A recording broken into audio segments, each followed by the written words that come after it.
You'll know. See you around, kid. Next time you overeat, take what the guys who overeat for a living take. Alka-Seltzer. Men, nothing takes it off like Noxema medicated shave.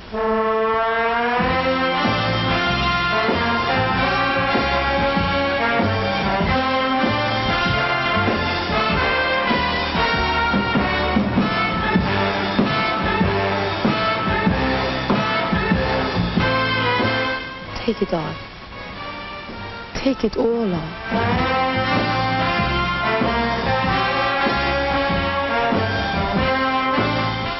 Nothing takes it off like Noxema medicated shave. The closer you shave, the more you need Noxema. Noxema medicated comfort shave.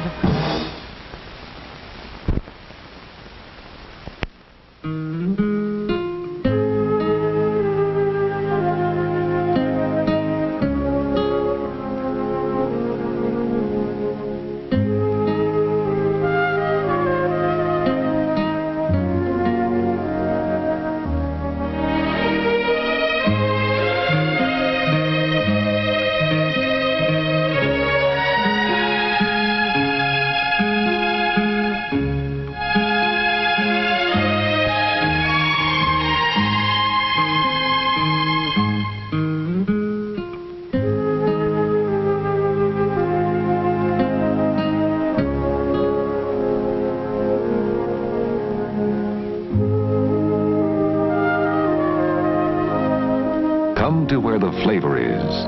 Come to Marlboro Country.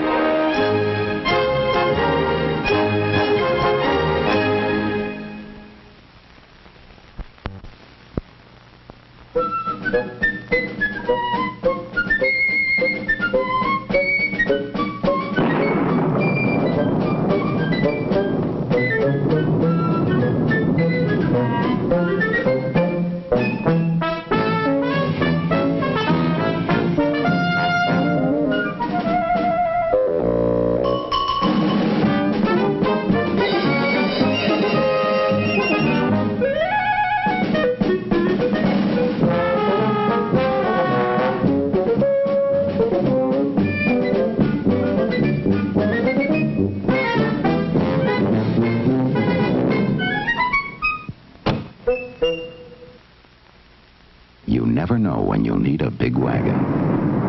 And the 1967 American Motors builds big wagons. See them at your American Motors Rambler dealer now.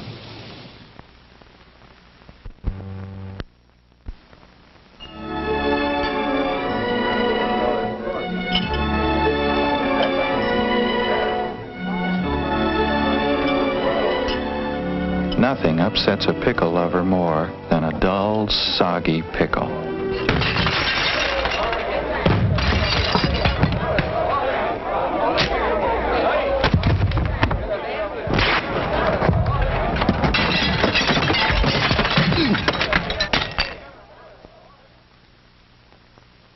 Pickle lovers always insist on the proud pickle.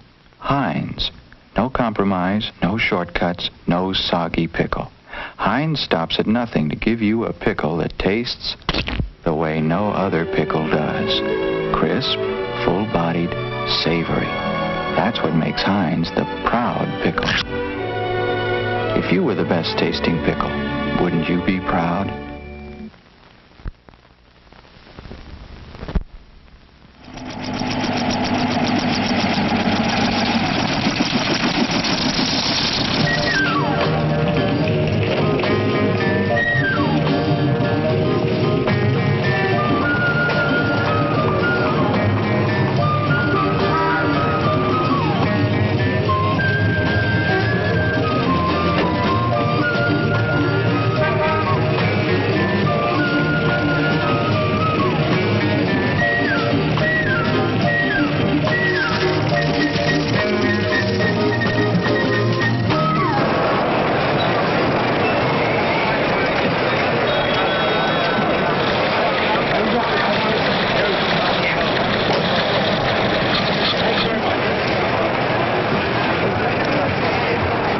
If you want to know what's going on Wall Street, ask Shearson Hamill.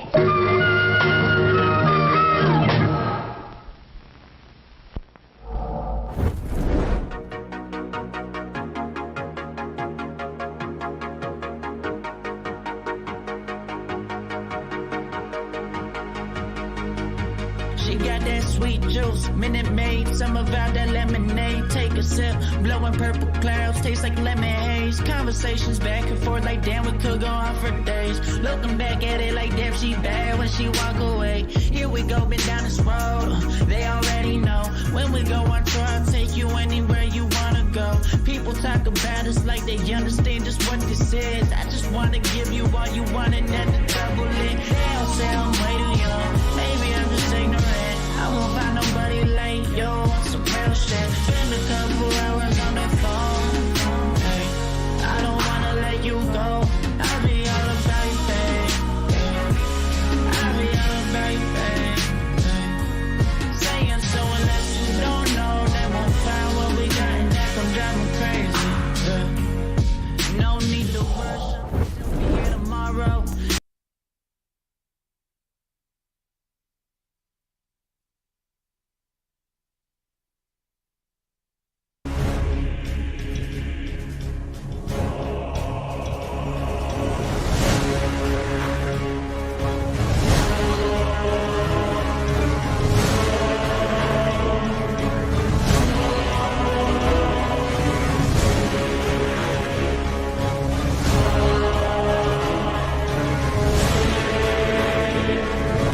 We are indeed back. Sorry about that. I don't know what happened. The stream got disconnected, so I just restarted it. It tries to restart, but it takes forever, so I just ended and restarted. Because it'll sit there forever trying to restart it.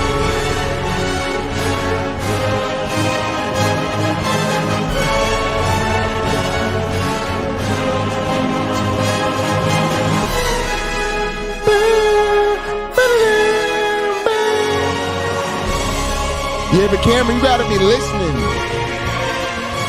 Cause the shit I'm about to say is for you. The message of today's stream is going out to Cameron.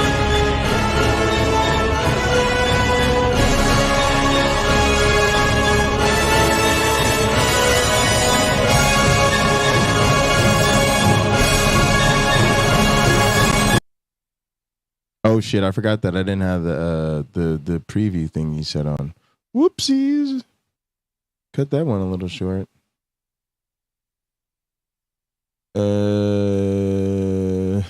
Let's do this one. Where's Peter? This is for Peter. Yeah, I'll take some calls. Might as well. Let me in there. Let me show Doug how it's done. Some of you flag-waving phony Christians are thinking that right now. Phony Christians. Come on, Peter. Come on, Back Peter. up your words. You accused me of being basically a misogynist. Say it to my face. A misogynist? I could use a misogynist. Okay, Peter, we got what's any your problem with me? misogynist in the chat? Oh, you're joking. Lurk while you're in do the this shower. to I me hope on you can my hear us channel, while you're in there. On Rebecca's Bread of Life channel, you will... Only when you're beating up women. I treat women and men equally. I beat up on both of them. You're the sexist. You, those poor babies. poor those women. We got to treat them... Well, I think that you tend to interrupt women with a little bit more freedom than you do men. You think maybe Look women at like all being the interrupted. interviews I've done with men and all the interviews I would say See, that, Peter W, I put have that it in all your in spreadsheet of women Okay. insults. That was a pretty good one. I have it all. Maybe women like being I have a thought interrupted. experiment. I have a thought experiment. What if God, I we love that one. I gotta add that to experiment my book of women to insults. wipe out mankind and the world is doomed. Mm-hmm.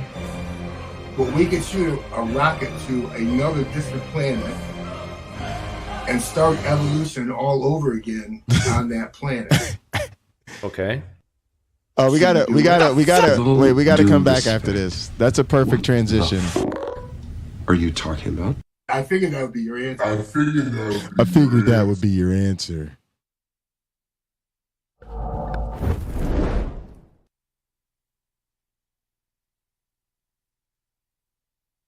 Well, Peter W., funny you should say that. Speaking of if you could restart evolution all over again, no. This next little portion, though, does go out to Cameron Bennett, our great and faithful mod. Let me make sure I'm live here. Why am I still standing up? I look frozen. That's not good. That looks like it's from earlier. All right, let's get out of here. Let's get out of there. Oh, God, this YouTube app is on my tablet is so annoying. It, like, doesn't want me to find... Whoa, I think Kenny's on Doug. Hang on a sec. Yeah, he is.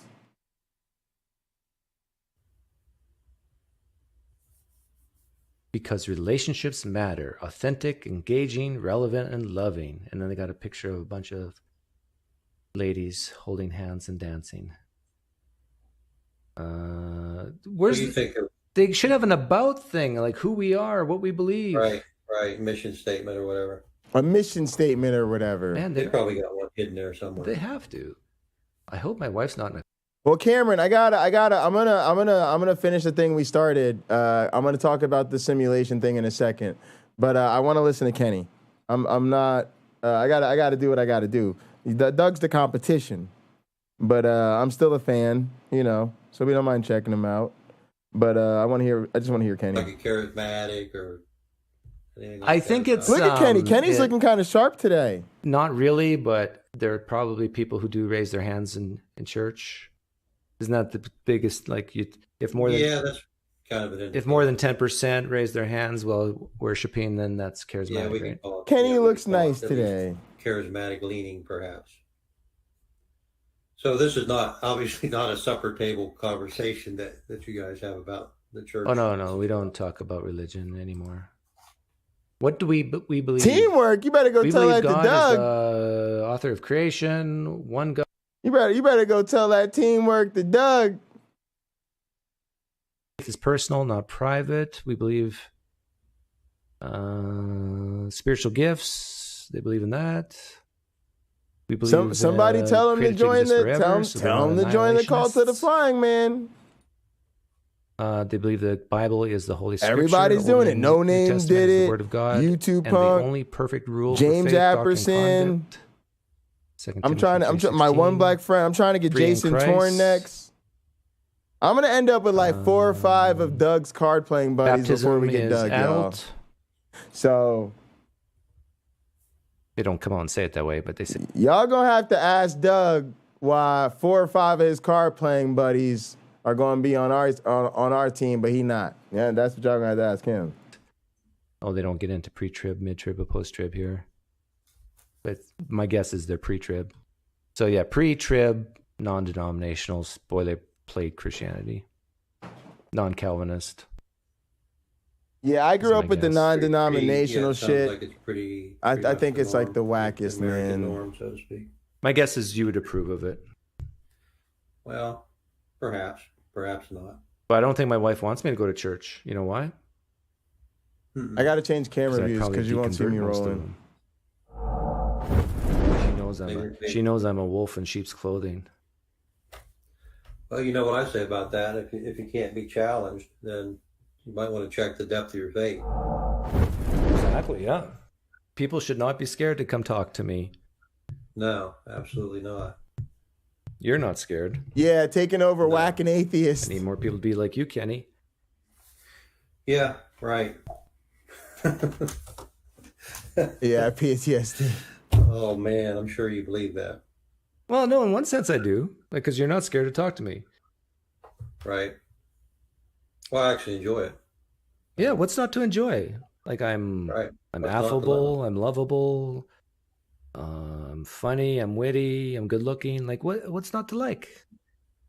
Right. But it does surprise me that you didn't know anything about that church, though. That does surprise me.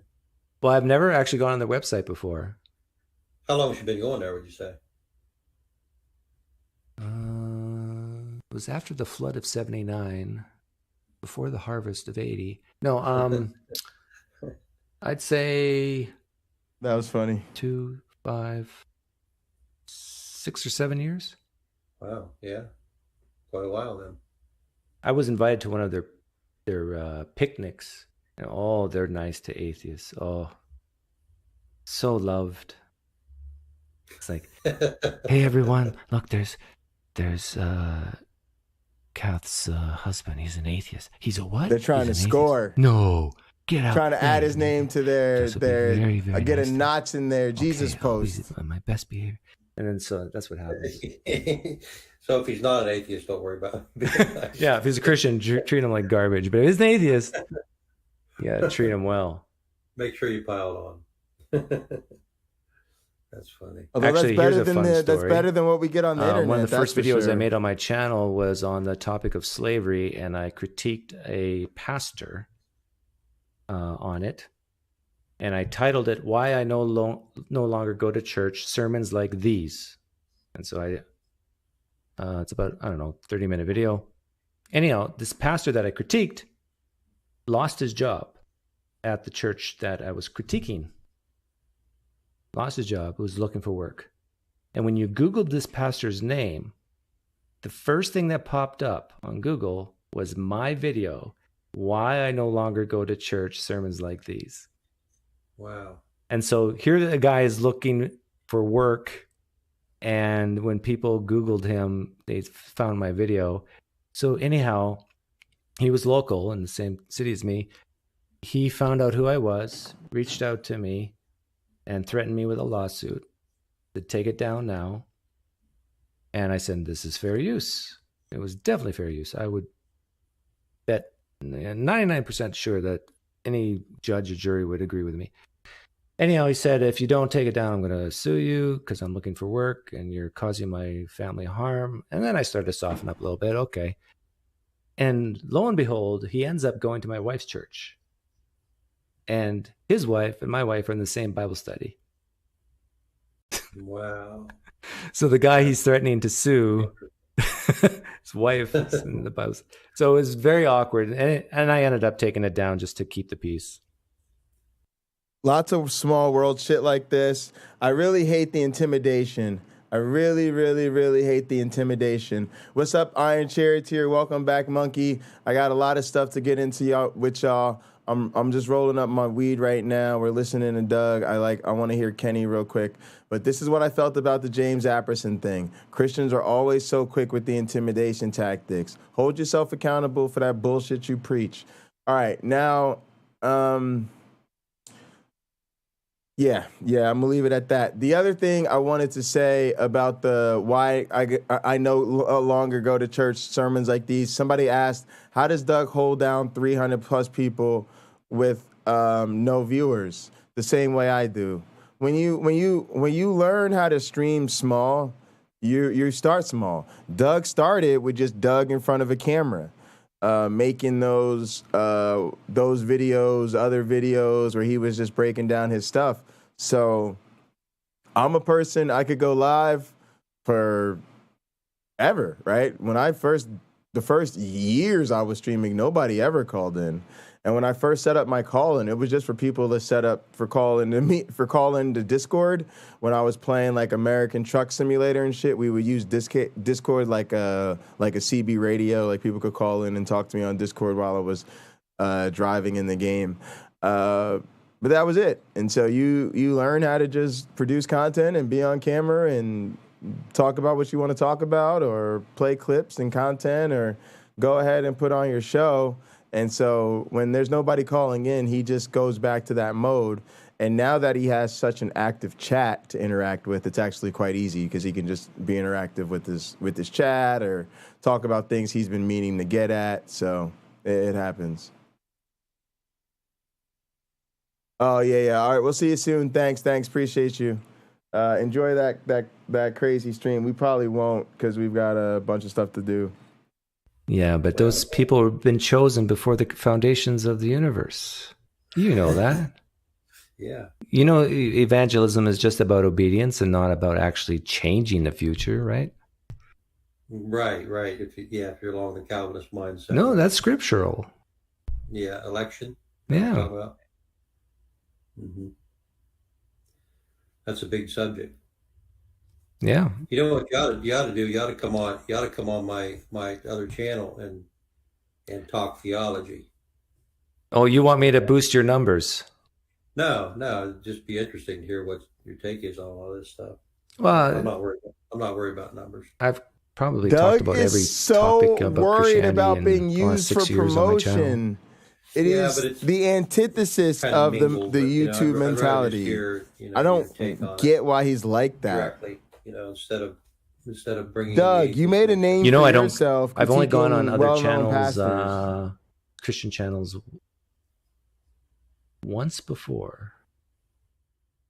Really? Right, like he just said. Oh, I did this sermon. I did this whole series. Why I no longer go to church. Yeah, sermons Ron like this. He was defaming well-known Christians are scared of me. pastors and doing the whole bit. Yeah, so and they're that's like, what I oh, mean. I don't know why people would want to use my it's not name to get channel numbers. reviews, Like, don't oh have my business, goodness, so weird. But why would you want to talk to an atheist about theology? No, well, why not? Why not? I mean, find out where they're coming from, right? Well, no, to me it sounds like there's a devilish plan. Well, perhaps there's a nefarious undercurrent here. Yeah. I still think it goes the same for an atheist, doesn't it, with a Christian? If you're not, if you're firm in your position, you should be able to navigate anywhere, right? You should be able to go anywhere with your position. That's the way I look at it. So if you're firm in what you believe, you ought to be able to go into any circumstance and propagate that. Don't you agree with that? Yeah. But when it comes to theology and me, like, I think it's no different than fan fiction with Star Wars. Well, honestly, I think you could teach some of these believers. I think you could probably teach some of them correct theology. Oh, well, definitely. Like, what? 'Cause I've noticed that most of your theology is what I agree with. So it's kind of interesting. 6% of Christians in the United States know basically nothing about Christianity. I mean, only 6% know something about Christianity in the United I would States. say that's about right. Yeah, 94% basically don't have a clue. Right. So I would say that the majority of that's nominal. I'd say the majority of those are nominal. You should get yourself a little sticker that says "I'm in the 6%." Yeah, like that. Per Doug. You should have your own gated communities, like the 6% club. Right, I like that. Yeah, then of course you'd have to put the word "called" on that, wouldn't you? Yeah. Anyhow, I'll let you go, Kenny. All right, good talking to you. See ya.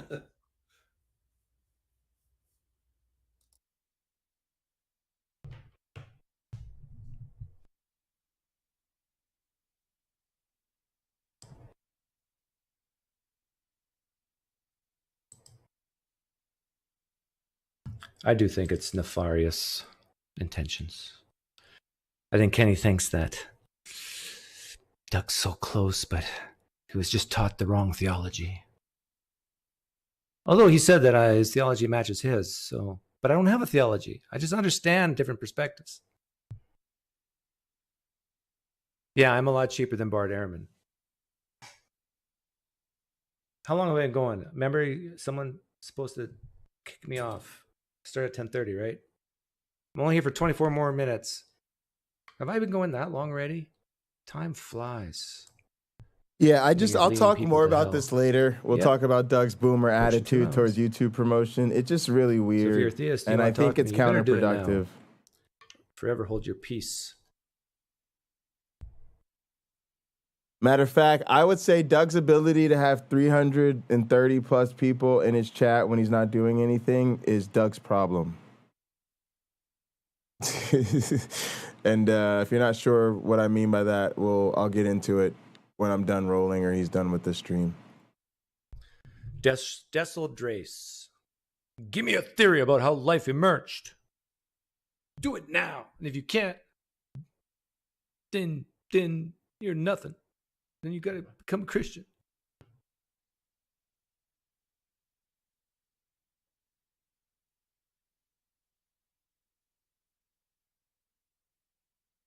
My answer is basically what most scientists say.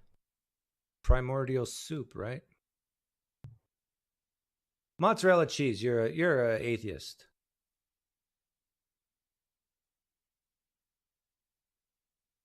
I like you, but It's Theist Thursday. I let an atheist on the other day and I regretted it. Atheists are just, I mean, they have no foundation. They have no morality. Why do I want to let them in?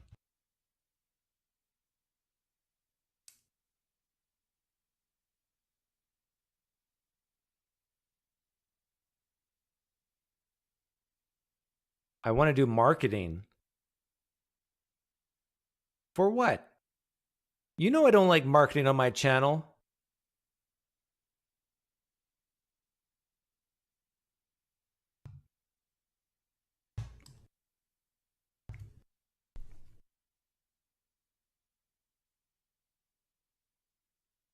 You know I don't like to be used as a gigolo. I don't want like people coming on here and promoting their own stuff without permission and then putting a 20 on my dresser and putting 20 on the dresser and calling a cab for me. No. I'm a human with a soul. No, I don't believe a soul. I'm a human with feelings. You need to be more dead inside, Doug. Not very much, but I have a few. I hate marketing. Even my own business where I make money at, I've never really marketed ever. It's just all word of mouth. The way it should be. Through reputation. There you go, Doug. And good work.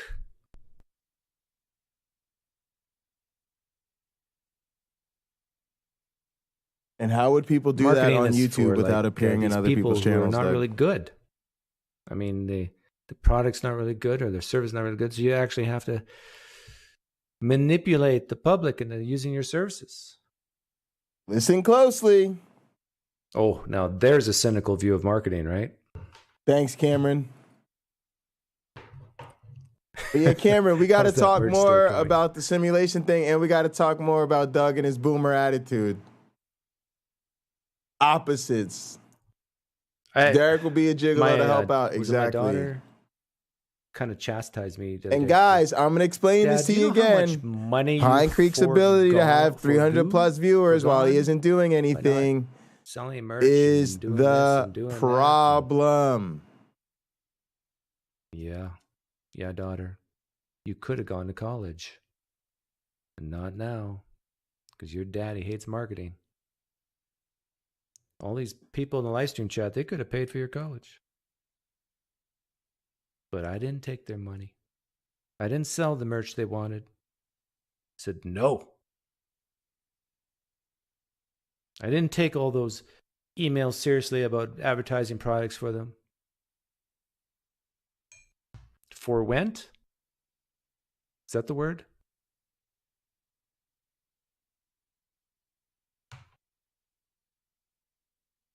Flying man shirt. Another Doug missed opportunity, the flying man shirt. Just sad. Guys, that's why we're out here. We literally, our community literally deserves better.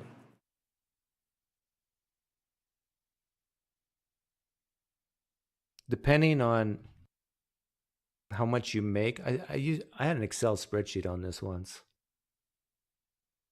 But if someone goes in some type of internship or apprenticeship program, people who get a 4-year degree will never catch up.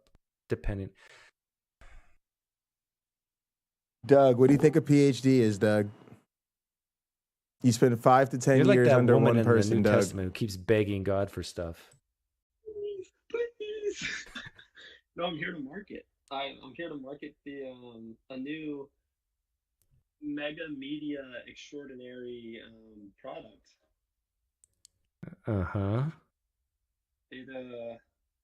It pits the best and the brightest against each other in a high stakes duel of wits. Oh, I know where this is going now. Yes, I don't know. the Pine Creek Poker Channel. And I know how much you love subscription models for doing things. So I think we can make a subscription. Members only. Actually, that's not a bad idea. It even has a button. It says subscribe now. He does need to do a Can poker he- channel so is he it even stops being so searchable yet? miserable. No, it And isn't. also has to learn how to promote a channel again. That's important. We need to put a link in the chat here so we can. I can't even find my own channel because I'm scared if I switch to that channel right now, the live stream will go dead. It won't. Will it? I don't know. Oh, not if you open a new tab, right? There you No, go. no, it won't matter. Because when I Boomer. Yeah. Oh, I'm fat there. I'm looking at old videos of me.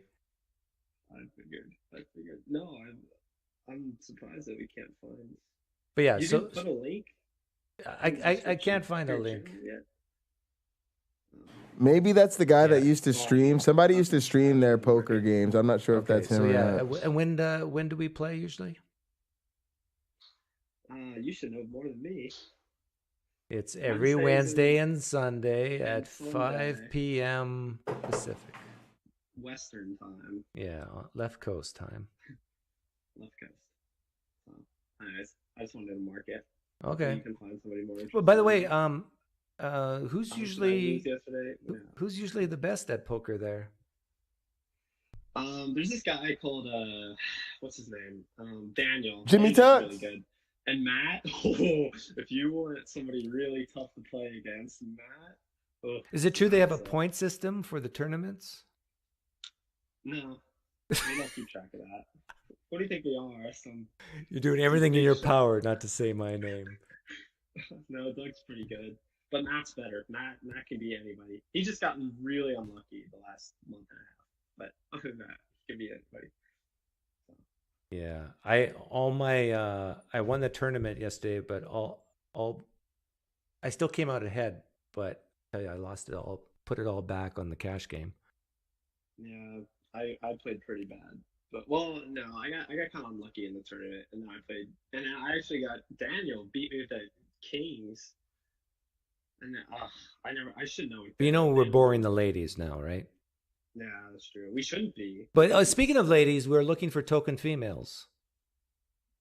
Marketing. Yes. So if you're a female and you have lots of money and you're kind of okay at poker, there you go. Because right now it's a bunch of men. Yeah, and sorry, this is as good looking as it gets in the room, but actually, Aaron, I changed my mind. Oh yeah, Aaron's pretty good looking. That's because I don't play poker with these guys. But we are multicultural. We're diverse at least, but except for women, we need women. We got one black guy. Oh, Tux is over there. Guy. You should be putting shame on them. We need to be like Daniel Portuguese, like. Oh, we have I'd go over there and say shame on you guys for not watching me instead. We got a couple Jews. But then Pine Creek's feelings will get hurt. He'll start crying about how we're promoting another channel. We're low on females. Yeah, but guys, what we're gonna do in our community is way better than Doug's Poker Night. First of all, none of y'all go to Doug's Poker Night. Second of all, everybody in the world plays poker.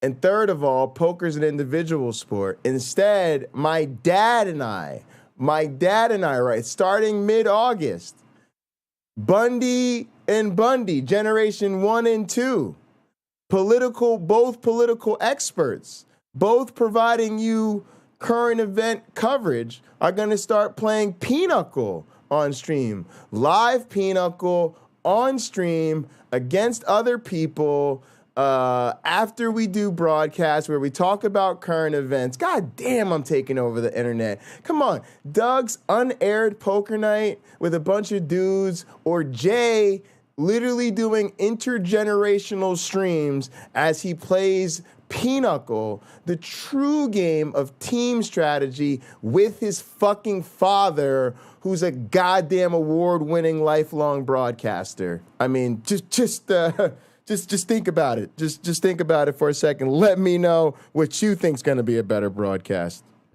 Yeah.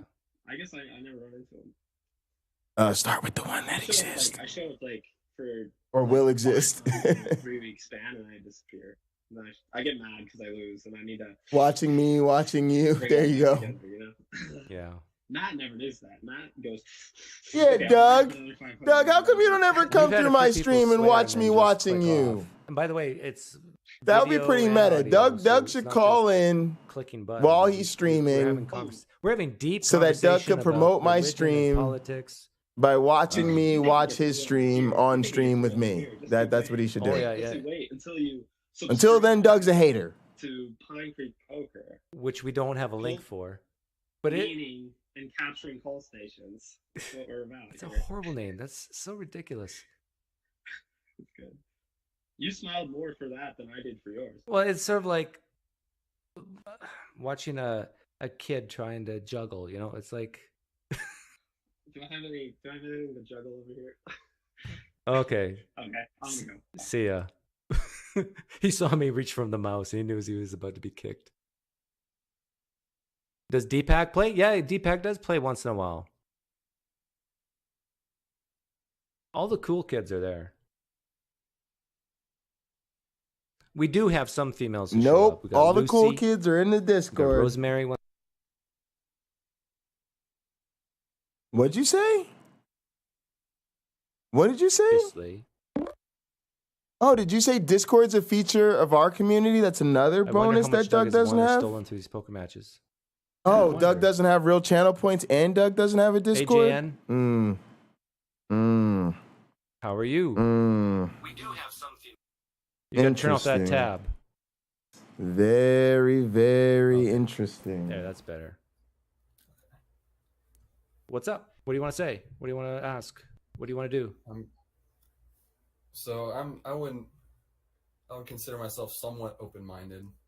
Somewhat? And I'm Who the hell is curious this? as to like where you derive your morality from, you know? Oh God, no, Doug, no. Mostly from how I was raised, the culture I was in, and my intuitions. So I would say the same for me.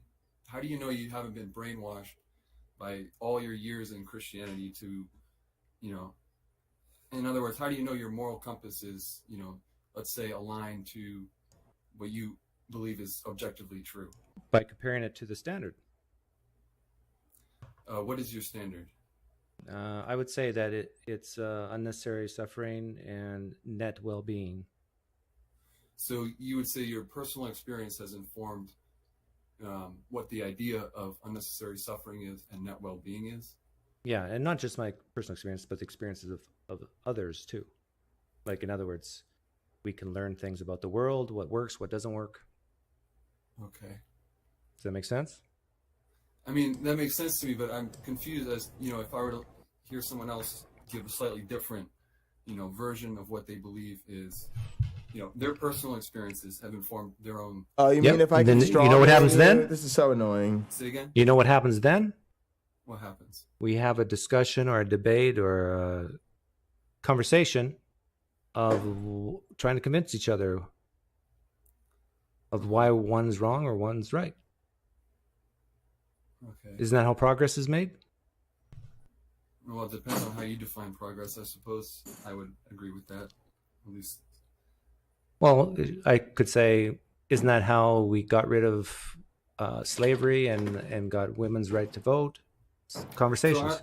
So I'm hung All up right, on, guys. you know, Are you really hung up on these things, or are you? Yes, Or yes. is this a rhetorical device you're using? It's good. I'm not saying it's bad if that's your. Well, okay. All right, I'm muting Doug's stream. I don't really care what happens with the rest of it. I got to be honest with you guys. A lot of this stuff bores me, and I can only take so much of it. And I'm going to be honest with you guys. I started making more content because I think I'm a better streamer than these people. I mean, I'm gonna just keep it a buck with you. Part of the reason I wanted to make my own content was because I just got tired of watching these people all day. I just was like, I just can't. And so I was like, if I do my own thing, I can make more friends, I can connect with my people, and I can do what I'm interested in, and I can still be a fan and pop in chats and call in the shows from time to time. But I'm out here trying to do Jay Bundy things. I think these people bore me to tears. I'm just being honest with you. Also, like, when I want to talk real quickly about why I say Doug being able to have 330 people in his live stream when he's not doing much is the problem. What I mean is this, and this is going to sound rough, and some people are going to, some people are going to, struggle with this. There are no big content creators in our community. Let me repeat that. There are no big content creators in our community. Zero. Y'all don't believe me? Let's take a quick look at some numbers. Let's take a quick little tour. Let's look at Aaron Ra.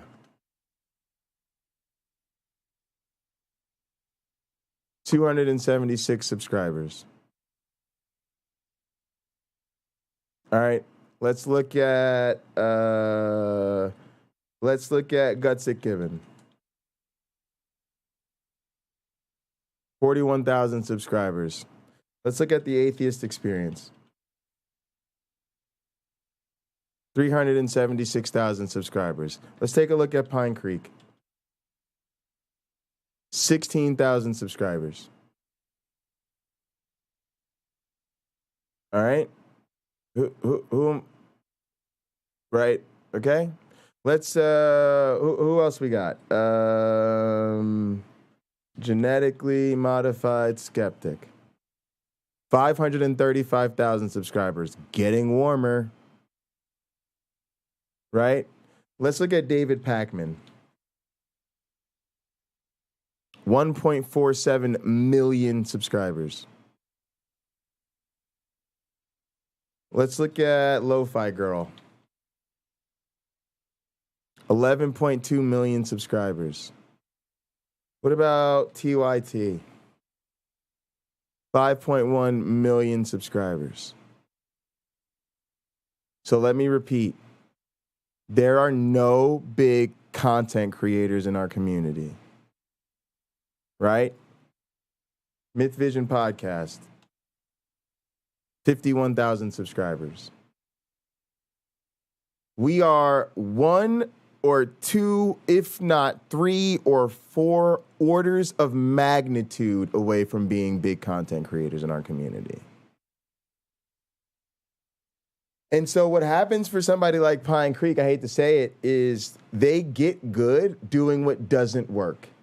I've been really doing a lot of research on how to grow as a content creator, and there's this thing that comes up all the time that the pros try to teach people like me who are trying to grow. Every rule we teach you guys, everything we say, you should do this because it makes your content better. You should do this. It'll make your channel more engaging. You should do this. It'll attract more followers. You should do this. It'll help you grow your community. You can always point to a content creator and go, well, so-and-so's big. Well, so-and-so has this many viewers. Well, so-and-so has this many subscribers, right? And they don't do any of that stuff. And to me, that's Pine Creek. He came along at a time when this type of content was really just taking off. There wasn't a whole lot of competition. There wasn't a ton of people doing what he was doing. He was out here years before most people, right? And so the why no longer go to church sermons like these, which by the way was him using other preachers and big name pastors to make a name for himself, which is something he apparently finds so objectionable now. But I don't know how to pronounce his right. His name's Aaron Ra. I don't know what's the difficulty with how I pronounce his name. I hear people say it both. I don't know. I'll watch his video or whatever. I think it's Aaron. I don't know. But there are lots of names like that I mispronounce. I do the same thing with Gould. Some of it is there are certain words I actually have an accent, and there's certain words I actually struggle to pronounce. Like I say Gould I say Gouldish instead of like gold, the way it's kind of supposed to be pronounced. I say orange juice. It's a Jersey thing. Aaron. Yeah, well, that's what I did, and then people got mad when I was saying Aaron. So it's not Aaron, it's not Aaron, it's Aaron. Aaron. Like it's just like there's no A at all. Aaron. Just pronounce it like the A is not there at all. Not Aaron. Yeah. Aaron. Aaron. All right, there we go. All right, so thanks. So what's my point about this, right? Doug has admitted this, right? Doug can wake up, decide what he wants to talk about, and he's live an hour later, right? And what happens is, to me, what I see is complacency, right? I see someone who just, and again, I'm a big Pine Creek fan. I'm not trying to say I'm not a fan. I'm just being honest with you. And again, the proof is in the pudding. Look at Derek. Like, look at Derek's streams, right? It takes so much more work to read these books, contact scholars, set up the interviews, set up these panels. Look at all the effort Derek puts in the studio. Doug painted a wall green so he doesn't have to be bothered, right? Most of us build the studio behind us. We're always trying to up our technology, right? If you compare Erica's growth, how long Erica Gutsick Gibbon has been around, how many followers and subscribers she has, how many people watch her videos to Doug's, you will notice Erica is doing what we call rapid growth. Rapid growth, right? Doug's stuff is just kind of complacent. And so the problem is, and again, I don't think it matters. I'm just pointing out a different mindset. I genuinely think the answer to this is Doug doesn't want to grow, or he doesn't care. You know, he makes good money in his regular job. He's fine with being kind of a big deal, big fish in a small pond, we'd say, right? A big deal in a small community. Not really looking to do bigger numbers, probably doesn't want to be bothered with the hassle. He knows he can go live and just ramble about whatever he wants, or have these different days, and, you know, hundreds of people will watch him, and he's got a good social life off of it, right? You just got to compare that to people like Derek from Myth Vision, who's all about the grind, all about the hustle, trying to go, trying to get bigger, trying to make the community bigger, trying to increase the size of his platform, trying to make everybody else on a bigger platform. So you see it in all these little things. Again, when somebody came up with that Flying Man t-shirt, that shit should have been for sale in the Pine Creek merchandise store within an hour. And Doug should have bought one for himself. He should have bought 5 for his family members, right? He should have taken pictures on social media. Look at me in the Flying Man t-shirt that my fan made.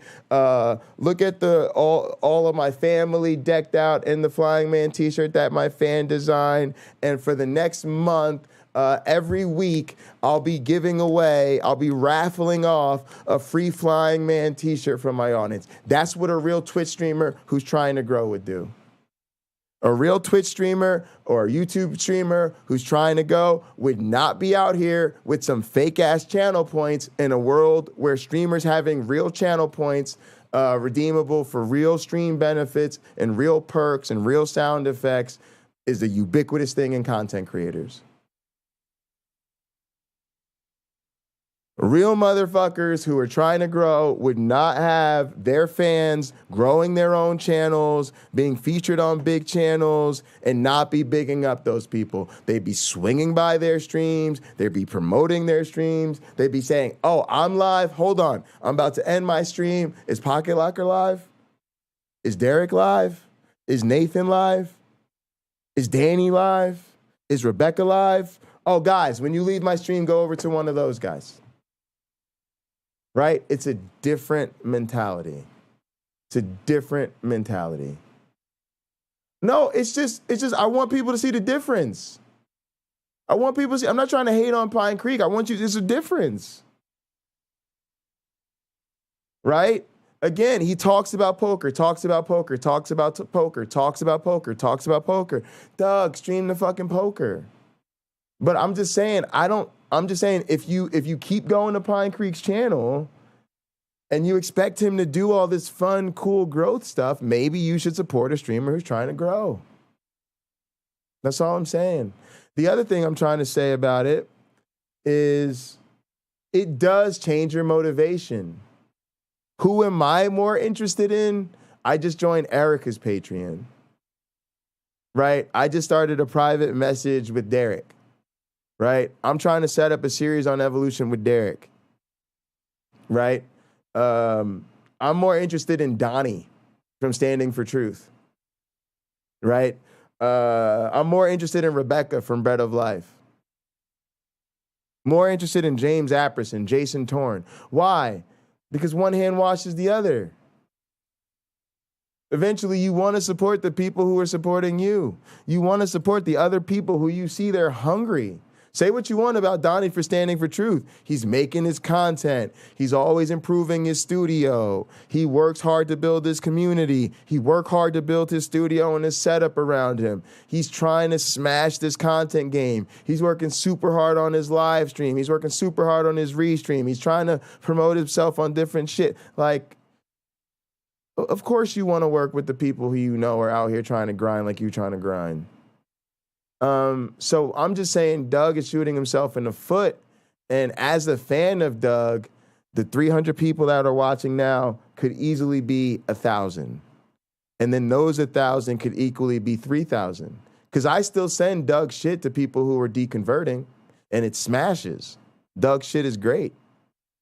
But you've got to get a little bit out of the mentality of, oh, I'm a big shot in this counter-apologetic community, and I got these, thousands of subs and these few hundred people that are watching my streams. You got to model yourself after some people who are really doing big things, right? I'm not out here bragging all the time like, yo, I'm the best scientist you ever met. My shit is the greatest. I'm the best in the world. What am I telling y'all? No, I work with the best in the world. I study under the feet of the best in the world. And I'm out here trying to make a name for myself, trying to get published, trying to rank up so I could get like they are. I'm trying to get a tenure track job, right? It's the ambition. It's the grind. I'm trying to grow. I'm trying to be better. Who do I show y'all is in my inspiration bank. I'm showing y'all professional videos, big streamers, David Packman, R.M. Brown, some more news, Dr. Disrespect we were looking at today. Why? I'm not looking at the small-time YouTubers in our community who honestly aren't really doing that much. They represent what I was doing on Twitch 5 years ago. Oh, I wake up. What do I feel like doing today? I don't really know. Put the date in the stream title, say having fun, and go live. Oh, cool. Who showed up? Oh, the same 3 or 4 people that show up every other day. Cool, guys, let's do it. What do I want to do today? I don't know. Smoke bongs and type at my computer. We'll see what happens. Right? No, eventually I got serious. I said, why am I watching this person? Oh, they're committed. They're in character. They're over the top. They're reminding me of pro wrestling. Why do I watch this person's video? They grab me in the first 10 seconds with their entrance. Why do I grab this person's stream? It's super interactive. When the chat comes in, they've got cool commands that everybody's pressing. They got the cool layovers with the, I'm just telling you, I'm just putting it out there. I want people to notice the difference. Why? Because again, hopefully they'll pay attention. Hopefully somebody clips this and sends it to them. Because again, I've been saying, Doug, let me help you. I'll set up Pine Points for you. I'll set up your technology so your overlay is more interactive. I'm telling you to come get like me, bro. I'm not saying, oh, I'm hating, I want to be better, and I want everybody to stop watching Pine Creek. No, I want y'all to realize a rising tide raises all ships. If we could get some of these high effort, better production value to our best content creators could reach a broader audience. Doug, people are willing to watch you round the clock. So instead of just doing a live 2-hour stream and going and fucking off for another 2 or 3 days, right? Let me set you up. The playlist play will hook you up. What do I do when I want to be live round the clock? Play videos. A lot of people never saw why I no longer go to church sermons like these. They never saw the videos you made 4 and 5 years ago. They never saw a lot of your rarer apologist stuff. You've done 1,000 videos. A lot of people have seen 100 of them tops. So when Doug goes offline, he could be playing a playlist that's just classic Doug videos, and we could all still be in the chat like we are in mine, interacting with the live chat. oh, what do y'all think of this debate? Right? That shit could be going around the clock. We could be sending in donations. He could have it set up so the super chats pop up automatically. And then in the chat, we could all be responding to people's super chat. Doug could be sleeping, printing money. Sleeping, printing money. All you got to do is hit me up, bro. All you got to do is hit me up, and I'll hook you up.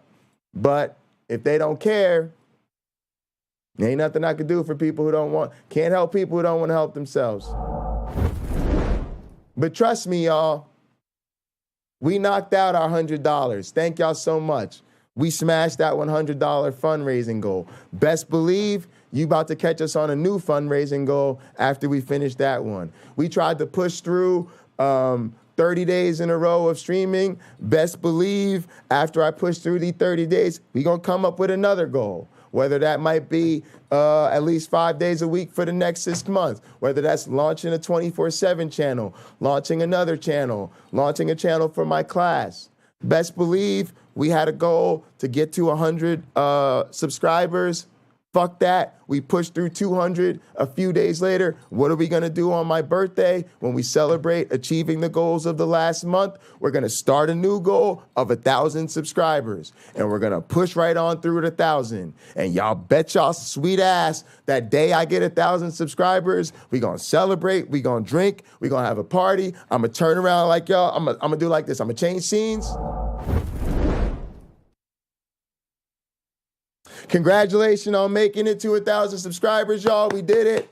Everybody celebrate. Everybody celebrate. I'm out. Tomorrow, we start the road to 10,000.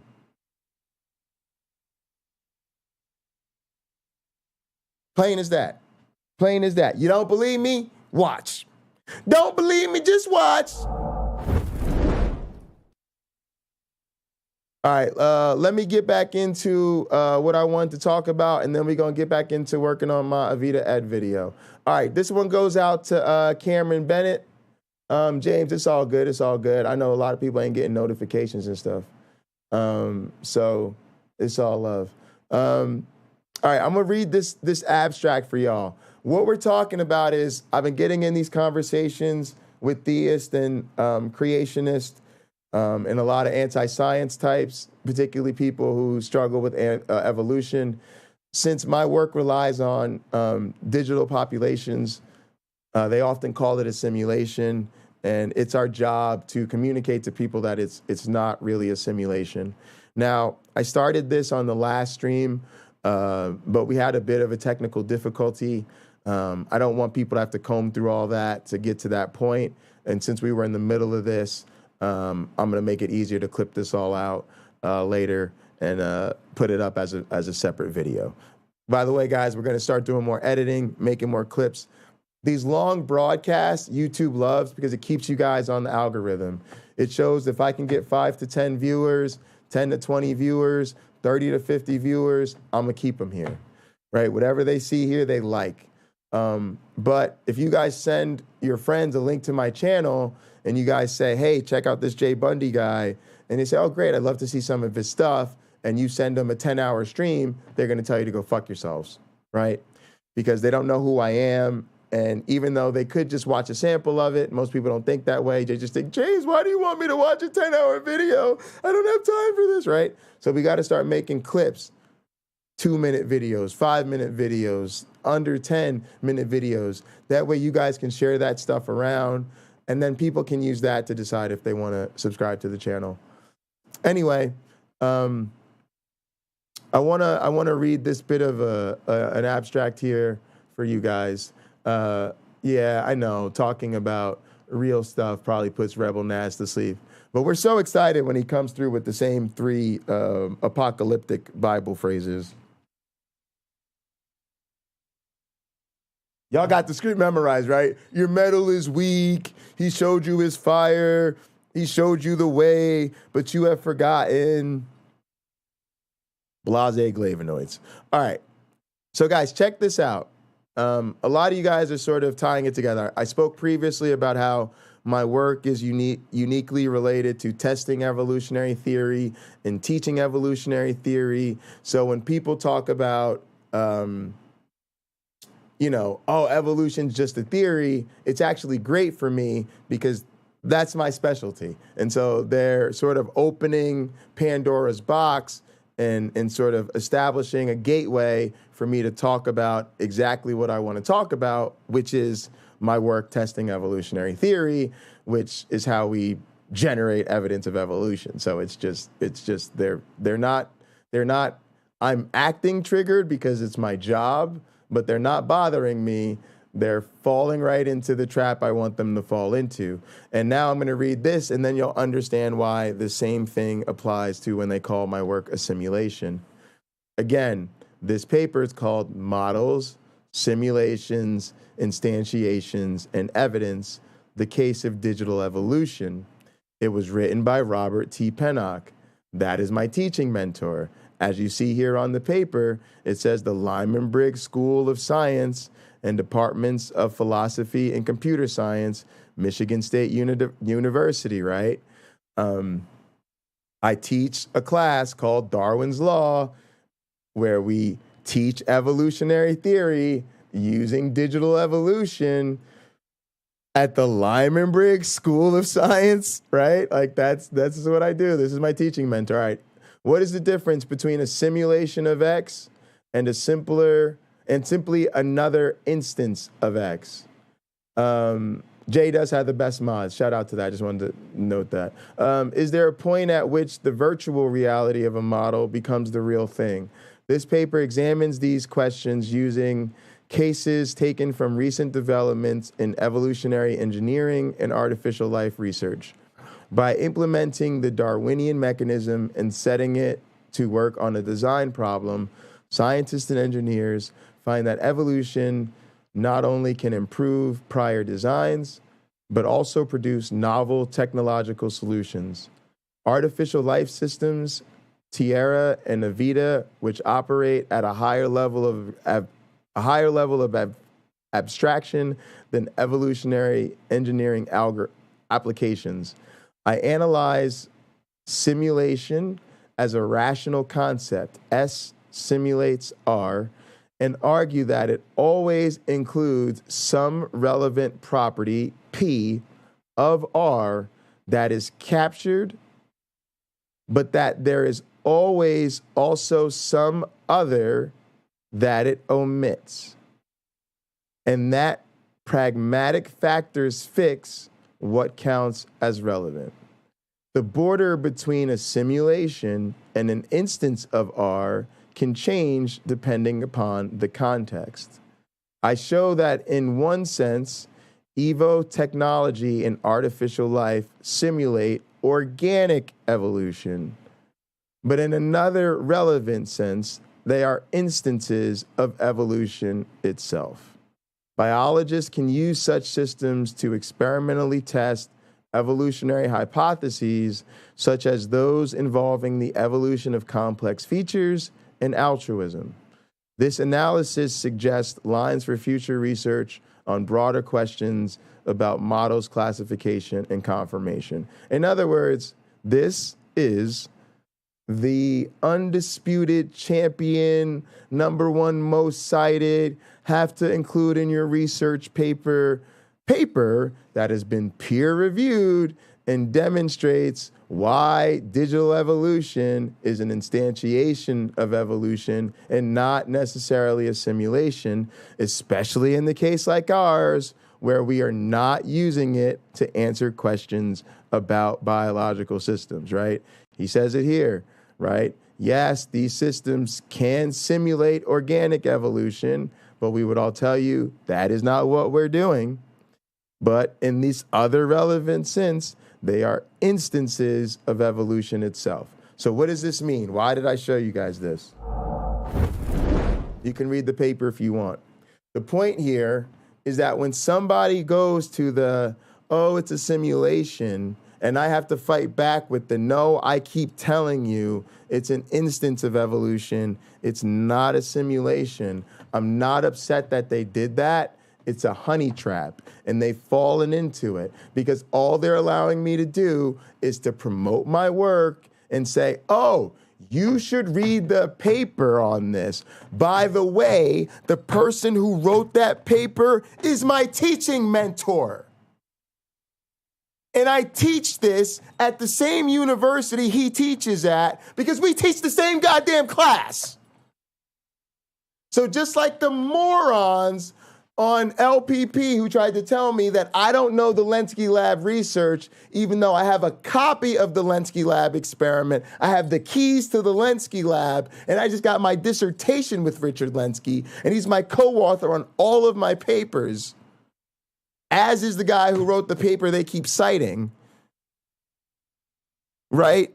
When they go to the, oh, I'm smarter than you, Jay, and I'm going to look down my nose and be snarky and keep telling you, well, your simulation, again, you're acting as though I don't understand the research that I happen to work and teach with the world's foremost experts on.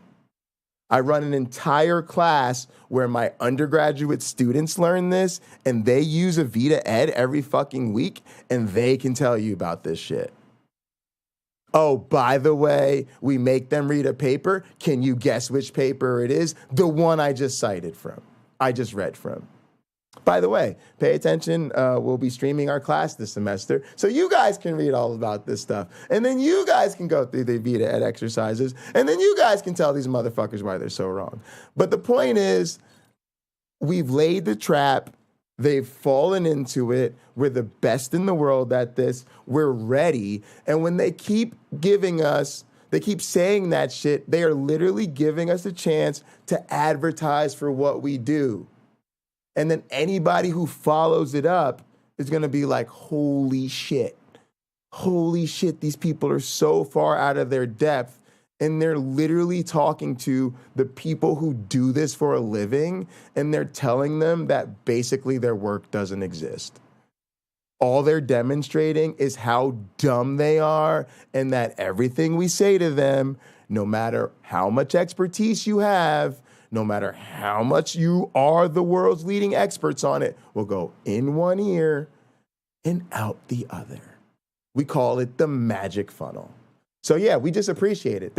So guys, every time they say evolution's just a theory, go, oh my goodness, this is really helping the Pocket Locker channel. Thank you so much for helping us promote our research. Because to be honest, nobody gives a fuck about evolution being a theory. But now we get to promote this boring ass science that nobody cares about, which really helps Jay's career. So thank you. Every time you call it a simulation, thanks again. Thanks again. Because now Jay just gets to go up for those committees and go, look, department heads, look all the people who are going to hire me. Look at how these morons don't understand that what it means to say that evolution is a theory. Look at how these morons don't understand that digital evolution is not a simulation. You guys should really give me a job and pay me lots of money so I can keep teaching people this on the YouTubes. And then they go, yeah, we should, because thousands of people are watching you do this and you're really good at it. You think? It's what I do for a fucking living. It's almost like teaching this shit doesn't bother me because it's what I'd be doing if I had a choice. It's almost like I'm doing this with my summer. I'm on summer vacation and I'm teaching digital evolution. God damn. That nigga be teaching digital evolution on his summer vacations? Holy shit. Somebody hire this guy. Right? That's how it works, guys. It's all in the game. It's a hustle. I love this shit. They're helping me. Where would I be without you? All right, guys, let's finish watching the Avita Ed video that we're remixing for my project. Of course, we've lost it. I don't know where it went. Oh, it was in my email. All right, here we go. It's right here. In each population, every time evolution was repeated. It's important. All right, guys, some of y'all that are my regulars are going to be pissed at me. We're going to start this over. Some people are just joining us. We had to start a new stream, and I don't want people to have to go back. Guys, we're making new Avita Ed videos. We're taking assets and ideas from these WKAR videos. This Avita Ed video is based on an exercise that I wrote as part of my dissertation. My teaching mentor, Rob Pennock, the guy who I just read that abstract from his paper, he asked me to make this video. He's the lead principal investigator of Avita Ed. As I mentioned, he's my teaching mentor. He's also asked me to work on these Avita Ed videos. Getting money from the National Science Foundation to work on these videos is how I've been able to get new equipment, like a new digital mixer and a new 8K camera, a new 75-inch screen. I'll be working on that video today. I'll be unveiling the new camera. I probably won't unbox the screen because it's ginormous, but I might show it to you guys. And so we're trying to connect all those dots here. We're going to rewatch this video. I'm going to smoke a little bit while it plays, grab some ideas, and then we're going to jump into DaVinci Resolve and keep working on our video. So enjoy this. I've never shown this on stream before. I started it the last stream, but it got cut off a few minutes in. So this will be the first time people can see the whole thing. But yeah, you guys can see me doing some really serious science education in this video. All right, here we go.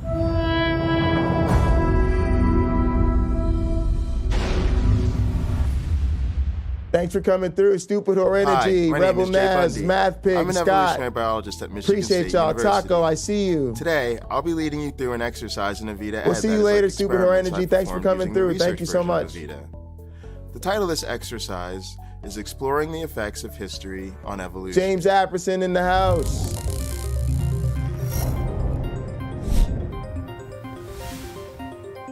Of course, the mods are here. Appreciate all y'all. Appreciate all. What up, The goal of this Otangelo? exercise is to investigate how history shapes evolution. We've all heard stories about how a chance encounter in the past changed someone's life. Some random events even changed the course of human history. The ability of chance-influenced events to have long-term consequences is referred to as historical contingency. Paleontologist Stephen Jay Gould proposed a now-famous thought experiment in his book Wonderful Life to emphasize the importance of historical contingency in the history of life on Earth.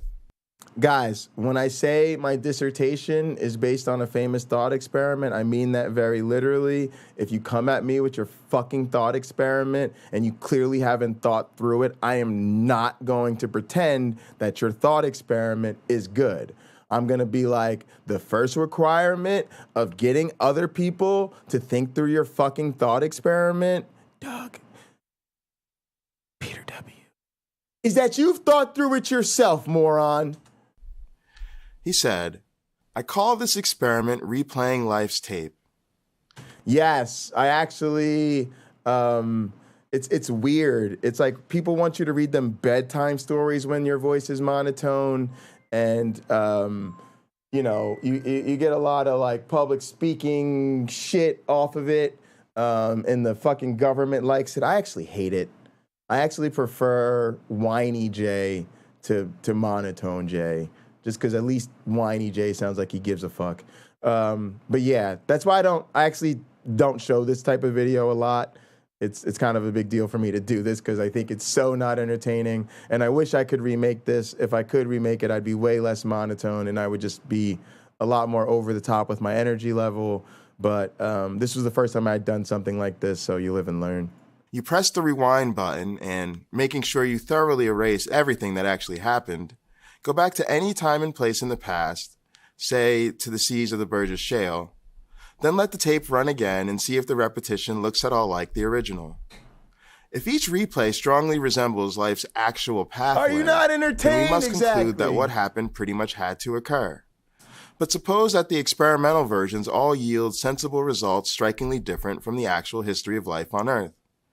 What could we then say about the predictability of self-conscious intelligence, or of mammals, or of vertebrates, or of life on land, or simply of multicellular persistence for 600 million difficult years?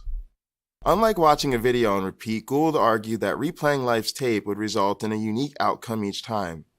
He said, replay the tape 1,000,000 times from a Burgess beginning, and I doubt that anything like Homo sapiens would ever evolve again.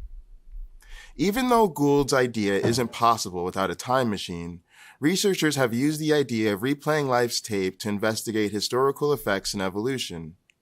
In general, this type of research helps biologists test how predictable the process of evolution is.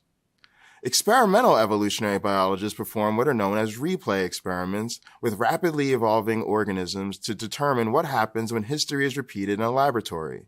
Today, I'm going to introduce you to a type of replay experiment called the historical difference experiment that can be used to determine how history that evolves in a particular environment influences the ability of descendant populations to evolve in a new habitat. Historical difference experiments have two phases.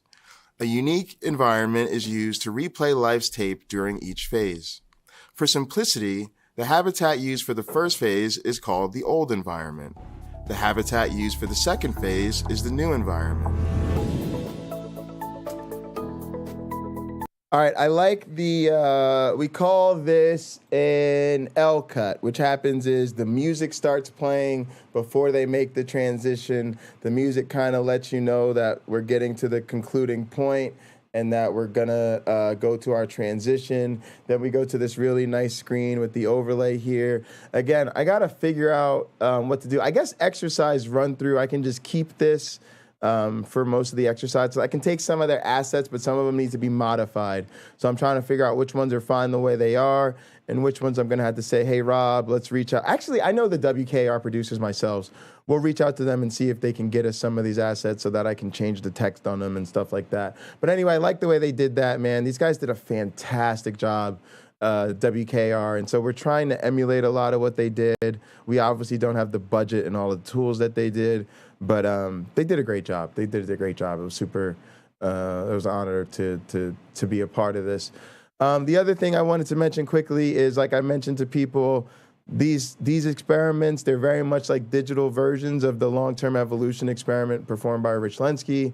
If you guys want to know more about that experiment, just Google or Wikipedia, E. coli, LTEE, and it'll come up. The E. coli long-term evolution experiment. This is the longest evolution experiment in history of science. As you can see, again, it's at Michigan State University. And so that's the lab I just finished my PhD in. So you can think of it as my my PhD advisor was the one of the founding fathers of experimental evolution. But my postdoctoral mentor, who I'm working for now, is actually sort of the guy famous for doing the early historical difference experiments. So the historical difference experiments that I'm talking about here are more like the research of Mike Travisano, my current advisor, and it's a real honor to have done this for my dissertation and now be working in Mike Travisano's lab. So I'm a very, very, very lucky boy. The biggest thing I wanted when I finished my dissertation was to not have to change too much. I love my research. I love the work I do. I wanted to stay in the family so that I could keep doing what I did, and I'm so glad that Mike Travisano wanted me in his lab. For this exercise, to save a bit of time, we perform the first phase. Exercise run through needs a cartoon, bacteria wearing running shoes, and swearing. Scott Duke, please put that idea into our Discord. One of the things I didn't mention to you guys is we're going to actually make a couple of versions of these videos.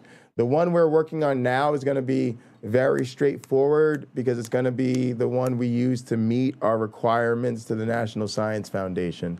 It's going to be the ones we say, look, we made really fancy government boring ass educational videos. We literally want them to be boring tutorials. But then we're going to make some fun versions of the tutorials where my advisor said I can be in character, come up with a fun, like I'm going to do like a nerdy, psychedelic, maybe like a version of a Dexter's Laboratory. You can think of it with like a tie-dye lab coat, and I've got a special overlay and stuff that one of my other science streamer friends, that was one of my classmates, is helping me work on. And then I'm going to make another series that are adult versions that are like rated R, where I'm actually doing like my normal sort of bits in persona, and where, you know, we can add in funny animations like that. Or like, all right, let's get these motherfuckers in here and do this fucked up ass evolution experiment, like where we can totally be like late night adult-only versions of the Avita Ed experiments. Why? Again, most of our community, believe it or not, is 25 or older. Most of y'all grown as fuck. A lot of y'all tune in because you like the more adult vibe, right? And so we want to invite adult learners into Avita Ed. So we want to make some Avita Ed videos that are actually fun for adults, that don't make it feel like you're doing something corny for school children, that make it feel like you're, playing an evolution game or, doing something that's just more fun and entertaining. So we're going to make some kind of fun late night versions, like where we get into sexual selection research and we can put some R&B music on them and, just really have some fun with it. So look forward to that, guys. Phase in advance. During the first phase, we evolved 15 populations from the default ancestor in Avita Ed under identical conditions in the old environment for 10,000 updates. This allowed us to replay life's tape from an identical start simultaneously instead of once at a time. Each repetition is called a replicate. Even though the populations were identical at the start of the experiment... No, we don't have a date yet for the Dr. Hovind debate, the Kent Hovind debate. I don't think I want to call him Dr. Hovind because I think his PhD is a joke and I don't think he deserves it. But yeah, I will be debating Kent Hovind. I probably won't call him Dr. Hovind, and he doesn't have to call me Dr. Bundy for all I care, but I don't think his education is legitimate. And I do take that type of shit personally. Not personally, but it's like we gonna talk about the difference. Because again, a lot of us work really hard to get our doctorates, and it was one of the hardest things we ever had to do. We could all kill you with stories of the sacrifices we had to make. And we're so thankful to the people that helped us get them into the major universities, right, that set this super high bar of all the classes we had to take and having to contribute original research and, having to do your comprehensive exams and defend your dissertation. And now you're expected to publish in peer-reviewed journals based on your dissertation research. And when none of that applies to the paper mill that you got your PhD at in a couple of months through correspondence, yeah, don't be surprised. The motherfuckers with legit PhDs from top research universities are like, nah, we're not gonna count that. That just doesn't count. Everybody good with that? Doesn't count? Yeah, no, we on the same page.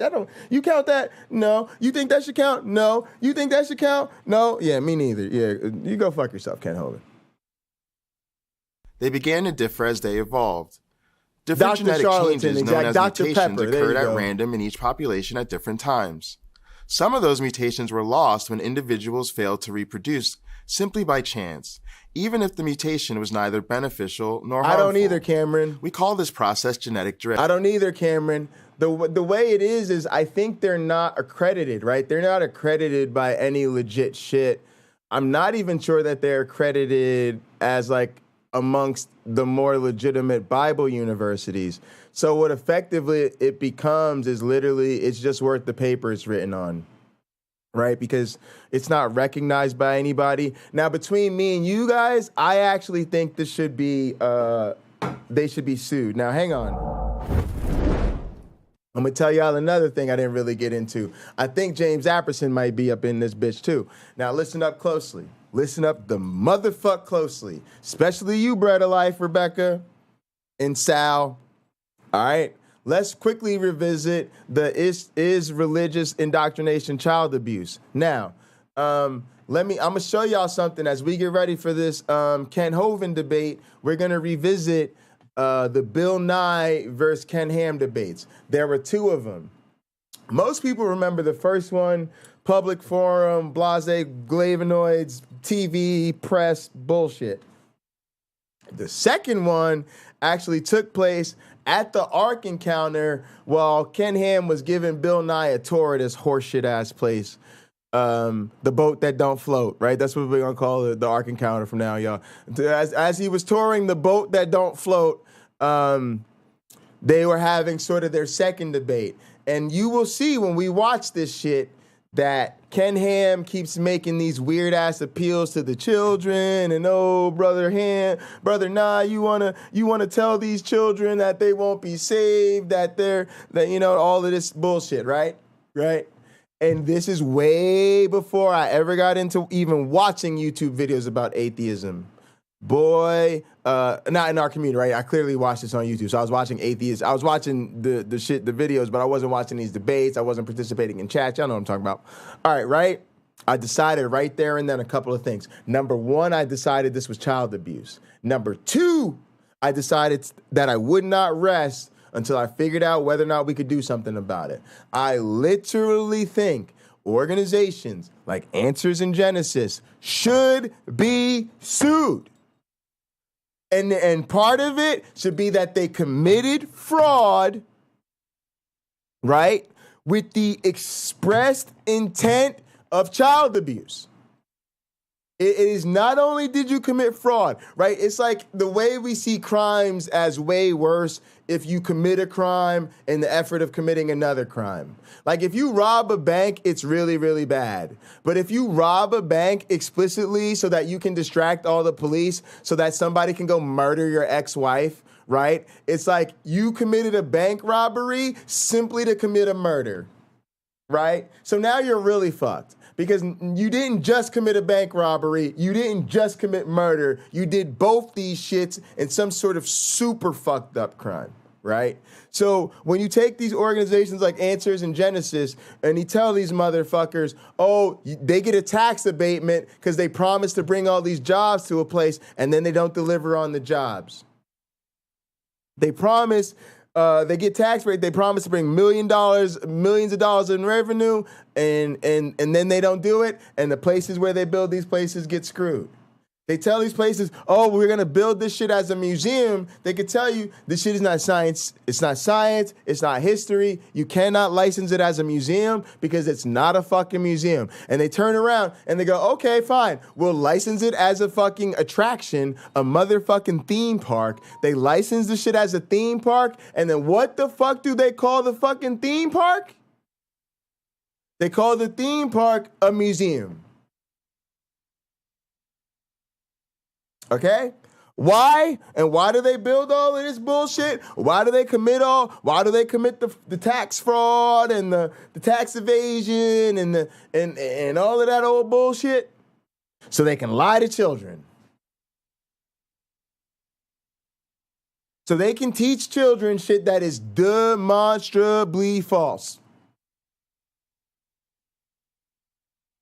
Ask me what the fuck that amounts to. It amounts to fraud for the purposes of child abuse.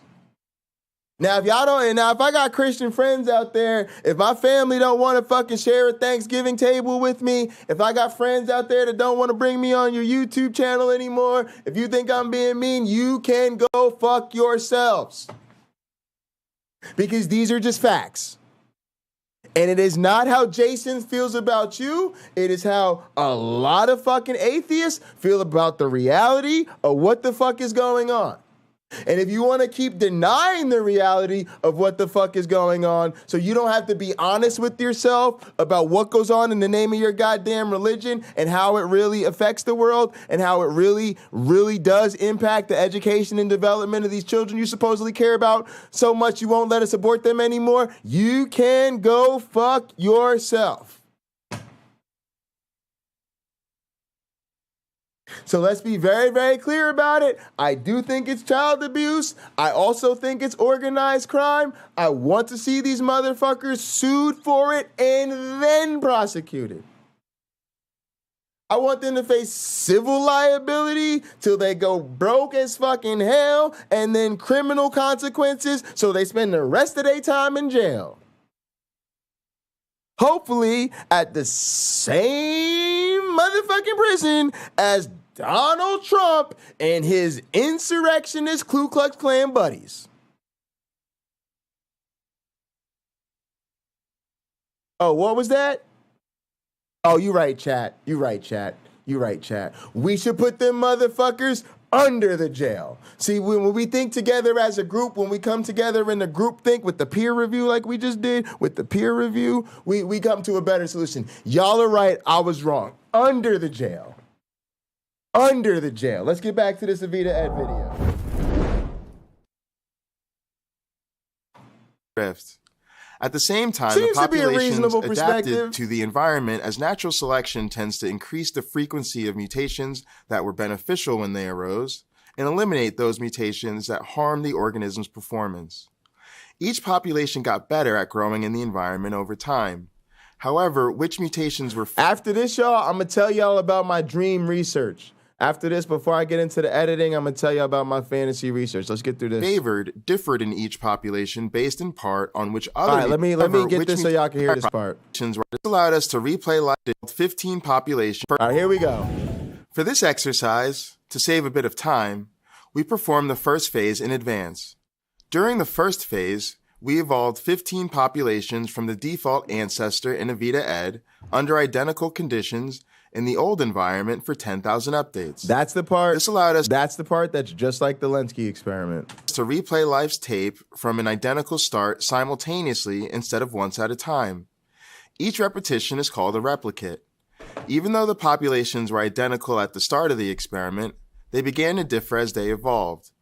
Different genetic changes known as mutations occurred at random in each population at different times.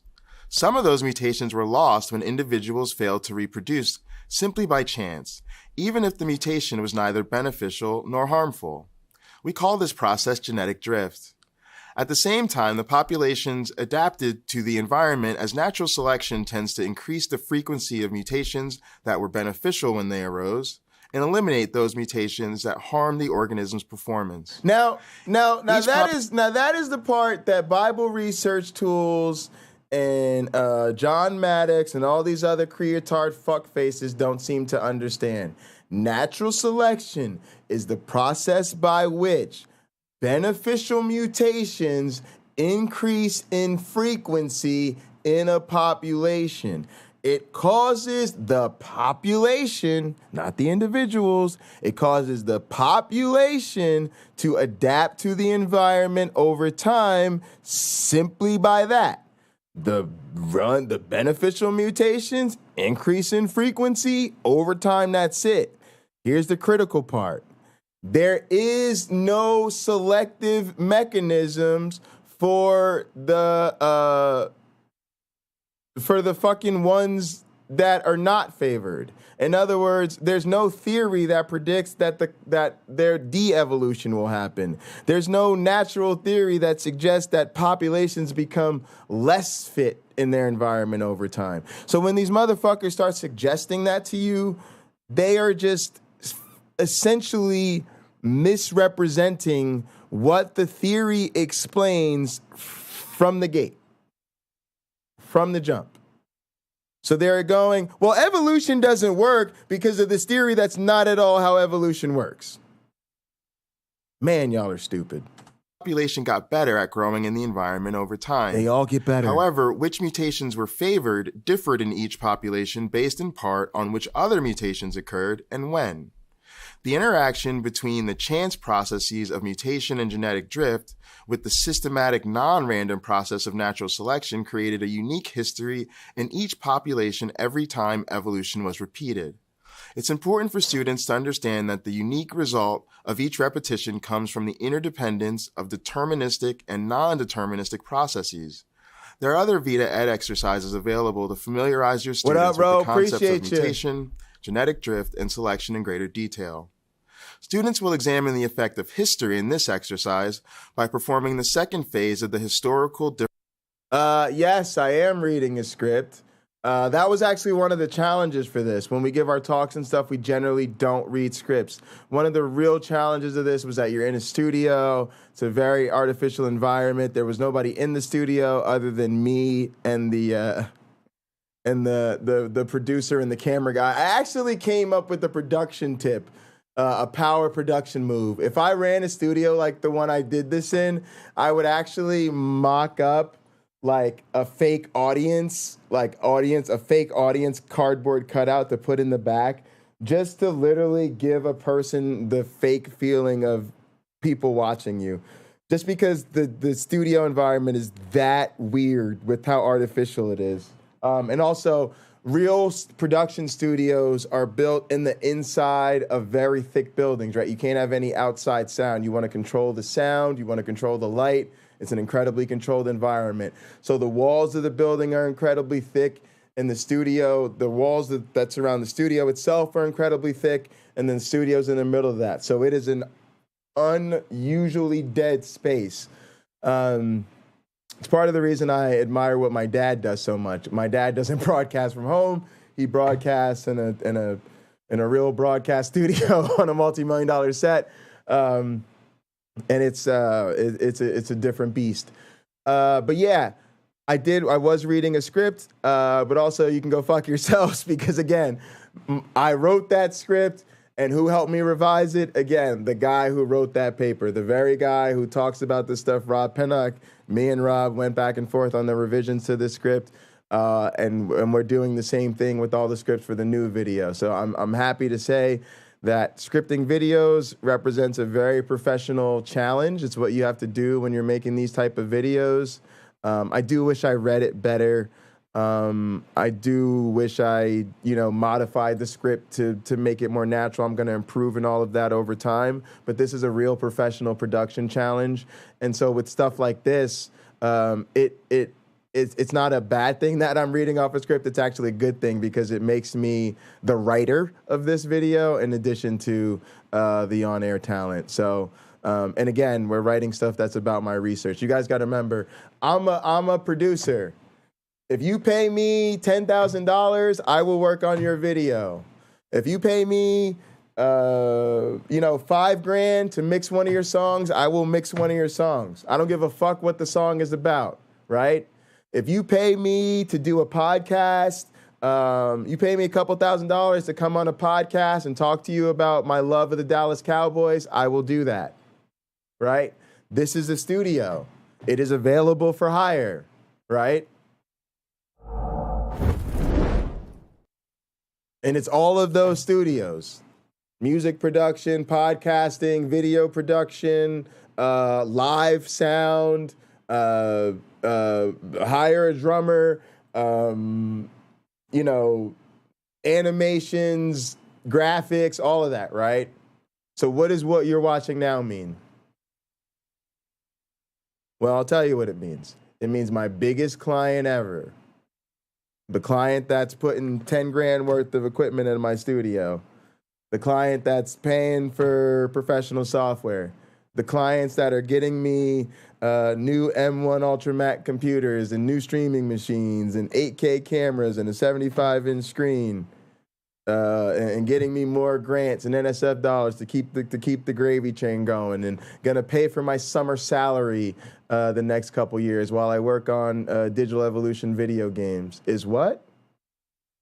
Oh, experimental evolution education software. Oh shit! You mean you just achieved the ultimate integration where the biggest client to your studio is also the shit you teach and use for your research? Yeah.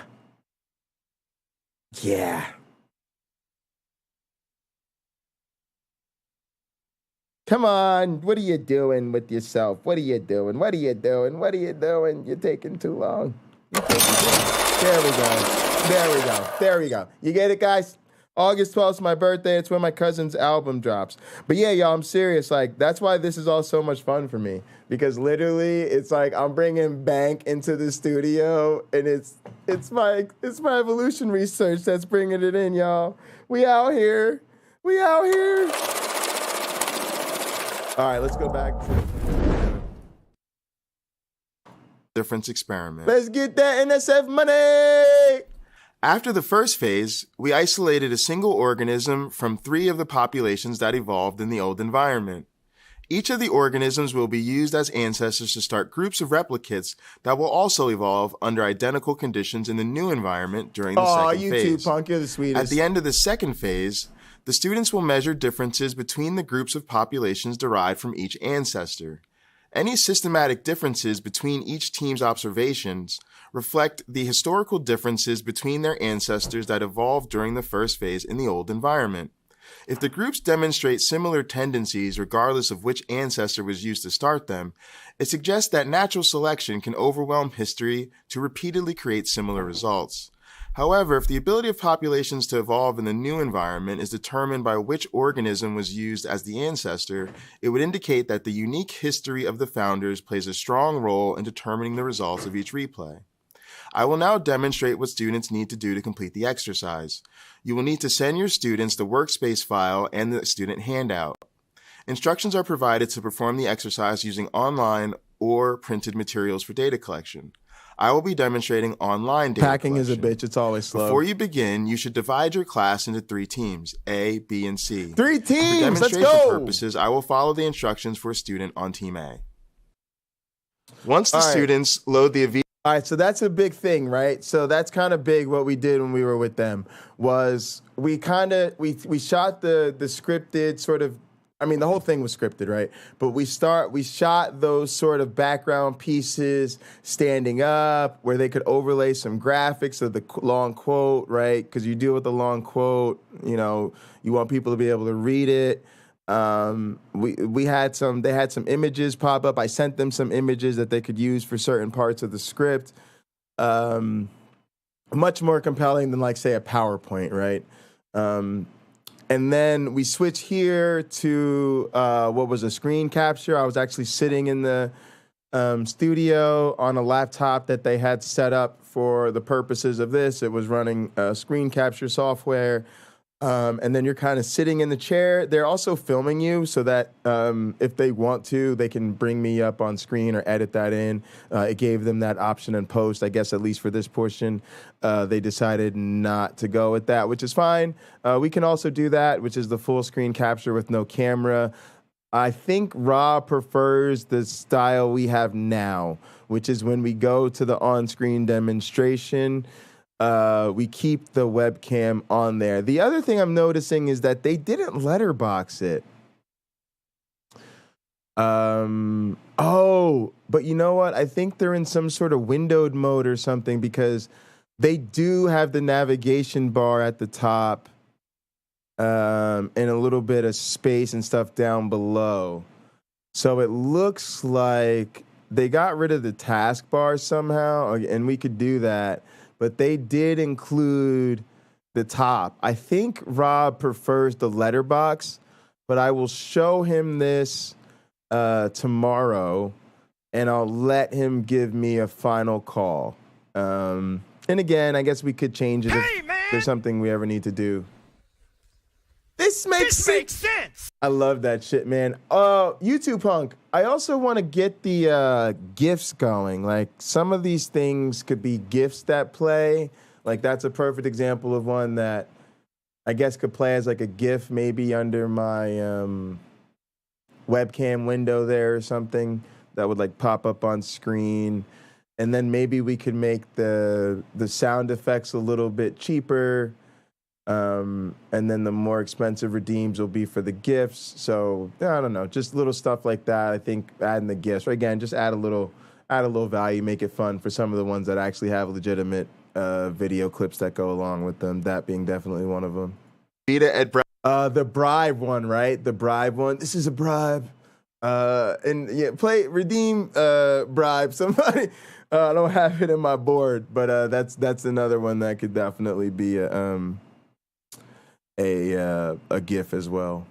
Browser application, each student will need to select Open Workspace from the File drop-down menu. Each student will then open the workspace file.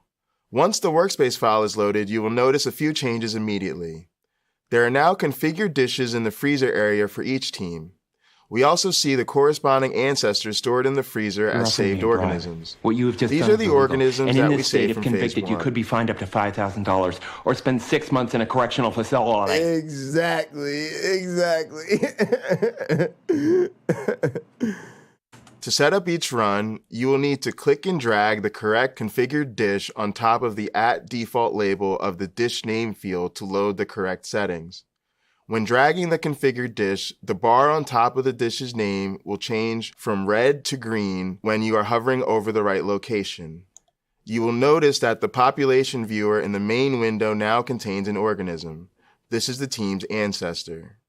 There are other settings to pay attention to. See, that was slick. They should already be configured properly. Oh, that was slick. Sorry, I know y'all probably paying attention to the video, but I'm paying attention to the production, right? They just popped the webcam up there and then switched to the full screen. Y'all was getting busy in the edit. When you are hovering over the right location.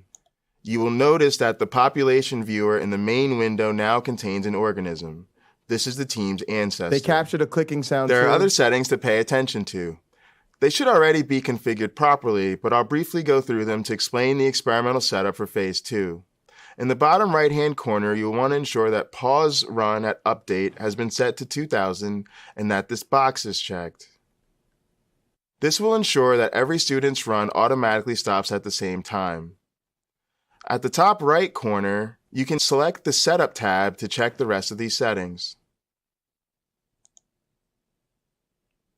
You'll want to check that the dish size is set to 30 by 30 for a total of 900 cells. Make sure that the per site mutation rate is set to 5%. You should also see the name of the appropriate ancestor listed under Ancestral Organism. Place Offspring should be set to near the parent. Under Resource Options, the resources Notos, Nanos, Andos, Oros, and Noros should all be set to unlimited, and all the rest of the resources should be set to none. In Phase 1, Notos, Nanos, and Andos were available, but we omitted the two more difficult resources that are now introduced in the new environment, Oros and Noros. This means that the Oro and Nor functions, which had no value if they arose during the first phase, now confer a selective advantage in this new environment used for the second phase. Make sure that the repeatability mode is set to experimental. All right, y'all, I'm just remembering the exercise. Y'all, like, didn't you write the exercise and the video and record this shit? Yes. But y'all, we be working on a lot of projects. We forget. My advisor actually knows me for that. He's like, Jay, of all the researchers I know, you like to juggle a lot of things at once. This exercise is actually not looking at environmental differences. I may have misrepresented that. What it's actually trying to just look at simply is what difference does this history make and sort of the random differences. How do the random differences that evolve between these lineages during the first phase lead to systematic differences in the second phase, right? So during the first phase, remember again, they all started from the same exact ancestral genotype, right? They all evolved in the same environment, right? So the only thing that differentiates these 15 populations from each other that we evolved in the first phase is what mutations they had and when, how drift was different in each population, and then how that interacts with natural selection. And so that's the historical contingency. Then what we did, and again, we don't want them to test all 15 to see the systematic differences because that would take forever. So what we've done is we've done now this second phase. We've sort of done a ton of testing. And I actually had to do all this work, right? I had to evolve all these populations for the first phase in Avita Ed. Then I had to run like batches of 50 replicates for each of them to see systematically which ones showed the striking pattern of differences, then set up all the exercise and do all the writing and everything else, right? So it was a ton of labor for me to get this all set up and tested. And then what we've done is we've selected 3 ancestors that show unique history. And so now they know that only those random differences that create the unique history is really what differentiates the ancestors from each other. Now they put them in the second phase environment. We add some new resources. That way there's new things they can learn and there's new, new stuff that they can explore. And also important for the purposes of the exercise, there's now some new, more higher value, complex phenotypes that you can clearly know whether or not they do it, right? They either perform the task or they don't. They can only perform it once, and each one just shows you which task they perform. So we strategically made sure they weren't all available. We strategically made sure we make the simpler ones available in the first place. Then now in the second phase, they're going to have a slightly more complex environment. There's some new stuff they can learn. And so now they can look at the differences in their fitness in this new environment and whether or not they perform the new task, right? So there's 2 new tasks, Oros and Noros, that were not available in the first environment. And the students are going to mark and make note of what's your population's fitness, and can any of the organisms in that population perform the new functions Oros or Noros? The old environment, only Notos, Nanos, and Andos were available. All right, that's the 3 simpler ones. All right, here we go. Once these settings have been checked, return to the Stats tab by clicking the button next to the Setup tab.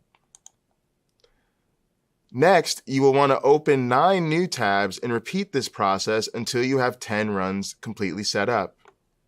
If all settings loaded correctly the first time, you simply need to load the correct dish after opening the workspace in each new tab. This is what your students' screens will look like once they have all 10 runs set up. Once the runs are set up, your students will... Right, this is also really important, right? It's batch work. We want them to get used to batch work. In a real lab, we don't set up just one thing. We do a whole bunch. Let me see. Yeah, there you can see without... Actually, let me go theater mode. Sorry, guys. I'm working on my production, trying to get better at going to the right scene at the right time. I have it set up so I can preview them backstage, but I kind of like to just flow between them. All right, so you can see here that we're asking them to set up 10. The other thing we want to pay attention to here is this transition, right? This transition is something that now that we're making the videos that are for the official Avita Ed team, we can obviously use that Avita Ed graphic overlay, but we can also use this transition and that thing from the intro. So some of what we're doing here is analyzing the production of these, but the other thing that we're doing is we're deciding which video assets we want to use. Okay, we know we want to use the intro thing for Avita Ed. Okay, we know if we want to overlay during a sort of non-screen capture thing, we're going to use that cool little Avita Ed virtual Petri dish logo that's up there at the top left. All right, we know that we have this cool Avita Ed stinger transition that we see coming up here that we can use. And I'm also thinking about using a camera angle like that too, where the camera's kind of off to the side of me. I watch a lot of tutorials where that's kind of going on rather than having the camera directly in front of me. We'll see what happens. All right. After opening the workspace in each new tab. This is what your students' screens will look like once they workspace in each new tab. This is what your... Oh, it was just a generic kind of blue bar wipe. Okay. I'm not crazy about it, but it was all right. I just, I thought maybe it was like an Avita Ed thing. I don't think it was. Student screens will look like once they have all 10 runs set up. Once the runs are set up, your students will select Run from the toolbar underneath the population viewer in each tab. Sal's this shitty scientist.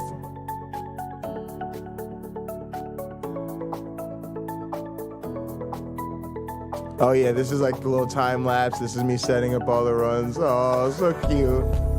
It's so cute. Let's get them go. Let's go. Let's evolve some digital The runs will organisms. stop automatically after 2,000 updates. Your students' run should complete in 60 minutes or less, depending on the performance of the computer. Teachers got to know these Once things. the runs are complete, students will want to open the student data spreadsheet. The link to this document is in the instructions. Instruct your students to select Make a Copy from the File drop-down menu. They should save this copy using their team name followed by their first and last name. Guys, just keep in mind this is for teachers. That's why you note the time. That's why you're showing them kind of behind the scenes how to deal with this stuff and what to expect. you're revealing a lot more because the target audience is the teachers. Same thing with the ones we'll be making. And we might have a different tone if we decide that we're making videos for the actual students themselves. For example, I would name my spreadsheet A_J_Bundy. Students will then record the average fitness score and whether any individuals evolved to perform the functions ORO and NOR, which correspond to the new resources in this environment. The average fitness is listed under population statistics. In this case, it's 3.559. So we go over to our spreadsheet, we record that fitness, 3.559. For the functions ORO and NOR, students will record the number 1 if any organisms in the population evolve to perform the new task, regardless of the number of organisms that perform the function. Students will record a 0 if no organisms in the population perform the function. The spreadsheet will automatically calculate the overall average fitness and the total number of populations that evolved the new functions for each student. Here's an example of what the data will look like for one student. You will want to open the link to the class data spreadsheet. Under the File drop-down menu, save a copy of this spreadsheet with your name and the date. For instance, I would save my example as Mr. Bundy _biology _today's date. When each student finishes recording their individual data, they should transfer their overall average fitness and the total number of populations to evolve each new function into the class data sheet. Each student should be sure to record their name and enter their data in the columns for the appropriate team. Make sure that each team records the total number of populations they evolved. The spreadsheet will automatically generate a grand mean fitness for each ancestor and calculate the percentage of populations to evolve each new function. Here I have an example of what data from an entire class might look like. In this example, ancestor B typically evolves to a high fitness value and every population evolved to perform the functions ORO and NOR. Ancestor C typically evolved very low fitness and populations rarely evolved the new functions. Ancestor A usually evolved an intermediate performance.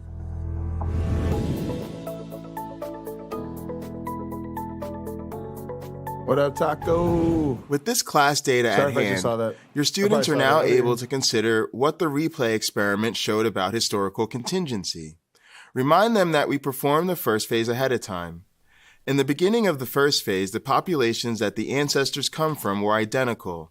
Since the populations began— That's a figure from my dissertation. —began with a common start and evolved under identical conditions, the interaction of chance processes such as mutation and genetic drift with the more deterministic process of natural selection explains the differences between them.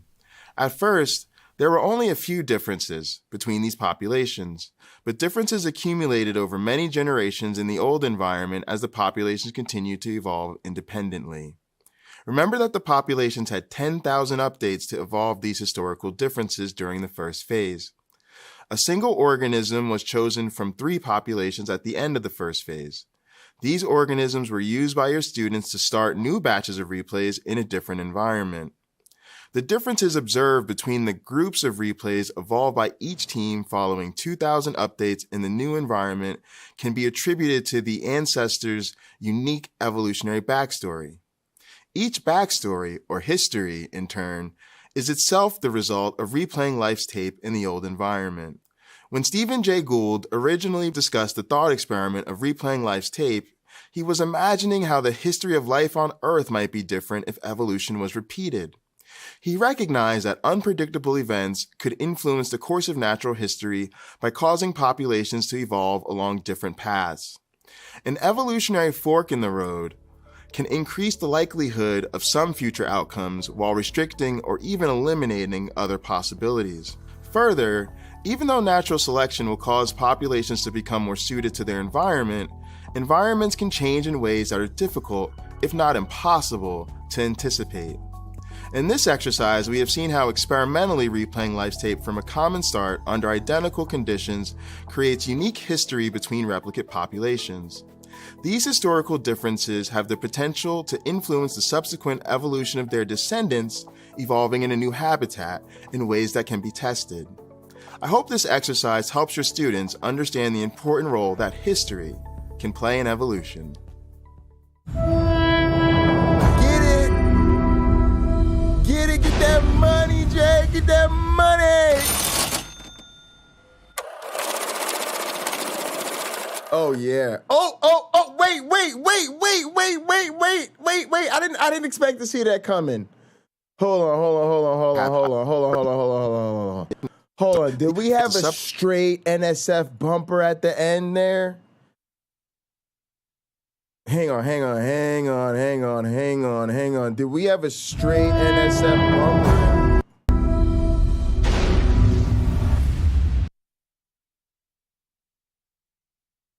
Dog, if you don't show me that bumper at the end right now,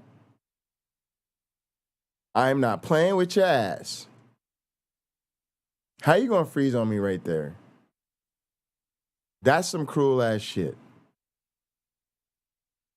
Are you really just gonna freeze on me right there like that? Gould to become more suited to their environment, environments can change in ways that are difficult, if not impossible, to anticipate. In this exercise, we have seen how experimentally replaying life's tape from a common start under identical conditions. Vimeo, go ahead and load this fucking video. Vimeo, I'm not playing with your ass today.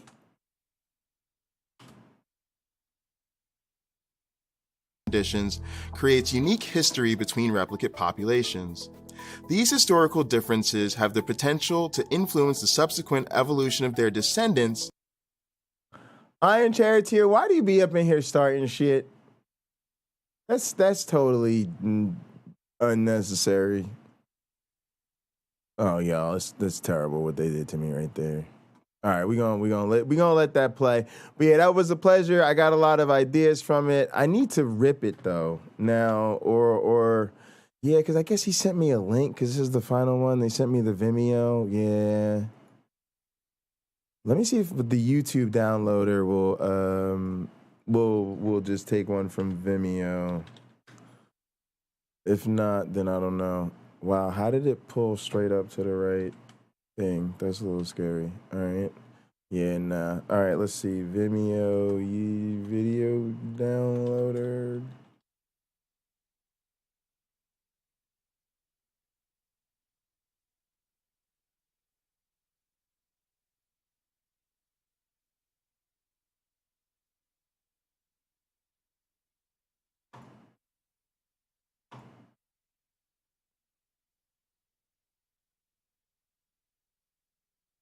Clicking. All right, give me the link.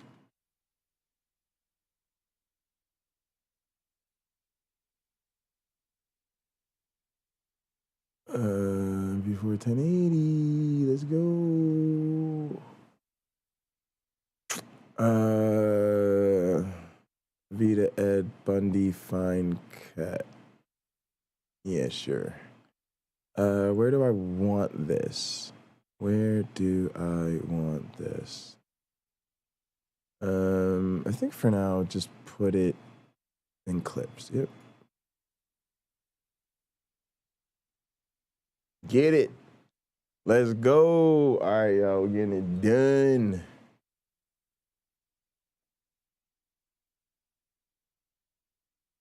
Yeah.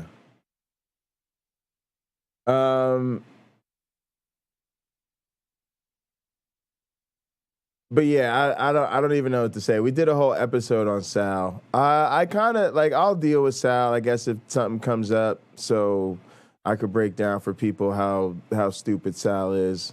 But I honestly find people like Sal disgusting, you know, because they just totally pervert what science means. So, like, when somebody comes through and they're like, oh, yeah, Sal Cordova has debunked this, I'm like, yeah, okay, cool. That just basically tells me that I don't have to be bothered with anything you have to say about this.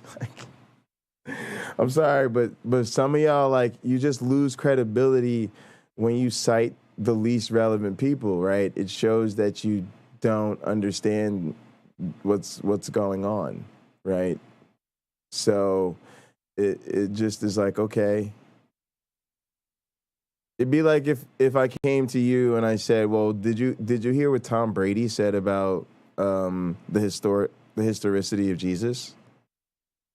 Oh, well, Tom Brady's a mythicist, right? You'll be like, and what does that right? That's how we feel when you quote people. But it's actually much worse than that, because the truth is, like, I don't know how Tom Brady feels. Like, Tom Brady might low key like be a scholar and like have a very relevant opinion on the topic. Like that could be demonstrated. But you know what could be demonstrated about Sal? That he has no ever-loving idea what he's talking about. That he is so way off that to say his approach is not legitimate is kind of an understatement. So, I mean, that's just kind of how it is, right? Like, I don't know. All right, Jason Torn, appreciate you so much. Appreciate your time always, man. Room's open if you ever want to hop on and chat. What am I doing right now? Oh, we want to chop out assets. Let's see if we got that Vimeo video. Perfect, great, wonderful. Let's get you in the editor. All right, we got this going on. GUI intro, yep. It's gonna be in there. But before we do that, let's save that. Let's do a new one, new project. Create new project, yep, let's call it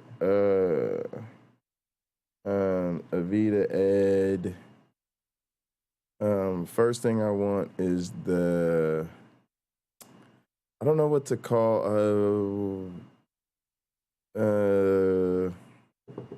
what to call them. Normally I would call them like a bumper. Let's call it a front bumper. I'm just go with that. I don't know what that means. All right, create that. And let's drag in this video here that is now in clips into our media pool. Change the frame rate to match. That's perfectly fine.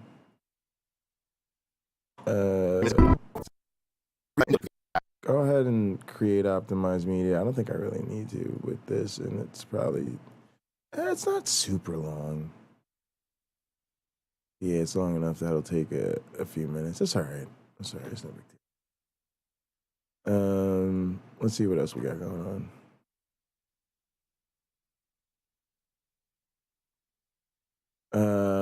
Oh yeah, I want to do January 6th stuff tonight.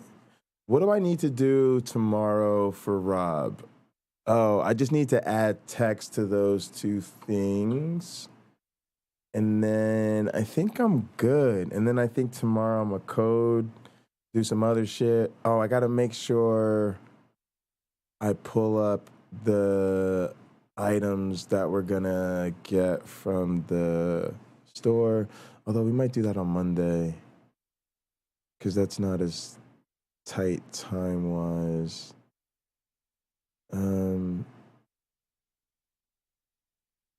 But I think we've got those all pulled up. Let's see. Open in a new app group, I guess? Sure. Oh, what? Why did I not know about tab group? What?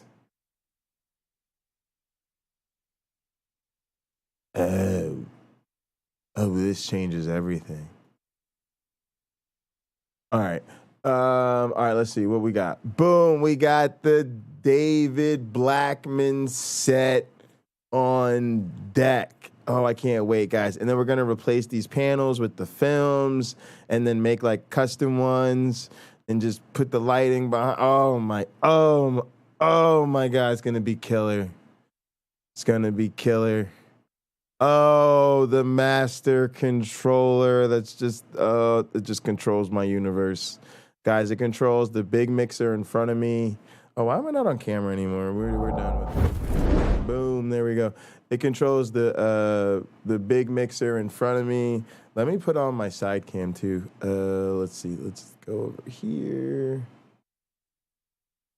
Boop. All right, yeah. So this thing controls this thing in front of me. It controls the new digital mixer I'll be showing you guys that we're going to put in for the recording and streaming rig. It also is going to be a controller for all my software, which is going to be really important when I get my new Mac in and start doing production using multiple machines at the same time. Really important. I need one. All right. If I don't get it, we'll see. We got to see what we get this round. But that's on the list. It's this,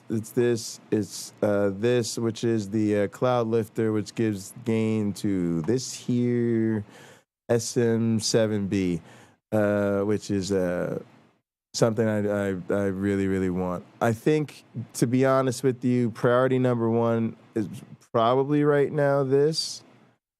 Priority number two, it's usually order of price, right? It's like the most expensive thing is always the hardest thing to get by other means. So you go, we want to make sure we get this because it controls so many goddamn things. We want to make sure then we go to this because it's a great mic and we want to kind of upgrade.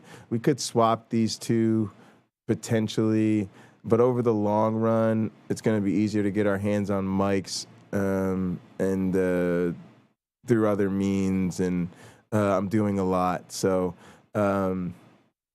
I'd say let's get this. Sometimes I make strategic decisions like that. I think about what types of gear are going to be easier to get down the road, even for smaller projects. With all the podcasting and stuff I got going on, it's going to be easy for me to say that I need a mic. But by the same logic, it'll be easy for me to get my hands on this too. But anyway, hoping to do both these now and then this as well. I might end up getting a couple of these so that I could set it up off over to the side so I could do one for standing shots. For now, I guess I'll move it back and forth or just stand in front of it and set the cameras up differently. I think I actually would do that, actually. I think that's kind of the way I'd like to do it. That way I don't have to... It'd be just less moving around, and I could keep the area focused on other stuff. But I don't know. I haven't decided yet. Have not decided. I'm also considering, getting some bigger green screen stuff and stuff like that. But I think right now this is what I'm really trying to focus on. And then, of course, the cloud lifter goes with the mic. It just helps it be a lot cleaner so that you get a lot more gain out of it without sort of all the electronics that are going on in this mic. So that's the wish list for that. We'll need to discuss that with Rob. I think I'm good there. You can close the group. Yep, nice. Yep, that's what I do. Digital LTEs. Where's Rich? Is there a picture? There's no picture of Rich on this. Oh, it's sad. That's sad. What does the scientist have to do to get his face on the internet? Man, is Rich oh yeah, he's got an article about him. All right, that's fair. That's fair. It's fair enough. There he goes. It's one of my favorite pictures of him, actually. Just chilling by the freezer, the incubator. It's crazy, guys. I actually used to keep my experiments in that incubator, which was kind of an honor, right? There's a bunch of incubators throughout the lab that the lab has access to, and it's crazy just opening the incubator every day to work on your experiment and looking there and going, yep, there it is. There's the LTE. It's right there. All right, well, let's make sure we don't knock it over. That's your main focus. You always have your eye. You're always very, very focused on it. Why? You don't want to knock it over or mess it up or something. Jay, did you spill something in the LTE incubator? Whoops. That you're trying to avoid that.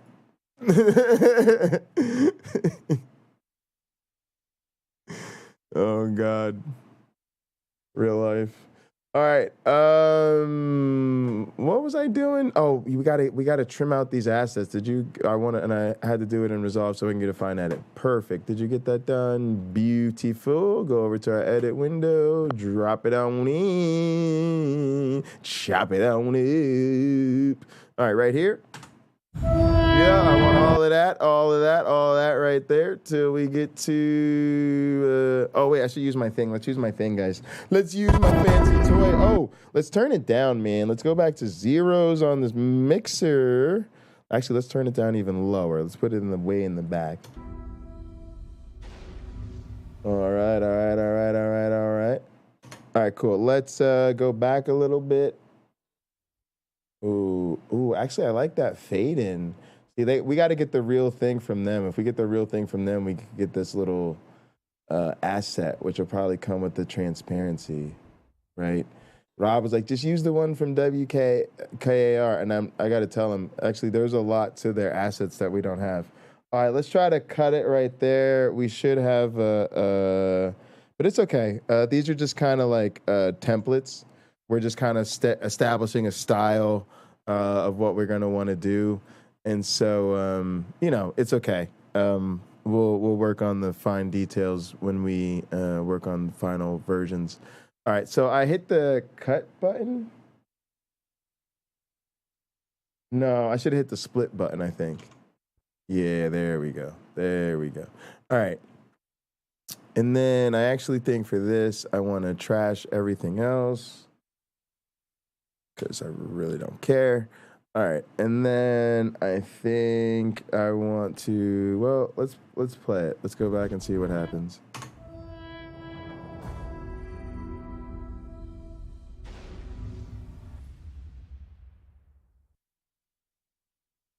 I mean, literally, it's almost perfect. I'd zoom in. I probably. I don't even need one, but yeah, I was gonna say I'd give me this a little fade out just to help it be smooth. All right, let's. I'm so glad we're getting this done, guys. This is stuff I've been knowing I wanted to do for this for a while. All right. Whoa, what is all of that? What is all of that? What is all of that? What is that? What are you talking about?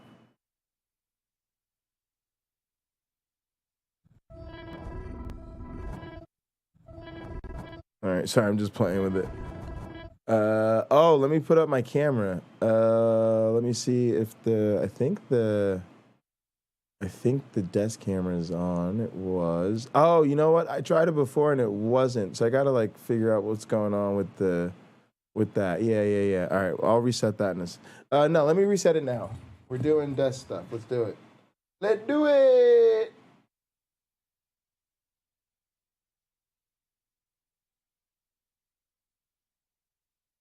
Yeah, why did Droid Cam stop running?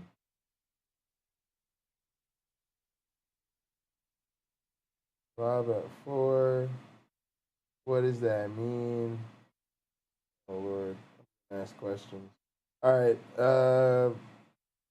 Droid Cam. Sorry, guys. I'm getting the desk camera going. We're getting the desk cam going.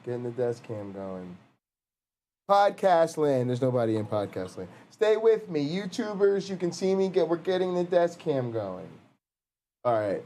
Oh, the app is closed. I probably closed the app accidentally or something. Or had to restart the computer or something. All right. And now I'm using the wrong keyboard. That's no good. Droid Cam. Start me up. Come on with the connection errors. I hate when it does this. It's really annoying. It's like I have no idea why you're having that connection error because the app is on, it's going. All right, hang on. It should say Droid Cam is running if I close everything. It'll be like Droid Cam is running. Hear everything.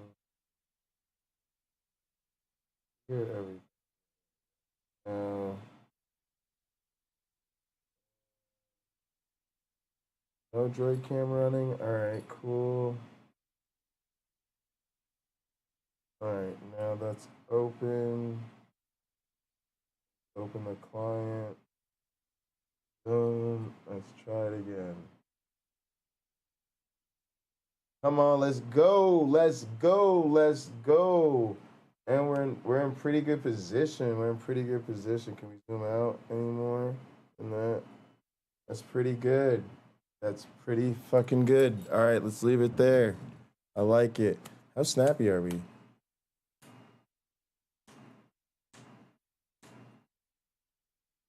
Pretty good. Hang on.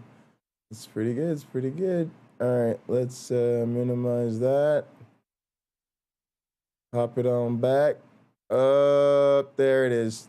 There it is. There we go. There's the desk cam. What is it? Why is it called desk cam? Because it's giving you a view of the desk. All right. Now you guys can see me working with the cutter here, right? The speed editor, right? That's the thing we were working on yesterday. Yesterday we learned the buttons. Now we're using it. You can see both keyboards. And all right, I really like that. I put like I showed you guys, like a mini little fade on there. And yeah, I think that's good. Like I literally think that's good. That's all I want is that simple chop. It feels so good to play with the speed editor. All right, but let's use it for what it's for, and which is getting work done quickly. So let's go ahead and deliver this. Probably just H.264 master preset is fine. Yeah. The name is gonna be Avita Head Front Bumper. Yep. And then we're gonna go browse with the locations. I think I want it in media. Studio, JBox Studio.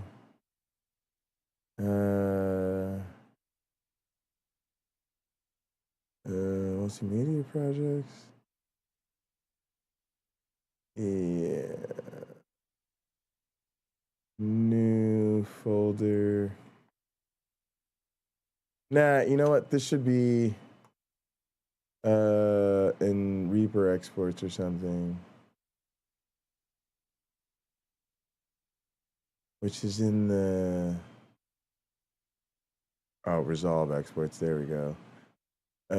New folder. This needs to be organized, but it's all right for now. Vita Ed, front bumper, boom, there we go. Whatever you say, homeboys. All right, add it to the render queue. And go ahead and render everything.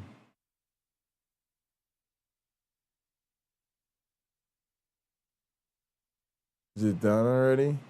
All right, completed in a second. Well, it's pretty short. All right, open in the file location.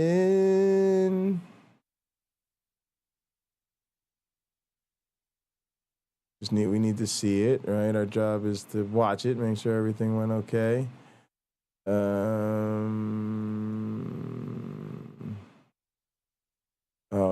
It's the worst view. Fit the screen, that's fine.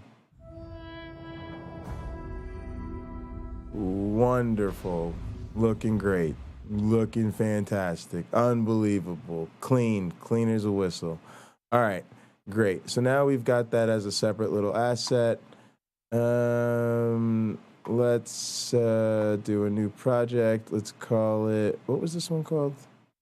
Avita at front bumper. Let's do Avita add exercise.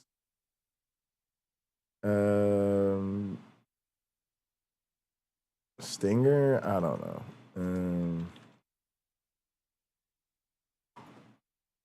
All right, now go to the media bin. Well, now I gotta bring in this clip a bunch of times. I guess that's fine.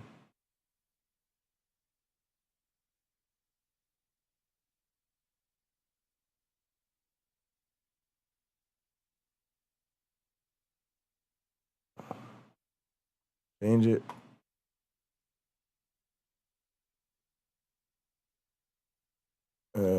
Same thing, generate optimized media so it edits fast.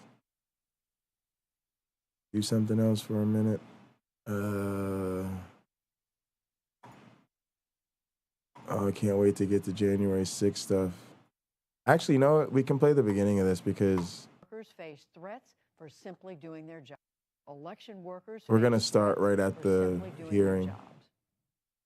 President's lie was, Which actually, let's find that too.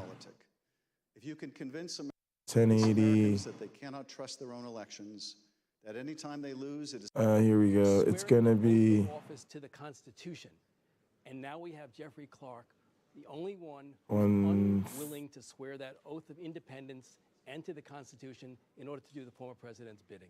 Exactly. He was the one who said in answer to Oh, there it is. All right. All right, that's ready to go. Boom, let's go. All right, gang, let's jump into this. Hold on, I'm going to ghetto rig today. It's not as ghetto rigged because, hold on. There it is, I can see it there. Because I am recording on... Oh, Tangelo. What's up, homie? Appreciate you coming through. Always appreciate your time, man. Send me an email, man. We'll schedule something. Or you could just hit me up on Facebook. It's up to you. It's up to you, whichever you prefer, man. A nice laptop now.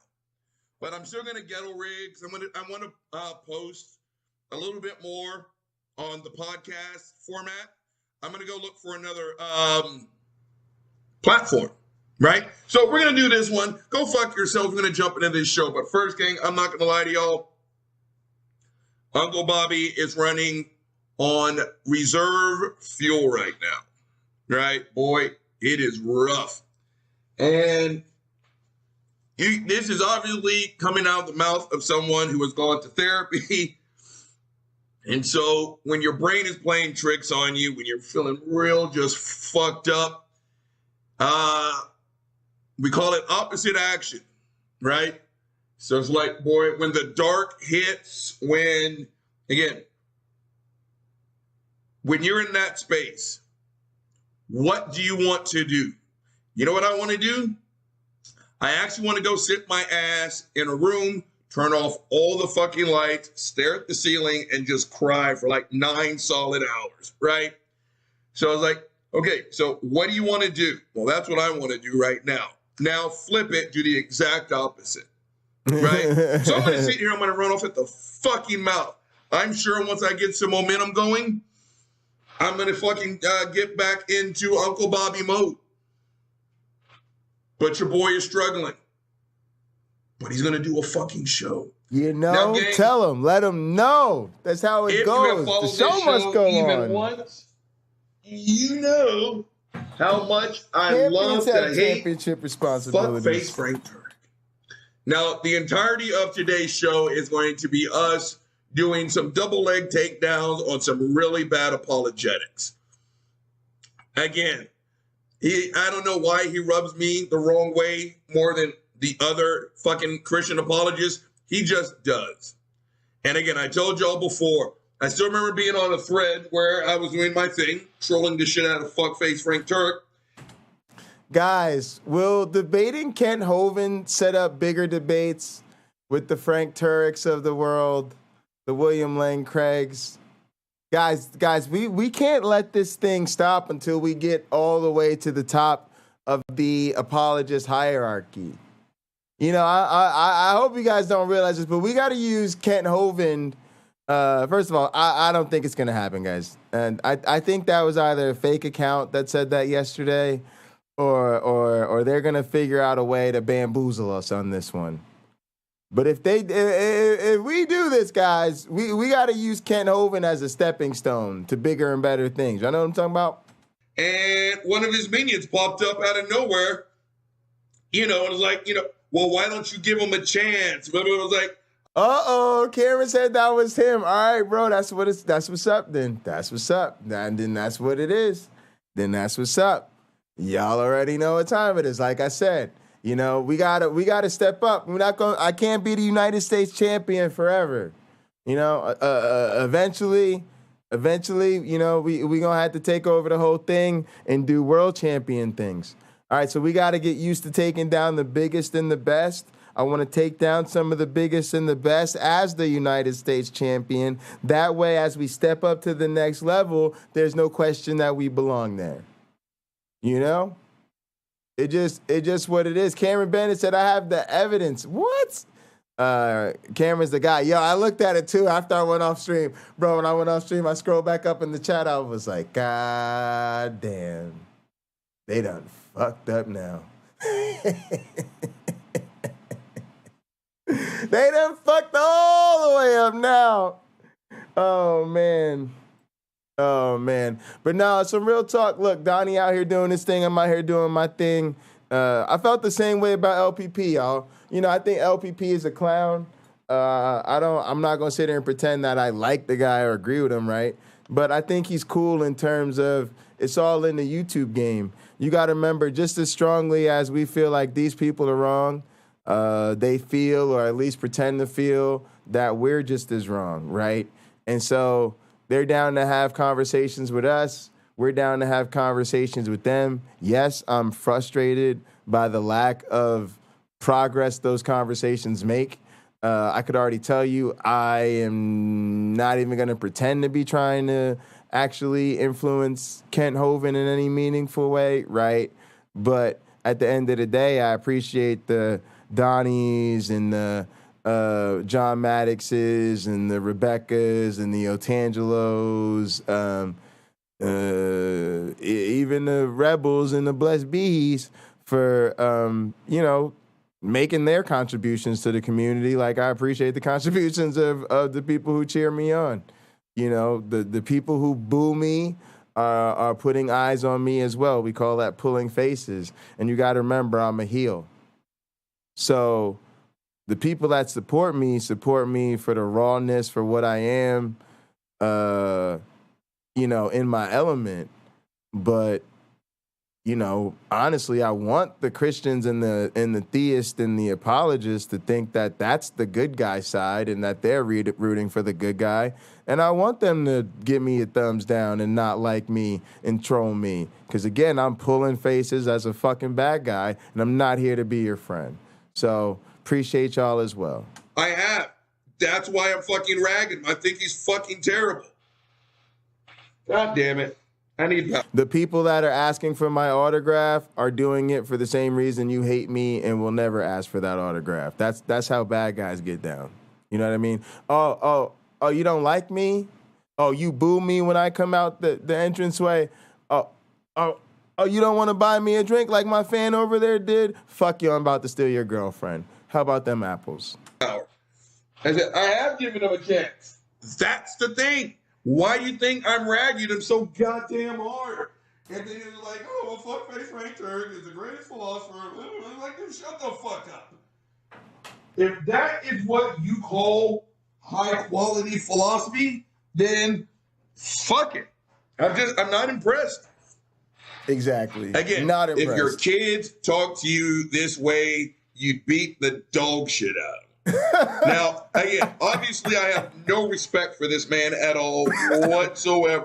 But gang, I came across a video because, again, I've been up all night long. Gang, I've got a bad hip that needs replacing, and I got my ass out on the street and probably walked about 4 miles.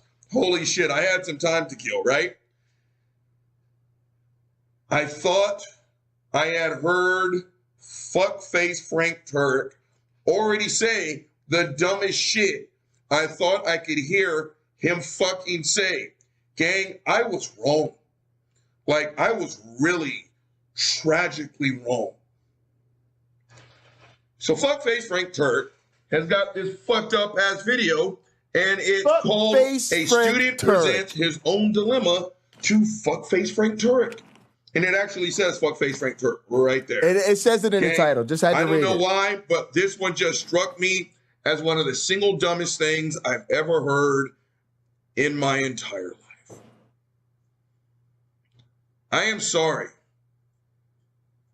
because I don't suffer by myself. If I had to hear this stupid ass shit, now you guys have to hear this stupid ass shit. You guys ready? Roll the tape. Prediction, right? I'm a Christian, obviously, and we're not. I'm just holding it there in case you forgot who the fuck you are dealing with. Struggling with just a little kind of dilemma that I keep running in my head. So if God, I think you kind of answered like a little bit. What you can't read? Hang on. Because this has a little bit to do with predestination. But if God is just, an all just God, and he knows that there are people out there that are not saved, and he doesn't do anything about it, and they go to hell. What does that ultimate? Pause the tape already. That is an incredibly logical question. I've asked it all the time. You guys have probably asked it all the time on the shrimp, right? That is a very logical fucking question. The problem is the answer biblically is very obvious. Again, fuck all the backflips. The bottom line is, if you don't jerk Jesus off morning, noon, and night, you're going to go to hell. Period in the story. Right? So again, so funny. Oh my goodness. All right, y'all. Let's comb through this. Let's jump around. All right, so first, we're not going to jump on the timeline. We'll stay here on the source. Source. Is that not the source? All right, look, let's do that. All right. Let's lower the volume again. All right, all I really want to do, let's scroll because it's super fast. All right, so we got that. And then I think we might want that. But that's a little bit too much right now. Even that, I don't know if I could put, because I could probably get to, because I think I could only get to here before I had to cut. I don't know. It might be interesting. I'll try it. Or I'd have to go trying to cover that or something. But I do think that's better than trying the other transition, which is the blue bar one. I mean, that's just generic. I could always add something like that. But I almost want to try to cut this as a transition. And then I think that's it. I don't think there's anything else. Oh, what do we do at the end? I wanted to see that stinger at the end. Remember, I kept making a big deal about the end. So let's go ahead and scroll on down to the end. Sorry, I could scroll even faster. Ooh, that was so fast to get to the end. All right. Let's now we would switch back to jog. Yep. Yeah, look at that, y'all. Oh yeah, that is our active lens thing. 2022. Ooh, Avita Ed. Ooh. Oh yeah, I like the ending. I like the end bumper. Ooh, I like this. Ooh. All right, let me hear the audio too.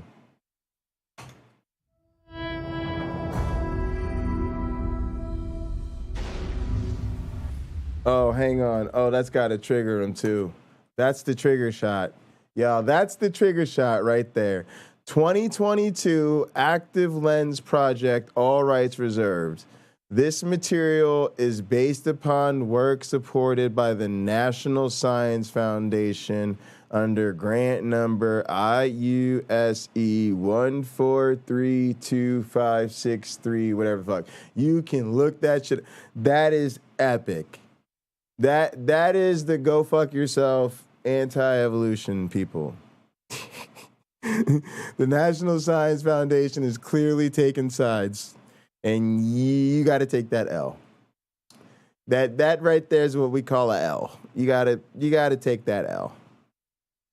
They're like, you may not like that pocket locker guy, but this work is sponsored by the National Science Foundation, so go fuck yourself. Guys, am I gloating? Am I rubbing it in their face a little bit? Yep. Yep. Am I doing it for my own entertainment? Probably. Probably being very childish right now. It's not very nice of me. All right, but yeah, for real, let's try to get that little stinger, and then we'll get the end bumper, and then we'll be done with this bitch. All right, let's go back in the scroll. Oh, no, hang on, I messed that up. Hold on, I fucked that up. All right. Go to scroll. All right, there we go now. Oh, that was super fast. All right, look, it was still spinning, and it was at the end. All right, back to jog. Blase, glavinoids, me, nobody cares. All right, then we'll do that. All right, now look, we're going to set us a quick in. Boop. Oh, no, I don't even want the in there. Let's go back a little bit. Yeah, let's go back a little bit. Let's set the in there. Then we'll go over here. Oh, yeah, we don't need all that. So we're going to set the out there.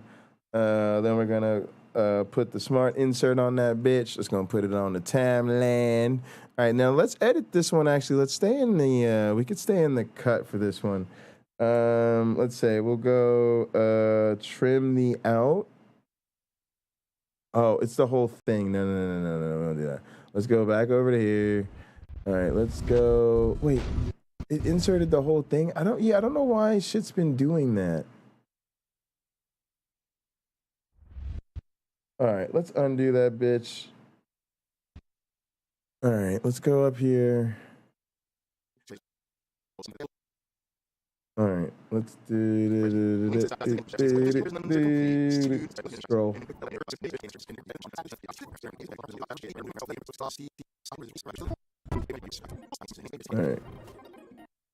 All right, jog. Beautiful. All right, now in. Just set an in point. All right, there we go. And then out should set an out point. All right, now when we put it on the insert, yeah, exactly. It should just be that. Boom, and there we go. All right, now we want to trim the in to, we're probably going frame by frame now, right there. Where we've got a fully, I think there's something on my screen. There is. All right, what is that? I need like cloth. I'll be right back.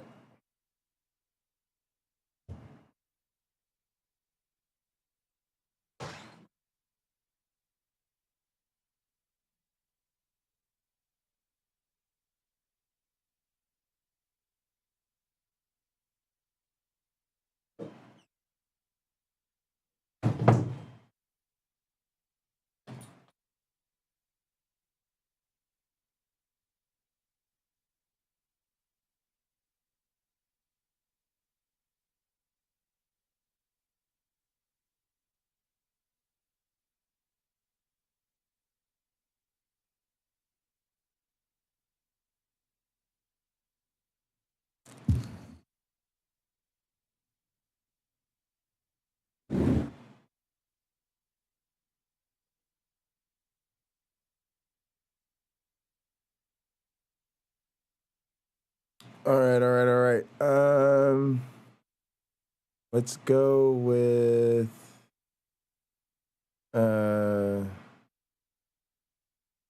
man, why are they unconnected all of a sudden? So let's undo that. Where's the undo at? Right here. Oh, by escape. Ooh, I like that. I like that a lot. All right.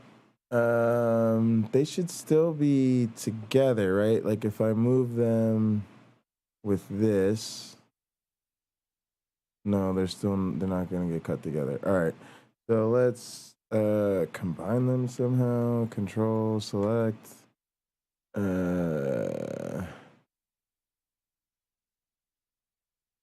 new compound clip, I guess. Don't care. All right, and then trim the end. Still no. All right, Cool.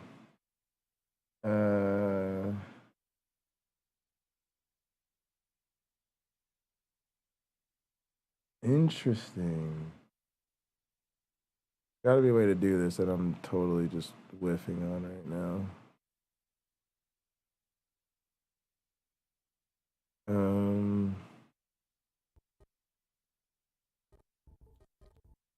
Trim the in. All right, let's go out. Nope. Out. Out.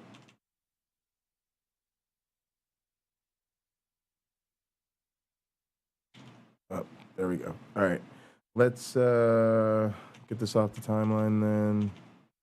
All right, good. Now we'll go up here and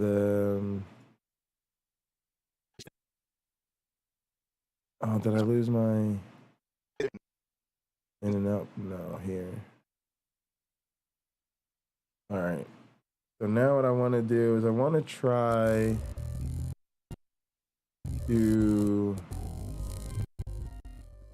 trim it up here because that's kind of what this window's for. All right, so let's set that as the end. Yeah, it's really nice with the jog wheel. It's like I can get it pretty precise. And then this way I don't have to edit it there. And then like I have it up here to do. I have it up here for a reason. It's like the tape thing. Get the cut we want. All right. Then do the smart insert. All right, now let's play that back.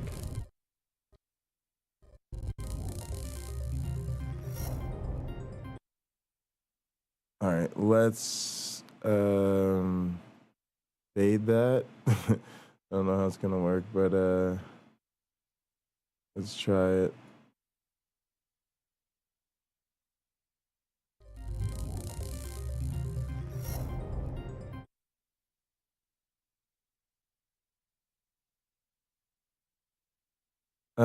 Yeah, we'll try it. We'll see what happens. I think in the end they're gonna send us. We'll be able to get them to send us the real stinger, and I'll put the real stinger in there. And if this is awkward now, I just won't use it. But whatever, we'll try it, and then we'll get the end, and that'll be fine. All right, so let's grab that. Let's call this browse. This is gonna go exactly where it went last time. Studio, resolve exports, Avita Ed. It's gonna be called the same thing. Nope. It's gonna be called the rear bumper. Oh no. This is the stingers. It's gross. Now this one I'll probably overwrite, definitely for sure. All right, let's go ahead. Same settings as before. Go ahead and render it. Done. Let's do the next one. It's a little weird to do new projects for each of these, but I kind of prefer it because I don't know.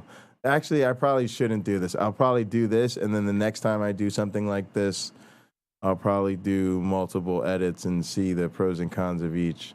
The thing I liked about this was that it keeps each one to its own edit. The thing I don't like is paying the cost of generating the optimized footage each time, but I don't really need to be doing. I'm doing more as trying to develop a good habit rather than because I need to be. All right, so that one's done. It shouldn't be untitled project. It should be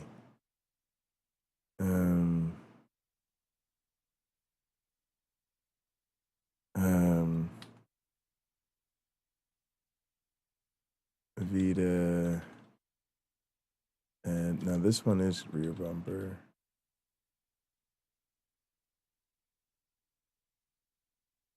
Hope I didn't name the other one that.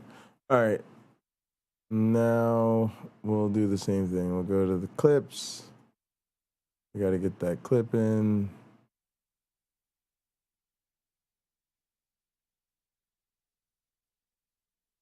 Change it.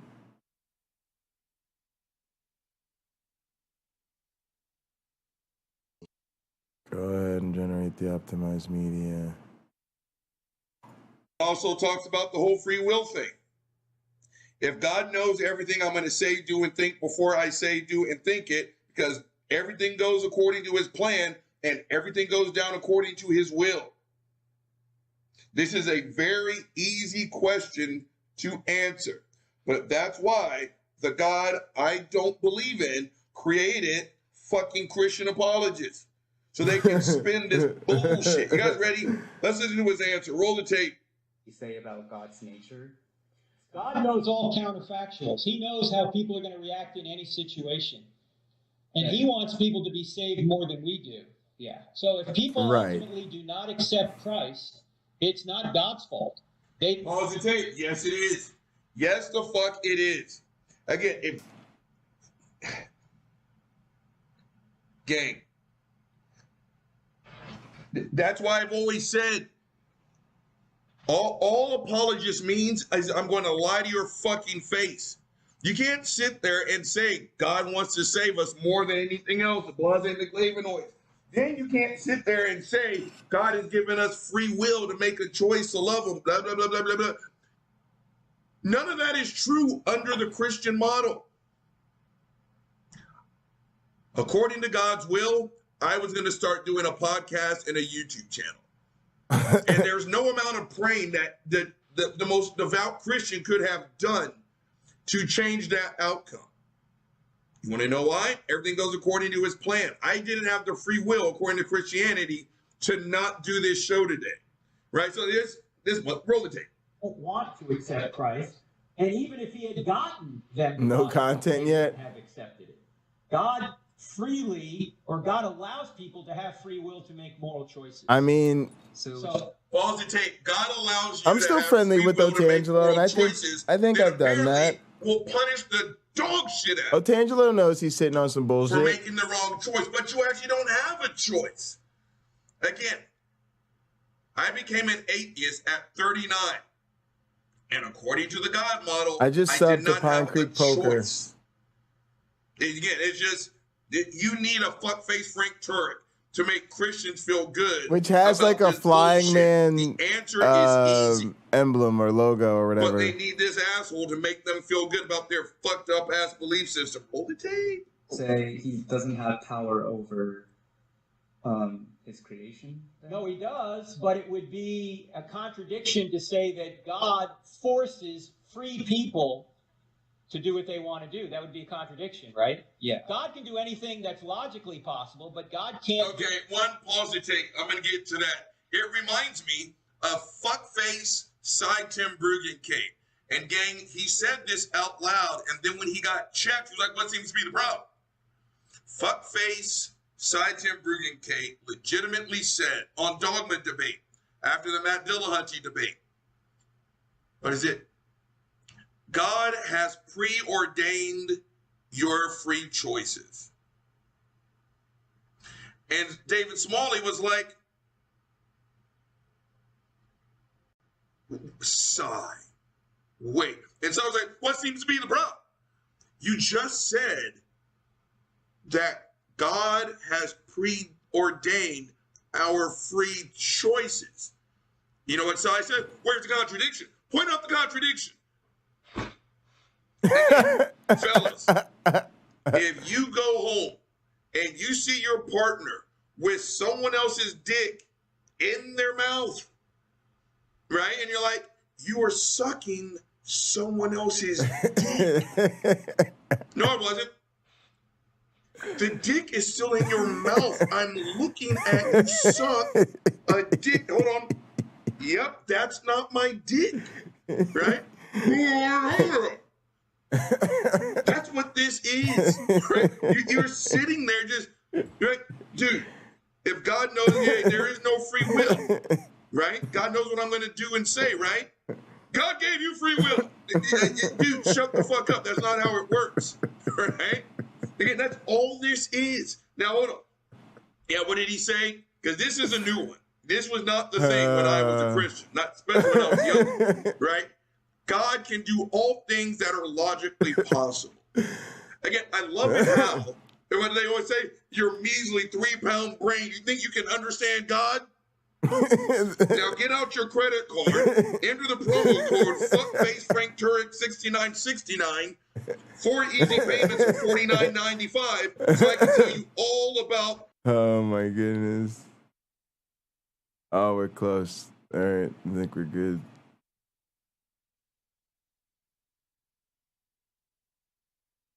We're just kind of messing around, starting to use some of these early, very simple projects to get used to using this control.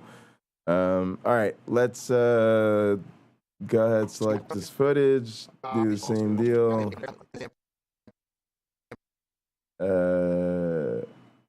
Let me see.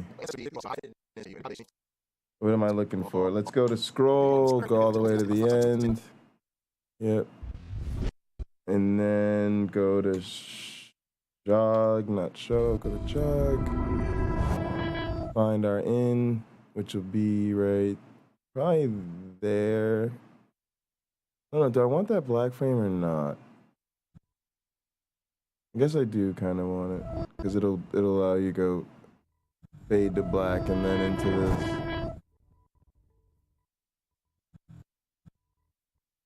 And then you can use the black as like this kind of a seam.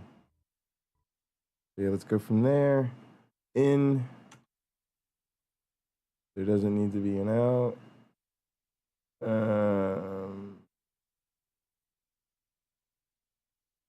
Sure.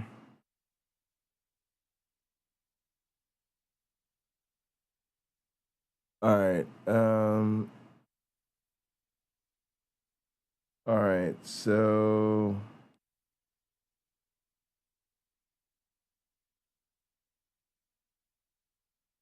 All right, let's go to the beginning using our scroll. See, it did it again. It did this thing again where I didn't successfully set the in. All right, let's undo this. Go back to this footage. It looks like the in is set, right?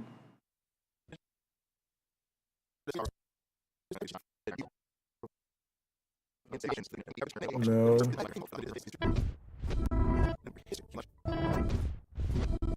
All right, jog. They should save this copy using their team name followed by their first and last name. What? Here. Jog.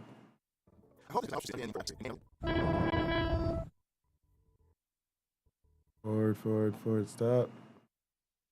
In. All right. Oh, you can punch it out. I see.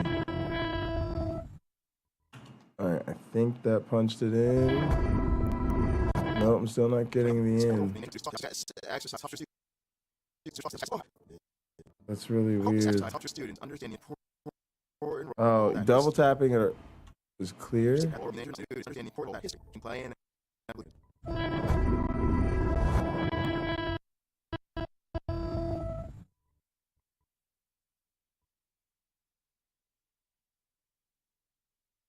Maybe take the snap off. There we go. All right. Now append. All right, just figuring it out. Thanks for bearing with me.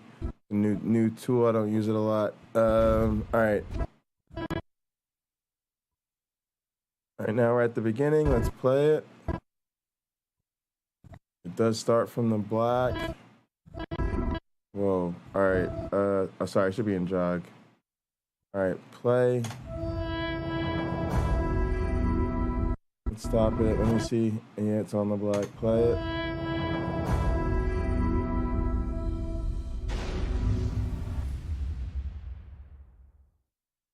And then we get to the NSF. Nice, beautiful. All right, so now that's that.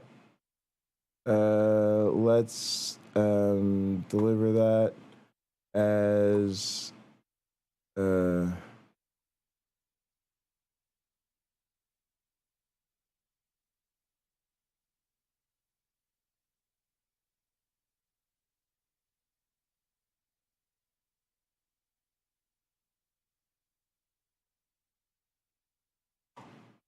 right, now we have the rear bumper. All right. Boom. Add it to the render queue, render it. Perfect. All right, now what we want to do. All right, guys, I'm going to put Gin and Truth on. I'm going to take a quick break. When I come back, what we're going to do is I'm going to unbox the camera. We'll start setting up the camera, messing around with that. And then we'll make ourselves a quick little edit of this. That'll be mostly what I want to do today. I kind of wanted to get a little, I needed to focus on this Avita Ed video today. I also wanted to make sure everything's all right with my programming rigs. I might pull up VS Code and mess with that for a bit. But actually, I want to probably take advantage of wrapping up my day a bit earlier. I normally work, throughout the evening too. But doing this January 6th stuff, if I can just get this done and whatever, we'll see what time it is, because the January 6th stuff takes quite a bit of time. But I'm super excited about it. I'm really, really, really glad we decided to cover it. It's been really, really fun streams doing it. So, but yeah, and I don't like to do it while I'm working. I want to set time aside to be really paying attention to it and reacting to it and interacting with you guys while we go through it. All right, so like I said, I'll be right back. I'll put on Gin and Truth, and then wait, I got him over here still. Sorry. And then when I get back, I'll start unboxing the camera.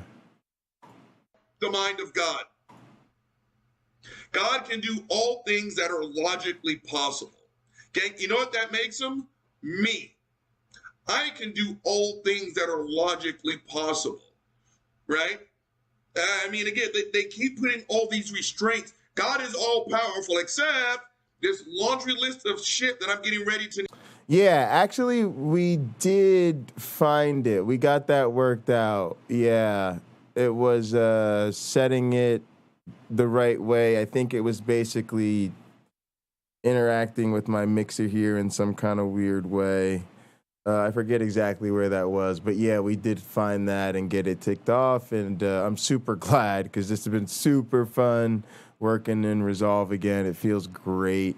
This computer's really handles it nicely, and the controller is really nice, and feeling like I'm getting back to the interface. I still got to work back through all the kind of fancier stuff I was doing, like with the effects in the Fusion view, and some of the more advanced stuff that I haven't been doing. But, the ultimate goal is to get to the point where we're working on more creative stuff, making music stuff, doing video stuff. I've been talking to my cousin about using his music to make some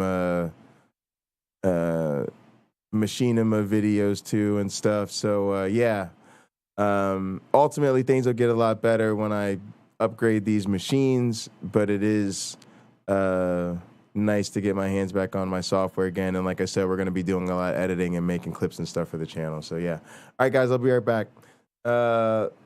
Also, oh yeah, I'm glad you oh, you got the keyboard too. Dope. And I'm glad you like Resolve as well. Yeah, I love it. I think people sleep on it. I was a Final Cut guy when I had a Mac. I had to find something else because I wasn't using a Mac anymore. I love the fact that Resolve is cross-platform. Now when I get this Mac, I'm like, I think I'm gonna ask them to focus on making sure I can get Resolve and Reaper and stuff on there. I do want to have tools on it like Logic and Final Cut, but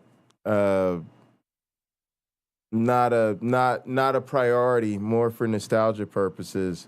Whereas I'm like you, I really do love Resolve. I recommend it as often as I can. Name that apparently this fucker can't do. Roll the tape. Do logically impossible things. He can't force free creatures to do what he wants, because then they wouldn't be free. He can't create a square circle. He can't create a one-ended stick. He can't create an honest politician. I mean, there are some things that God can't do because they're contradictory. Well, then wouldn't that mean he's not all powerful? No, power means he can do everything that's logically possible.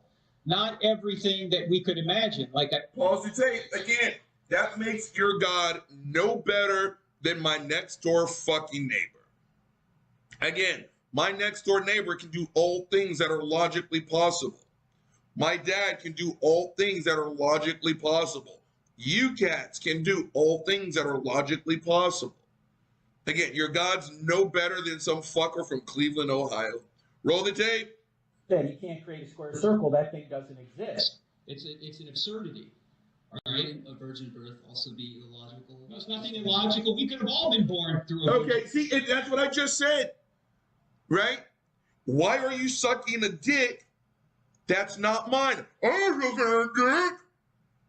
Right? And that kid asked a spot-on question, and he's absolutely right.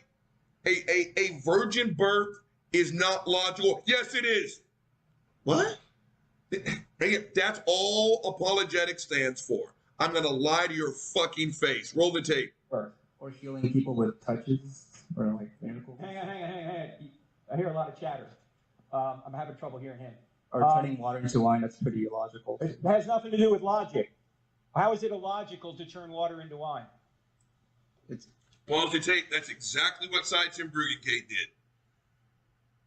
God preordains all of your free choices in advance, and you can't change it. Well, where's the contradiction in that? Where's the contradiction? Again, no different. I love it how I'm doing that game with my mom right behind me.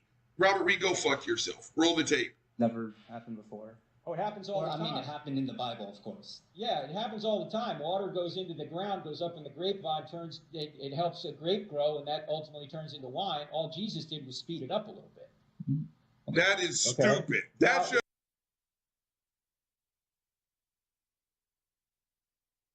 Yes, exactly. I love that it's all in one package. And I'm saying this as somebody who likes having all the different specialized tools for all the different things that they do. But yeah, at the end of the day, once I started working with it, it was just undeniable. I was like, yep, this is it.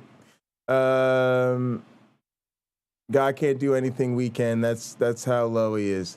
Yeah, I always think of it, God can do everything except anything. And I also, I like to come up with these atheist hymns, right? So one that I really like now is "To God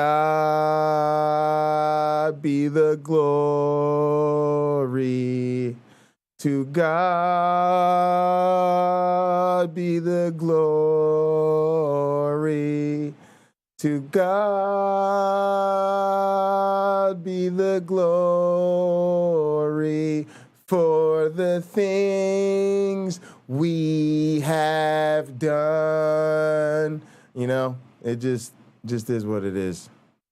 If the God who created the universe wants to intervene in the universe and overpower a natural law, can he do that? I'm sorry. Yeah, of course he can. Yeah, right? exactly. Like, that kid's like, dude, what the fuck? And the dude's a Christian. Gang, for a guy who talks with his hands a lot, Parthenogenesis is logically I hate the way possible, fuckface just Frank highly Turk's talking with his unlikely. hands. The only reason I'm not using my hands right now, because Buddy's asleep on my fucking lap. Gang, I've heard him do this before. And I've heard him ask questions like this to non-believers, right? Well, if God wants to do X, Y, and Z, I mean, can't he do that? I'm like, fucker, I don't believe in your God. No, answer the question. It's like, what? Again, just listen to this fuckface, and let's all have a stroke together. Roll the tape. You can overpower natural laws. Look, I'm overpowering a natural law right now. Gravity, right? Yeah. Pause the tape. You guys can't see it. Fuckface Frank Turk picked up a bottle of water and claimed that he is overpowering gravity. No, he's not. The exact same force, if I'm not mistaken, it's negative 9.98.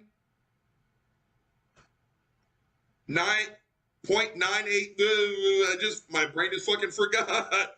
Negative 9.81 newtons per square inch. The forces of gravity are still working on that bottle, even though fuckface Frank Turek, it's holding it, but I guess it's not falling to the ground right now. Therefore, I'm overpowering gravity. Actually, no, you're not, Frank.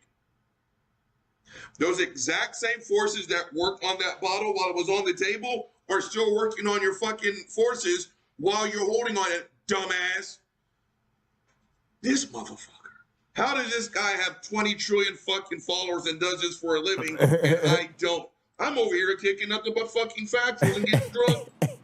Seriously, guys, we gotta do whatever we can to help Gin and Truth get to the point where he could do this for a living. I need him to do it for a living. Can you imagine Gin and Truth in like a decked out fucking studio and some shit with some fucking editors and some shit and some sets and some fucking gags and some costumes and some fancy screens and shit? I'm with it. The Gin and Truth late night band. Y'all, I'm so down with that shit, bruh. Like, y'all can miss me with the being a famous YouTuber. Let's catch one of our guys getting a late night show together. Let me host that bitch, play drums in the band, you know what I'm talking about? That's what I'd love to see, like late night Counter-Apologetics become like a full-blown fucking late night shit. Like I'm a fucking get myself like a tricked out studio where the band can come through, play some songs and shit at the beginning and the end of the show and shit, and have guests sit on the fucking couch in the studio and interview them, and I don't know, that'd be great. It'd be amazing. Let's just gotta get to the point where I'm willing to be around people. Fuck people. All right, let's what are we doing here? Oh, did we get the ending? Yeah, we did the rear bumper. We got to get the camera. All right, word is born. Let's do the camera. Hang on, y'all. I'm about to go grab it.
All right, guys.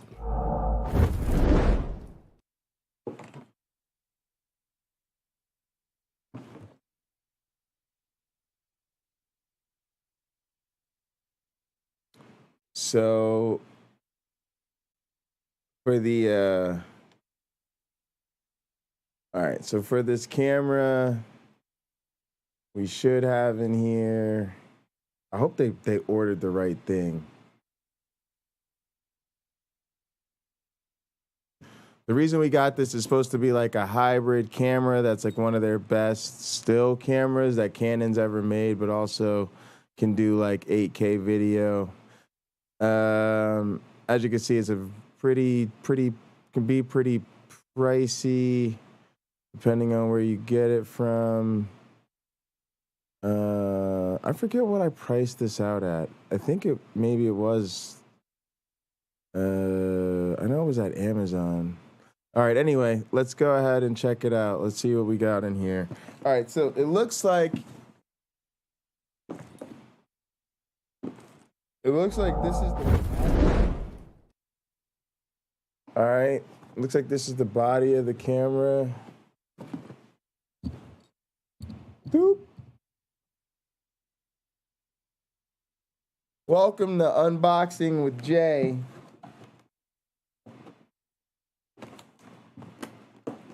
This is your tax money hard at work. All right, there we go. Got a box with the camera. All right, it's the body. It's got the batteries in here. All right, we're going to get into this box. But, yeah, man, I wasn't playing with y'all. I told you I was about to get this gear up in here.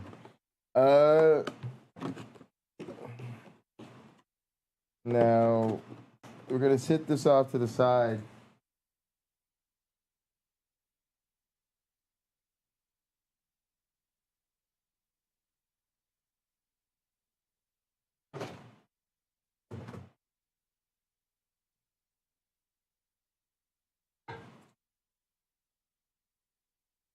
Because we got some other stuff in the kit, and I got to either find a tripod for it or put it on the other tripod, and then put it on that so that I'm not holding it or dropping it. All right, we got some audio cables. I ordered these. These are just my audio cables that I guess came in here. This is the bag for it. Comes with like a backpack for traveling. That's kind of good because, you know, I might need to take it to events and record conference stuff and talks and stuff like that. All right, here we go. Lenses. I'm sort of getting into this, guys. I'm mostly a sound guy, and then with video stuff, I do a lot of editing. That's also why I like to work with Machinima, because I don't have to do a lot of camera work. I do have shaky hands sometimes, but I'm going to be getting more into doing video work and cinematography stuff, mostly video stuff that I have to do professionally for science, but I also want to try to, you know, get into this promo world, and so we're going to try to learn how to get better with cameras and shit. Also, I want to eventually start making like music stuff for like my drumming and stuff. So, all right, anyway, this is our so we've got great cameras now. We got a 75 to 300 millimeter lens. That's sort of your main multi-purpose lens. What else do we have in here? All right, we've got the telephoto lens. I tried to get a kit with at least a couple of lenses. We got a telephoto lens. There's what I guess that'll actually look like.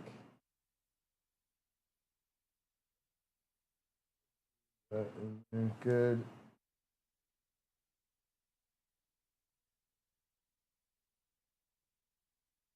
Oh.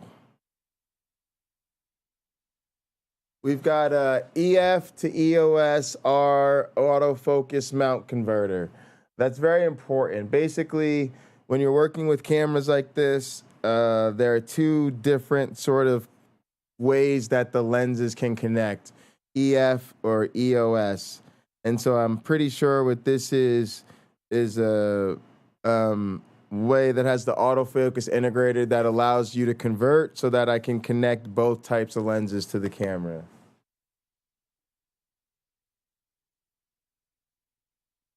Here's another, got squashed here a little bit in the bottom. All right.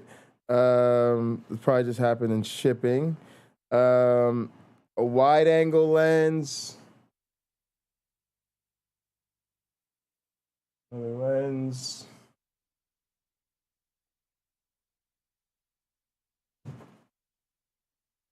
The tripod's down here in the bottom. Yeah, that's why I pulled the stuff out.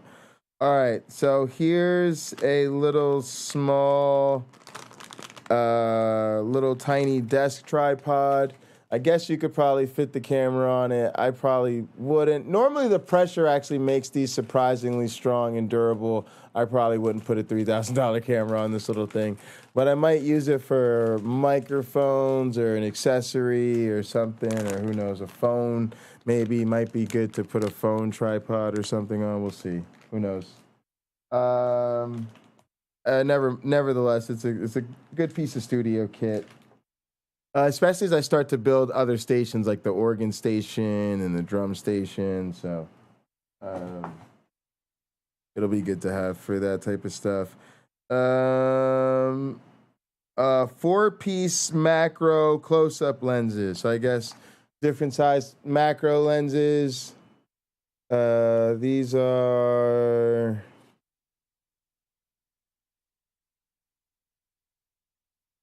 doesn't say which mount they are. I guess I have both types, so I shouldn't care too much. But yeah, 4 macro lenses, 58 millimeter.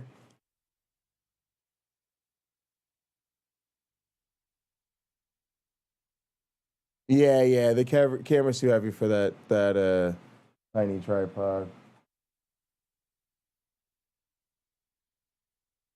All right, and guys, you're probably also thinking if I'm just doing the little Avita Ed videos, this might be overkill.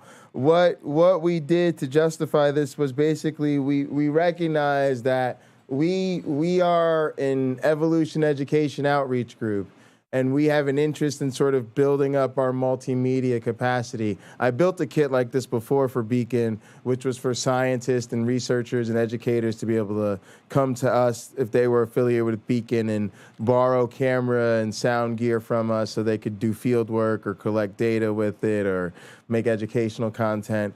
And so the idea was to do something similar, but really kit out the studio, but keep in mind that we'll want to maybe do documentary stuff one day, or we'll want to do stuff at conferences, and we'll want to film workshops, and we'll want to get the audio equipment for panel discussions. And so that's kind of why we justified, trying to do as much as we can, go big, go professional. That's why we got an 8K camera, right? If you want to eventually produce video that's 4K, well, then you've got to have 8K or bigger so that you can zoom in and pan around on a 4K image and still have 4K resolution, right? Otherwise, you would shoot a 4K shot, and when you went to zoom in and move around, you'd sort of lose resolution. So anytime you really want to be able to do effects and stabilize stuff, especially if you've got an operator with shaky hands, one of the ways you compensate for that is you shoot a bigger image. This allows the computer to do more image stabilization, right? Because stabilization does stuff outside the frame, and it kind of changes things outside the frame so that it can stabilize what's going on inside the frame. So again, it needs you to be oversized. And a lot of the other stuff, we got the tripods, wanting to make sure we got a lot of that stuff. That's to help a single operator. And also a single operator doesn't have the best hands, right? I need a tripod. I need a monopod. I need things that help me balance stuff. I think at one point we're going to try to make sure we get the cage for this so I can mount other accessories and stuff to it as well. All right, let's keep going. This is the strap. Yeah, I think it's just a hand strap for the camera again. Also, we went with a camera that's great for still photos because we want it to be a hybrid camera so that I can use it to do photography work as well. All right, so again, single operator studio, right? You got to get as much equipment as you can that can help you do multiple jobs. This is a USB card, flash stick. Yeah, it must crop parts of the image to do stabilization. Yeah, exactly. So that's how we justify going with 8K.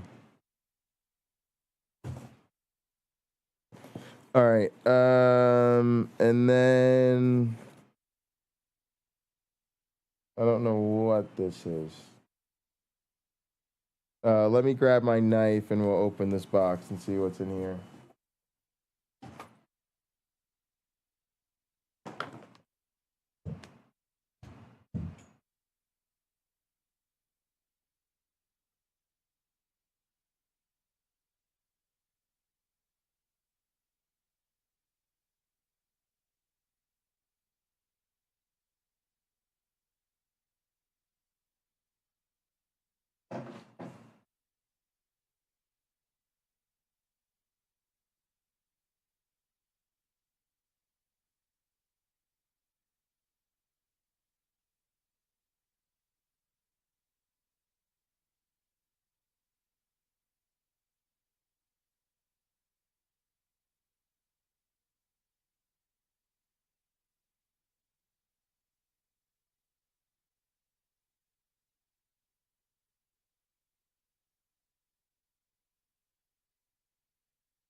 Check.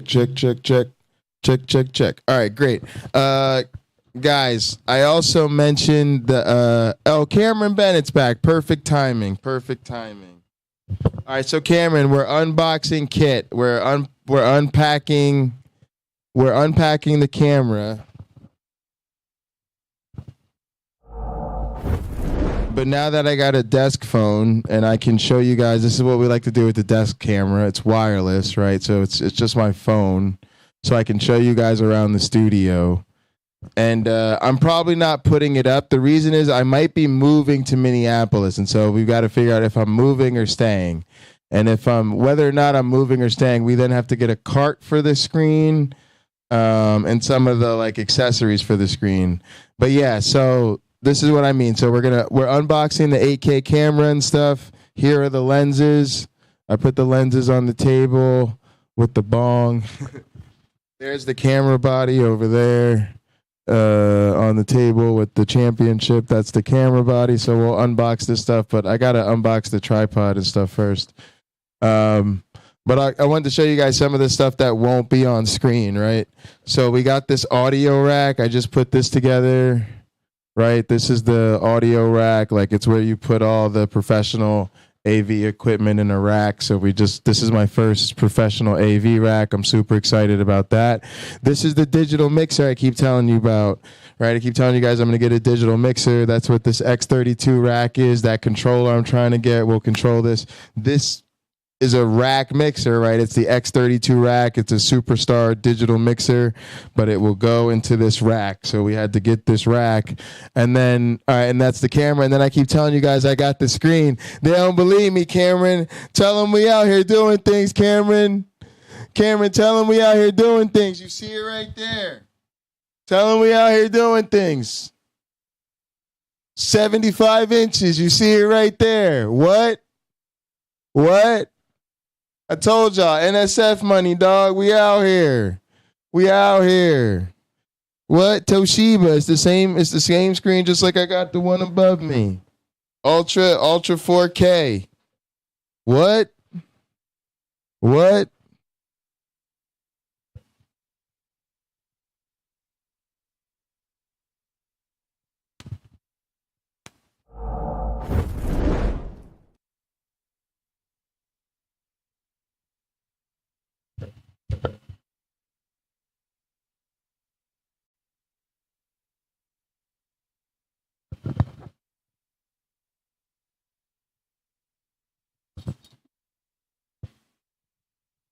Wait, where did my knife go? I still need my knife. Did I go all the way over there and didn't get my knife? Like a moron. You are a moron. Oh, no, it's right here. I got it. All right.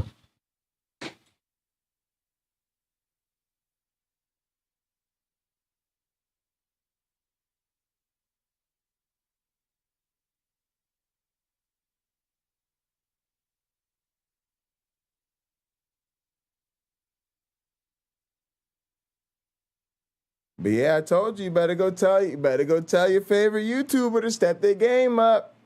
You better go tell him Jay Bundy is coming. You better go tell him. Cameron, I tried to tell him we ain't playing, boy. Try to tell him we ain't playing out here.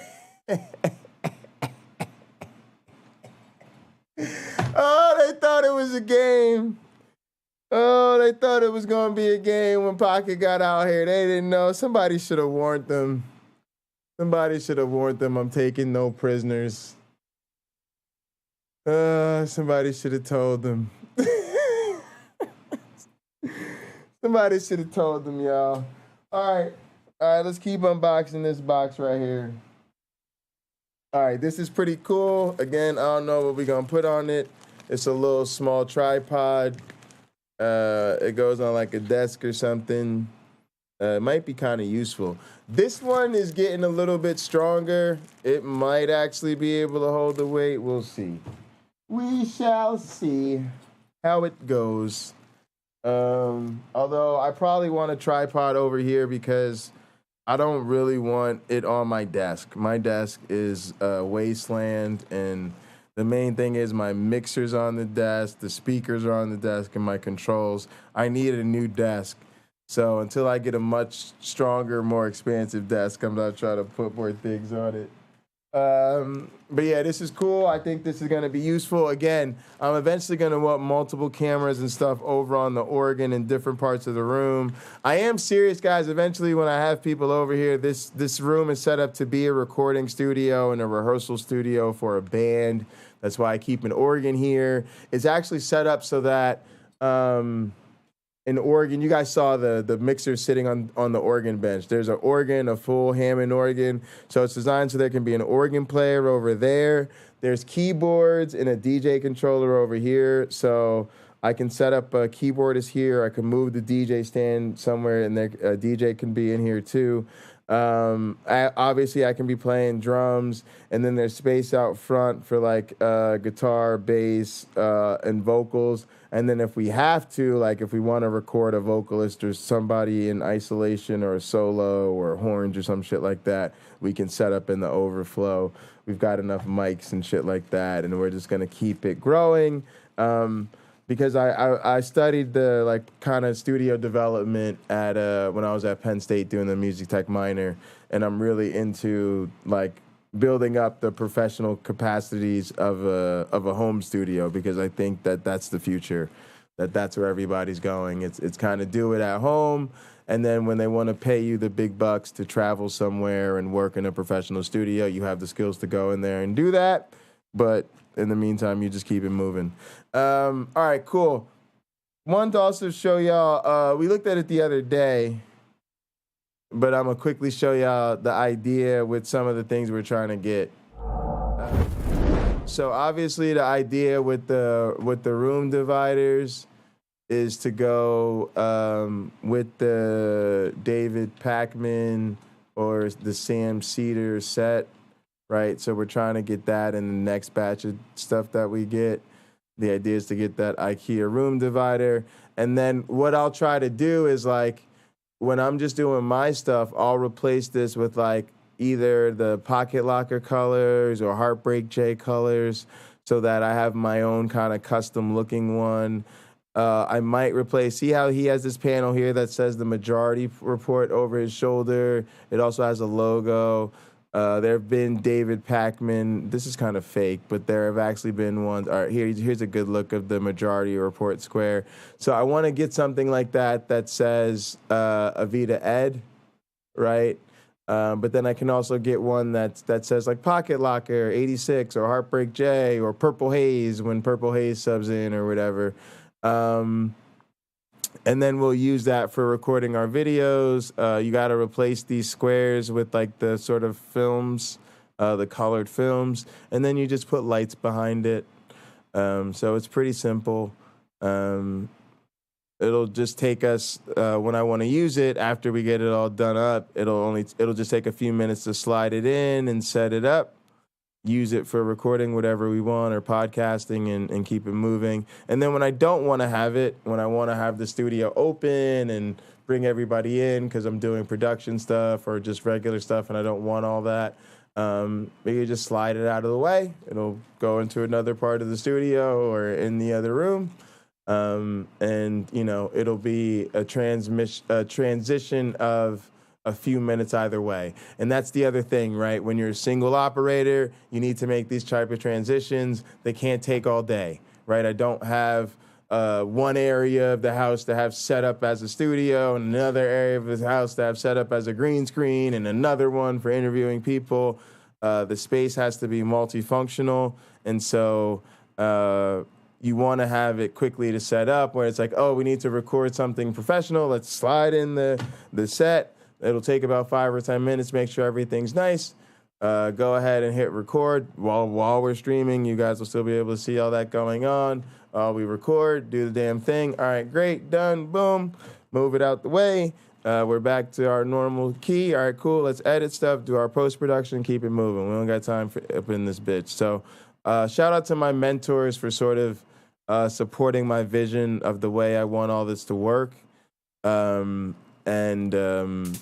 You know, understanding that I have a very specific vision for the way I'm designing this, and there are reasons for it. So I appreciate that. And then what I was going to show you, I've showed this before, but probably we've got a lot. We always, one of the best parts of growing is you always got new viewers who don't know these things. You guys, some of you guys may know Jimmy Snow. Like I told you, when we saw that Derek was moving, that means he's about to level up his studio. Jimmy Snow just did the same thing. He moved to like Austin, Texas, which is close to where Matt Dillahunty and all those people are. And you can see that the focus of his new studio, right, is he's just got this black curtain in a room, right, at this table. The table's great because the way he's got this set up is he's got a really nice monitor built into the desk so he can kind of control what's going on. The OBS or whatever is displaying whatever's going on the screen, and they've got it really nicely set up. He can have his guests sitting over here and co-host the show with somebody. They've got a duplicate of this setup that they can bring in when they have a guest. Just like I actually have a second version of this mic. And eventually, when I get the SM7B, I'll eventually get a second SM7B so that I can do the same thing. But yeah, I really like this. And so you can see the backdrop is just a black curtain. What I also want is to have a black curtain behind the screen, but also be able to have my Galaxy curtain behind the screens so that it easily ties in with the rest of the studio's theme. Also to have a green screen behind the curtain, behind the screen, so that I can, do cool set and green screen replacement and make it look like we're taking the set, somewhere crazy or whatever the fuck, just to have fun with it. But yeah, those are some of the designs I want to work with, and just kind of showing you guys where I get my inspiration from. But yeah, you can see how nice this looks with just like that really huge, gigantic screen. And so ours, again, because single operator, it can't be sitting there permanently. Our screen, before I install it, it actually, we're going to have people come in and help me install it because it's so big. But it needs to be put on a stand with wheels so that we can, one, attach different types of devices and gaming consoles and other stuff we're going to want to maybe put down there, different AV bullshit, but also so that we can move it around the studio. Sometimes we're going to want it behind me over here or wherever my desk is set up, so that I'm just have this big, huge screen working effectively as the backdrop with just a graphic or whatever on it. Other times we'll want me standing in front of it in a different part of the studio, like weatherman style, you can think of it as, right? Other times we won't want it in the room at all because there'll be too many people here. It'll be taking up too much space. Or we may want to shoot stuff with the green screen or something in another room. So that's kind of, again, trying to do my design so that it reflects the way I want to work in my studio and also gives me some of the additional functionality that I want in making my studio quite a bit more multifunctional than a lot of other people's studio needs to be or they desire to make it. So yeah, just kind of just showing you guys some of the design stuff while we're doing this unboxing. And yeah, let's get back to pulling out new gear.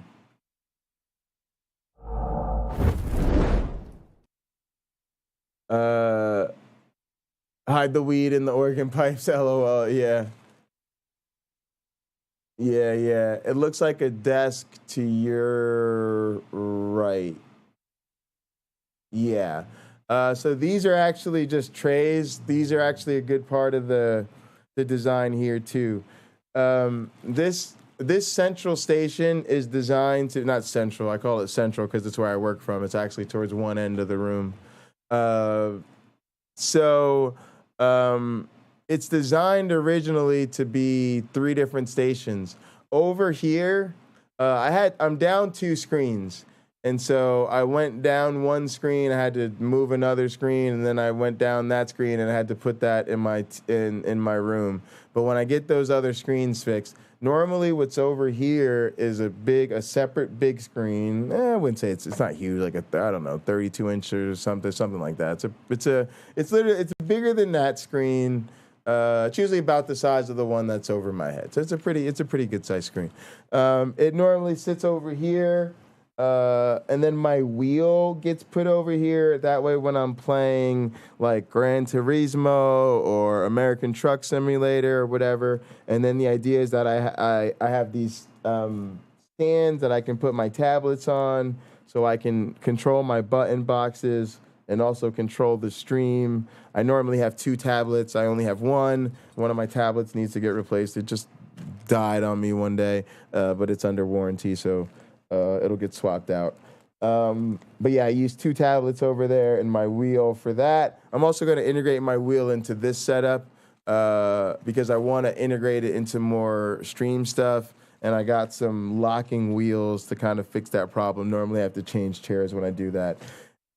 And then this over here to you guys, right, is where my music stuff is, right? So that's where my keyboards are, and they're set up in 2 layers. One, the bottom one is so that I have an 88-key hammer-weighted piano. It's a great MIDI controller and stuff like that. The one up top is actually more functional, but it's a little shorter, and it's better for simulating keyboards and synths. And then there's a DJ controller next to it that I use not only just for like DJing stuff, but I use it a lot for sampling and being able to like record in samples and kind of manipulate them in real time with DJ effects. So a lot of times I like to sample different stuff. Like if I'm making sample-based music, I don't want to just sample records. I want to sample YouTube videos and video games and old tapes and weird stuff. And so I like, you know, kind of learning how DJs, and almost like I use my DJ controllers more like a producer uses a DJ setup, even more so than the way a DJ would use it, I guess is the point. I use my DJ rig like a beat maker. So, and then of course I've got my, so the idea was that I would turn here, right?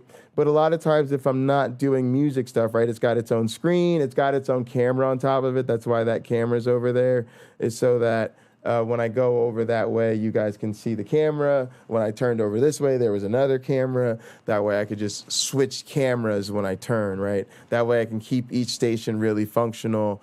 Back in the day, I used to have to be like, oh, I'm working. Okay, now I want to play PlayStation. Wait, I have to like change a bunch of shit. Oh, hang on, I want to drive. Now I've got to disconnect my reel and reconnect it and move a bunch of shit. And it just took forever. And so eventually I just set up stations so that kind of everything's connected at once and I could smoothly flow from station to station. Anyway, eventually I realized I'm not using that all the time. And when I'm working, a lot of stuff like my weed stuff or my other tablet, different things I could keep next to me. So then I have these portable trays. I have about, 7 or 8 of these. I use them for eating or for having guests over. Sometimes if like I have a guest or my ex-girlfriend, when she would come over, she would kind of just chill here. She could chill here and sit here in the studio with me. She could set a couple of these up and she could work all day. I could work all day.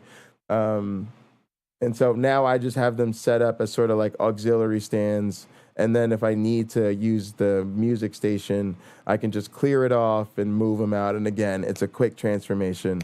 I could have these out of here, cleared off and out of here in less than 5 minutes if I was really paying attention and trying to. And then when I was done with the music and stuff, I could have them back and have everything set back up, moving on to the next part of my day in less than 5 minutes again. So that's a part of my design where I like things to be modular, portable, put it away and get it out of my face, bring it back, but I couldn't hand it personally, right? If that was a desk sitting there or something heavy or something that took up a lot of space, no, it's collapsible. It goes against the wall with the other ones. It doesn't take up a lot of space. And yeah, so you guys are getting a little bit into my studio philosophy. I do have a sort of method to the madness, and I like to teach people about this stuff, to teach them how they can sort of affordably and reliably make their home spaces a lot more functional than they think. I I do have a lot of expensive gear around me. Most people don't need that stuff. I try to focus on stuff that people can actually afford to do. And for most people's functionality, that's fine. All right. So we got this little other mini tripod. I'm going to leave it in the box for now. We have what is this? Oh, ultraviolet filters. All right, we've got filters. Lens filters, so those are cool, and some ultraviolet lens filters. These are for the 58 millimeter lenses. They say that on the box.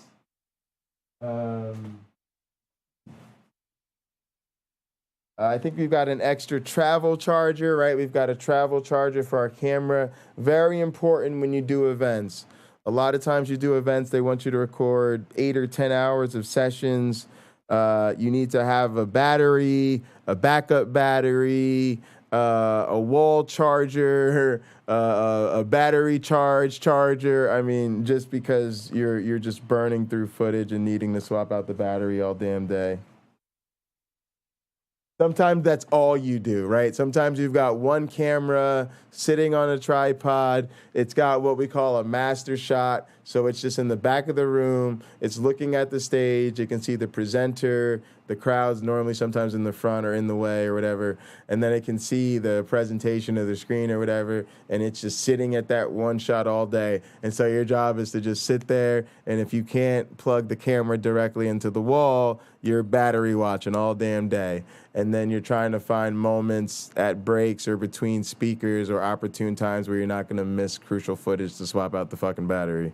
And then you're also watching for your recording storage, but hopefully you've got plenty of storage. But that's sometimes the other thing you're monitoring. And, that's not a really exciting movie work, but sometimes it's important work, right? Because you're documenting like a public, conference or something, or an important workshop in your field or something like that. And quite often it's the type of work that people get paid quite well to do.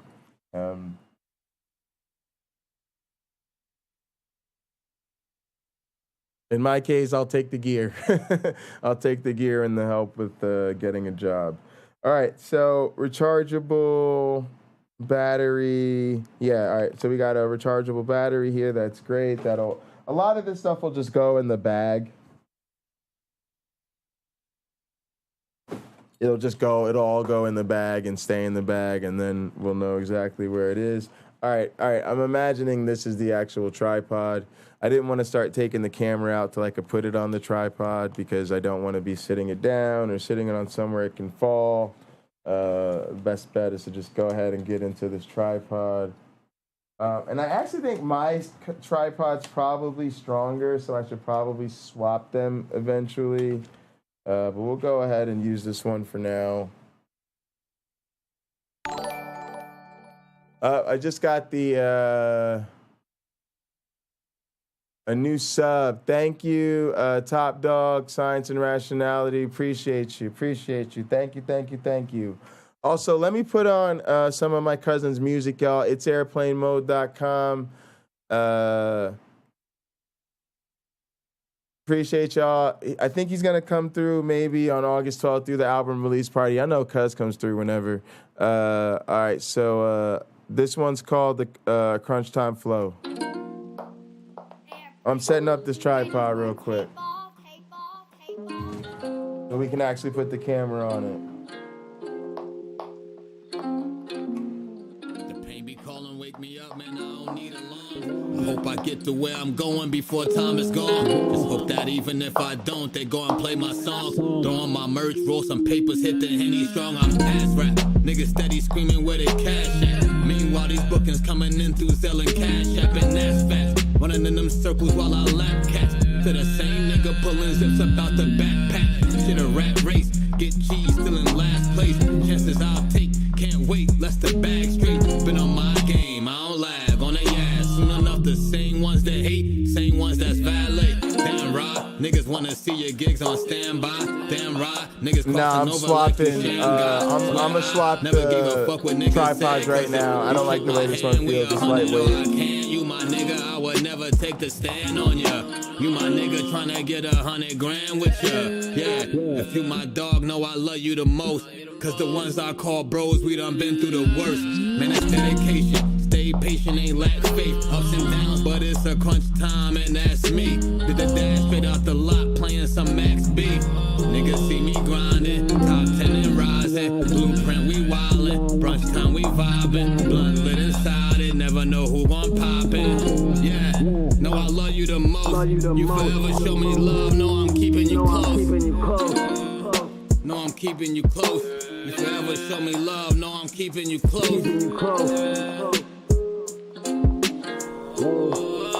Some shit that I was thinking about.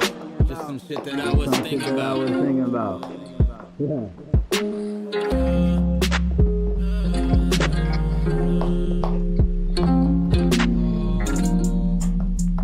Right?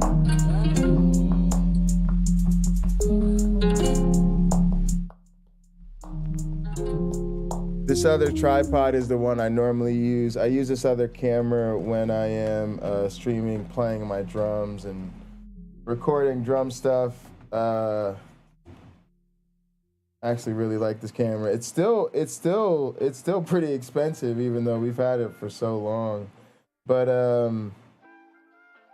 it'll do better on this stand than that camera will. That was just a bunch of pens that fell over. Don't worry about that. Put some money on your head like a tip jar.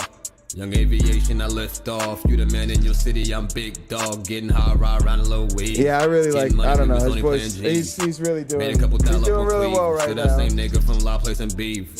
I don't think I know who Vinny Paz is. Yeah, they used to have doubts, but who got it now? Went state to state and I'm selling out.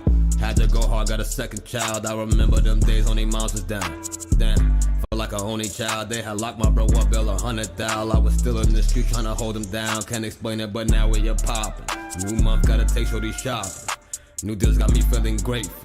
Did it all for the gang, gotta thank them. They ride the wave, I stick to the mission. I'm gonna go sit this on top of the AV rack for now. Can't slip, never switch sides, who I came with. Life just need to sit it somewhere safe and out of the way. I'm gon' ride for my family. These niggas gon' ride for they cause. Know I'm gon' slide if you call. Yeah, ride for my dogs.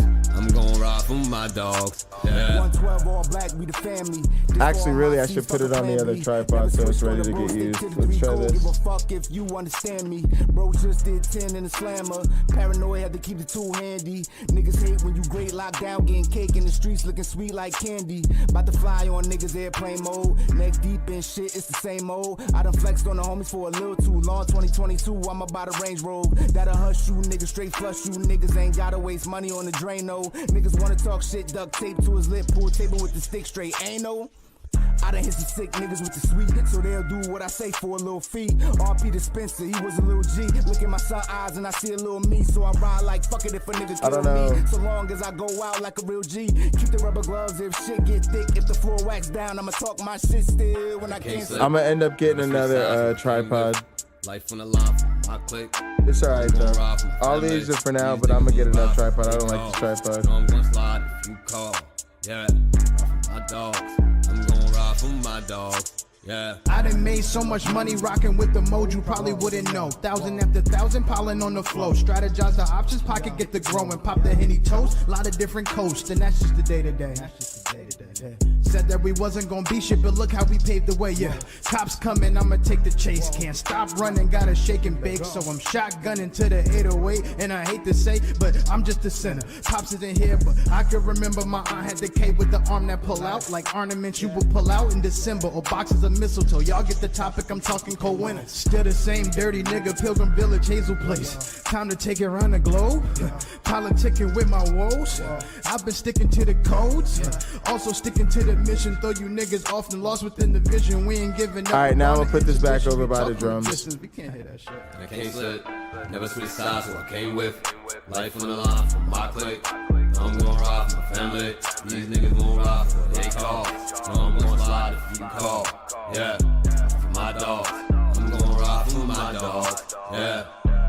slip. Let's switch sides, I came with. Life from the line from my clique. I'm going ride for family. These niggas won't ride for they calls. I'm gonna slide if you call. Yeah, for my dogs. I'm gonna ride for my dogs.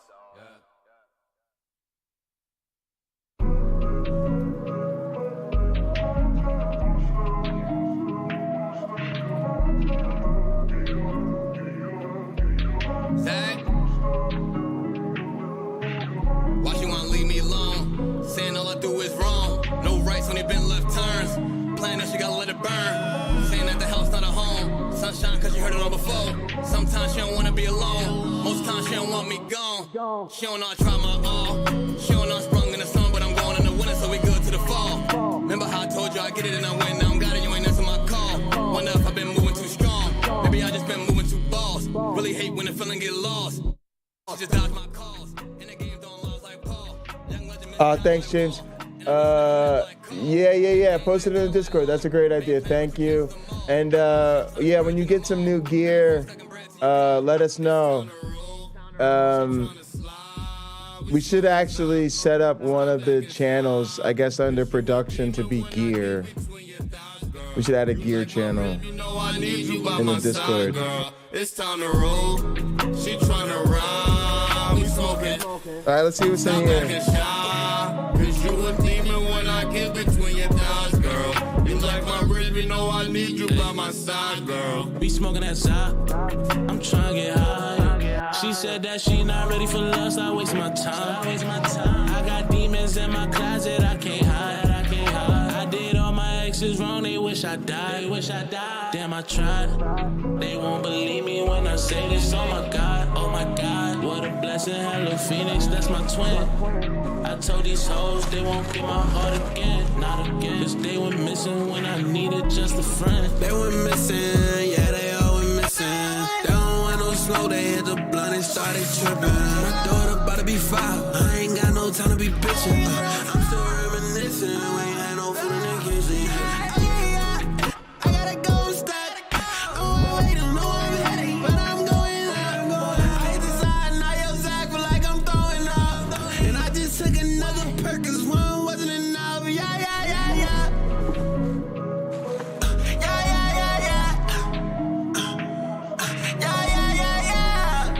All right, guys, this is the extra lens that comes with it. I can't remember if this comes in the package, or I think we may have actually ordered this one separate because it's an actual official Canon lens, and it's the 24 to 105 millimeter. So yeah, excited. That's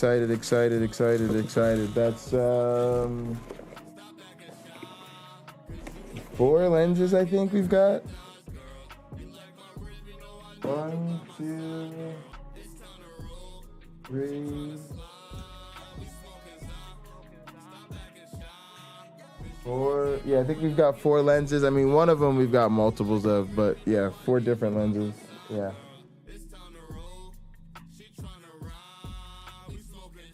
All right, we've got that little, I told you guys it's also a good flash, stills camera. So we've got a one of those little flashlights, the little, not flashlights, but the the light that goes on top of the camera that you see go off when people. It's called a slave flash. Goes on SLR cameras and DSLR cameras. All right.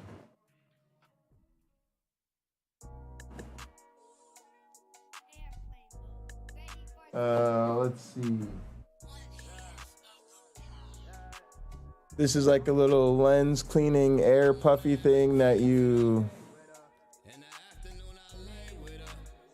I actually don't want to really take it out because it'll get dusty. But, it's a thing you blow to dust off the lens. You squeeze it and it blows air out the lens so you can dust it. Air duster.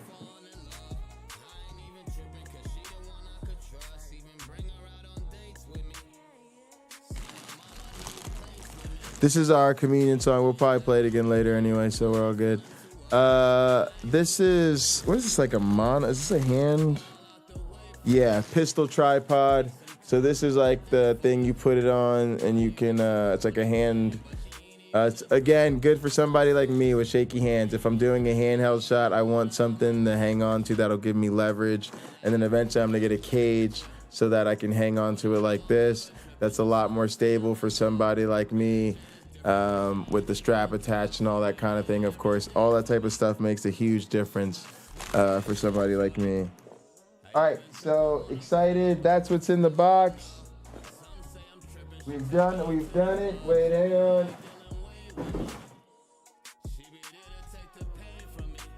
All right, one of my remotes fell in there somehow, or there's a remote in there for the color filters that I didn't notice. But I have yeah, no, that was one of my remotes, probably fell in there. What else we got?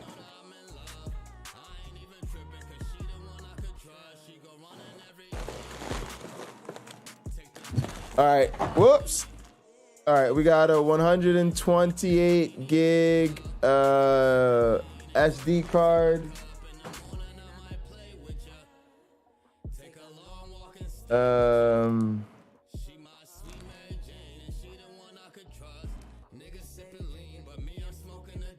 This looks like a knife or something. Hang on. Cleaning cloth, microfiber cloth. All right, that was a flash thing. It's fine. The little lens hood cover thing.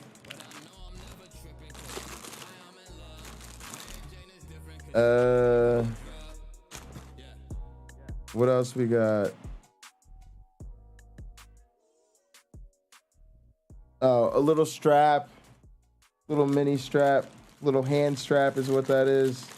The strap that you can wrap around your hand. Yeah, that's it. All right, we're good.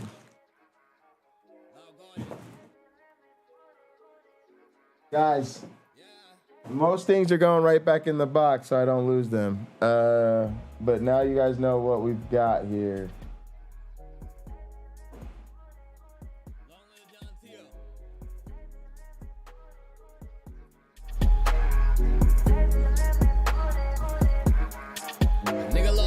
I got no conscience. Lost my whole right hand, had to keep grinding. Had to check up on my circle, it ain't no rhombus. Still remember mom's call, told me about Johnny. Sitting back in the chair, thinking she lying. Then I listen close here, she crying. Then it get dark, but it's like, cause you know for a fact God do it all in time and questioned it all. But I stopped there, John put me on to some fly shit. Louis V for the baggage, time of heart stakes, we ain't gramming. Should've showed you the plan here. Matching tux at the Grammys. Dog, your family, my family. Look out the plane, still see damage. But now look over the modes. Going down as the greatest. Just to get to the top and show all the gain that you gave me. Y'all in this verse like my mom. All right, I'm gonna go put this away so it's not in my way. I'll be right back. Jonathan Tio, that's my bro. Miss you daily. Goddamn,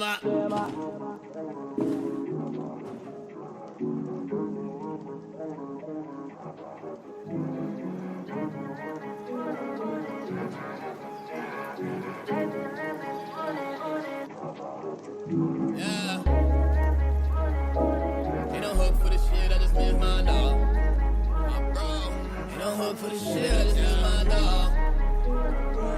Ain't no hook for the shit, I just miss my dog. My dog. Yeah. Ain't no hook for the shit, I just miss my dog. Ain't no hook for the shit, I just miss my bro. Ain't no hook for the shit, I just miss my dog. And I'm gonna say some shit we're gonna actually open up the camera box I got a TED talk again. I forgave my brother's killer, and I'm saying it to USB-C cable. It looks like USB-C to USB-C. Nice box opening. 6 out of 10. Yeah. You know, guys, that's why we got to get more gear, right? I need like a overhead desk cam. You know, I should be using more of the desk cam to like. Yeah. We gotta practice. We gotta work up our unboxing skill. This is a new genre for us. Where's the? I did actually realize I should put the droid cam up here though, for real though, for real. All right, let's do that, and then I think what I did before was yeah, let's move this one up here. Yeah, that's better. Let's make. Sorry guys, I'm working on changing the scene back here. Maybe a little better. Good. There we go. Lock those up.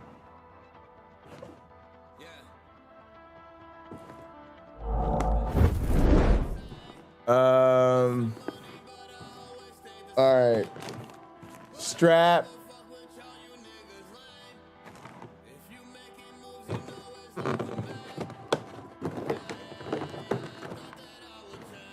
There she goes. Woo, boy. I was worried they ordered the wrong thing and they were just gonna get the body only, and I wasn't gonna have any fucking lenses. So I'm glad we got all the lenses ordered. I think they might have even put my extra lens order in there, so very happy about that. All right, y'all, I'm a rookie. Y'all gonna be seeing all my rookie mistakes with this camera. I got way too nice of a camera for somebody who's just trying to learn. But hey, that's what I need. I need something that's not putting me at a starting disadvantage, you know? Something I could grow into. Oh my goodness, y'all, I don't even want to take it out of here. It's so nice. All right, I'm gonna stand up and show this to y'all. Yeah, there you go. All right, so look, now we got the desk cam. Look. We could hook it up even more. All right, look, they calling me out, y'all. They calling me out.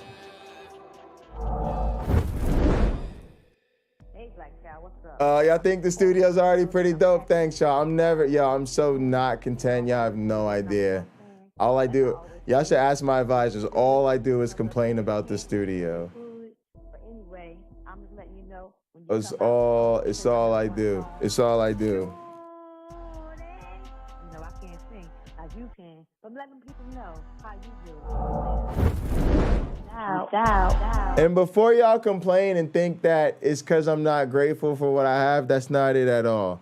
It's not that I'm not grateful for what I have, but I wear a lot of different hats. One of the hats I wear is that I'm the star of the show in this studio. That's a tremendous honor. Trying to create content for you guys is a real pleasure. As the person who works here, as a person who works in this studio every day, I love this studio. This studio has come, like I could show you guys my home studio design. Like I've been building this shit my whole life, my whole adult life, right? Since I first moved away from home. And a lot of my ideas started formulating even when I was growing up at home in the room I had in the house. You know, that was the first time I had a computer and I had my drums and all of that shit. All right, anyway. So it's like, as a person who works here all day, every day, I love this room. It's amazing. All the gear is incredible. The chair is incredible. I mean, everything's really great. And then as a person who likes to be entertained in the studio, as far as having the screens and the wheels and the arcade sticks and the gaming chairs and all the speakers, and it's fucking lovely. But I'm also the producer, right?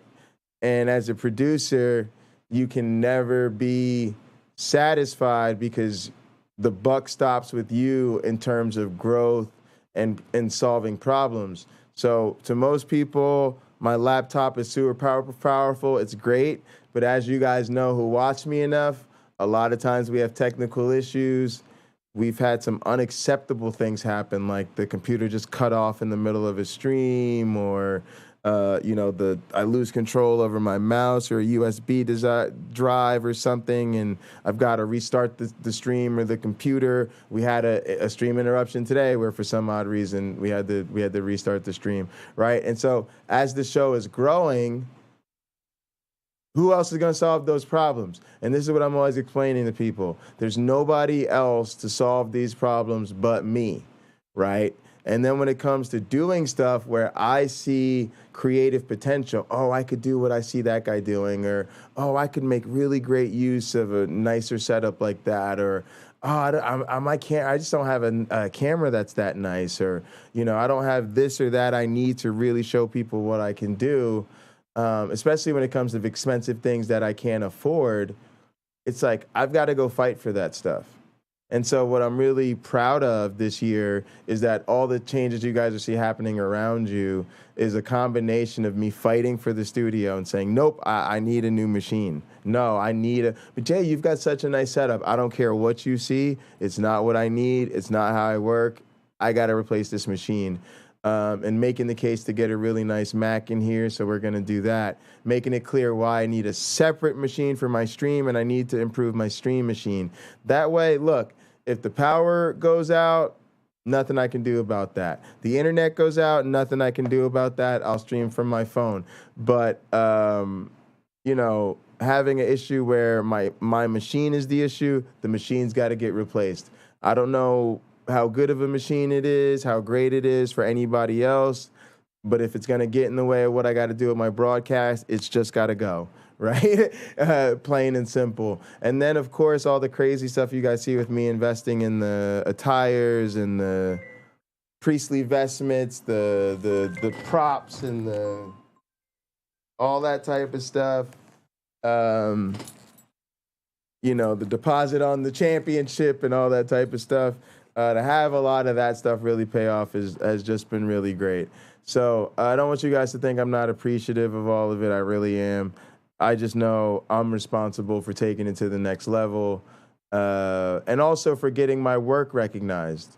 If I don't do these things, it's invisible. They go, oh, you know, all we care about is your research and your teaching, and oh, you got a YouTube channel on the side. That's cool. I gotta go, no, I put a lot of work into this. It's an incredibly unique way to share my work and my research. It's a great way to teach science to people who don't otherwise get that. And along the way, I'm building community. I'm entertaining people. I'm challenging really bad ideas in a sort of safe way. And I'm taking advantage of the fact that I'm not just a gifted researcher. I'm a talented performer and entertainer, and I've been performing and entertaining people my whole life, and I should be taking advantage of all that. And so I'm making people, hopefully in my field, recognize that it takes a lot of work. I do a lot of work, and then I can help a lot of people. I can help them. You want to learn how to make better videos? I show you. You know, I can start making tutorials and all that type of stuff. And again, I've been doing this stuff in my career, all throughout grad school. I made tutorials for scientists, how to make a podcast, how to do screen captures, how to make educational videos. So it's just good to see all that type of stuff and investment paying off. But yeah, I just wanted to make that little digression. All right, let's check out this dope ass camera real quick. Appreciate the support. Yeah, you suck at first person shooter, same as me. Yeah, I'm awful at gaming. Again, right, but I can use the games creatively to make great content that isn't me being awesome at gaming. All right, cool. Let's check out this. I think I want to do desk cam at first to get you guys up close. All right. So we'll get better as we get more cameras in here.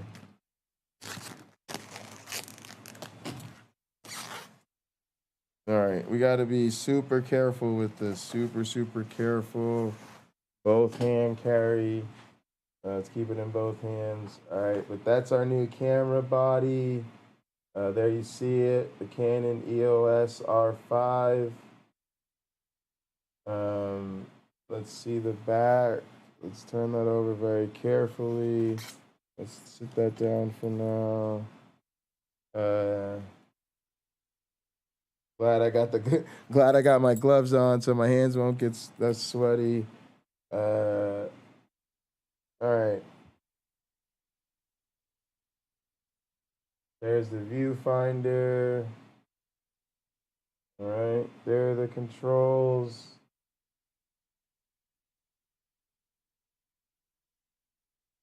A little out of focus.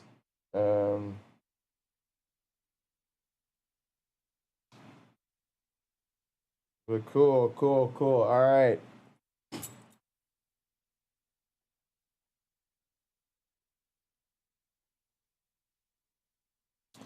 All right, guys. So let me move this mic a little bit.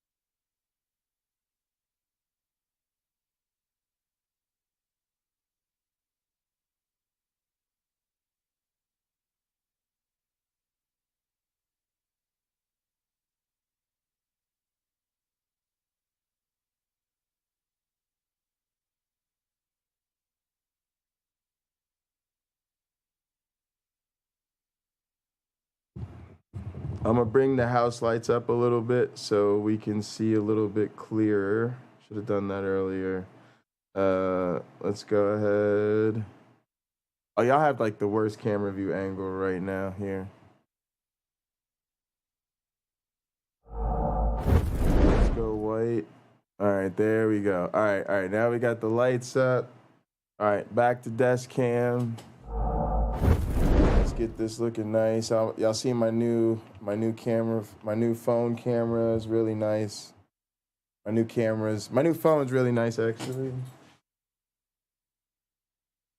Got nice cameras on it. All right, here we go. I'm just shitty at cameras, y'all. So don't blame the phone. Blame me. Yeah, like I should be switching to like my close-up view camera there or whatever, but I don't fucking know. All right. There you can see the top of it, top panel. Quite fancy. Over the side here is where you have the mic, headset, charger, HDMI, and USB. They're all over here off to the side. You can open those up. That's the USB and the HDMI out. I might have to get a cable for that HDMI out to stream from this camera. This is the, I think this is where the charger goes. This is where the headset and the mic go. They all have those nice covers on it. So, very cool. I have a frame rate control, I guess a rate control here, some menu controls, a joystick, I'm sure, for changing parameters and navigating. Little joystick there. Autofocus on button here. Some other controls I'll get into. Search and menu and info. Get some overlay controls. Big dial for setting parameters. Set button there. Playback button for previewing and a trash button for just deleting footage. And then again, I'll open this back up. You can see the panel. Panel rotates nicely. There you go. We can also mod this viewfinder, I think, but I'll probably just leave it as is for now. The viewfinder looks nice. All right, so it needs to be outfit with a lens and stuff, and I have no idea what I'm doing with this camera. I've never used it before. I'm not a photographer. I'm totally getting used to all this, but yeah. Really excited, really excited. All right, for now, I want to sit it on the tripod. Maybe I don't want to sit it on the tripod. Yeah, I think I want to sit it on the tripod. For now, at least. Get her on there. Because it's way less likely to fall. Way less likely to fall or get into trouble. There we go. Nice and securely on the tripod. Let's make sure. All right, let's balance out this tripod. What are we doing here? You're fully extended. All right, what do you? Don't go down there. Don't ever do that. Who's the short leg?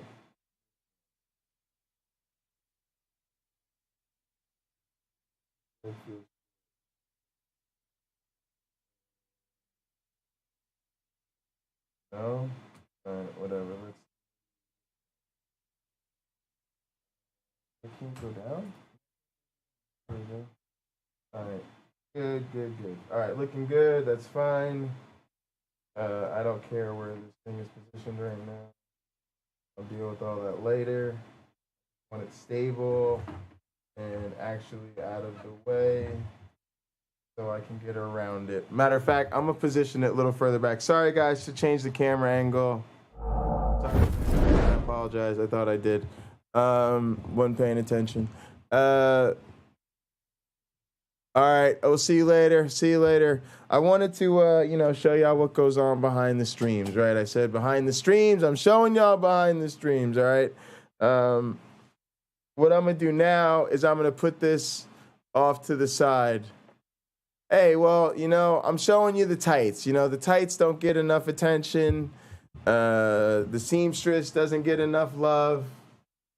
For the official Heartbreak J tights with the black and blue leopard print there. I mean, pretty incredible stuff.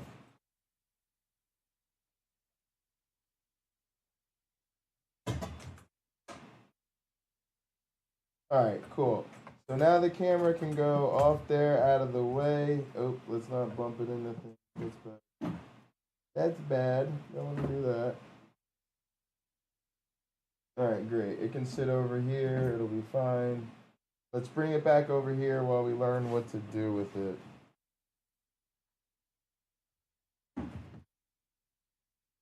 Oh, I see what happened. One of the legs of this tripod got bent. All right, cool. We'll get 2 new tripods. 2 new tripods on deck. All right.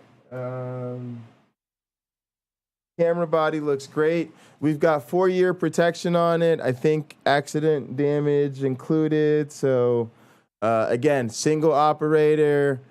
Stuff falls over. Stuff gets dropped. Stuff gets broken.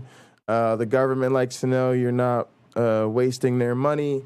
So I will double check, but we had definitely priced in and budgeted and sent in screenshots and specific requests for the 4-year protection plan on it. That's actually why we sometimes shop with Amazon over other dealers is the availability of longer protection plans and quite often ones that actually cover accidental damage. Although I'm not sure what we got on the camera. Let me look at that. That's a really good question. I'll have to take a look at it. I think it's on the other machine. All right, so you guys have the desk cam back. Let's move that. Let's rotate it back around. No big deal. All right, and then we'll put it back here. And you guys actually don't need it right now because I'm not editing and I'm not doing anything really desk related. So we'll go ahead and take it off. But it's done its job. All right.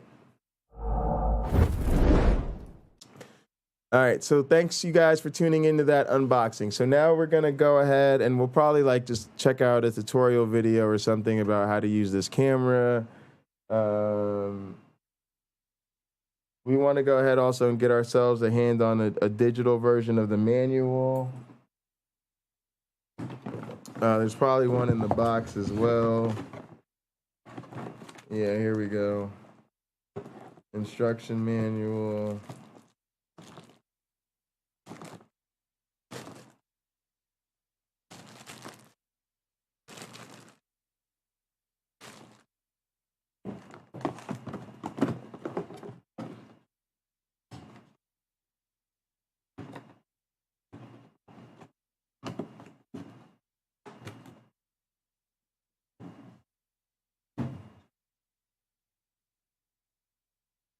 What does RTFM stand for, y'all? Read the fucking manual. All right.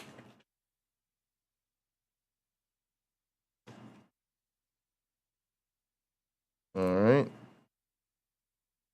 There is Japanese instructions or Chinese instructions first. English. Here we go. All right, I'm gonna watch a YouTube video though. I did want to know where the manual is, and I want to make sure I keep it on hand for now, and eventually I'll throw it in this box I have down here for manuals that I want to keep on hand.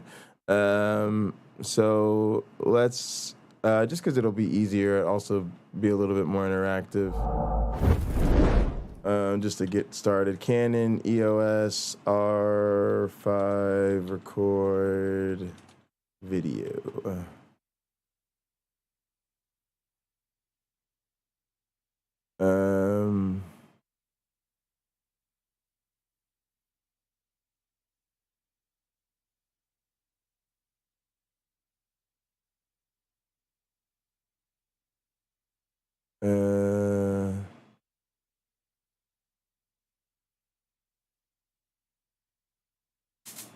Let's kind of think I should do, that might be interesting, but let's do the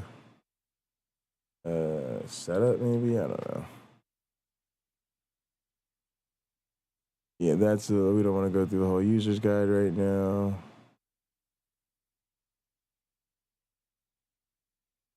This might be a winner. I like short, guys, right? It's the exact opposite of what we're looking for in live streams. Yeah, the focus settings. Yeah, we'll get in. We'll get into all that. Let's just get her going. Let's see, 16 minutes, 18 minutes, 12 minutes. Let's do this. Left the channel because of the KO1 footage. I'm sorry. Please come back. This is a great opportunity to do so. But for those of you that didn't mind the Pentax KO1 footage, well, you can't really tell the difference anyway. So thank you for sticking with us. And here we go.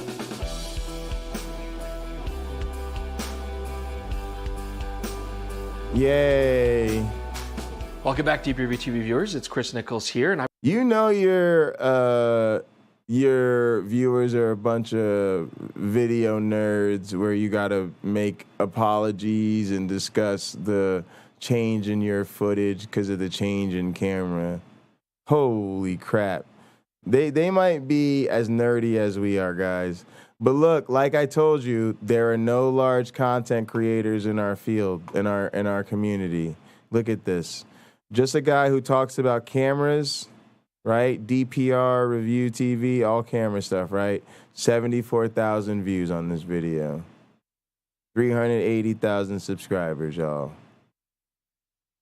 Literally, we could become way bigger content creators if we did nothing but make video content about home video. Come on, y'all.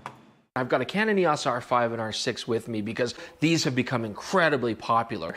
And so what I thought is, if you're picking up one of these cameras, why not tell you what Jordan and I like to do as far as menu settings go? Give you a little intro to how we set up these cameras. So let's get to it. Now, the first thing that we're going to start with is you got to make sure you have an EOS R5 or R6 in your hands. This is an EOS R5. No, it's not. It's a Zeiss icon. Like, you know, it's very easy to get confused here. So, it is. You know, I mentioned this too because there's also older cameras like the EOS R and the RP, and they do look physically very similar. But although some menu items will be the same, many will be different. So, and who knows what they're going to do in the future. So, make sure first off that you're holding a Canon EOS R5. What's up, Satan's little helper? R6. There you go. EOS R5, R6. That's what we're focusing on today. They have identical menus. Now, number two, let's talk about image quality. And it really does largely come down to how many photos you're going to be able to put on a memory card. Now, when I test a camera... see, and they're talking for stills, right? Because, again, this is primarily a stills camera. So we kind of want to get it set up for video. How to shoot with this thing. So I'm going to walk you through some of the basics. Because I don't know shit. Guys, you got to understand, when you buy, like... a more lower end camera. I guess let's compare it to the other one.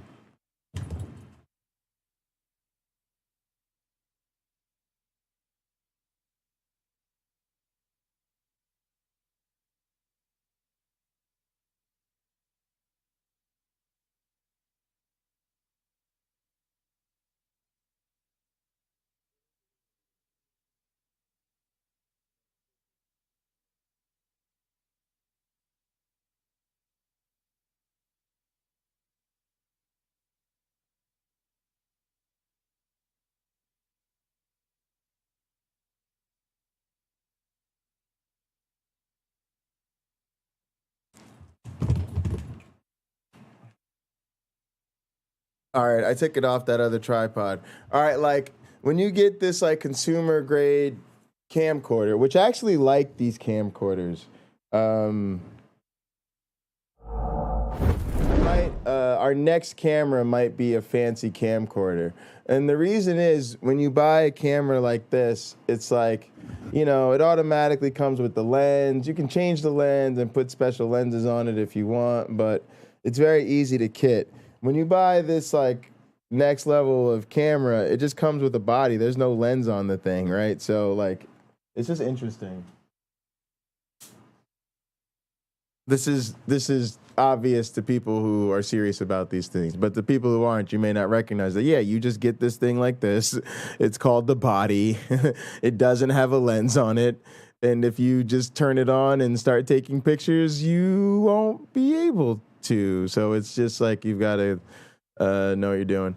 Let's also look quickly here. EOS R5. Which is actually supposed to be a better photography camera than the R6, right? So about $4,000, right? Versus the what's the other one? It's a Vixia. Where did it go? I just have my hands on it. The Vixia HFG20. Now, yeah, this one. All right, it's about $1,000. So you're comparing about $1,000 camera to a $4,000 camera. The other thing I really like about the camcorders, though, and I'll use them for a lot of events, is because they normally have unlimited recording time, and it's harder to get a nicer camera with an unlimited recording time, especially one that's really specialized for stills and stuff. So I love the consumer grade camcorders, and for, you know, extended work, like when you're trying to film or record a seminar or, you know, Bart Ehrman's next 7-hour debate, you actually kind of want something like that. R5 for video. First off, you need to charge the battery. This is a newer battery, it has a higher capacity. It still fits in the older cameras, so you're fine. Thanks for letting us know you're lurking. Use the included charger. Just flip out the prongs here, plug it into an outlet, and slip the battery in. This will probably take maybe 2 or 3 hours to charge. The next thing you're going to need is media. If you want to record in the higher frame rates or in 8K RAW, you're going to need a CF. All right, guys, let me. I don't think I need to plug in the wall charger right now. I'm not using it mobily. Although that might be nice, especially because I don't have it set up. All right. I guess I should plug in the charger. I'll plug the charger. I'll get used to trying to take you guys with me. Let's see. Go to desk cam. I need the thing to turn on so I can see it. Uh-oh. How's the battery doing? All right, there it is. Good. All right, let's go with the other microphone.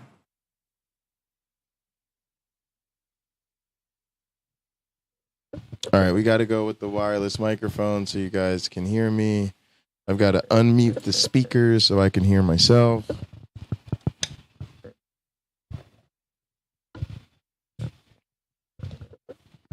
All right. Studio's a mess right now. Go fuck yourselves. All right. This is the drums. You could see I cleared it out to work on putting the rack together. So I've got to, this is why I haven't been playing drums on stream lately. I've got to clear this out so I can put the, rack together. It keeps turning off the camera. Don't do that. All right. Then this is the organ. I cleared this off like every week, and then I just start piling shit back on top of it. This is not good. And then, of course, this is the big screen that I haven't put in yet. That's the big 75-incher. This is my green screen. It's currently not up. I don't use it a lot. What did I come over here for? To plug in the charger. So I got to plug in the charger. I was thinking maybe I could plug it in over here, but I actually don't think there's enough space. So let's see.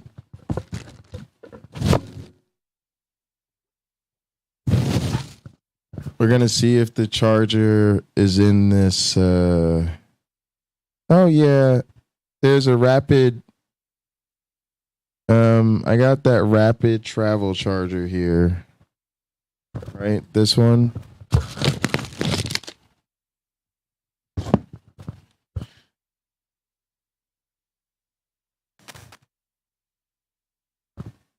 It says rapid travel charger. All right, so that might be the charger we need to use. Let's try it.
All right, y'all, I'm special. I just figured out, I think that it's in the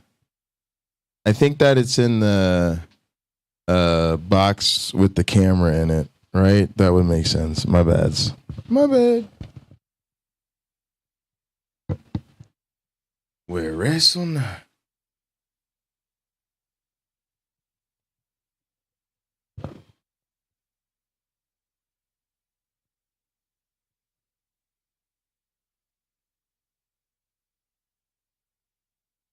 All right, let's get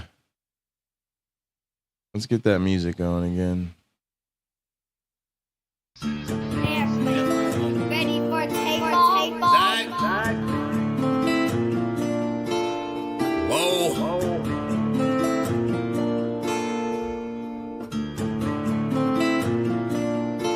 Working hard on my stump, what's the problem? I ain't had shit to show, being modest. Now it's grams of the wax for my conscience. Brown James in LA, you're on college. I've been jumping on them planes like a hobby. Still moving with the pack like my partners. Put the John on them jets cause we wildin'. Put the boulders a party on the island. Moment of silence. So good, get back to the topic. Grew up, it was me and Flocka. Grandma's and Big T, this my mama. I ain't even for the pain when my pots flip. Knew his name, that's it, never bothered. Mom said, you the man, son, you got this. Ever since I found a way to go and pop shit. Hold up, blaze through a whole zip. Took a seat at the table of my first flip. Days in red roof with my first whip. Spent the money with the gang, never post pics. Seen a change in the game, had to coach it. Never let them take my wangs in the mold, bitch. Ever made in a month, nigga. Used to serve him at the minute just to front, nigga. Goddamn. Had to grow up quick, I made my own rules. Had my first child, got it jumping with music. Can't really hang with nobody who losing.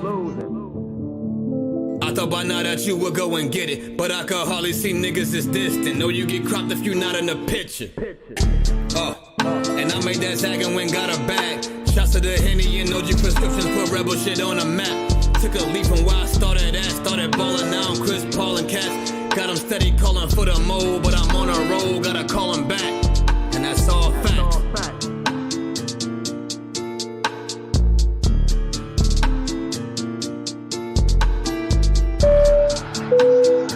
Ladies and gentlemen, welcome aboard. All carry-on items should now be stowed securely, either in an overhead bin or under the seat in front of you. All aisles, exits, and bulkhead areas should now be clear. All electronic devices should now be turned off and stowed, as they may interfere with the aircraft's navigational and communication systems. Once airborne, we'll let you know when you may use approved electronic devices, but note that some items may not be used at any time during the flight. You'll find a list of approved devices in the in-flight information section. Oh, he did the whole race, bro. This race back right on it. Shoot my nigga. Yeah, well. Too many gotta stay out the way, especially the streets when they in a rage. I remember my nigga, he caught a case. Yeah, I don't know. I can't figure out how to get this thing to slide into the charger. I wish I could've stayed in from all the drama. Rare roof, we was really there getting money. This then with the place where the rain or sunny. Know my niggas gon' catch me, I ever stumble. Know my team gonna pick up, I ever fumble. Niggas ain't winning, they really punt. It's in that location, we coming, so we loud guard of your niggas. We stayed 100 if you been on my block when we kept it coming. The plane cause I carry a lot of weight. FaceTime with my baby, make sure we straight. Breakfast with able to start my day. Chop it with Henny and talk with A. Yo, we crack, it's my dog and we get it back. Champion South taking devil crash. And somehow I still go when I get the cash. But it ain't never been about the bag. I've been dipping in fashion. I just had to insert it a bit higher. It was easy. Once I figured out where it goes, it was easy to get in there. All official stuff, so. Alright. I gotta just go plug this in real quick. I'll be right back. Said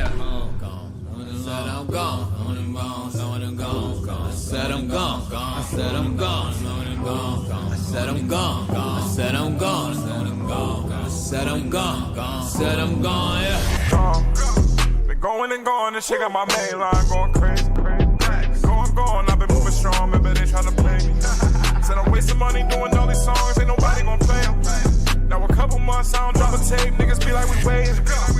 You cannot find me in Roddy, we just touching down to Miami. The way the police got these niggas on records, they all need a Grammy. It's all for the family, told my daughter how my car when I'm landing.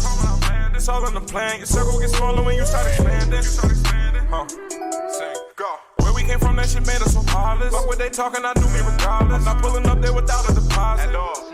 Run my money. Pull up a gang, I'ma pull up with goblins. They put in work, but them niggas is jobless. Put in that work, they be saying it's timing. Gotta trust the process. Couple niggas expired, I feel like I'm timeless. Hey, I'm still here, you heard? Do it by my lonely, I don't need no accomplice. How you on that same block for like 5 years? And it's all you accomplish. How? Going and gone. Going and gone, I'm going and gone. Going and gone. Hey, right. Going and gone, I'm going and gone. Going and gone. Going and gone. Hey, yo, hey. I'm just saying, going and gone. I'm going and gone. We're still here. Going and gone. Still going and gone. Going and gone and gone. I'm going and gone, nigga. Yeah. Going and gone, I'm back. Hey, yo, we gotta get back to my. Sometimes I use this camera in Discord and stuff. But yeah, I was dealing with the camera batteries. The thing I noticed is I don't think this came with the the cable. I might have to order a power cable for it. I didn't see the cable in the thing.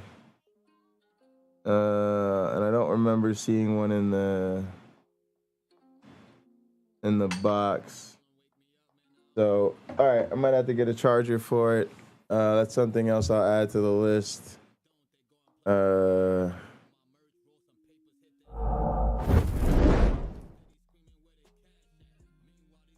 Yeah, look, now I can use it. See, this I use this desk camera like so multifunctionally, but now it could easily be like a face cam too. I just need to get it so it's not in the way of the screen.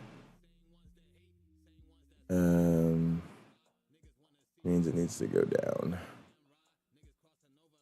That's not my sight line. There we go.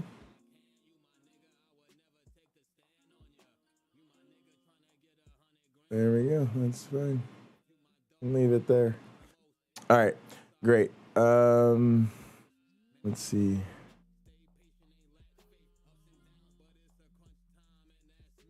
Did the dash straight out the lot playing some Max B. Niggas see me grinding, top 10 and rising. All right, guys, we're pretty good. Let's just let's get through this intro. We don't need to actually record the footage or anything. I just wanted to tell Rob we unboxed it. We're working on it. We got the thing charging. Let's see where we get. The SD card slot isn't fast enough for the higher bit rates. Now, these CF Express cards are pretty expensive. All right, hang on a the card sec. slot isn't going to need a CF Express Type B card. The SD card slot isn't fast enough for the higher bit rates. Now, these CF Express cards are pretty expensive. I bought a 128 gigabyte Sony Tough card. It's one of the recommended cards for the camera, and it costs $220. Damn. If you go up to a 512 gigabyte, those are around $500 or $600. For the CF Express Type B card, you want to make sure it has a high enough read and write speed. There are certain brands of cards that are recommended over others. So Sony, SanDisk, Delkin, and ProGrade, these are recommended brands. They have cards that have sustained read and write speeds that will work with all the frame rates and resolutions on this camera. When you get enough accessories for your camera, you might want to invest in a case. Yeah, we're going to have to get the power charger. It's going to be expensive. So is the storage.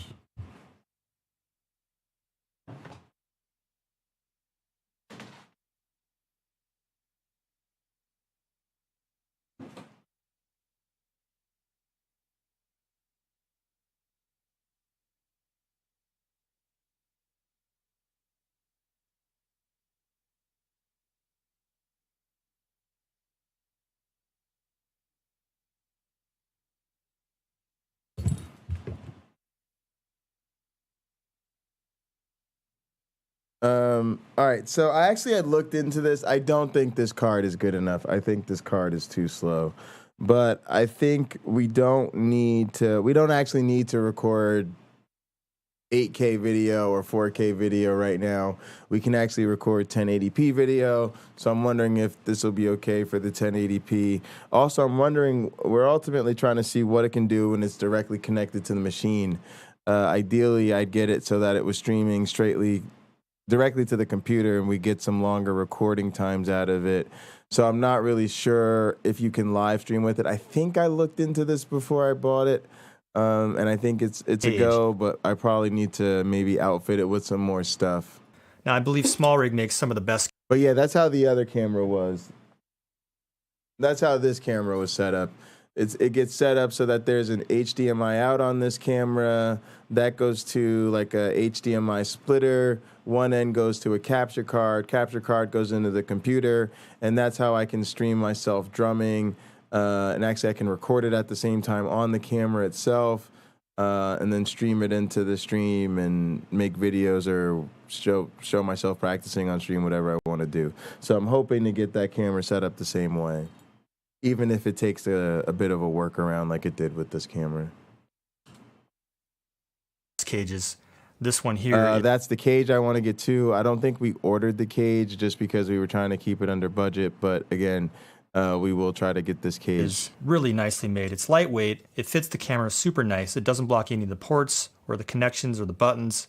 And the way it feels in your hand, it almost feels like it's part of the camera. It has a lot of mounting points across the top and the sides. There's 1/4-20s, there's 3/8-16 with RE locating pins, and there's a cold shoe mount on the left side of camera. On the bottom, it has an Arca Swiss plate, so you can slide that right into a standard photography tripod. This one's also pretty clever because it has 2 locating pins on the bottom that interface with the camera so that the camera won't twist in the cage. It feels very secure. The Canon R5 has a new mount called the RF mount. If you're like me and you have a lot of lenses that have an EF mount, then you want to get an adapter like this called the EF to R adapter. Yeah, we have that'll one let you of put those, all I of your think. native EF mount lenses came onto with this one. camera. Not only that, you'll have the same autofocus, stabilization, and aperture control as you would on a native EF mount camera. Right. Let's take a look inside the menu and get set up to record video. When you turn your camera on for the first time, it'll be in stills mode, so we need to get it over to video mode. The way you do that is you hit the let's yeah, he's got a power cord. Let me see if there's a power cord that came somewhere. Let me double check.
All right. Yeah, it might be. I'm not sure.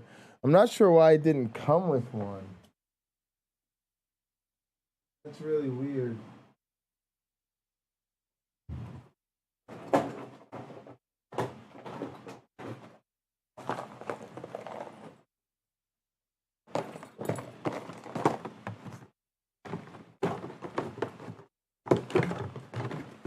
Yeah, definitely didn't. All right.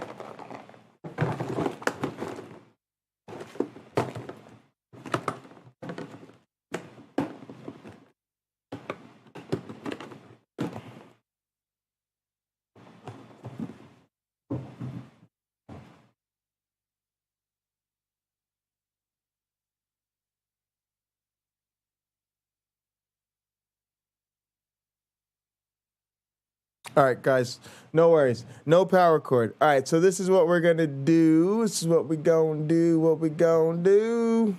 What we're going to do. Is we will ban men. How many are David Pakman fans? What we're going to do is we'll price these things out because it'll be more important to say to Rob, all right, guys, this is the way we work. We're just prototyping these videos, so we're not scripting them at this point. We don't really care about the whatevers and the blases. So I told him, we know once we get things set up the way we want, we'll just hot swap in the intro. So right now, I'll use the intro that we have. I'll make better use of this time by pricing out the couple things we still need. And yeah, then we'll just keep it going from there. All right, so let's say Amazon.com. Let's say the Canon EOS R5 cage. All right, so the cage, yeah, it's the small rig. That's the one he was talking about.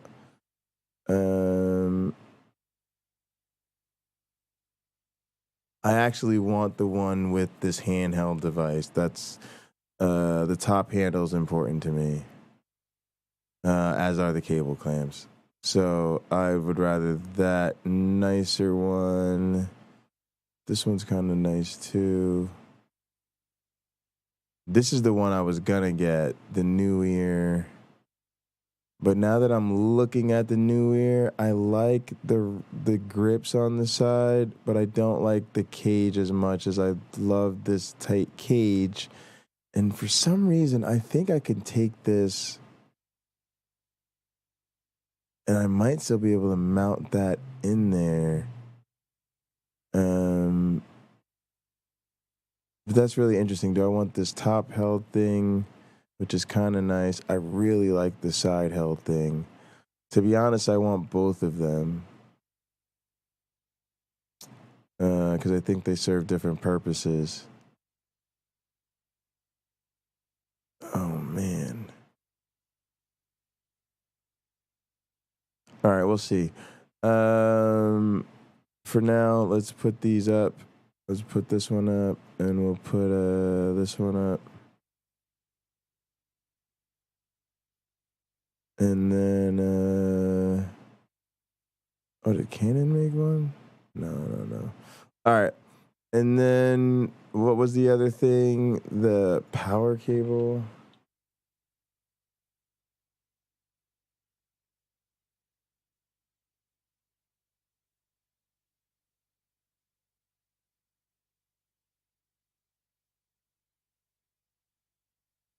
Is there a Canon one? I guess it doesn't matter. I guess probably not. Yeah. All right, cool. Let's just go with that for now. Let's see. Canon EOS R5 power adapter.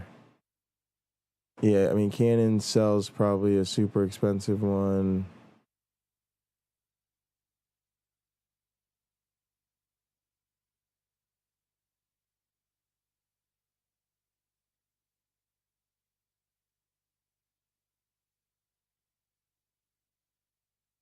Interesting. All right.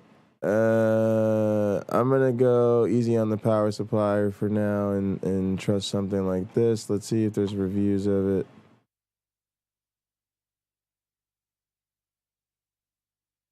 Works. Whatever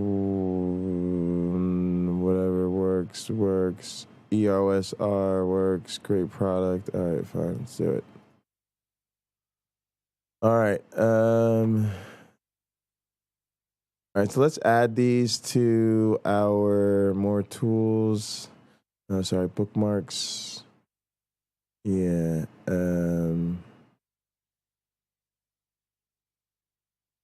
Let's add these to those. All right, so let's say this gets added to that. Yep. Let's say this gets added to that. And let's say this gets added to that.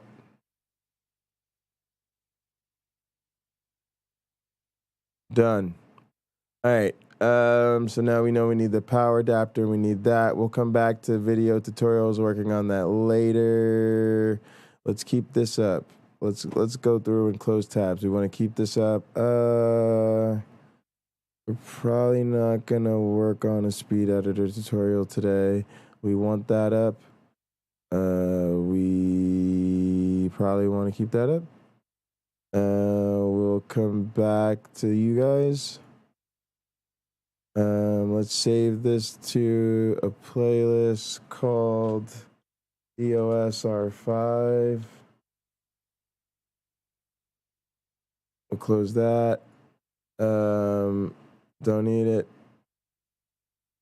We'll also save this to that same EOSR5 playlist. No, we don't need it. I kind of want to just start getting into these video tutorials. I also want to analyze how they make these, so maybe we'll keep that there. Just in case. We'll use this for communion. Yep. That's about that. That's Rob's paper. Don't need it. Don't need it. Don't need it. God, I'm so excited about the screen, getting it all set up. There you see it. Don't need it. Don't need it. Don't need it. Don't need it. Done, done, done. Done. There we go. All right, much better. My brain feels like we've just cleared out so much nonsense. All right, now we did the rear bumper. Let's make sure. Yep. All right, great. So now here, let's do this, guys. Check this out. We go into open a project. We go to GUI intro 1.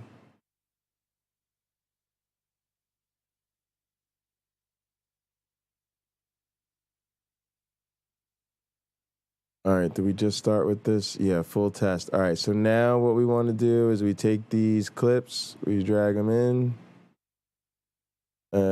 We take these clips, we take all the clips just in case. We generate optimized media. Just so that it's faster.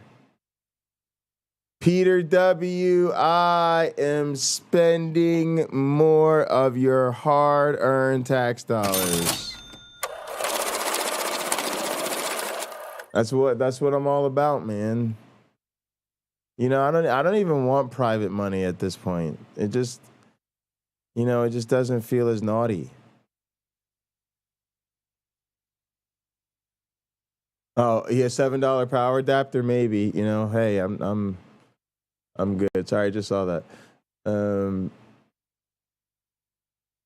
Yeah, not supplying cables and power bricks anymore. It's so weird. All right, let's go ahead and make this edit real quick. All right, so we know we've got our video looking good. I was like, I should use the guys. We should use our tools. Let's see. Here, let's do this. Flip this camera around. Wait, what is going on there? All right, there we go.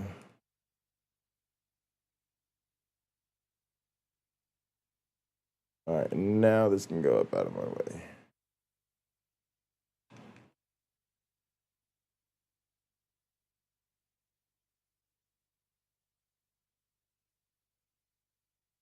All right. All right, let's see. And now that I'm doing this, I just want to take it all off. I want to take it all off.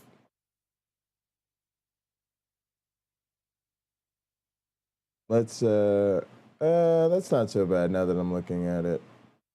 You just can't see the stuff I'm doing in the upper right corner. So let's see. Let's do this. So weird. Let's make it smaller. All right, good.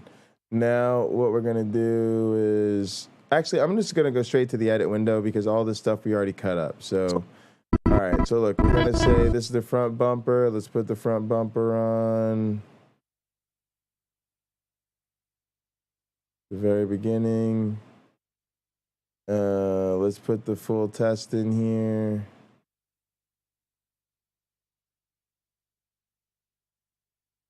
I wanted to just snap. Okay, snap isn't on. Turn snap on. Full test here. End bumper here.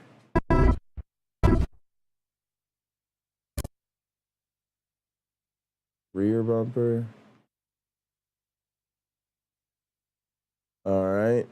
Now, the only other place we might do something is coming from this intro.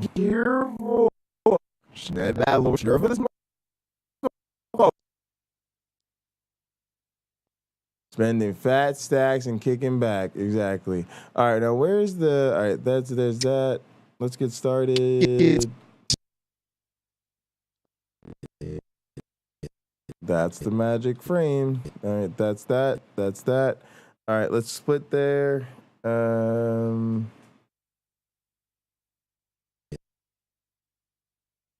me see if you cut there. All right, let's cut there. All right, now let's zoom in. Take all of this. Do this. Try the stinger. In there. And then bring all this back. Let's see what that looks like. Virtual lab bench. Awful. Let's get started.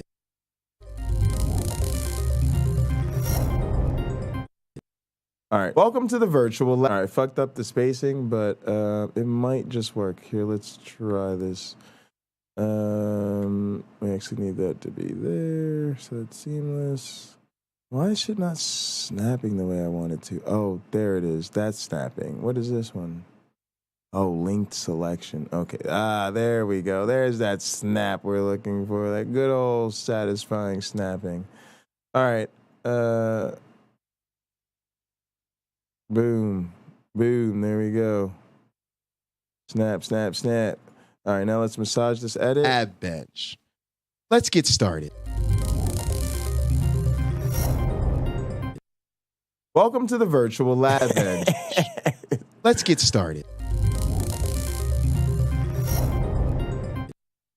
Welcome to the virtual lab bench. Over here, we will probably just need to add a transition maybe between these things. Let's see. Video transitions. Just like a cross dissolve. It's usually the way to go. Let's go with cross dissolve. What?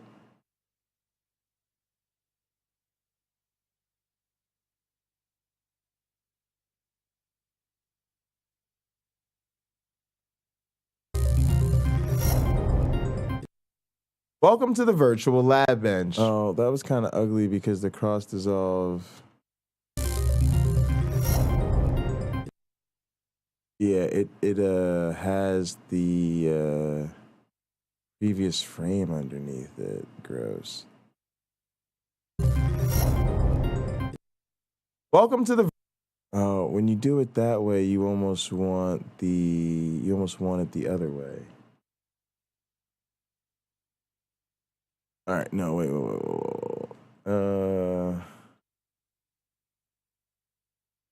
Edit. What's redo? Control-Shift-Z. All right, Control-Shift-Z. Sorry, Control-Shift.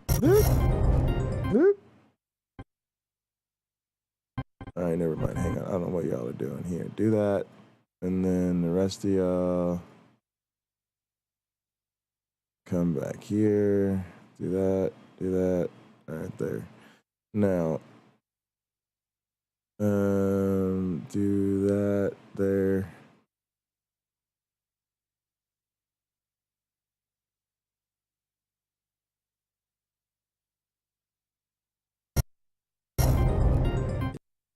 Welcome to the virtual lab. It's okay. All right, so one thing is, let's get rid of these audio. It's the audio that's kind of jarring. So let's do that. Welcome to the virtual lab bench. Made that a million times better, right? It was just the audio that's so jarring. I realized that. All right.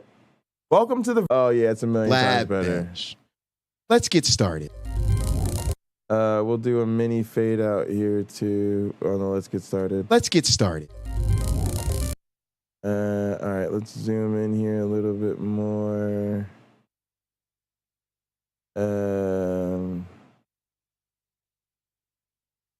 Started. Also, let's fade this in a little bit so it's not so sudden. Let's get started. Welcome to the virtual. That's actually fine for now because Rob and I don't care. We're just working up a template. We don't need premature optimization.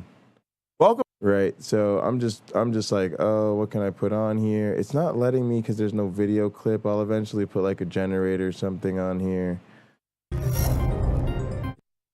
Otherwise, I don't know what I should do. I think what you would do is roll this back further. No. Move this up like this. Yeah, that's one thing you would do. And then roll this back a little bit.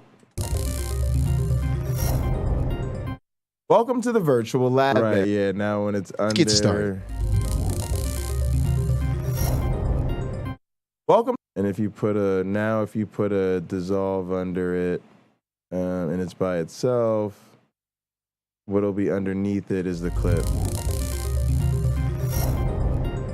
Welcome to the virtual. Way better. Let's get started. Welcome to the virtual lab bench. Okay. We could go ahead so that it's a quicker dissolve. Actually, dissolve should take a bit of a second. Welcome to the virtual lab bench. Nice and quick. That was slick. All right, line it up with the sound. That was nice. All right, then at the end, we just want to snap here. Right. Okay. And now the only other thing we need to add is our text. Let's go ahead and save this. Y'all see how quick it was once we got it in. We just wanted to make those edits, make those things. And all right, so now we'll do titles. We'll do text. Yep. Basic title. We'll take that and lay it in here. I'll just put it on its own thing. And we want to get it lined up right there with that. And line it up there with that. All right. Then we want to move it. I don't remember how to do all this, so give me a sec. It's going to take a little while. Actually, let's do it this way. Give me the inspector.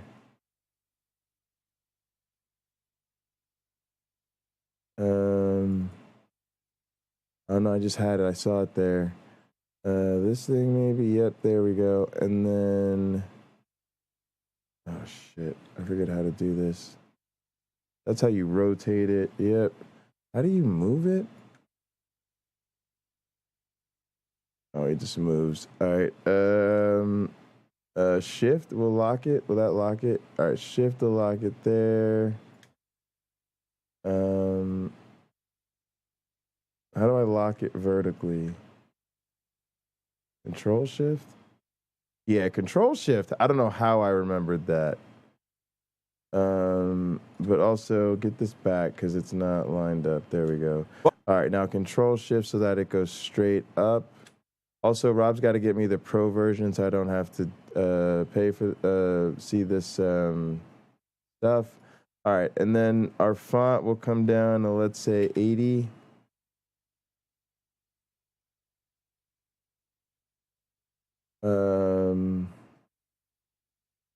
Maybe even less than that. 65.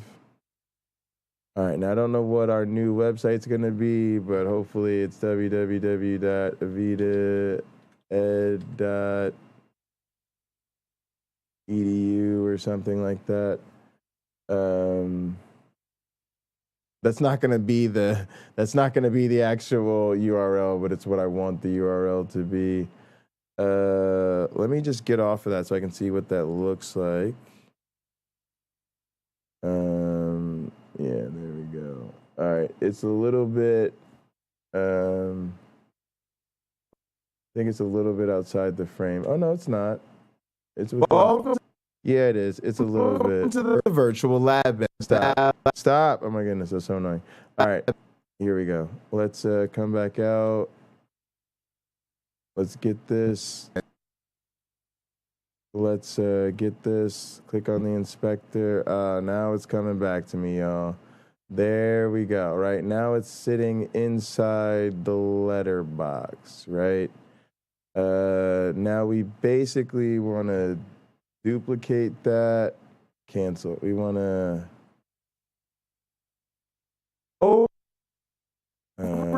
We want to copy that.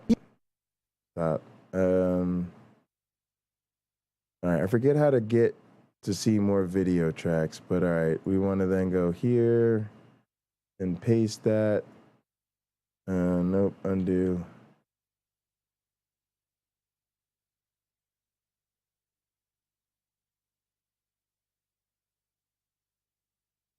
All right. Wait, how do I move? I got to move the timeline now like this. Okay. I just want a duplicate of this. Copy. Add track.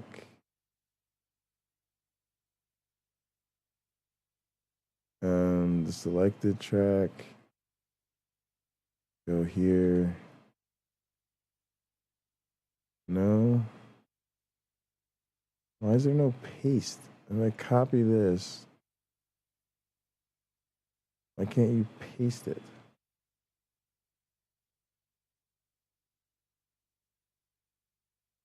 What's that? Is that it? All right, that's a copy of it. Fine. All right, let's do it this way then.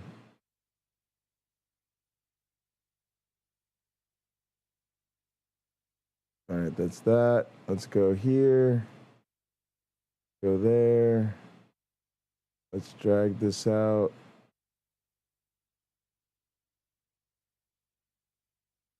All right, now, hang on a sec, watch this. Make sure they go to the same length. Then we want to take the second one, the one that's on top now, and drag it down here so that it's in straight the same position, right? Whoa, hang on a sec.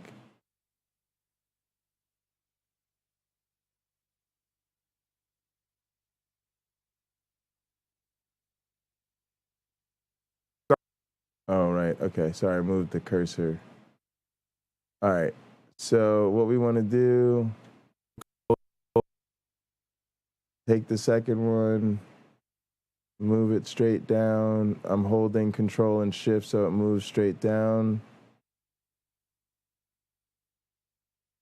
letting go. All right, now we want to change this to say introduction. All right, introduction. Great. All right, cool. That's the video it is, right? Which video is it? It's the introduction. Which exercise is no exercises. It's the introduction. All right. Garbage. Now what I can do is save, right? And now let's watch this back from the beginning. Peace and respect, Richard Madsen.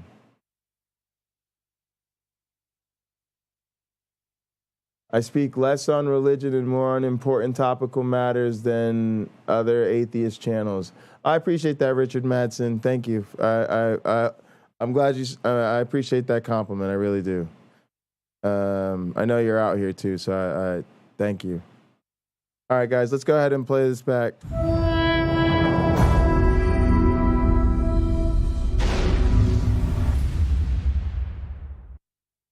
Hi, I'm Dr. All right, I think also I did this before I had the snap turned on, so I don't think that snap was very clean.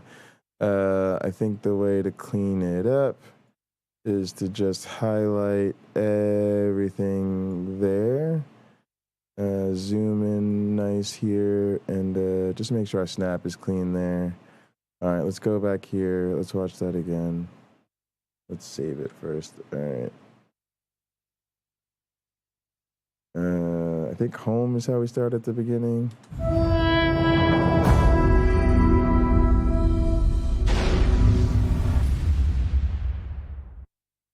Hi, I'm Dr. J. Bundy, and welcome to the Avita Ad Studio. I don't need this pause at the beginning. Hi. Yeah, I know I'm being nitpicky, but why not? Let's work on. We're in the editor. We got the editor pulled up. We might as well do some editing. All right, let's cool this up until we get to probably about there. We just want to be careful. Let's see that. Hi, I'm Doc.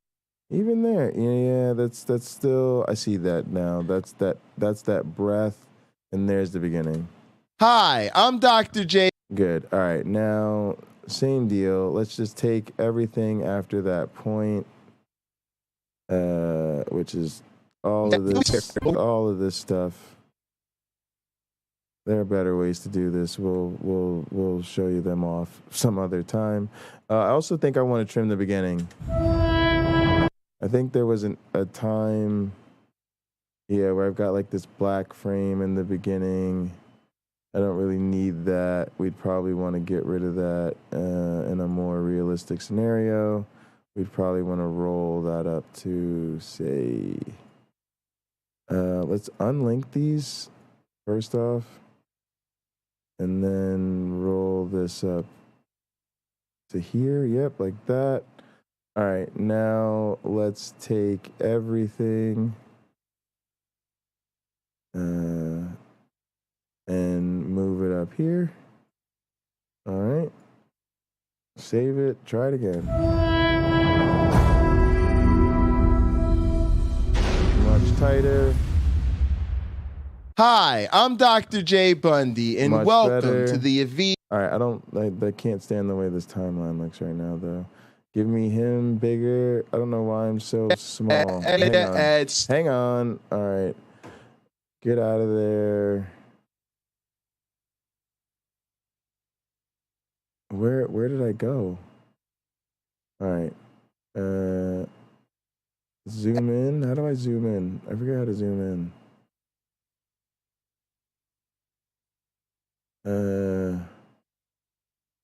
Oh goodness, no. Don't move anything.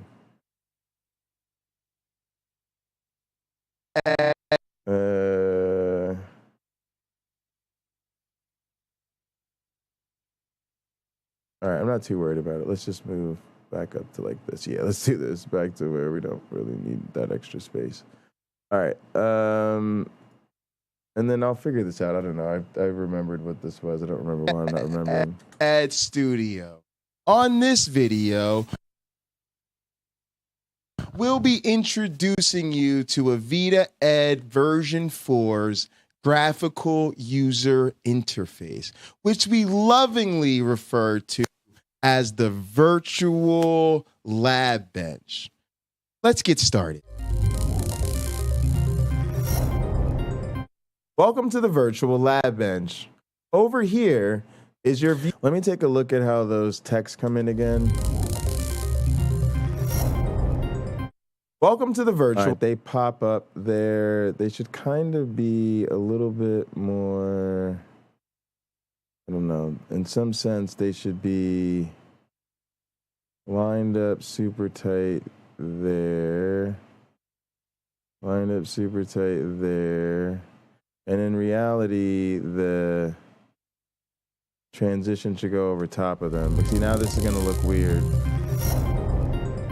Welcome to the virtual. Welcome to, yeah, actually that looks really clean. Let's see. Now technically I don't want them on this frame. So let's be real nitpicky here. Let's go here. Let's say I want you there. Let's go here and say I want you, all right, I don't want you on this frame. Not this frame, not this frame, not this frame, with that frame. All right, so now let's snap you guys there.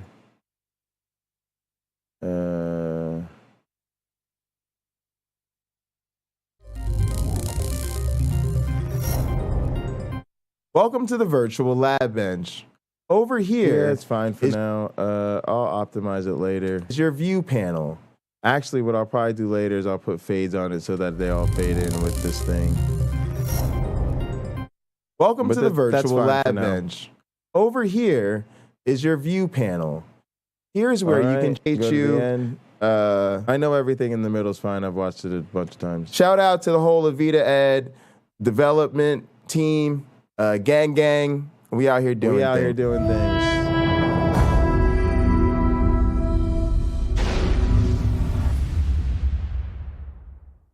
Boom. NSF drop, and we out. Alrighty. Let's deliver it. H.264, browse. It goes in the media, studio, resolve exports, Avita Ed, introduction, let's say GUI intro, full test, I don't know, call it 5, I don't even know what the number is. All right, let's add it to the render queue, render it.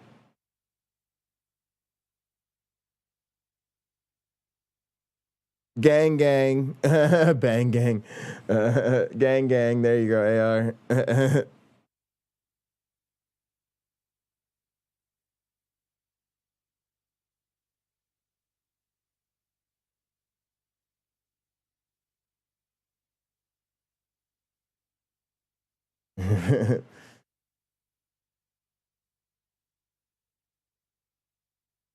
Shout out to the whole Evolution Education Squad.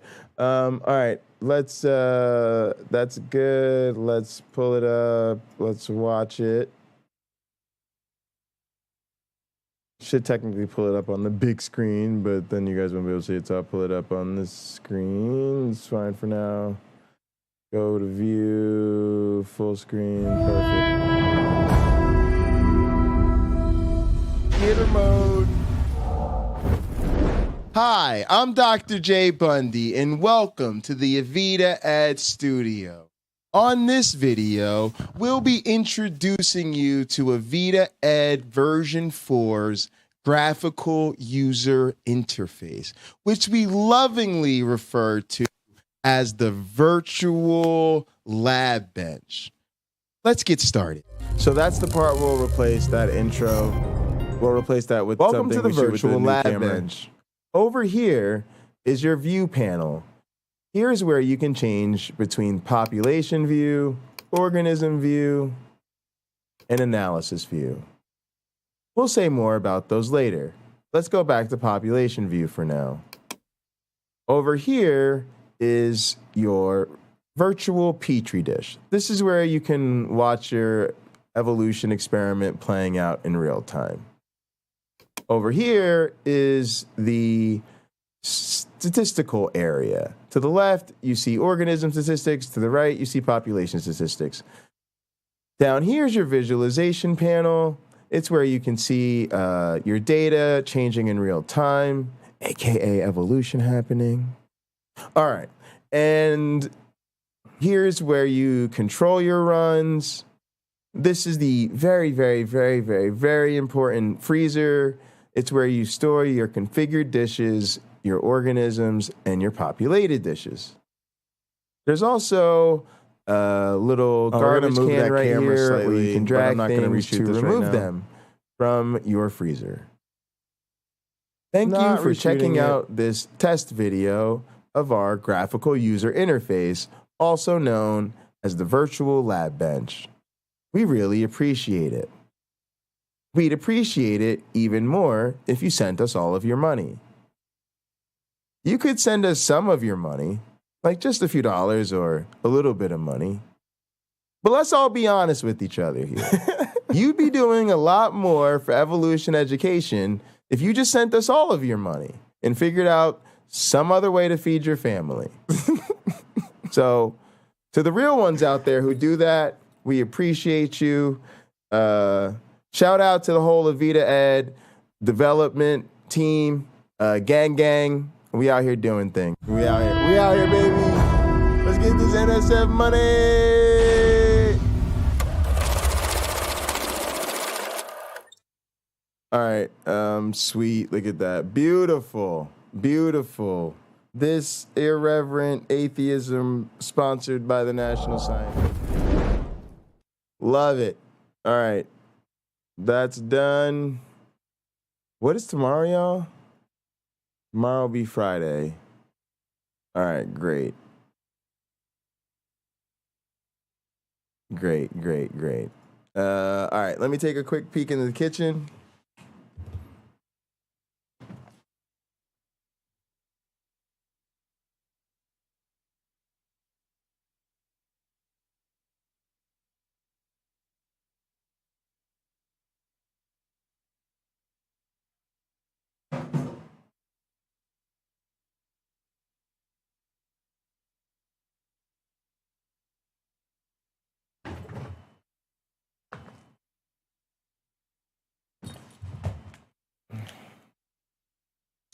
All right, guys, I'm going to put my expensive camera stuff away. I'm going to make myself some food, and then we are going to do our January 6th coverage. So let me get that set up for us. I'm going to put on Gin and Truth for now. We're all saved up. So let's close this. We're good for our meeting tomorrow. We've got our gear all picked out. I got to work on that damn paragraph, but it's okay. I've done enough for the day. We're going to get ready for that. And yeah, here we go. People they're going to go to hell, and they like it. Maybe I should start insulting people more, gang. Maybe I should have Chris on this goddamn show. Roll the tape. I'm an agent that can intervene and overpower natural laws. Now, true, if I decide not to intervene anymore, natural laws take over.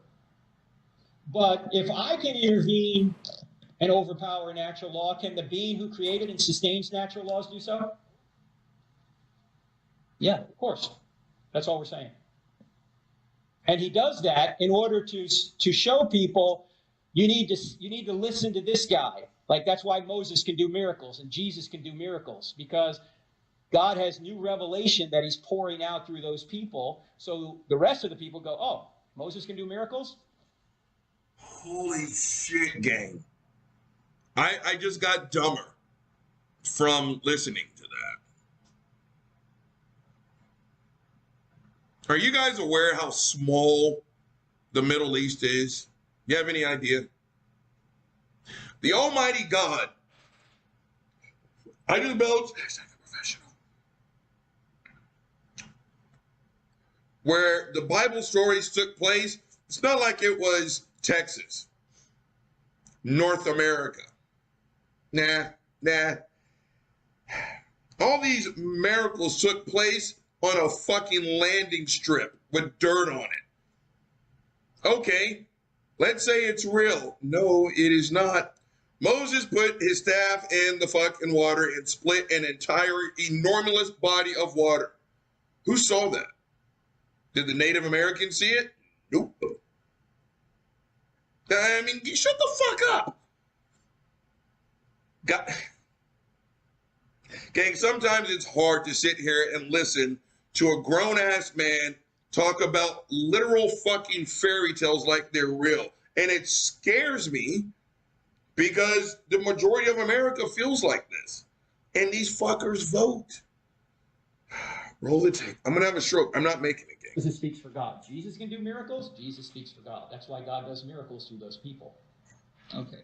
Well, that still puts him in this box that he created for himself, I feel like. God is not in a box he created for himself. God's nature is such that he can do things that don't contradict his nature. Like God can't go out of existence. God can't sin. We can sin. And we can do things God can't do. We can sin, he can't. If he could sin, he wouldn't be the standard of righteousness. Because he's all just. Yeah, so power doesn't imply he can do anything, even logically impossible things or things against his nature. He can do whatever is logically possible, but even and all. Pause the tape in the tape. Gang, that was nothing more than 5 minutes of a dick in the mouth, walking in and seeing it, asking your boyfriend or your girlfriend, why are you sucking a dick that's not attached to my groins? And them straight up saying, there's a dick in your mouth right now. That's why you can't enunciate words. I'm not talking a dick. I don't. If you shut the fuck up. If you just admit there's a dick in your mouth, I'm not. That's all that was, gang. That's all the fuck that was. Right? Get that kid, even though a Christian, was kicking nothing but fucking logicals. That's all that fucking was. Gang, I cannot believe. Gang, I just got a scam call. One, I can't believe I was a fucking Christian. Two, I just got a scam call from Mission, Texas.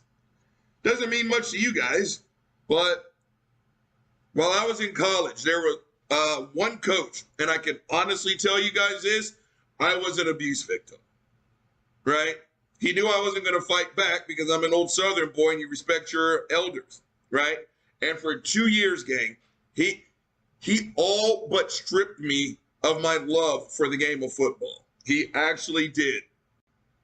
I would call my mom crying. And I can't lie. This moment changed my life, right? Podcasters, you can't see. That beautiful woman right there. Don't let that nice smile fool you. Mom didn't fuck around. No, she did not. And I remember 1 year, my senior year, gang, I had just been named fucking All-American, right?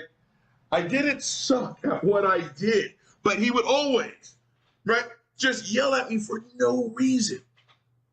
And I remember we were in summer camp. Summer camp. Today's football players, go fuck yourself. You have no idea how lucky you have it.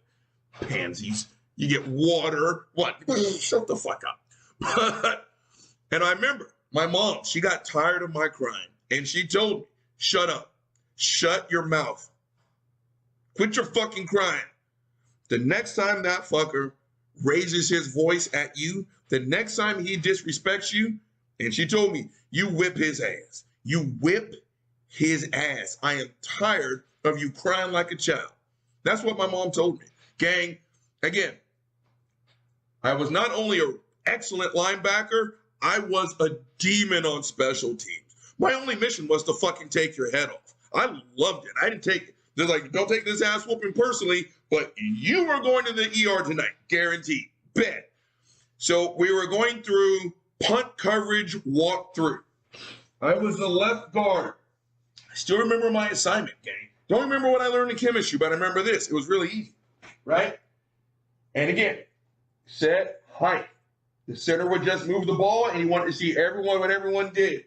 You take 2 steps, you punch the inside attacker, open up your hips, you punch your outside attacker. I still remember Moises was on scout team. He was my inside attacker. Wade was my outside attacker. And I remember, because gang, I am not that smart, but I am that fucking strong. Gang, I punched Wade so hard in the chest. He was like, oh, Reed, come on.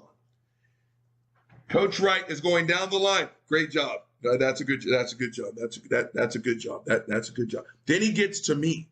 God damn it, Robert Reed takes his head. You fucking suck. I'm sitting in your fucking ass. I can't believe you. And he just goes off. Gang, I did nothing wrong. And I'll never forget. I did this right here. 6'3", 260. I'm as dark as a fucking thumbprint. Muscular as shit. And just a whole bunch of internalized anger. And I remember I was like, what the fuck do you want me to do? Gang, I check. So loud, it stopped the entire check. I still had on my fucking helmet. All right. And I got nose to nose with that I don't know why I be saying check when I already know it's working. All right. You're going to get off my fucking back or we're going to fight right now. Dealer's choice. All right, guys. Didn't say a word to me. The last meal is called snacks. So you just go, you get like 19 hamburgers, 44 hot dogs, an entire bag of chips. All right, guys. Welcome to the first ever Pocket Locker cooking show. Until just recently, my last don't judge my kitchen. I'm trying to get my eat on before we do this fucked up ass January 6th shit. I'm just sitting here eating my burgers. I'm by myself. So what we'll be making is very elaborate eggs and bacon. We're currently melting some butter for the bacon. We've got some Pam going here, and yeah, we're gonna handle this meal. All right. So first step is we're preheating the pans. We've sprayed this down with some cooking spray. We're letting our butter melt, and we'll be right back with the next step. Go fuck yourself. This is quality entertainment. We're reaching out. We're doing different genres around here. We're doing big things. Stop being a hater. You know why? He was from Mission fucking Texas. I'll never forget that, gang. They still talk about it. I was like, we thought you were going to kill him. We thought you were going to kill him. But gang, let's get back on fucking Christian apologists, okay? The next one up is... Yeah, y'all right. I need a headset and an apron. Y'all right. Unhealthy ass I don't like him because he's an dinner. apologist. Yeah, but it's better than not eating, right? You know, an unhealthy dinner is better than not eating. That's what you got to remember. It's all about perspective. A good, strong Christian and super learned and educated. I just belched, hashtag a professional. Gang, if you wake up in the morning and you find yourself admiring fuckface Frank Turk, take your monkey ass back to bed and just reset your whole day. You started off the day wrong, right? But I also don't like him. He's not as boring as Paul Washer.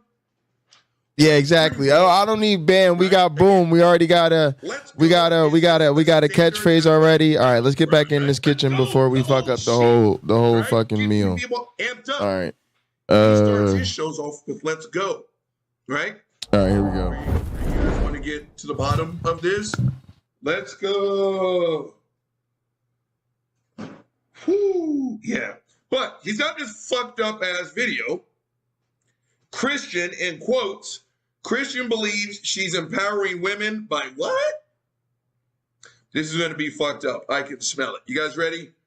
Let's see. Is your capitalism? Capitalism. Fucking pure flicks. I fucking hate pure flicks. All right, roll the tape. All right, we're gonna cut open our package of bacon. And apparently, they don't always wear clothes either. Now, a few of you guys have sent me this article, and you wanted to get my thoughts on it. And the article is about a woman who identifies as a Christian and also believes that God told her that he wants her to continue to strip online until she's in her 70s. No, he couldn't. And all of this is supposed to be done in the name of women empowerment. But is this really the best way to empower women? Let's go ahead and talk about it. An OnlyFans model says she strips off online because it's what God wants her to, and believes she's on a divine mission to empower other women to embrace it. Pause the tape. I already like this woman's God. I'm not joking. I told you guys. Knock yourself out. I'm not here to strip anyone of their faith system. If your God makes you only do good things, then I like your God. I like your Jesus. Yeah, I like seeing some titties and some ass from time to time. Even like touching. With consent, of course. Fuck faces. Go fuck yourself.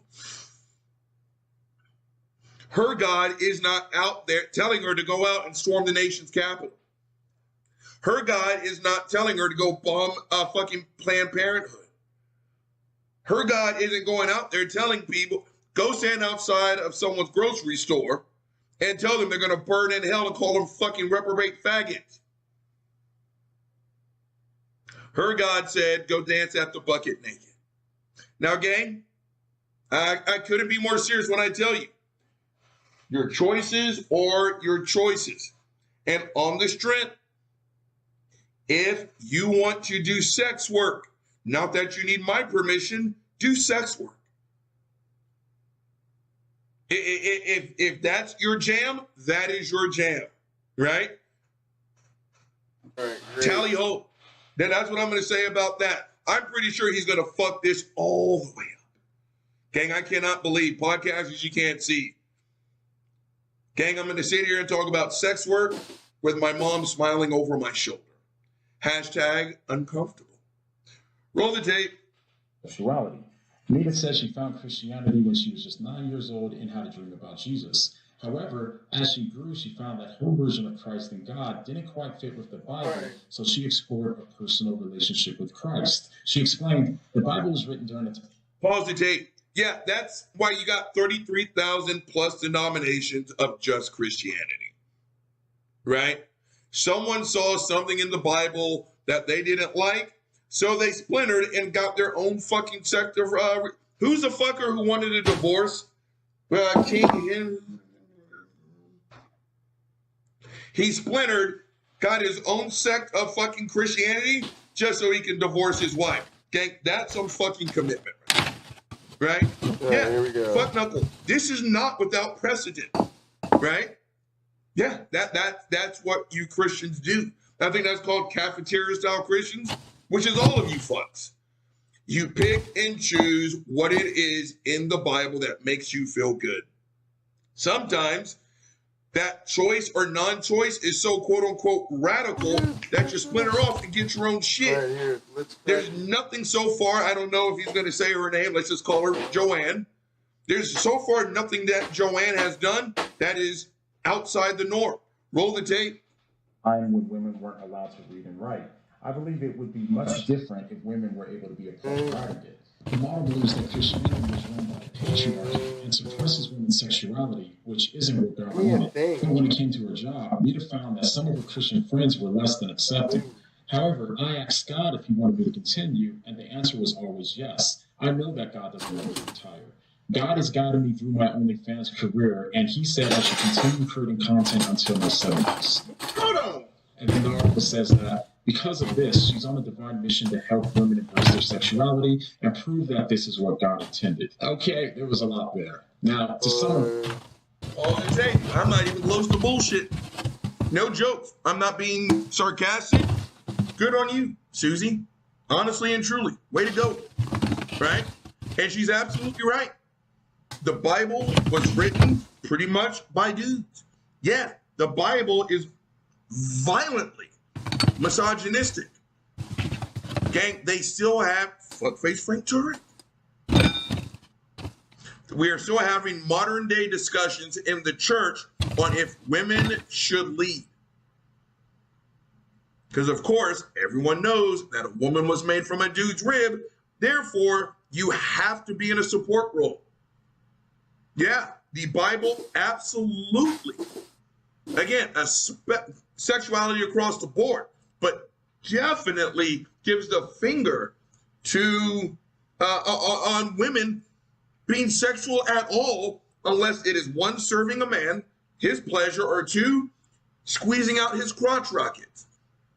So far, there's nothing that this woman has said that is the least bit not fucking on point factual. He's gonna fuck this up. Roll the tape. All right, guys. We don't. What are we asking? Yes, we heated up the pan before we added the bacon. Not afraid to touch it. It's definitely hot. Definitely not safe. Don't try that at home. We're definitely going to season our eggs first, but we don't want to stir them too much because we don't want to scramble them. All right, hang on a sec. About her sexuality. So in other words, by stripping online, she's doing God's work and fighting for women empowerment. Right. Where's the salt, pepper? So let's go ahead and explore that issue. All right. We should be clear on what exactly women. All right, we got some salt. In order to just make sure that we're all on the same page here. World Vision defines women empowerment as promoting a woman's sense of self-worth, their ability to determine their own choices, and their right to influence social change for themselves and others. Let's go ahead and start with the first part of the definition. Empowering women by promoting a woman's sense of self-worth. Now, to be fair, I have to agree with Nita that some people have used the Bible as a way to pause it. No, hold on. Roll the tape. Justify misogyny, which goes against the whole of Scripture, but what gets... But then, guys, I do it. No. You got to hit him with the slap your mama.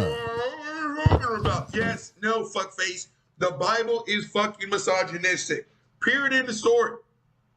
Right? I know in the past some people have used the Bible. So once you got a little bit of that slap your mama, you just boom.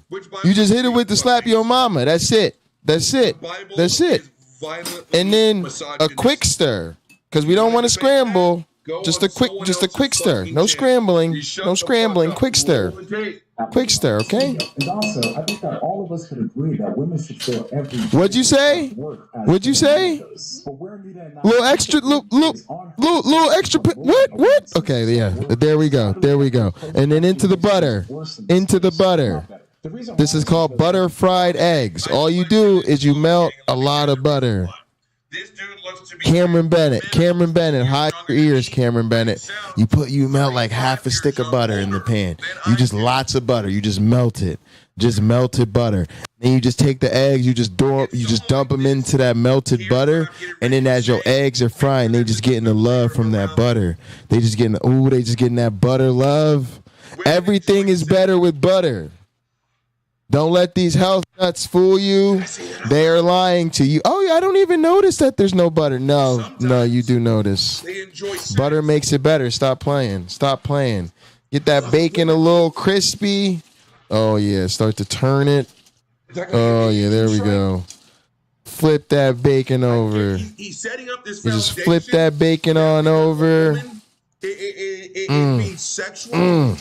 That some way, somehow, that devalues. You know, you just flip it on over.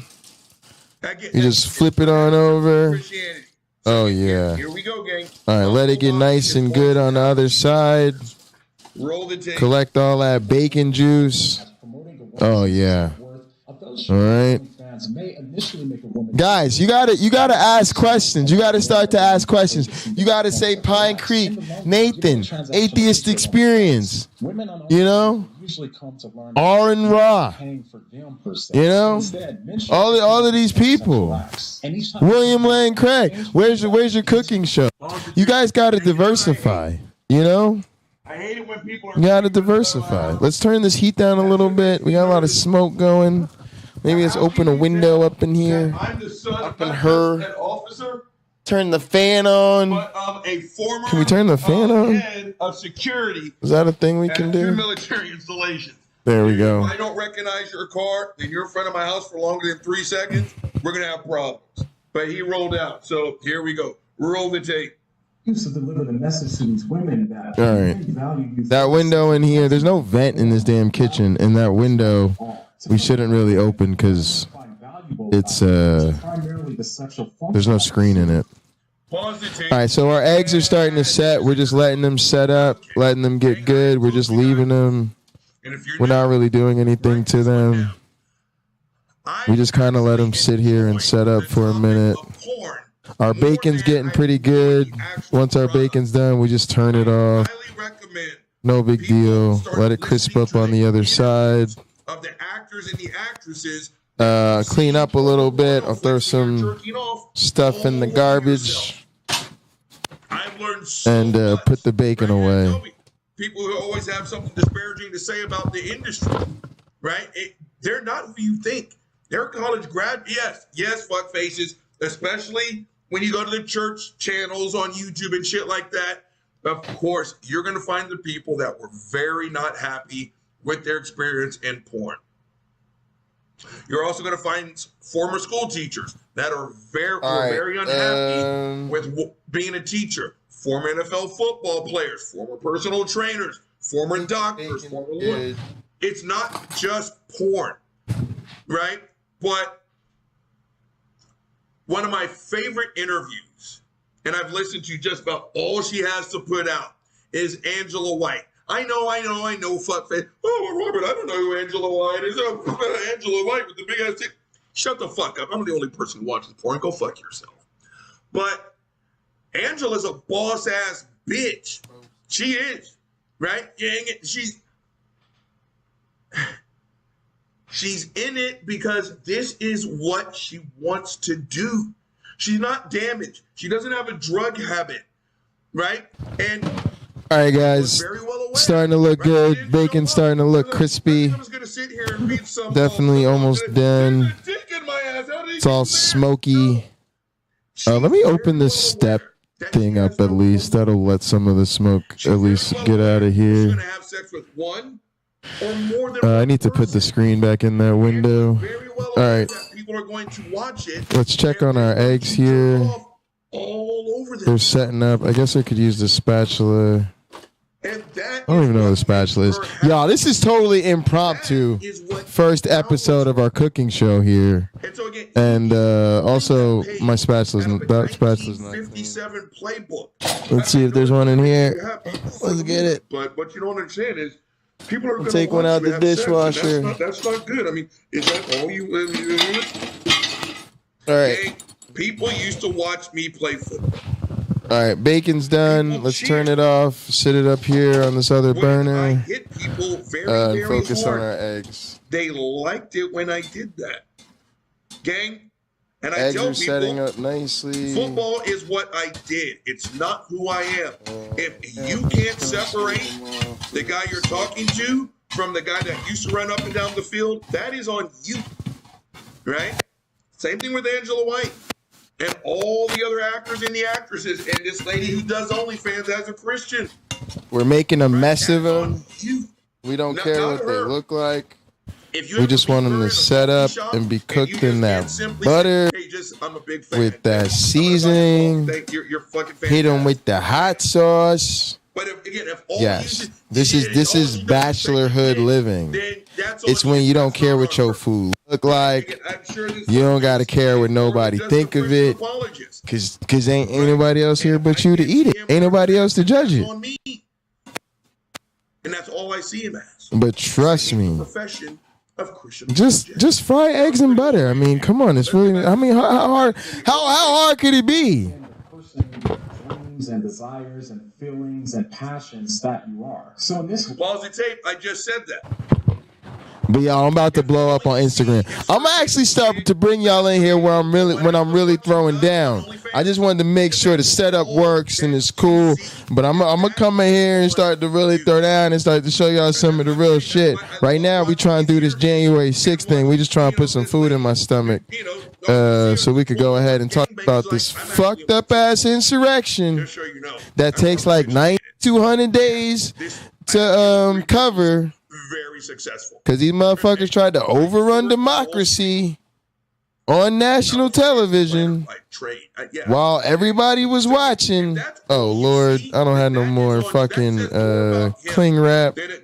All right, we got to get a freezer bag out of this bitch or something. Hang on. A lot of the time, this can actually hurt how a woman sees and feels about herself, and it can actually. Oh Lord, I gotta order freezer bags too. Rather than empowering. This is a travesty. Okay, now let's go ahead. This is a travesty of Karens. This is like not. You know, I gotta get my stay-at-home mom game together. Which she is doing. You know, I'm never gonna be a good stay-at-home husband if I'm allowing us to run out of saran wrap and freezer bags and sandwich bags. I mean, that's just not. Nobody's gonna marry me if I can't get my shit together, guys. God damn it. Do better at life. People like this are going to sit here and this is just totally unacceptable. When they find out, some women. We're gonna have to just put the bacon in this plastic bag right here. That you don't have to do it. So uncivilized. That you don't have Talk about hashtag unprofessional. You have to get pregnant. You're just shoving the bacon. We're just shoving the bacon in the bag. Hang on, I want to set my mic down so I can clean my hands. That maybe this woman is attracted to women. Oh no! And we spilled the pepper. And she doesn't know you a fucking explanation. And again, if all you see, that's easy. I'm not worried about that. That's fine. Sitting there being all puritanical, I guarantee, if you ever hacked his shit and you got on his fucking laptop, his porn history is the darkest shit. I can show, and I know, no one knows who this is. I can show Lexington Steele this guy's fucking porn history, and Lex, take a look there. Lex will be like, God damn, what kind of non-Christian household? What the fuck? I've been doing porn for 30 years. I've never heard of this bullshit. Did you ever stop to think? Yeah, I don't get to say she's not a Christian. But did you ever stop to think the sex acts that she's doing, she actually likes? And again, if you can't separate what she does from who she is, that says more about this dude, not the model. Not the model. Gang, roll this fucked up ass tape. Nita believes that she's empowering these women by being a bold example of a woman who chooses to identify as a Christian and also expresses herself sexually. All right, gang, work is over for the day. It's time to get into this fucked up ass insurrection. That means we got to do communion. That means we need some motherfucking alcohol up in this bitch. All right, there we go. Some of y'all talking shit in the comment section. I see y'all. I see y'all. But you understand right now it's just about putting away calories.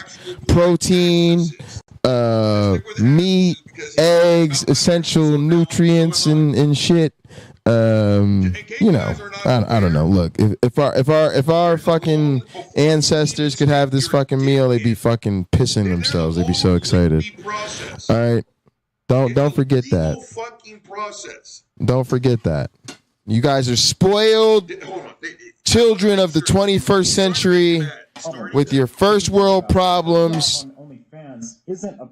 You need to learn to fucking appreciate. We're branching out.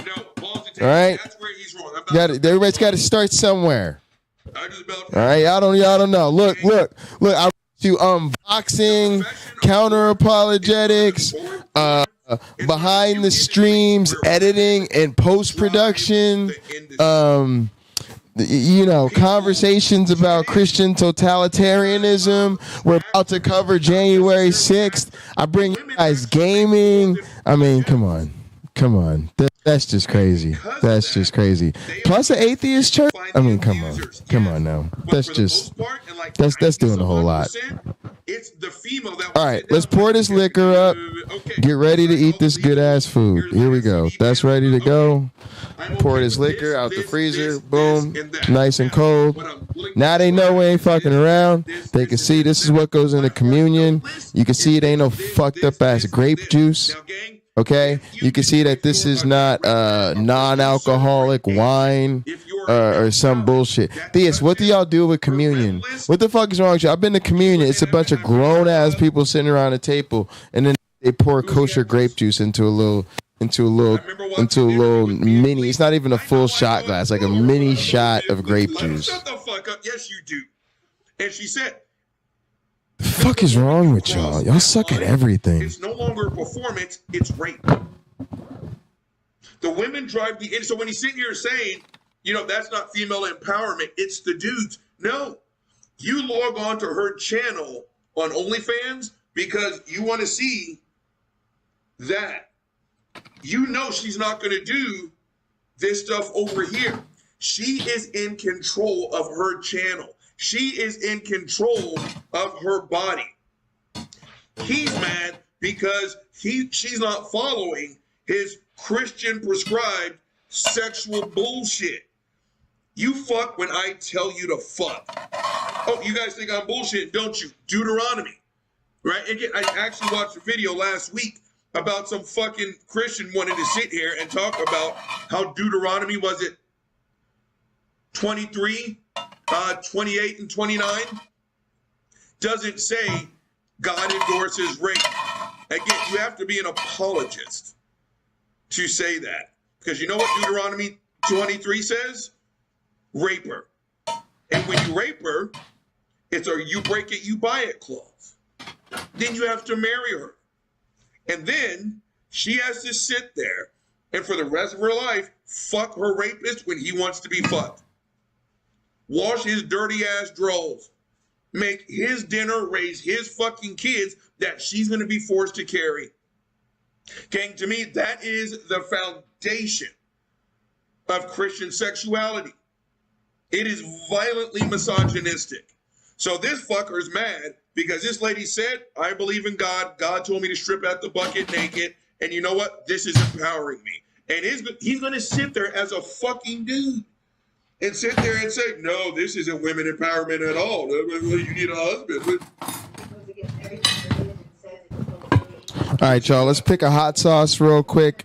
We have Cholula, which is probably what we're going with, Sriracha, habanero honey mustard, some designer fucking Calabrian chili culinary hot sauce, some fucking Carolina Reaper, some Tabasco, some fucking hot chili paste, some fucking, what the fuck is this? Yippee cayenne mother pepper, some apple smoked habanero. Let's go apple smoked habanero. Y'all think niggas ain't doing nothing gourmet? Look, all you need is some basic ass food, some cheap ass eggs and bacon, expensive hot sauce. That's how you go. Cheap ass eggs and bacon, expensive hot sauce. That's the combo. But he sounds like he's 10 years older than my father. What the fuck? Okay. Got a text. I told you, this is because my full-time job, holy shit, I'm just going to whack for like 5 hours a day. I don't have to worry about work texts and shit like that. Now, where the fuck was I back on topic? Oh, yeah, he just sounds like he's fucking 900 years old. All right, y'all. Quick little pee break. When I come back, we're doing communion. We're doing the communion hymn, not the communion song. We'll do musical interludes as we've been doing throughout the day. And we're going to get straight into this fucked up ass January 6th. For themselves and for others. I think women absolutely should be involved in influencing social change. But once again, I just don't agree with how Nita believes that this should be done. Remember, Nita believes that she's influencing social change for women, and the way that she's doing this is by identifying as a Christian woman on the OnlyFans platform. But there's one giant problem with all of this, and that's the fact that the entire demographic of OnlyFans is made up of 10% women and almost 90% men. So this means by her being on OnlyFans, Pause the tape. Tim Butt says she went into that already knowing that. Again, he's operating off of this fucked up and archaic ass view that women cannot enjoy sex. Now, again, another one of the interviews. Hold on, let's. I told you I'm doing this ghetto fabulous. So hold on, let's. I want podcast to catch all of this. Hold on. Save to library. We're going to record again. Like I told you, nothing stops this show. Fatigue, me being sad, not having a good podcast format. I don't give a fuck. Uncle Bobby's going to overcome. Podcasters, you're back up and running. Where the fuck was I? I can't rewind the tape. Hold on, what the fuck was I talking about?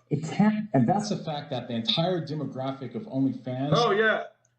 Tin Butt says Susie Q here, she went into that already knowing, oh, that's right, I was talking about Kazumi.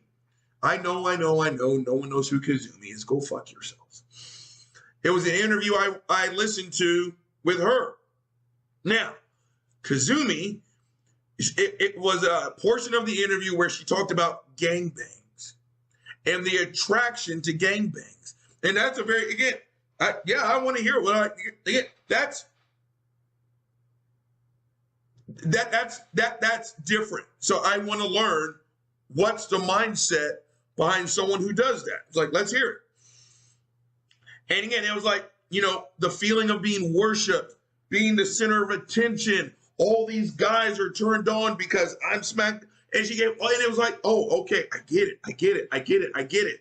And the interviewer, Holly, and they're going back and forth on not just, because sometimes you get kickback from people in the industry.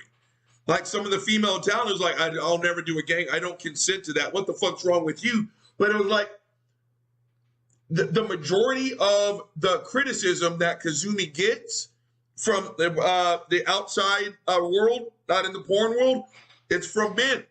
And it's just, what the fuck is wrong with you? Did your dad rape you? And I was like, no. It's like, did you ever once stop to think that I like this? Did you ever stop to think that I like being penetrated? Did you ever stop to think that this makes me happy? Right? I like this. That's why I do it. I'm very well aware that people are going to look at this, mainly men, and they're going to put their dick in their hands and they're going to stroke their meat.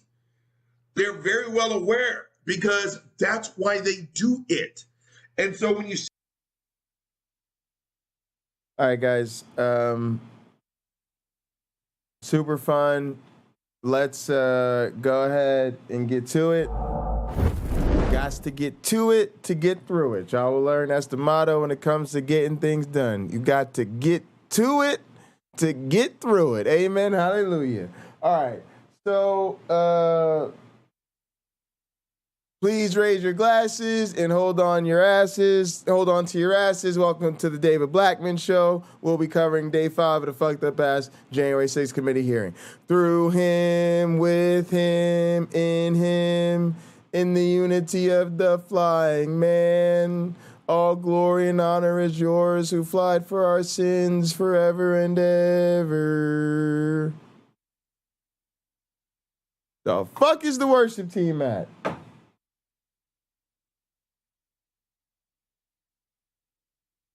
Whoops. All right, y'all know the deal, though. You may drink.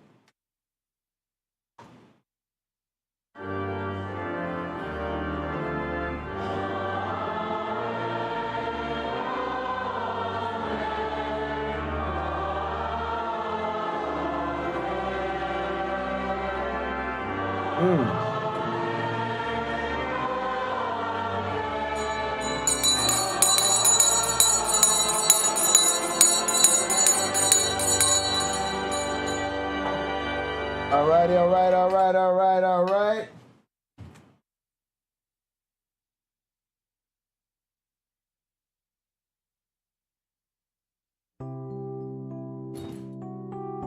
Uh-oh. Because of who you are, I can lift my voice and say...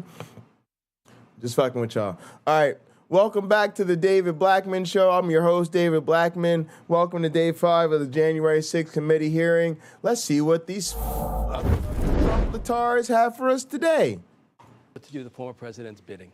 Exactly. He was the one who said, in answer to every question, I plead the fifth. Here's Chairman Cameron. Thompson. Oh, yeah, Cameron's all veggies. Committee will be in order. No meat. The chair recognizes the gentleman from Illinois. Thank you, Mr. Chairman.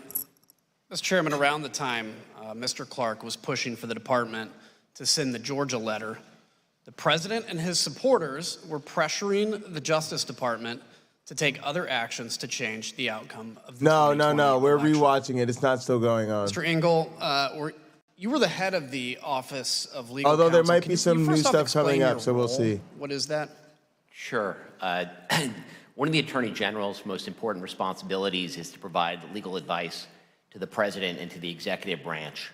As a practical matter, given the responsibilities of the Attorney General, the Assistant Attorney General for the Office of Legal Counsel exercises that job on a day-to-day basis. And so, in addition, the head of OLC often functions as a general counsel, essentially to the Attorney General, and so is often, the chief legal advisor to the AG, as well as, the White House and the executive branch more broadly. So given that role, can you kind of describe your relationship with the president? Well, in connection with my role at OLC, over the course of my tenure there were a number of instances in which folks at the White House would seek to bring me in to provide legal advice to the president, sometimes discussing the legal options that could be pursued among various to reach various policy objectives, sometimes to advise the president that a course of action that they had been discussing was not legally available. So I want to ask you about two things the president asked you and the department to do. The first is reflected in this email that we're going to put on the screen. The president sent a draft lawsuit to be filed by the department in the Supreme Court.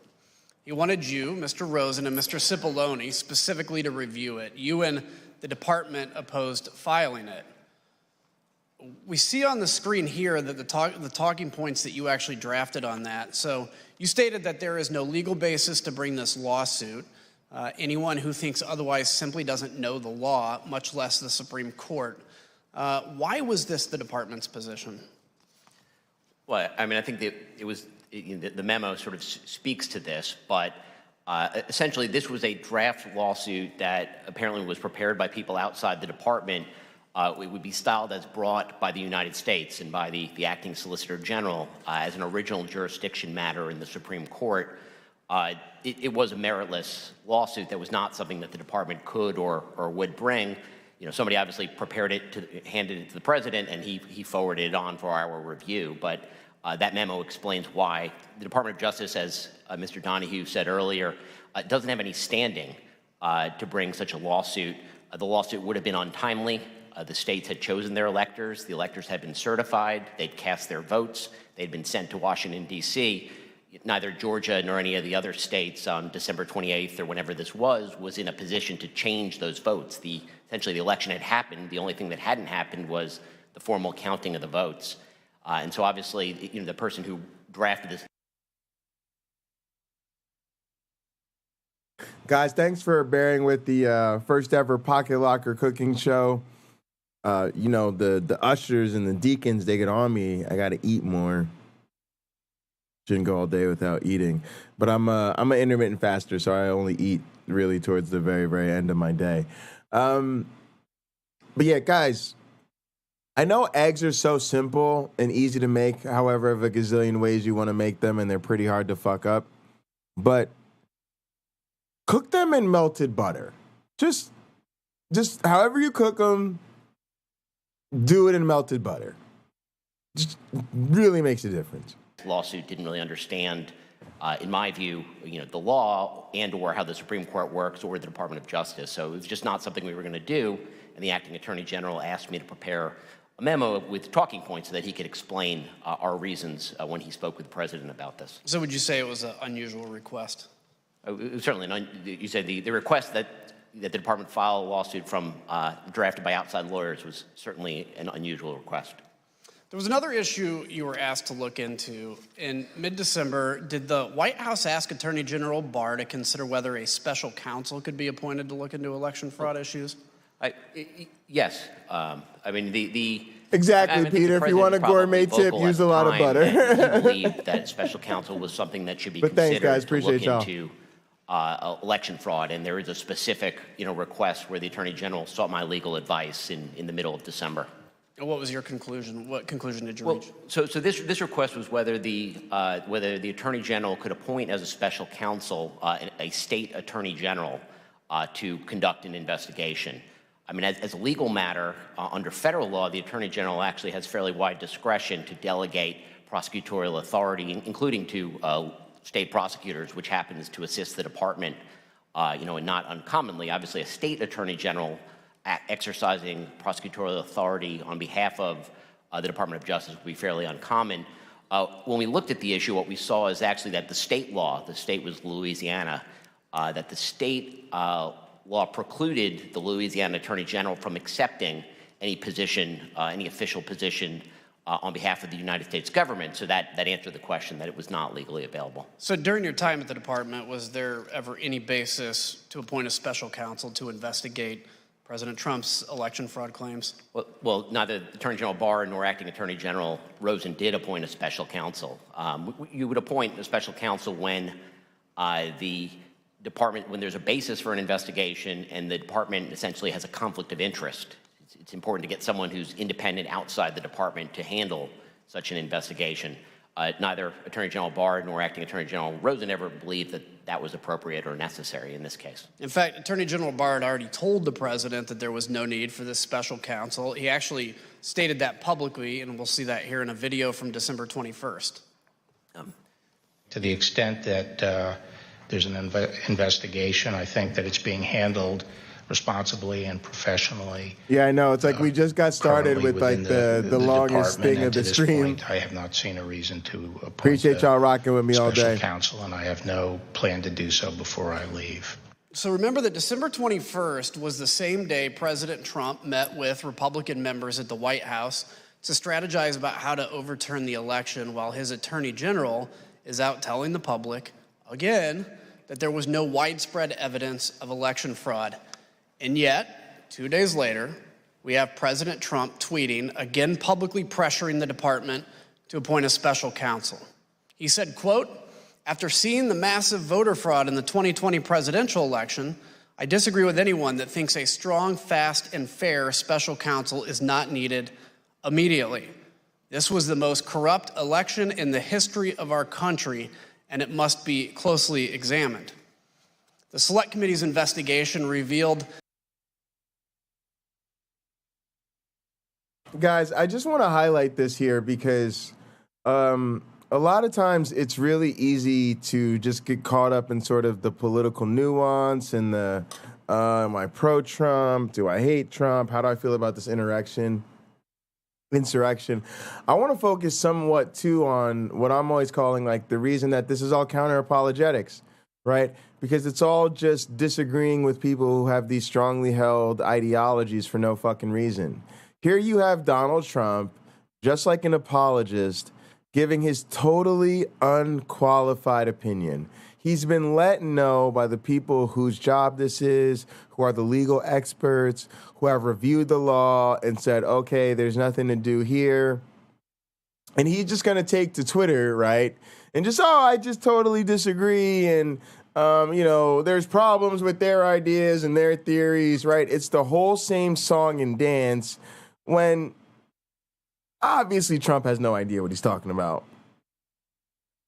And again, if you're going to say, well, he has a right to disagree and whatever, and you shouldn't argue from authority, again, you got to layer on the real critical component here. Don't miss the plot here. They're right, and he's wrong.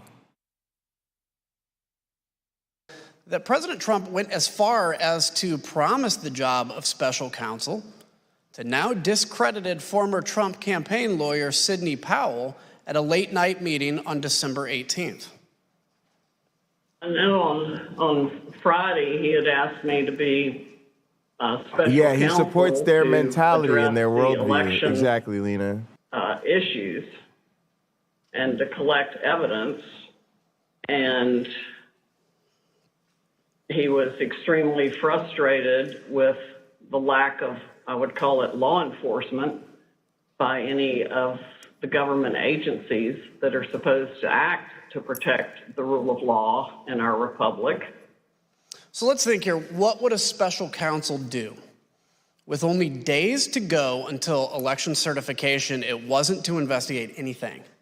An investigation led by a special counsel would just create an illusion of legitimacy and provide fake cover for those who would want to object, including those who stormed the Capitol on January 6th. All of President Trump's plans for the Justice Department were being rebuffed by Mr. Rosen, Mr. Donahue, Mr. Engel, and others. The president became desperate entering into the new year with January 6th fast approaching. President Trump rushed back early from Mar-a-Lago on December 31st and called an emergency meeting with the department's leadership. Here's Mr. Donahue describing the last-minute meeting held at the White House on New Year's Eve.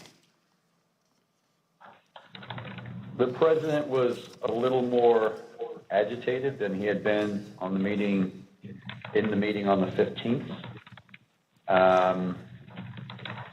He discussed a variety of election matters.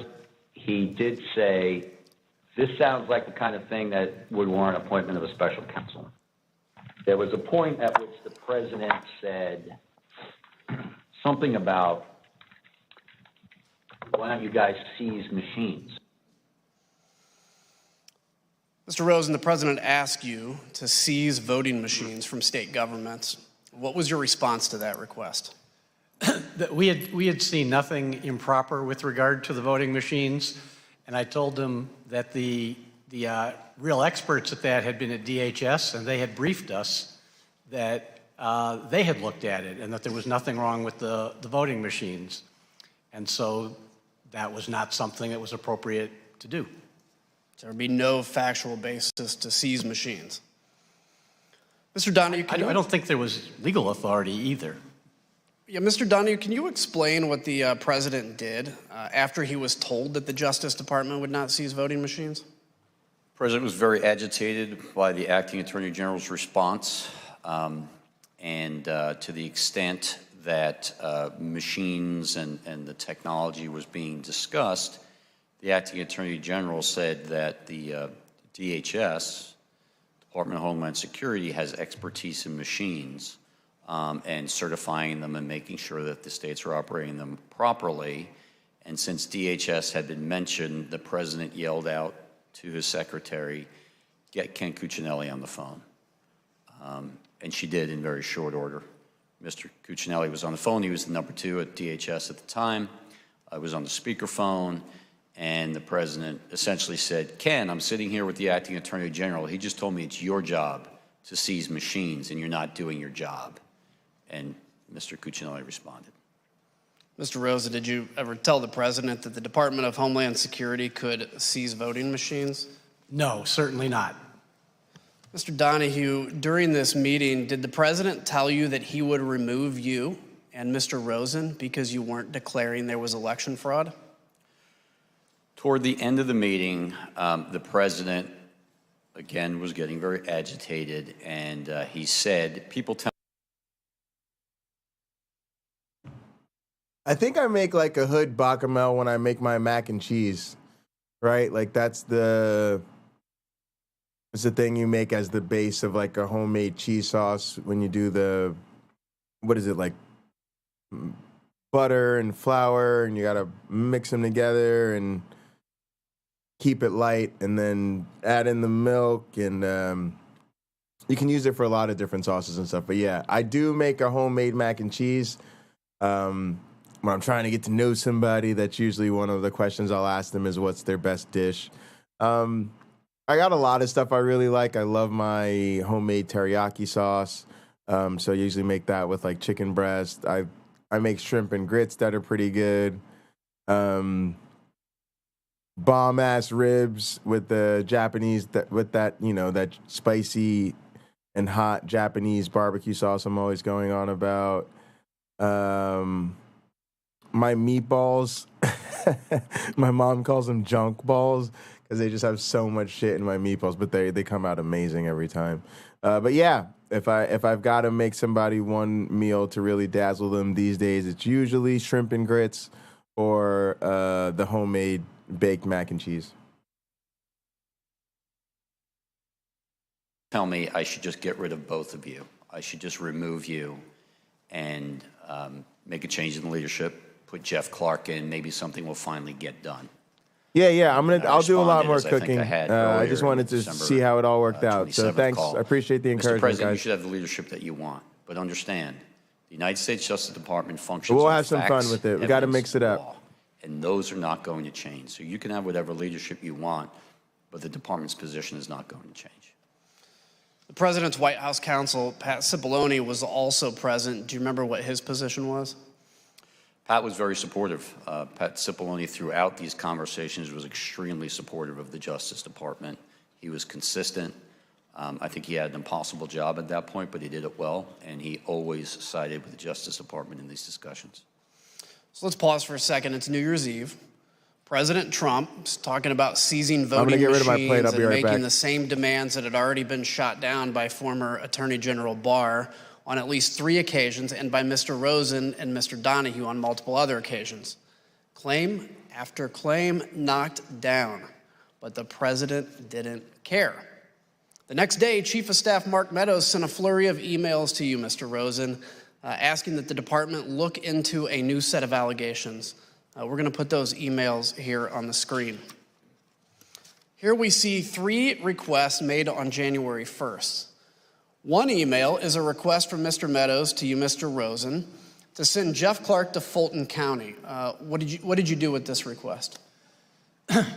Well, really nothing. Certainly didn't send Mr. Clark to Fulton County, but that email was the first corroboration I had seen of Mr. Clark had told me at that point that the president was considering making the change by Monday, January 4th. So Mr. Meadows' email was something of a corroboration that there were discussions going on that I had been not been informed about by Mr. Clark or anybody else. Interesting. The second request that you have is to have the Department of Justice lawyers investigate allegations of fraud related to New Mexico. Mr. Rosen, did you have concern about these emails? Yes. Really 2 concerns about that one. One was... Oh, yeah, that's what we call it, a roux. The fucking roux. That's what we do with the mac and cheese, the fucking roux. Which I think they're similar to each other. Yeah, I gotta get a good gumbo recipe, actually. I have like 2 slow cookers, and I think gumbo is a good way to exercise the slow cookers. That's a good thing. I'll try to find a good gumbo recipe. It's also a good recipe for streamers, right? Because it's the type of thing you can put in early in the day before a long stream. You can cook it on low and slow, and then when you're ready to eat hours and hours later, it's ready to go and good. So slow cooker recipes tend to be fun. What do I like to do in the slow cooker? Sometimes I do my shrimp and grits in the slow cooker. A lot of times I do hot dogs and beans in the slow cooker. That's really hood, but it tastes amazing.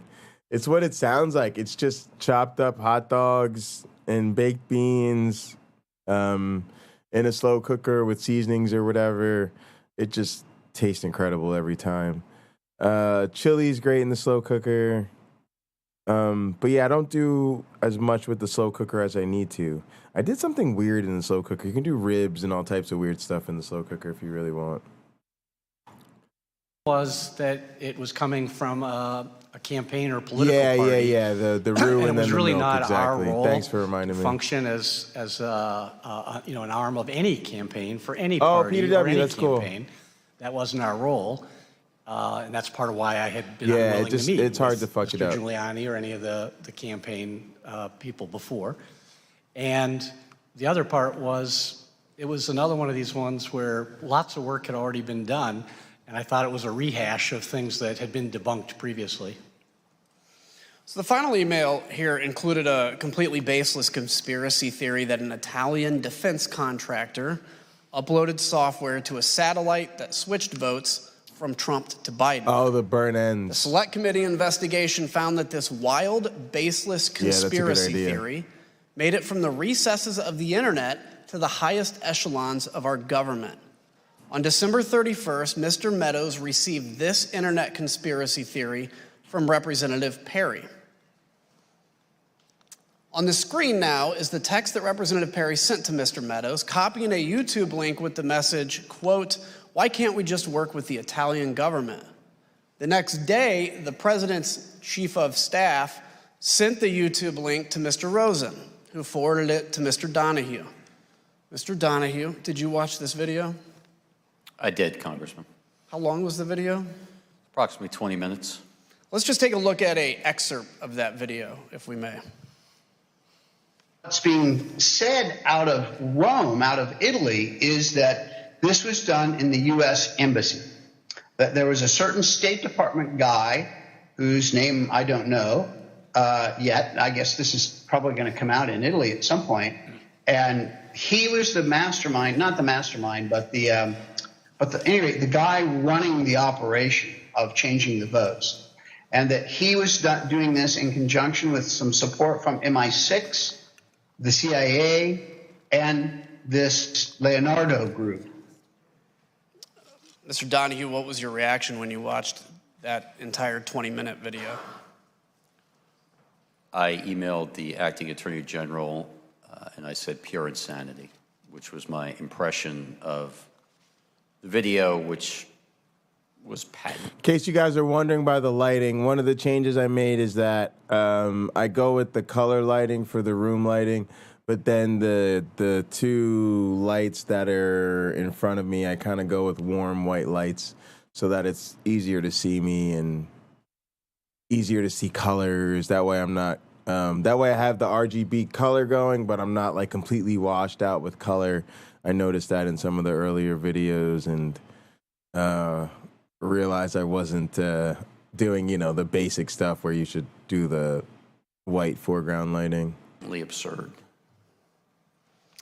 Mr. Rosen, you were asked by Mr. Meadows to meet with Mr. Johnson, who is the person in that video. What was your reaction to that request? So ordinarily, I'd get an email like this and there was no phone call. It would just, come over the transom. But this one, he called me, Mr. Meadows, and asked me to meet with Mr. Johnson. And I told him this whole thing about Italy had been debunked, and that should be the end of that, and I certainly wasn't going to meet with this person. And he initially seemed to accept that. He said, well, why won't you meet with him? I said, because if he has real evidence, which this video doesn't show, he can walk into an FBI field office anywhere in the United States. There's 55 of them. And he said, okay. But then he called me back. Oh, yeah, I want to get an air minutes fryer. later and complained and said, I didn't tell you, but this fellow Johnson is working with Rudy Giuliani, and Mr. Giuliani is really offended that you think they have to go to a FBI field office. That's insulting. So couldn't you just have the FBI or you meet with these guys? And by then I was somewhat agitated. Yeah, they sell those at restaurants no way around on here, earth Peter that I was W. gonna They're very do that. popular, the Coney dogs. I wasn't going to meet with Mr. Johnson. I They're certainly great. wasn't going to meet with Mr. Giuliani. I'd made that clear repeatedly, and said that's the end of that. Don't raise this with me again. And so, Guys, because Mr. Donahue and I had. Guys, this is super criminal. This is super criminal. They're going to these people, they're telling them, hey, look, if there's any legitimacy to what you're saying, you can go to the FBI or the people who's actually responsible for this. Oh, no, we don't want to do that. Why don't you back channel it? That way you're the one sticking your neck out there through this informal channel, right? Guys, this is laying out some serious organized crime type shit. If you want to know what your vibe should be, I know a lot of us are doubters. We've seen this man, Donald Trump, commit crime after crime after crime in front of us and get away with it. But you also have to remember, if they ever are going to get people for this shit, this is what they've got to do.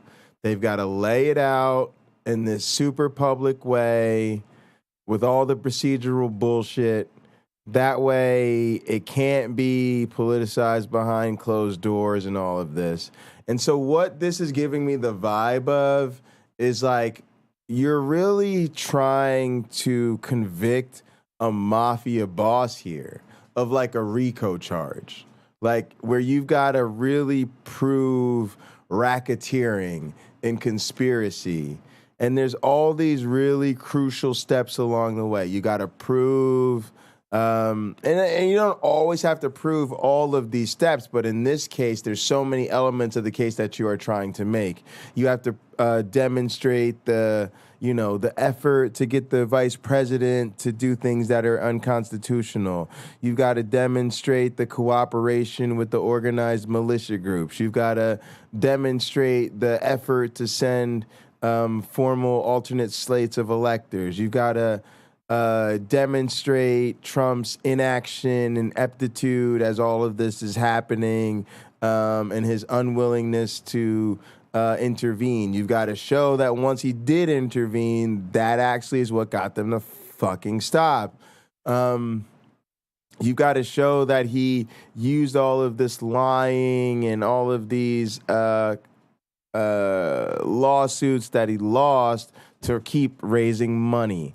You've got to show that he was told by people that these approaches were not legal, that he put pressure on the Congress people, right? So all of this has to be shown. And so what you're hoping is that this is really laying it out. So it really does remind me of, okay, we got the mob boss. Not a lot of people are nervous. We've seen the mob boss accumulate a lot of bodies, and nothing's really happened. We know the mob boss has built this empire, and they've gotten away with all these crimes. We know that the only people that tend to get in trouble are these lower-level guys. Yet if you go back in the history of how we actually did catch these mob bosses, and really did use RICO laws to bring down organized crime, it was a lot of this really slow, diligent legal work, building these established cases, ultimately building to these high-profile trials where we could really document the times where they done really, really, really fucked up, and ultimately that was enough. You flip enough of the lower-level people, and yeah, it's a slow, messy process. It is a slow, messy process. I don't want to sound like I'm defending the process. I'm just saying that if we're ever going to really get there, it would be a slow, messy process, and we might be watching that slow, messy process unfold. So, yeah, that's what we're doing. And the thing that I always love to see here, and I got to say I love to see it. I love to see it. I love to see it. Again, these are not people I'm a huge fan of. A lot of them are dumbasses that legitimately wanted Trump to win. Some of them are so dumb they'd even vote for his stupid ass again. But what I love to see is that these people are not willing to go down with the ship. They are serious legal people for their whole lives, serious bureaucrats for their whole careers, serious party people for their whole careers. They tried to tell Trump he was on some bullshit, and now that it's all coming to bear, they are not going down with the ship. We're so used to seeing the people that get caught go down with the ship, right? The motherfuckers, they don't say nothing, they won't show up, they won't testify. To their credit, they do it like some real G's. You know, they take the little prison sentences and then they come out and they write books, right? They're all people that have been willing to go down with the ship for Trump, but not this January 6th shit. If you want to know why I'm a little bit optimistic about what we see with these January 6th shit, it's because we're seeing the legitimate people, not the Trumplican clowns, the legitimate people, and they are not going down with the ship, and that changes everything. Had been exchanging our views about this. I think it was 7:13 on a Friday night of New Year's Day. Had run out of patience. What channel was I talking about at the beginning of the stream? I'm not sure. Maybe like a Gin and Truth or some more news. But if you're talking about the upcoming debates, probably Donnie for Standing for Truth, where I'm going to be debating Kent Hovind. That'd be Standing for Truth channel, but I don't know. You know, when you do a 10-hour stream, what's earlier? You know, so if you could give me a little bit more details, I'll try to let you know. Talking about where... You'd like Mike Pence to get the nomination. It would be terrible if Trump was.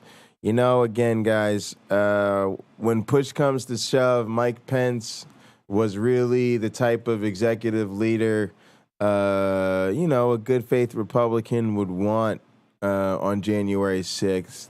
I've always said that the Mike Pences of the world are far more dangerous than Trump because they're true believers. They can motivate a significant portion of that same crowd behind the same bullshit and the same culture issues, but they're much more sophisticated and they know what they're doing, and they're not going to, be leading any tinfoil hat brigades anytime soon. So I can understand the Mike Pence sentiment. I honestly can. And, I respect Pence for what he did that day. I don't like his conservative politics overall, but what he did that day, I just can't help but admire. I don't know. Maybe I should dislike his politics so much that I don't admire anything he did, but I don't know. That just feels so unreasonable. He showed a lot of courage under fire, and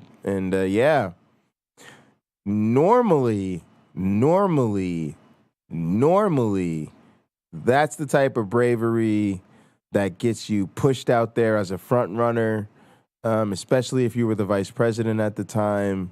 So, I think Mike Pence should be one of the front runners, if not, kind of the lead horse. But the thing is with Trump, man, Trump has just thrown out the rule book on everything. So who knows? I made pretty clear that I had no interest in. I don't want Joe Biden to run again, but I don't know how you go against Mr. Donahue, did you receive a follow-up call from I don't know how you go against the incumbent, and I don't know who else you can put out there that's going to beat Trump. To me, it would take the Democrats not being the Democrats. Y'all know what the Democrats want to do.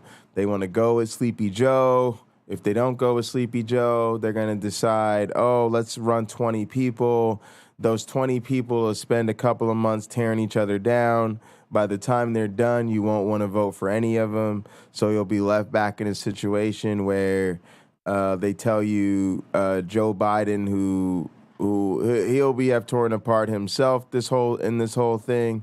They'll tell us he's the only viable option, and the wheels on the bus go round and round. And Trump might fuck around and turn out more votes than he did last time, and I would not be surprised if people are just not motivated to vote for Joe Biden or the rest of these Democrats who have effectively done little to nothing with their time in office.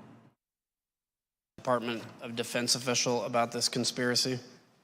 I did. I believe it was that same day.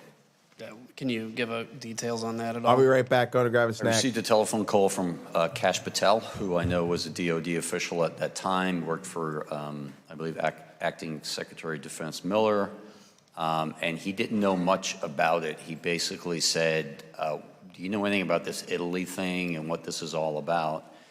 And I informed him that the Chief of Staff had raised the issue with us in his office on December 29th. That we had looked into it a little bit. We had run the name that was provided to us by the Chief of Staff. I learned that individual was in custody in Italy.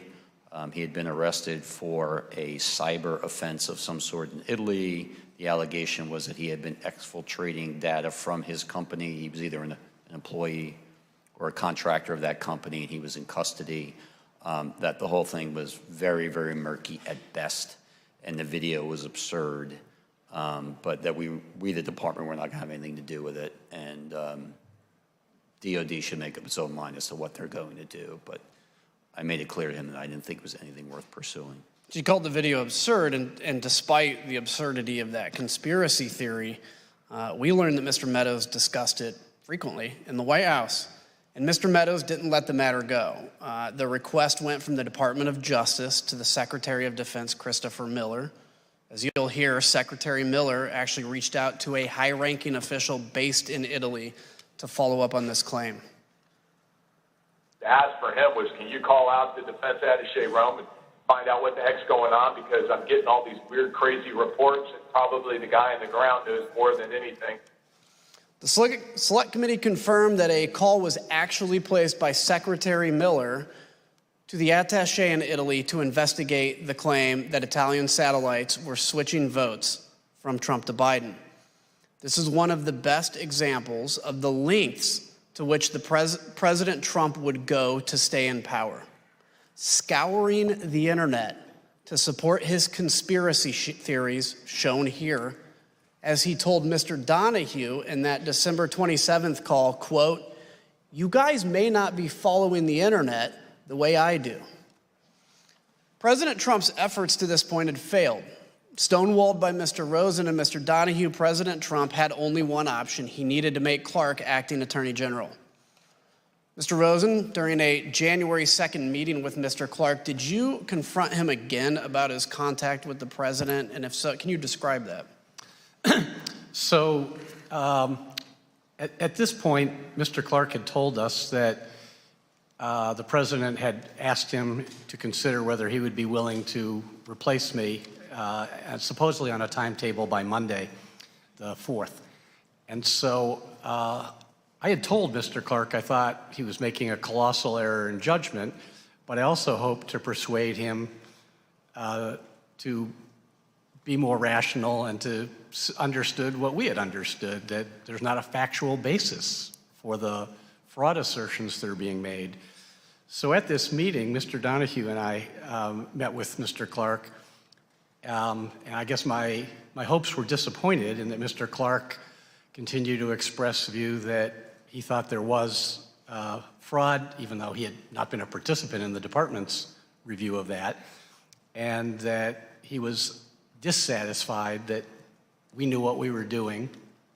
So, but he had acknowledged that he had had further, I don't know if it was meeting or phone calls or what, but further discussion with the president, despite having, a week earlier said that if he wouldn't do that, and if he did, if he got an invitation to do that, he would let Rich Donahue or me know. So it was a contentious meeting where we were chastising him that he was insubordinate, he was out of line, he had not honored his own representations of what he would do, and he raised again that he thought that letter should go out, and we were not receptive to that. Did he tell you in that the president had offered him the job of acting Attorney General? That was a day later. On the 2nd, he said that the president had asked him to let him know if he'd be willing to take it. Subsequently, he told me that on Sunday the 3rd, he told me that the timeline had moved up and that the president had offered him the job and that he was accepting it. Well, let's ask about that. What was your reaction to that? Well, on the one hand, I wasn't going to accept being fired by my subordinate, so I wanted to talk to the president directly. With regard to the reason for that is I wanted to try to convince the president not to go down the wrong path that Mr. Clark seemed to be advocating. And it wasn't about me. There's only 17 days left in the administration at that point. I would have been perfectly content to have either of the gentlemen on my left or right replace me if anybody wanted to do that. But I did not want for the Department of Justice to be put in a posture where it would be doing things that were not consistent with the truth, were not consistent with its own appropriate role, or were not consistent with the Constitution. So I did 4 things as soon as Mr. Clark left my office on that Sunday, the 3rd. Number 1, I called Mark Meadows and said I need to see the president right away. And he was agreeable and set up a meeting for 6:15 that Sunday, so about 2 hours away. 2, I called Pat Cipollone, the White House counsel, told him what was going on, and he said he would go into the White House to make sure he was at the meeting and he would be supporting the Justice Department's position as he had been doing consistently. 3, I called Steve Engel, who was, I was at the department, it was a Sunday, but there had been some reasons I needed to be there. Mr. Engel, I called at home and asked him if he would come in and go to the meeting, which he did. It proved to be quite helpful. And then number 4, I asked Rich Donahue and Pat Hovakimian, who had previously been my chief of staff, to get the department's senior leadership on a call and let them know what was going on, and which they did. And then Eric Hirschman called me to tell me that he was going to go to Yeah, I the don't like meeting either and that he side, would but be I'll supporting always vote the Biden Department of over Justice Republicans. position as well. So I knew that the meeting was on course and that I would have a number of people supportive of the Department of Justice's approach and not supportive of Mr. Clark's approach. Did Mr. Clark ask you to continue to stay at the department? At that Sunday meeting, when he told me that he would be replacing me, he said that he had asked to see me alone, because usually he had met with me and Mr. Donahue, because he thought it would be appropriate in light of what was happening to at least offer me that I could stay on as his deputy. I thought that was preposterous. Told him that was nonsensical and that there's no universe where I was going to do that, to stay on and support someone else doing things that were not consistent with what I thought should be done. So I didn't accept that offer, if I can put it that way. And during that meeting, I heard Bernie might be running. So I think there's a chance that he is. Mr. Clark ask you to sign the Georgia letter? That was on the Saturday meeting, January 2nd, that Mr. Donahue and I had with him. He again raised with both of us that he wanted us to, both to sign that letter, actually. So in that meeting, did Mr. Clark say he would turn down the president's offer if you reversed your position and signed the letter? Yes. Did Mr. Clark, so you still refused to sign and send that letter, I take it? That's right. I think Mr. Donahue and I were both very consistent that there was no way we were going to sign that letter, and it didn't matter what Mr. Clark's proposition was in terms of his own activities. We were not going to sign that letter as long as we were in charge of the Justice Department. Thank you for that, by the way. Mr. Donahue, were you expecting to have to attend a meeting at the White House on Sunday, January 3rd? No. As the acting AG indicated, we had a meeting that afternoon that related to preparations for January 6th. So I was at the department, but I had no expectation of leaving the department. It was a Sunday afternoon, and I was there in civilian clothes, as we both were, and expected to have that meeting, do some other work, but I had no expectation of going to the White House that day. So let's ask, so prior to that Oval Office meeting, did you set up a conference call with senior leadership at the department? And if so, tell us about that call. Yes, so obviously it was a bit of a scramble that afternoon to prepare for the Oval Office meeting.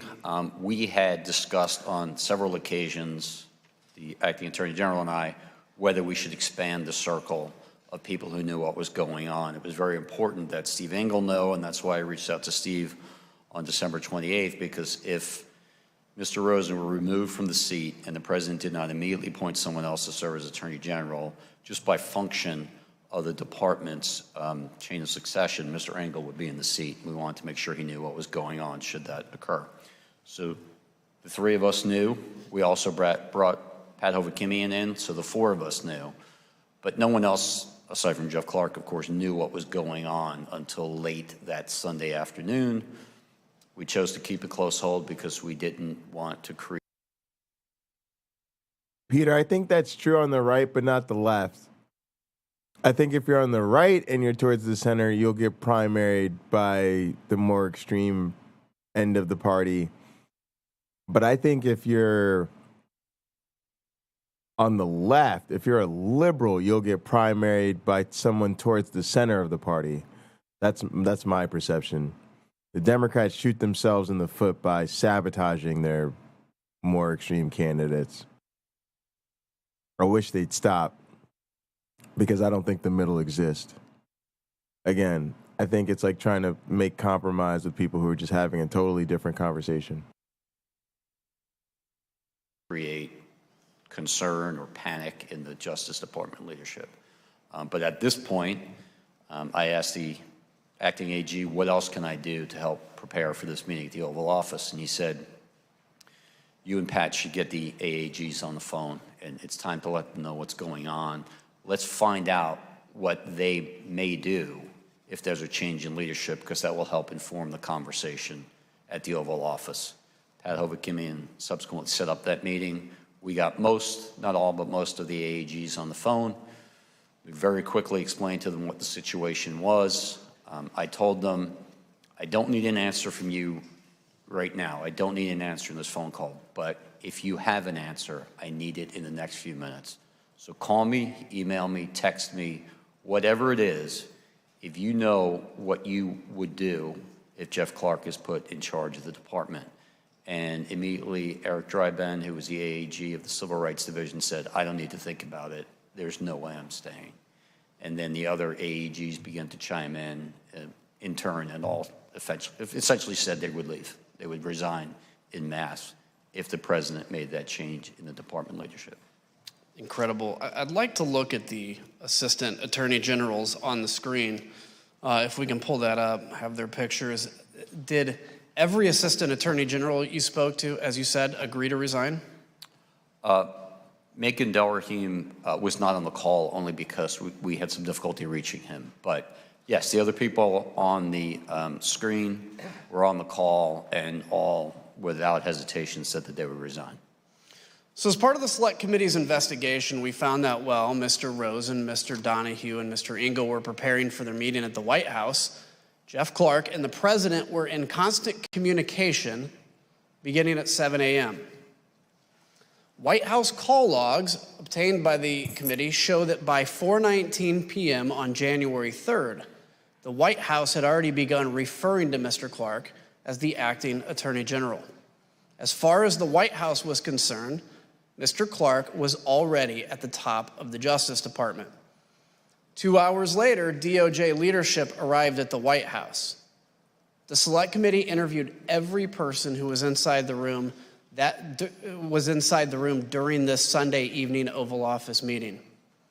Mr. Cipollone told the committee that he was, quote, unmistakably angry during the meeting, and that he, along with Eric Hirschman and Mr. Donahue, quote, forcefully challenged Mr. Clark to produce evidence of his election fraud theories. Mr. Rosen, can you describe how that meeting started? Yes. So after some preliminaries, so Mr. Meadows had ushered us all in, and then he left. So Mr. Cipollone did some introductions and things. So after some preliminaries, the president turned to me and he said, well, one thing we know is you, Rosen, you aren't going to do anything. You don't even agree with the claims of election fraud. And this other guy at least might do something.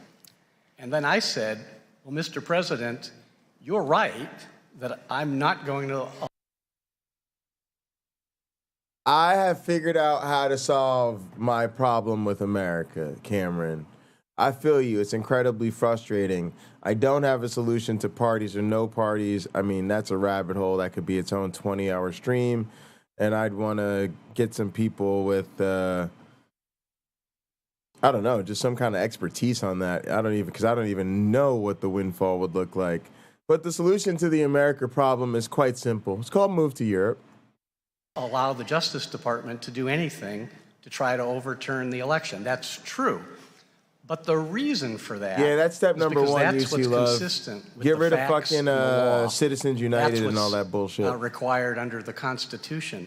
So that's the right answer and a good thing for the country. Corporations are not people. And therefore, I submit it's the right thing for you, Mr. President. And that kicked off another 2 hours of discussion in which everyone in the room was in one way or another making different points, but supportive of my approach for the Justice Department and critical of Mr. Clark. So at some point, Mr. Donahue comes in the room. Can you explain what led to him coming in the room? Oh, I forgot about that. So initially, in part, I think because he was underdressed, we had not arranged, we had not yet told the president that he was going to come in. The White House had a list of who would be there. That did include Mr. Engel and the White House counsel and the Deputy White House counsel, Mr. Hirschman. We went in, and then we told the president, maybe 10 minutes into the meeting or something, I forget how far in, that Mr. Donahue was outside, and he said, well, bring him in. And then Mr. Donahue came in and joined the meeting. So, Mr. Donahue, you enter that room. Can you set the I'm thinking scene Switzerland, for us but and I could be describe the tone you persuaded walked to like into? a Italy. Yes, but if I could just back up one Sweden, moment, Congressman, because you put the pictures up on the Spain, screen of the Canada. AAGs. I just want to make clear, fucks for one of Canada. the AAGs who was not on the screen was John Demers. John was the National Security Division AAG. John was on the call, but I prefaced the call by saying, John, we need you to stay in place. National security is too important. We need to minimize the disruption. Whether you resign is entirely up to you, obviously, and we'll respect your decision either way, but I'm asking you, please stay in place. And he did, so I don't want to leave the impression that he was not willing to resign, because I think he was. Thank you. Yeah, So exactly. with regard to entering the Oval They're Office, I was controlled sitting in the than we do. hallway. An administrative assistant passed by. She asked me, are you supposed to be in this meeting with the president? I said, no. I'm simply here in case questions come up that other people don't have the answer to. And she walked away and then came back probably 30 seconds later and said, the president wants you in the meeting. I proceeded into the Oval Office. I took probably 2 or 3 steps in, and I stopped because I was, as the AG said, not exactly properly attired. I was wearing jeans and muddy boots and an Army T-shirt, and I never would arrive in the Oval Office this way. I said, Mr. President, I apologize. I'm sorry. I didn't know I was going to be here. And he said, no, no, no, just come in, come in, come in. And so I went in. I attempted to take a seat on one of the couches that are behind the chairs arrayed in front of the president's desk. And he said, oh, no, no, no, you're going to be up here. And everyone kind of laughed. And they moved the chairs a little bit. Someone from the White House counsel's office picked up a spare chair and put it directly in front of the president, and I took that seat. Was there discussion about Mr. Clark? Can you kind of enlighten some of what that discussion was? Yes. So the conversation at this point had moved beyond the specific allegations, whether it was State Farm Arena or Antrim County or Pennsylvania or whatever. We had discussed those repeatedly, and that was backdrop to the conversation. But the conversation It's an at this point old was really democracy about design. whether It's the president not, should remove Jeff Rosen. Yeah, and it's replace trash. him I don't with know. Jeff Clark. I don't know why people still And would think it's so great. It's Everyone kind in of the room, annoying. I think, understood that meant that letter would go out. So that was the focus. It was about a 2.5-hour meeting after I entered, and so there were discussions about the pros and cons of doing that. Early on, the president said, what do I have to lose? And it was actually a good opening because I said, Mr. President, you have a great deal to lose. And I began to explain to him what he had to lose, and what the country had to lose, and what the department had to lose. And this was not in anyone's best interest. That conversation went on for some time. Yeah, I think she's playing the mobile Everyone version, essentially guys, chimed in with their that you own can get thoughts, on all of Android. which were consistent about how damaging this would be to the country, to the department, to the administration, to him personally. And at some point, the conversation turned to whether Jeff Clark was even qualified, competent to run the Justice Department, which in my mind, he clearly was not. And it was a heated conversation. I thought it was useful to point out to the president that Jeff Clark simply didn't have the skills, the ability, and the experience to run the department. And so I said, Mr. President, you're talking about putting a man in that seat who has never tried a criminal case, who's never conducted a criminal investigation. He's telling you that he's going to take charge of the department, 115,000 employees, including the entire FBI, and turn the place on a dime and conduct nationwide criminal investigations that will produce results in a matter of days. It's impossible, it's absurd, it's not going to happen, and it's going to fail. He has never been in front of a trial jury, a grand jury. He's never even been to Chris Wray's office. I said at one point, if you walked into Chris Wray's office, 1, would you know how to get there? And 2, if you got there, would he even know who you are? Do you really think that the FBI is going to suddenly start following your orders? It's not going to happen. He's not competent.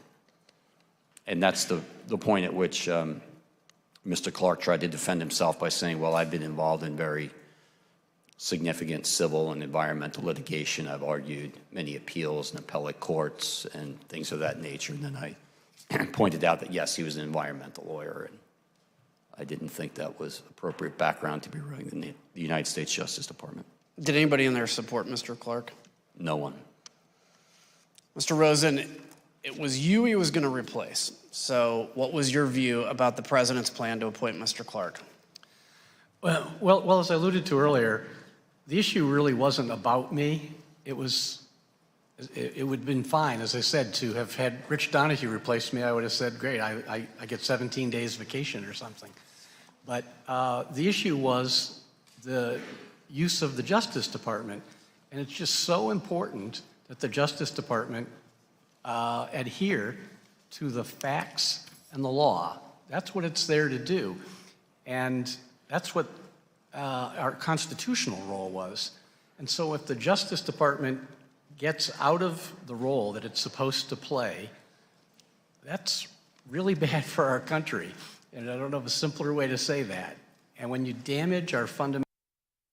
The issue is they don't have the proper background to be running the Justice Department. Institutions, it's not easy to repair them. So I thought this was a really important issue to try to make sure that the Justice Department was able to stay on the right course. Mr. Donahue, did you eventually tell the president that mass resignations would occur if he installed Mr. Clark and what the consequences would be? Yes, so this was in line with the president saying, what do I have to lose? Along those lines, he said, so suppose I do this. So suppose I replace him, Jeff Rosen, with him, Jeff Clark. What would you do? And I said, Mr. President, I would resign immediately. I'm not working 1 minute for this guy, who I had just declared was completely incompetent. And so the president immediately turned to Mr. Engel, and he said, Steve, you wouldn't resign, would you? And he said, absolutely I would, Mr. President. You leave me no choice. And then I said, and we're not the only ones. No one cares if we resign. If Steve and I go, that's fine. It doesn't matter. But I'm telling you what's going to happen. You're going to lose your entire department leadership. Every single AAG will walk out on you. Your entire department leadership will walk out within hours. And I don't know what happens after that. I don't know what the United States attorneys are going to do.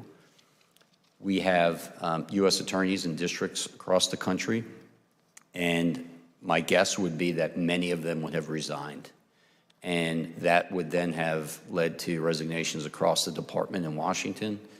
And I said, Mr. President, within 24, 48, 72 hours, you could have hundreds and hundreds of resignations of the leadership of your entire Justice Department because of your actions. What's that going to say about you? Wow. Mr. Engel, can you describe what your reaction was to that? Yeah, no, I think when the president, my recollection is that when the president turned to me and said, Steve, you wouldn't leave, would you? I said, Mr. President, I've been with you through 4 attorneys general, including 2 acting attorney general, but I couldn't be part of this. And then the other thing that I said was that, look, all anyone is going to sort of think about when they see this, no one is going to read this letter. All anyone is going to think is that you went through 2 attorneys general in 2 weeks until you found the environmental guy to sign this thing. And so the story is not going to be that the Department of Justice has found massive corruption that would have changed the result of the election. It's going to be the disaster of Jeff Clark. And I think at that point, Pat Cipollone said, yeah, this is a murder-suicide pact, this letter. And I would note, too, Congressman, that it was in this part of the conversation where Steve pointed out that Jeff Clark would be left leading a graveyard, and that comment clearly had an impact on the president. The leadership will be gone. Jeff Clark will be left leading a graveyard. Again, the premise that, which as Mr. Donahue has said, but that Mr. Clark could come in and take over the Department of Justice and do something different was just an absurd premise. And all he was doing, Mr. Clark, by putting himself forward, was blowing himself up. And if the president were to have gone that course, it would have been a grievous error for the president as well. Mr. Cipollone, the White House counsel, told the committee that Mr. Engel's response had a noticeable impact on the president, that this was a turning point in the conversation. Mr. Donahue, towards the end of this meeting, did the president ask you what was going to happen to Mr. Clark? He did. When we finally got to I would say the last 15 minutes of the meeting, the president's decision was apparent. He announced it. Jeff Clark tried to scrape his way back and asked the president to reconsider. The president doubled down, said, no, I've made my decision. That's it. We're not going to do it. And then he turned to me and said, so what happens to him now? Meaning Mr. Clark. And he understood that Mr. Clark reported to me. And I didn't initially understand the question. I said, Mr. President, and he said, are you going to fire him? And I said, I don't have the authority to fire him. He's a Senate-confirmed Assistant Attorney General. And he said, well, who has the authority to fire him? And I said, only you do, sir. And he said, well, I'm not going to fire him. I said, all right, well, then we should all go back to work. Did you get a call from the president later that night? I did, I don't know, probably 90 minutes later or something like that. What was that about? The president, at this point, we left the White House, reconvened at the department. I left the department. I was back in my apartment. My cell phone rang. It was the president, and he had information about a truck supposedly full of shredded ballots in Georgia that was in the custody of an ICE agent whose name he had. I told him that ICE was part of Department of Homeland Security. I had heard about this. If Department of Homeland Security needed our assistance, we, of course, would provide it. But it was really up to DHS to make a call if their agent was involved. And he said, fine, I understand. Can you just make sure that Ken, meaning Ken Cuccinelli, knows about this? I said, fine, I would pass that along to him. I eventually contacted Ken Cuccinelli later that evening, and I said, this is what the president told me. If you guys have anything you think should be brought to our attention, let me know. And he said, thank you. And that was What do they do with water? Mr. Cipollone left the meeting convinced the president would not appoint Mr. Clark, but he didn't think the president had actually accepted the truth about the election. Sure enough, all the same debunked theories appeared in his speech at the Ellipse 3 days later. In the state of Arizona, over 36,000 ballots were illegally cast by non-citizens. 11,600 more ballots and votes were counted, more than there were actual voters. You see that? In Wisconsin, corrupt Democrat-run cities deployed more than 500 illegal, unmanned, unsecured drop boxes, which collected a minimum of 91,000 unlawful votes. Mr. Donahue, Mr. Rosen, Mr. Engel, and others stopped President Trump's efforts, at least temporarily. Yet the message President Trump and his Republican allies pushed throughout December made its way to his supporters anyway. And they kept up the pressure campaign on the way to storming the Capitol on January 6th. Mr. Rosen, were you at the Department of Justice on January 6th? Yes, I was there all day. Once the Capitol was under attack, I understand that you communicated with fellow cabinet members and Capitol Hill leadership. Can you tell us who you spoke to? Yeah, I was basically on the phone virtually nonstop all day. Some calls with our own DOJ folks, some with cabinet counterparts at DHS and Defense and Interior, some with senior White House officials, and with a number of congressional leaders. I received calls from Speaker Pelosi, from Leader McCarthy, from Leader Schumer. I believe Leader McConnell's chief of staff called, a number of other members of Congress as well. And the basic thrust of the calls with the members of Congress was, there's a dire situation here, and can you help? And I reported to them that we were, on a very urgent basis, sending help from the department. We wound up sending over 500 agents and officers from FBI, ATF, and the U.S. Marshals to assist with restoring order at the Capitol. So had a number of calls. As I say, it was more or less nonstop all afternoon. Did you speak to the vice president that day? Yes, twice. No, please, go ahead. Well, I was going to say the first call was a one-on-one discussion, somewhat akin to the congressional leadership calls, updating him on what we were doing to assist. And the second call was a conference call around 7 o'clock with the vice president, congressional leaders, senior White House staff, some other cabinet officials, to address that order appeared to be close to being restored, but security still being determined, and the question being, what time could the Congress reassemble? And The answer was 8 o'clock, and thankfully Congress did reassemble and complete its constitutional duty. There was one highlight of that second call with the Vice President, which is Mr. Donahue had gone to the rotunda of the Capitol to be able to give firsthand account and was able to tell the folks on the call, including the Vice President, that we thought 8 o'clock would work. Did you speak to the President on January 6th? No, I spoke to a number of senior White House officials, but not the President. Mr. Donahue, on January 6th, we know we out here Mr. flying, President, Wayne. How you helped, doing, man? In the effort to reconvene the joint session. Thanks so much for coming back and joining us. Yes, sir. Yeah, that's what they call this, Peter We see W. here in a video that we're going to play now, you arriving with your security detail. Just a slave to the YouTube to help secure to the the Capitol. YouTube machine. Mr. Donahue, 30 minutes after you arrived at the Capitol, did you You're sacrificing alms at the feet of the algorithm. lead a briefing for the Vice President?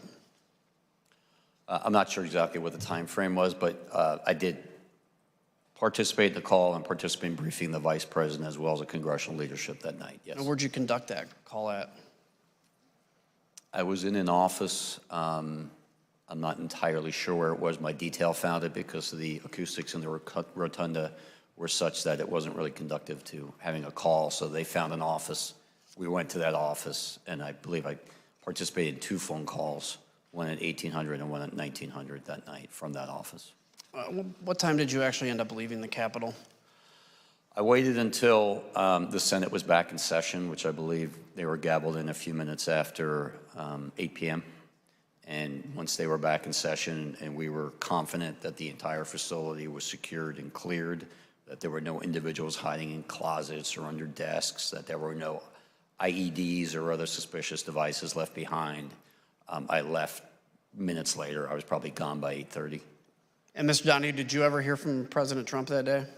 No. Like the AG, the acting AG, I spoke to Pat Cipollone and Mark Meadows and the Vice President and the congressional leadership, but I never spoke to the President that day. So in today's hearing, we've showcased the efforts of the Americans before us to stand up for democracy.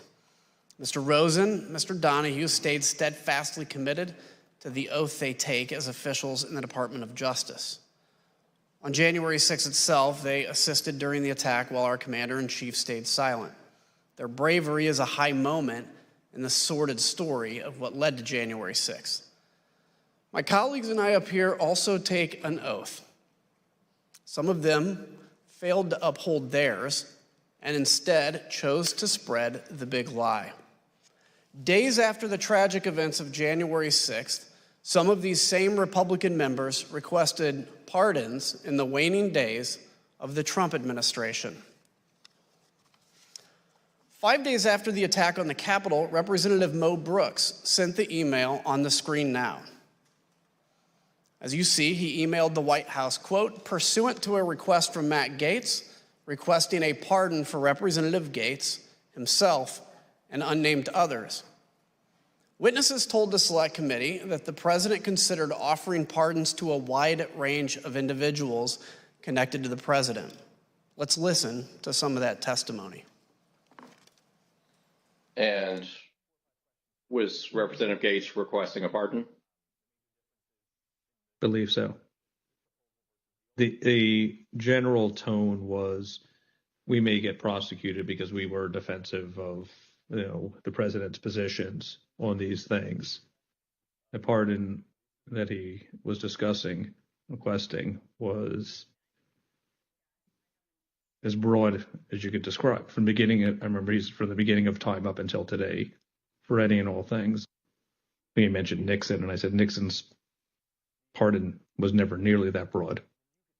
And are you aware of any members of Congress seeking pardons? I guess Mr. Gaetz and Mr. Brooks, I know, have both advocated for there to be a blanket pardon for members involved in that meeting, and a handful of other members that weren't at the December 21st meeting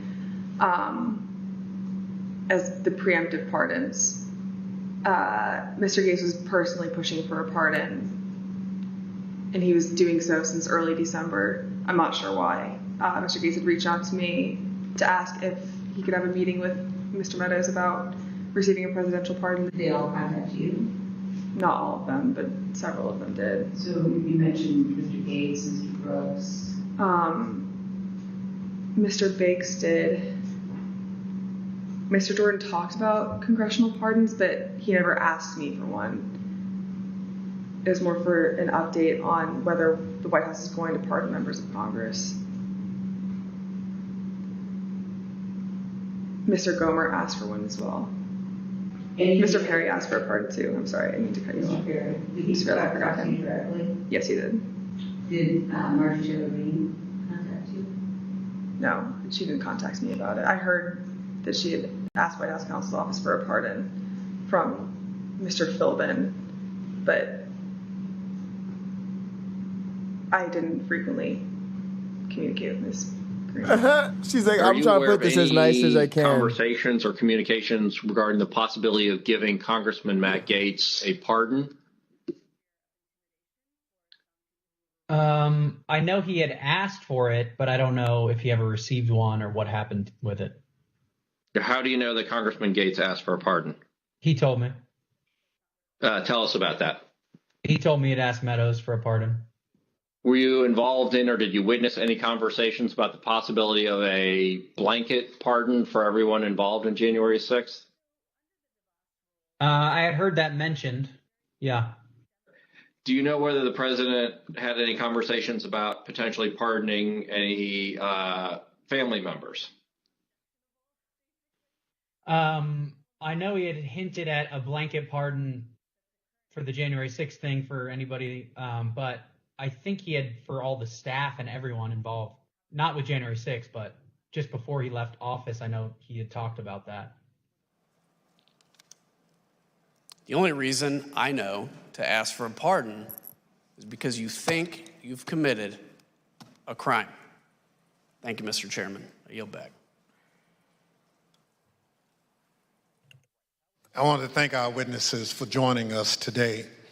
The members of the Select Committee may have additional questions for today's witnesses, and we ask that you respond expeditiously in writing to these questions.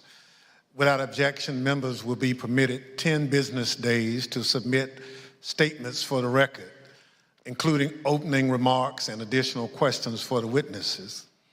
Without objection, the chair recognizes the gentleman from Illinois for a closing statement. Thank you, Mr. Chairman. Man, they was all asking for pardons. Man, that should be so damaging. That should be the end of their political careers, man. The end. The end. Man, this shit is crazy, y'all. Trump really just thought like, all right, y'all, I'm going to get the senators and the congressional people to help me break the law. Then I'm going to just issue some pardons for them. And yeah, there ain't going to be shit anybody can do about it. Wow. The Justice Department lawyers are not the president's personal lawyers. We count on them to be on the side of the law and to defend the best interest of the United States, not the best interest of any political campaign. That's how it's been since the department. Gates was like, can I get a blanket pardon? Yeah, make sure it covers any violations with underage. People of all ages. Any crimes I may have against anyone of all ages, right? like he was probably this close to spilling the beans. The department was founded soon after the Civil War. Justice Department lawyers are supposed to play it 100% straight. They won't all be voted out. Some of them will be, not all of them. Lost the ballot box by parachuting an unqualified man into the top job at justice. It was a power play to win at all costs with no regard for the will of the American people. It was about ignoring millions of votes. He would drain the swamp, throw them out, label them fraudulent, corrupt, illegal, whatever. Facts were clearly just an inconvenience. From the Oval Office, President Trump urged others to bring his big lie to life. He begged, just say the election was corrupt and leave the rest to me and the Republican congressman. He didn't care what the department's investigations proved. What good were facts when they would only confirm his loss? And it's no surprise that all the far-out, fully fabricated, whack-job conspiracy theories collapsed under even the slightest scrutiny. That insanity went from the internet to the highest levels of government in no time. The bottom line, the most senior leadership of the Justice Department, from Attorney General Bill Barr to Jeff Rosen, his successor and his deputy Rich Donahue, everyone except Jeff Clark, was telling President Trump the very same thing. His overdue library book, some theories candy he were took from false. a baby. Exactly. The allegation of a stolen election was a lie. The data left no room for doubt, nothing to question. And the Constitution left no room for President Trump to change the outcome of the election. But we're here today because the facts were irrelevant to President Trump.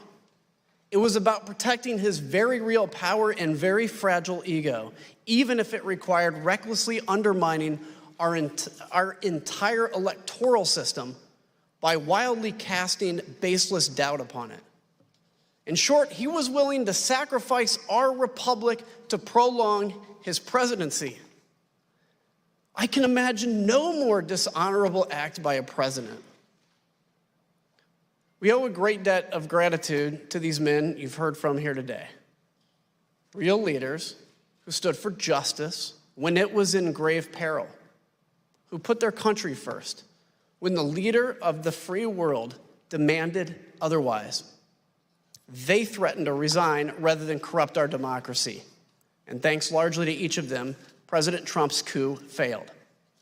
Contrast that to Jeff Clark, who would do exactly what the president wanted.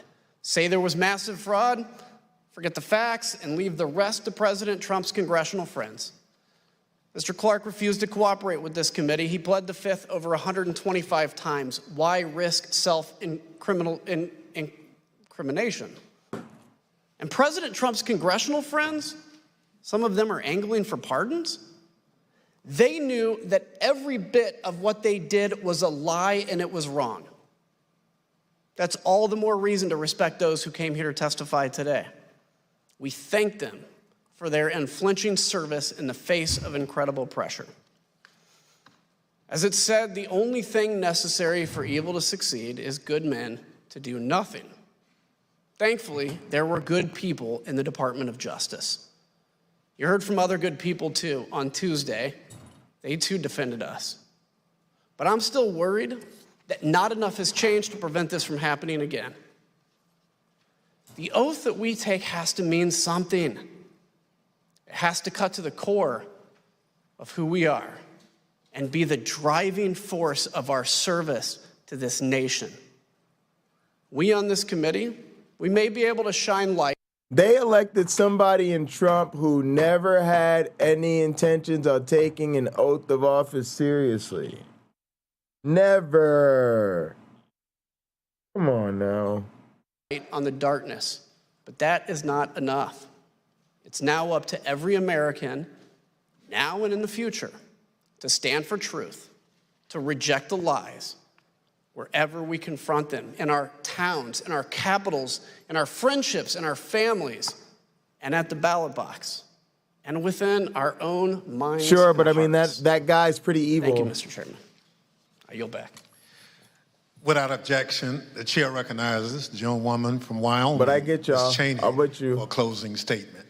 Thank you very much, Mr. Chairman. And I again want to thank the witnesses for being here today. After today, I suspect that there will be some who label you agents of the deep state or something else conspiratorial or nonsensical, meant to justify ignoring what you've said today, ignoring the facts. That may be the short-term cost of acting honorably and telling the truth, but your actions should have an important long-term impact. They will help keep us on the course set by the framers of our Constitution. Let me paraphrase the words of John Adams and others. Whether ours shall continue to be a government of laws and not of men is ultimately for the American people to decide. And let me also today make a broader statement to millions of Americans who put their trust in Donald Trump. In these hearings so far, you've heard from more than a dozen Republicans who've told you what actually happened in the weeks before January 6th. You will hear from more in the hearings to come. Several of them served Donald Trump and his administration, others in his campaign. Others have been conservative Republicans for their entire careers. It can be difficult to accept that President Trump abused your trust, that he deceived you. Many will invent excuses to ignore that fact. But that is a fact. I wish it weren't true, but it is. Thank you, Mr. Chairman. I yield back.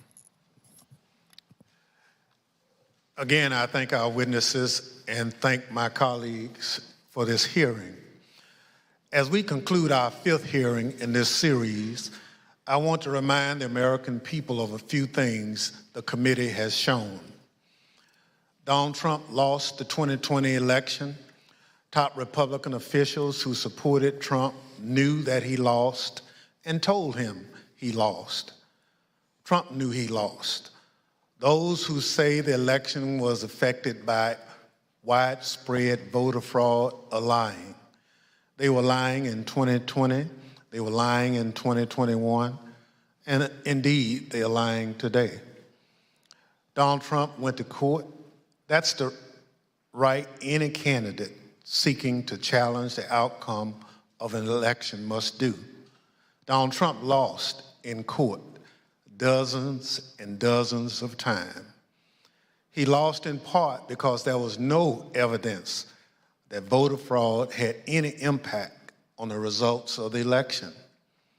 To borrow a phrase from our witness earlier this week, Mr. Bowers, all he had was theories and no evidence.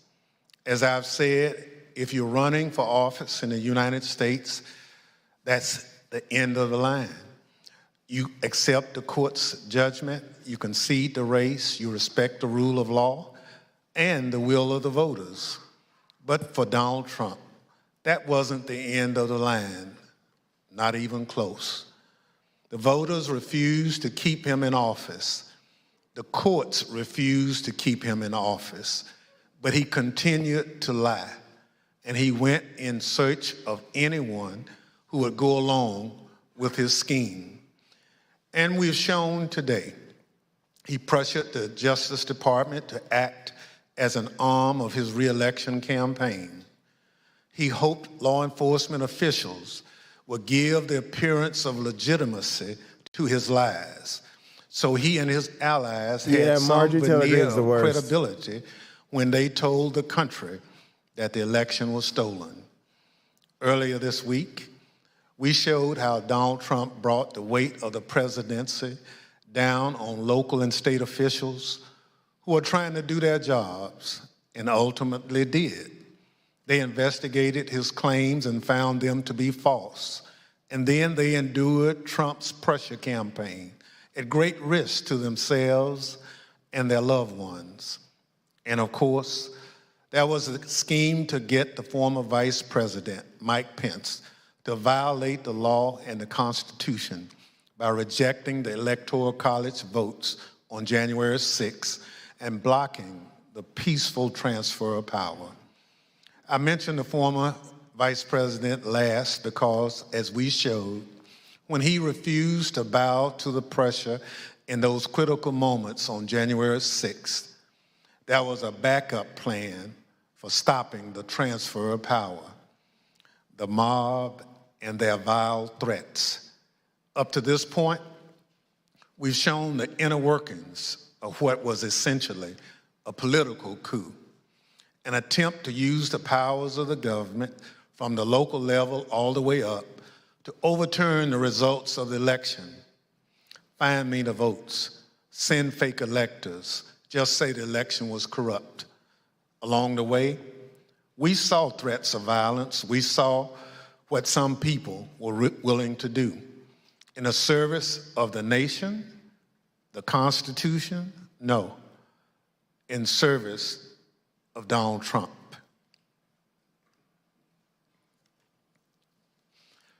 When the Select Committee continues this series of hearings, we're going to show how Donald Trump tapped into the threat of violence, how he summoned the mob to Washington, and how, after corruption and political pressure failed to keep Donald Trump in office, violence became the last option. Our investigation is ongoing. Those hearings have spurred an influx of new information that the committee and our investigators are working to assess. We are committed to presenting the American people with the most complete information possible. That will be our aim when we reconvene in the coming weeks. The chair, however, requests those in the hearing room remain seated until the Capitol Police have escorted members from the room. Without objection, the committee stands adjourned.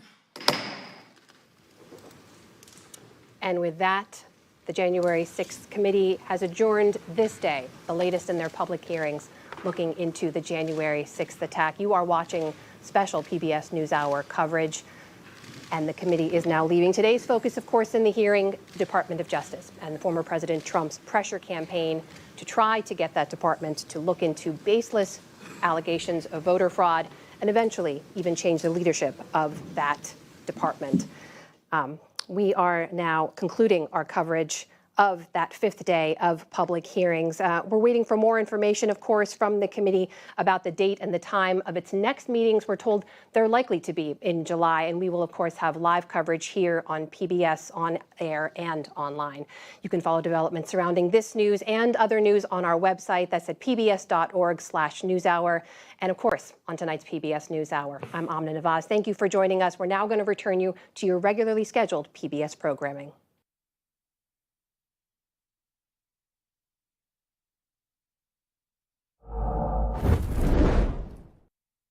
All right, gang, we made it. I appreciate all y'all for joining me for day 5 of January 6th. I'm going to probably just get into some sort of free-flowing combination of listening to content, working on video clips and stuff for the channel, and just sort of after-party time, if you will. If anybody wants to call in, there's a link in the description. I think doing this January 6th coverage is really important. I heard some other people in our community talking about it, decided to do it. I didn't watch all the committee hearings live myself. I think I maybe just caught the last couple, probably the ones we're about to do. So, yeah, I'm glad people have decided to do it with me. Yeah, I'm glad we're able to get into more stuff. I want to cover more politics and current affairs. So, man, I want that. I want to see those Secret Service texts, man. That's actually probably going to be out there for a long time as something we want to do. Old-fashioned dark roux. Don't know how dark it needs to be for gumbo. Interesting. Hang on.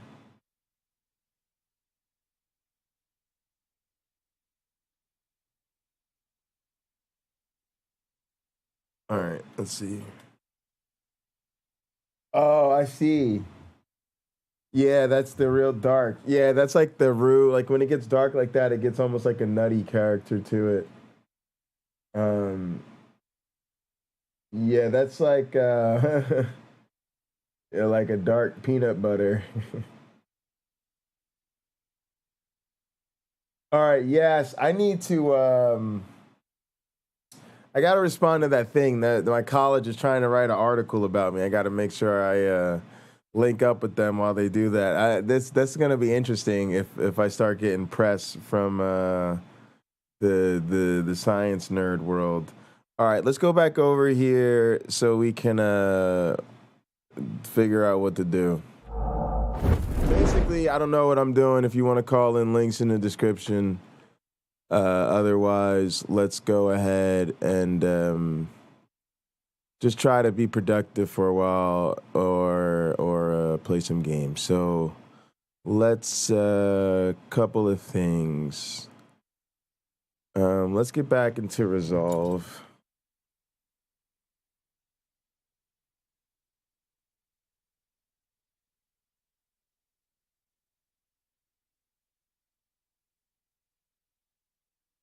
And man, I'm trying to think. There was some stuff. I want to do some character stuff. I got some videos to do. We got so much to do. Never lack of things to do. All right, let's see about. Oh, here. Let's do Myron intro.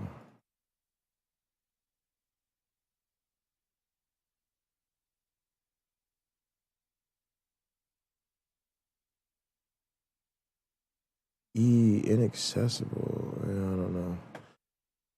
Oh yeah. Maybe it's an old deal. All right, let's see.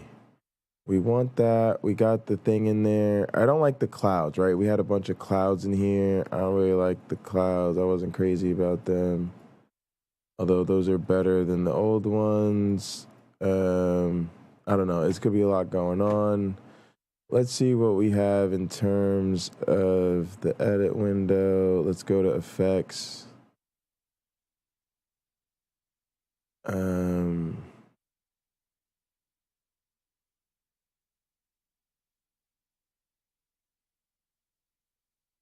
Generators.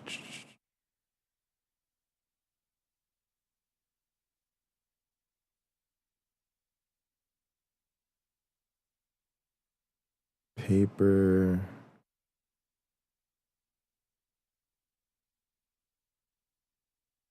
Guess I just want.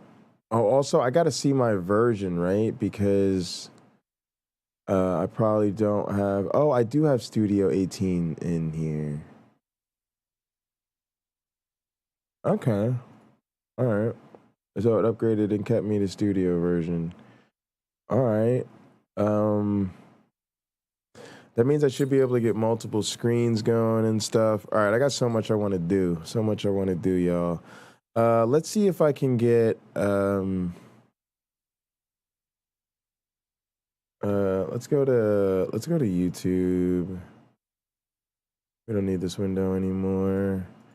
Let's go to cloud generator.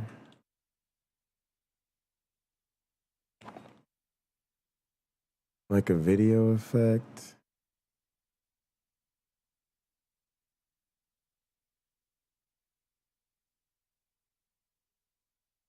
No, I don't even know if I like the clouds now that I've got this damn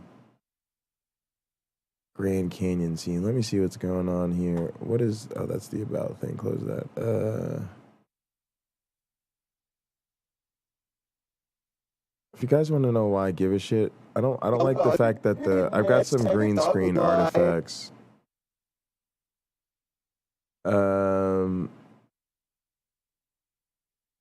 Maybe fog would be better. Yeah, fog would be better. I just gotta figure out how to get some damn fog.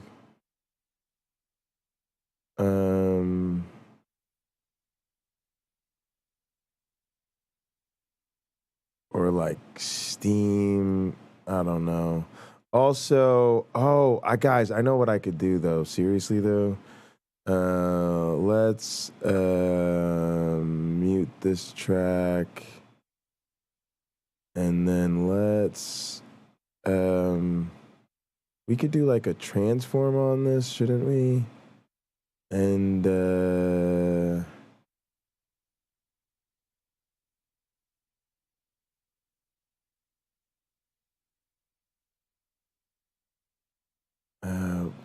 we could like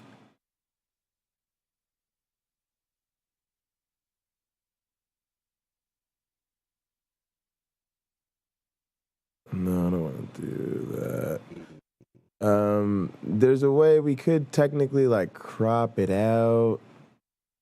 I don't know. Or dust. Yeah, what we really need is like we need DaVinci Resolve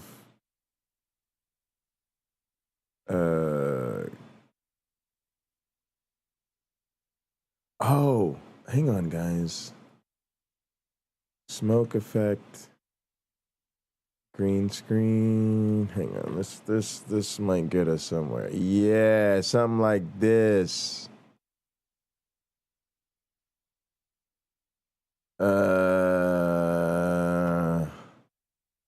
Yeah, something cheesy like this. See, the original thing is I was going to do this like he was in the clouds chilling, but now I'm like, oh, we did it like the Grand Canyon because that's where he flew over. So I don't know. We're just going to make it cheesy. Who cares? It's supposed to be bad. I mean, it's not supposed to be like good. Like the whole point is that it's supposed to be like, it's like good because it's bad. Y'all know the vibe on the channel.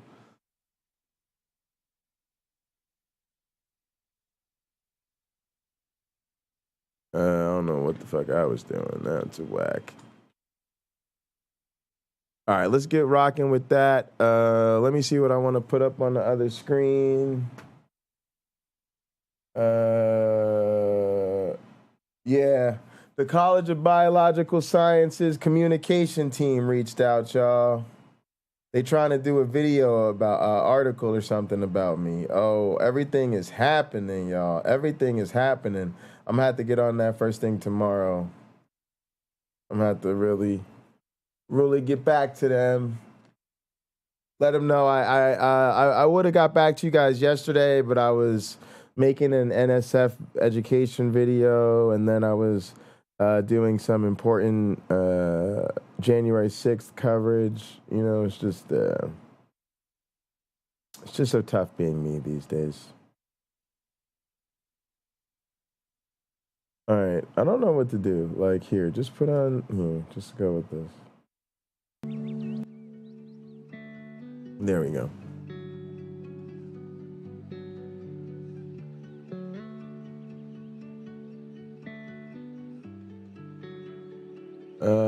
Pretty much any of these is fine.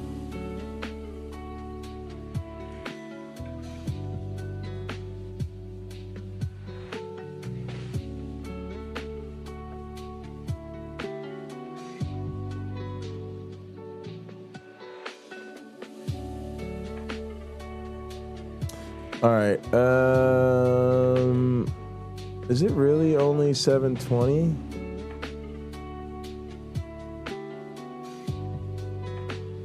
Or is that the downloader?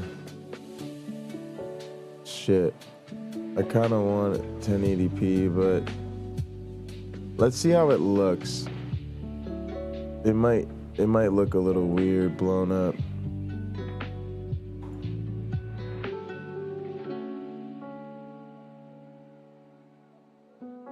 Lab equipment and record the smoke on a green background. Yeah, that's funny. Download it.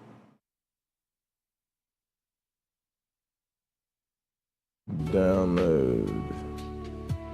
Nah, sometimes it just takes a while, y'all. It's like programming. You just gotta try a bunch of stuff until you get something that's close enough. Oh, another thing we could do is we could vignette it.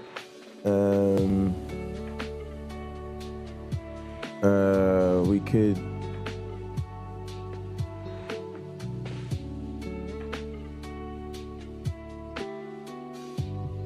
So there's a lot of options.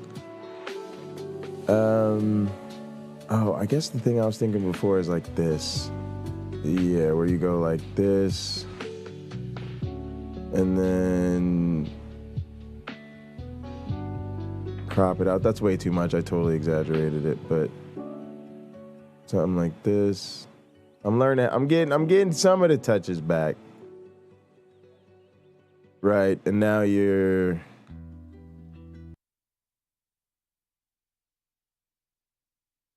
Doug likes the Negro lady. All right. Let's get back out. Let's get back over here. Sending Doug.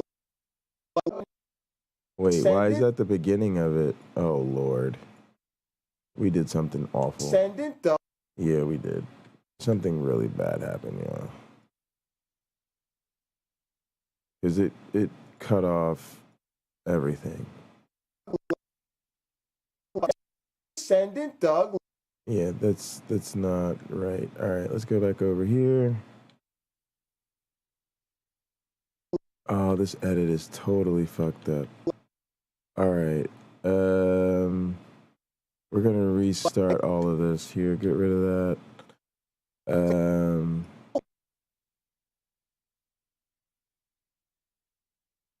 on it. Yeah, all right, here. Move. Boop. There it is. All right. All right, now where did the picture go? Oh, Lord. All right, let's just delete the whole timeline. All right, there's the Myron introduction. Boom, do that. There. All right, then come out here, do an append of that, snap it on the back. Science bless you all. All right, that's going to be cult of personality. All we really want to do is cover up this beginning part, and I think that's kind of it. We don't really have to. I mean, it's kind of fine, but let's see what happens. We download this. Did we get this downloaded? No. Yep, download it to Clips. All right, go into the media thing. Go into Clips. There it is.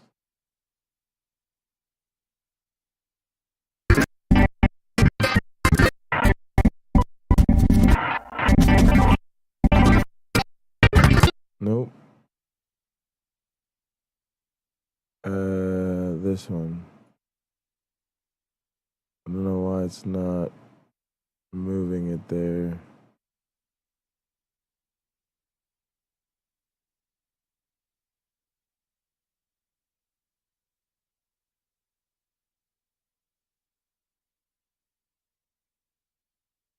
All right.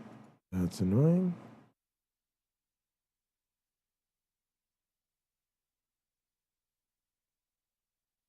There it is. I don't know why. All right, mute that. That's bothering the fuck out of me. Yeah, I don't know. I'm all out of luck here. Could it be the difference maybe in the frame rate or the size? I don't think so, but import media, clips.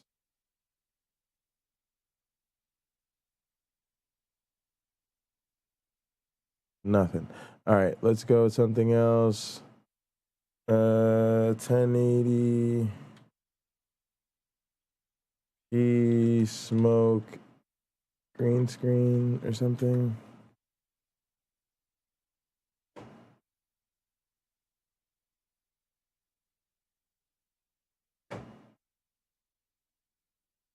We probably don't want a 4K one. All right, let's see.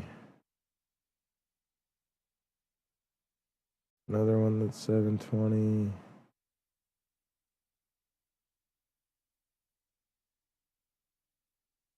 think these are all 720, which is, I don't know. I don't even think it should be that problematic. I think I'm not doing something right with that.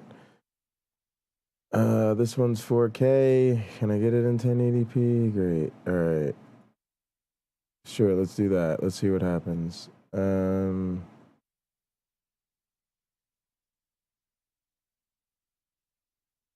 Let's see if we can download it. The other option, of course, is to try to find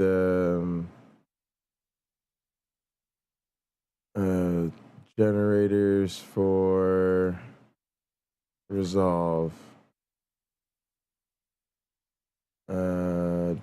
Right, that one.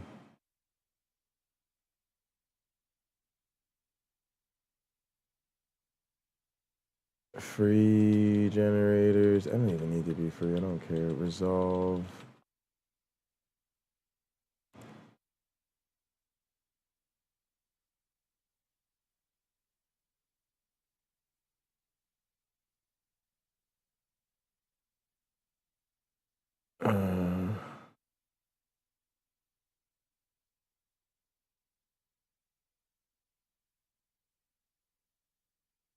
Oh, these are cool, actually.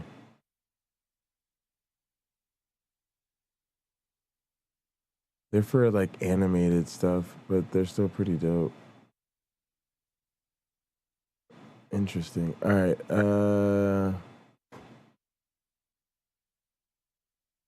Download.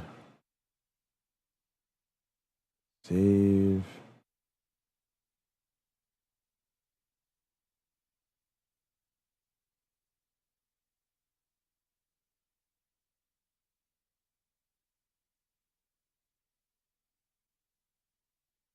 All right, that one went in that time. Yeah, so maybe that did make a difference. All right, now let's go generate optimized media. That should only take a second. Go over here. God, I can't do anything while it generates optimized media. I forgot. All right, go over here. That's the one. Drop it there.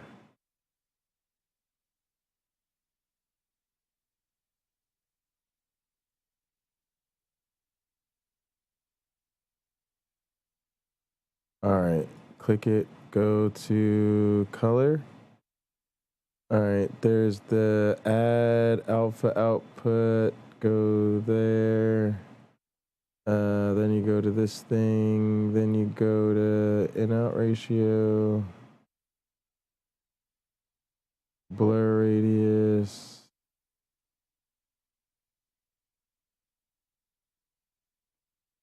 Select that. Then you invert it. Okay. And I gotta.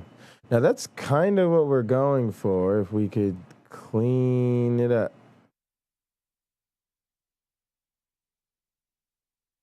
No.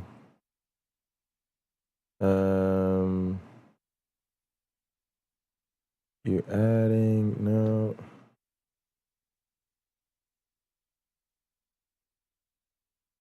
Nope. No, I'm like really trash at this. Not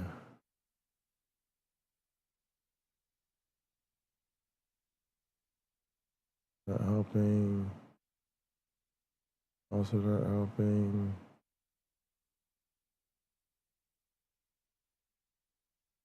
White clip.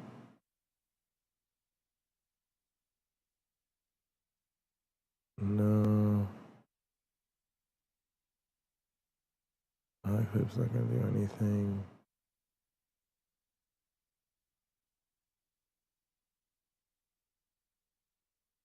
God, I suck at this.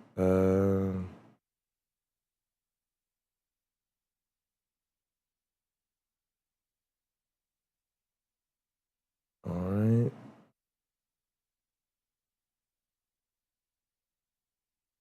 I gotta get rid of that green.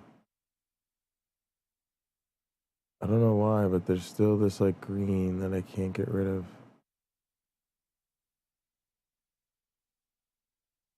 Hey, Steeple.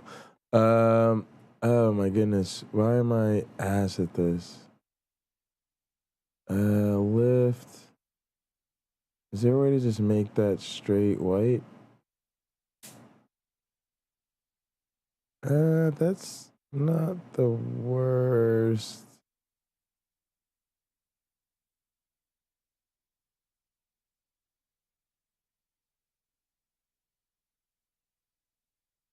All right, now we've got to do something with this other stuff.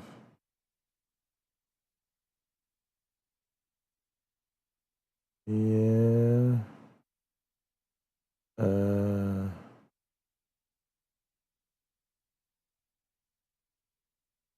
Let's see.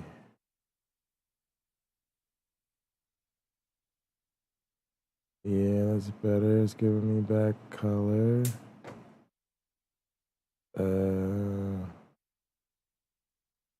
White clip not really mattering.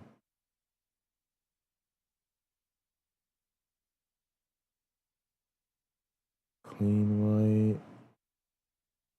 Also not making too much of a difference. Lean the blacks, not making a difference. All right.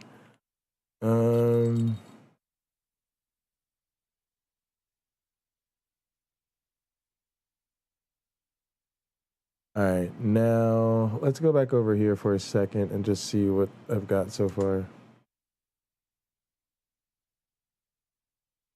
Actually, guys, that's not half bad, right? Because, like, we don't give a fuck, right? Told by the prophets, I flew unaided over the... Yeah, it's funny. It's fine. It's fine. All right, let's get on that. No, it's just the one layer. Why do you always give me all the layers? Whoops. Yeah, just that one.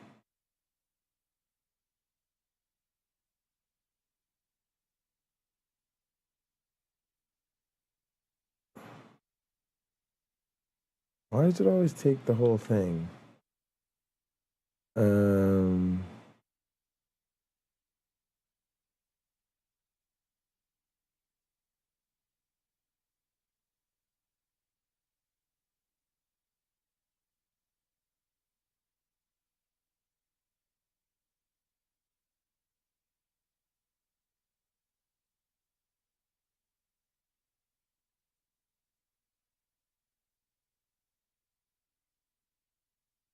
I definitely think I want this, but I don't want it to transform.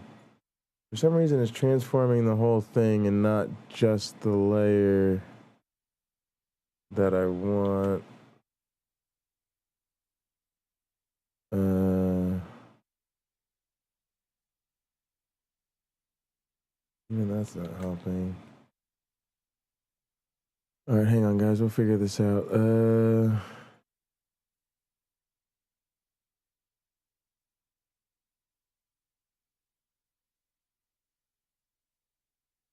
Conform lock?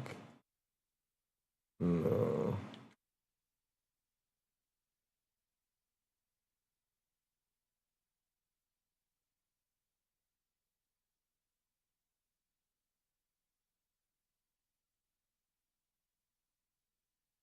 All right, I just don't get quite what I'm doing.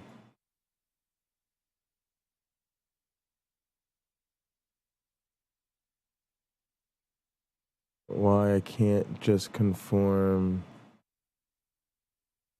Why I can't just move that clip. File, save the project. All right. Like I'm almost expecting it to work like a layer.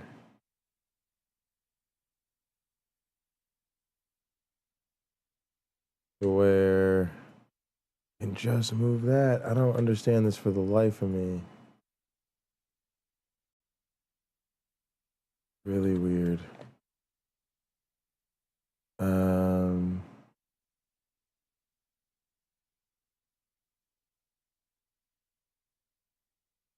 Oh, maybe because there's auto track selectors on. And then that makes it so that they're all automatically selected instead of just this one. No, god damn it.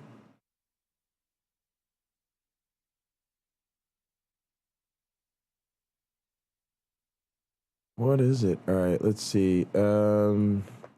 Resolve, transform, top layer. I don't know.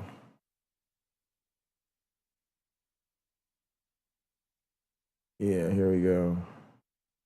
So here we are within DaVinci Resolve and we're currently on the Edit tab. I've already got a clip set up on my timeline. I don't think it, I mean, it might, I think it just really needs, I just think I'm not using it right. There's some sort of way to just move that one layer. Once we figure out what it is, it's like any other software. There's a learning curve, and then once you figure it out, it's like, oh, that fucking thing, and then I'm going to feel like an idiot.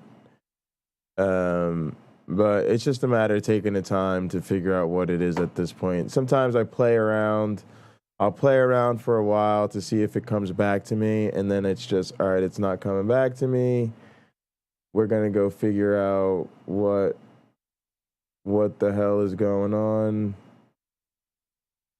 Because I don't want to play around with it anymore. Oh, I might have to use that jog wheel setting.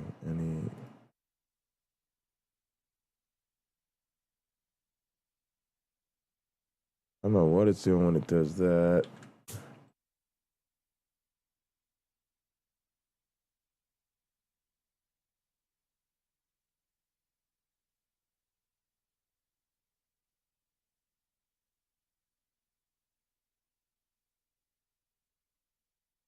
Online, and as you can see, it's already completely we're filling live. my frame like so. But let's say we want to move it around.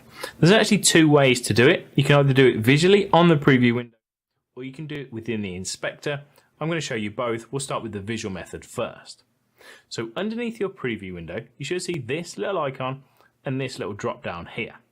Give the little drop down a click, and you can see you've got a few options. Now transform has this icon next to it. It's the square with the 4 little points. Just give that a click. Now whenever you see that square down here, you can just activate these transform controls by giving that button a click to activate or deactivate. If you see any of the other icons, so let's say you've got the pen icon No, here drop for me a link in the annotation, Discord, you just need though, to use the drop down so to then it'll switch stay to the there. transform tools. With these transform tools activated, you can see all these points appearing on your preview window. So if we want to resize it, all we need to do is click on either of the 4 corners, and we can just drag in and drag out without affecting our aspect ratio. Now if we want to stretch our video, we use these little dots on either the sides, top or bottom, and then we can stretch our video like so. To actually move your video around, just click anywhere within the frame and you can just drag it around with your mouse like so.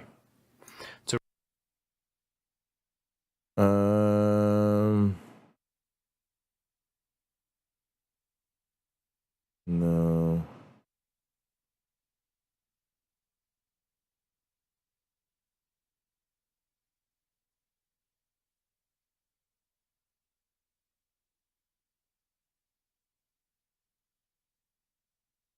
That's so weird. It's definitely just treating it all like it's one huge layer. That's so weird.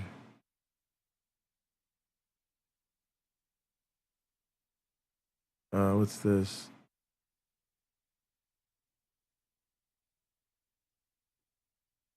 And why would I even want that? It's kind of a weird. What's that?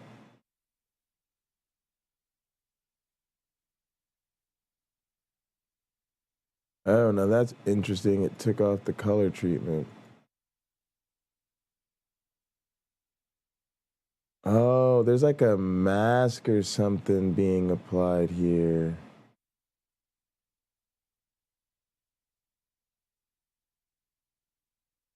All right, let's look at it where it is. I fly for your sins. All right, there's a bit of a weird edge thing happening. I flew unaided over the Grand Canyon. We could edit it, but we've got to clean up the color. That's the bigger problem. All right, let's go in here. Let's go back to the color thing. Let's go saturation.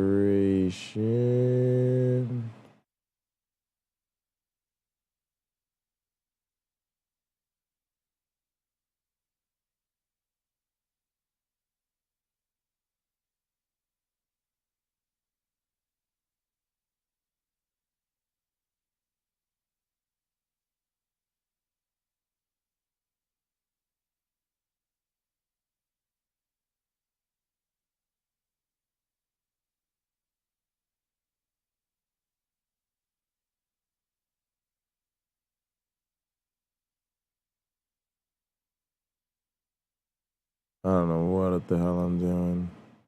All right, let's undo all that.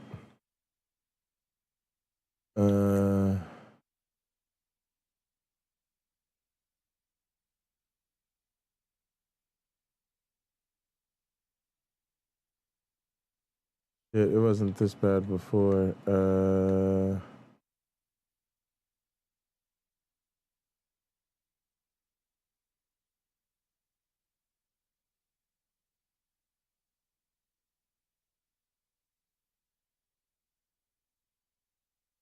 Shit. All right. Let's visually match that. All right. God damn, the saturation's driving me crazy. Because it kind of makes it like...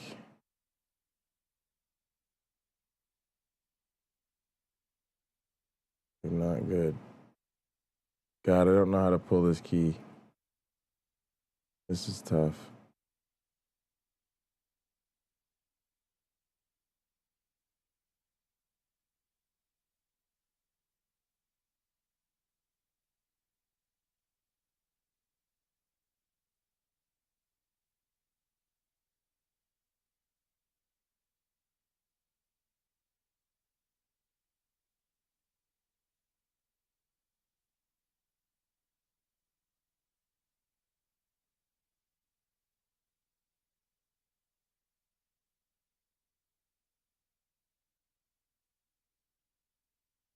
Damn, I don't know what to do.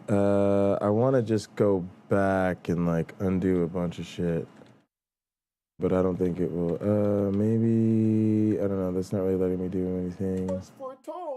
Yeah, that's not too bad. I flew unaided over All right, let's leave that. I did this.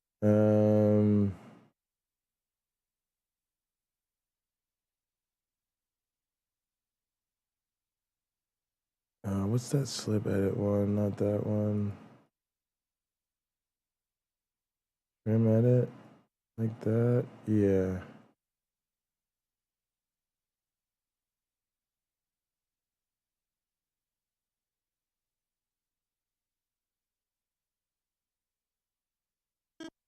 Byron, the flying man. I fly for your sins. As it was foretold by the prophets, I flew unaided over the Grand Canyon. I did this so that you might not believe in any gods. And yes, the flying man is black. That's why my descendant Doug likes the Negro lady. Science bless you all. All right, I'm kind of fine with it, actually. I think the only thing I really want to do is see what's up with this. Actually, let's watch this transform tool thing anyway. To rotate, you can see you've got these two little points in the middle. We just click on this top one, hold our mouse, and then we can just drag to the left, to the right to rotate our image. Now, another quick tip for you here. You can see that this circle has appeared. If I drag my mouse down, send me a thing so I can check them out. smaller, I want to check them out. And if there's a smaller circle, I can rotate faster, like so. If I drag my mouse up to make this circle bigger, I can rotate slower, which gives me finer control over the rotation. I've had it for a while, and I haven't rotating put it up around yet. the middle here. We're actually rotating around this icon here. If you give that a click and move that, you can move that to wherever you want it. So let me just put it on this guy's face. And then if I rotate, you can see we're now rotating around that point instead. That's called your anchor point. Now that's the visual method using the preview window. There's another method using the inspector. So still with your clip selected on the timeline, open up the inspector in the top right hand corner and you should see the word transform. Now I've got no options open here because my transform's closed. So all I need to do is double click on the word transform to show these options. Now these generally correlate to what we've just been doing. So we've got zoom, position, rotation, anchor point, pitch, yaw, and then flip. So to control them via the inspector, all you do, hover your mouse over the actual numbers and you can see your cursor will change. Click your mouse and then you can just drag.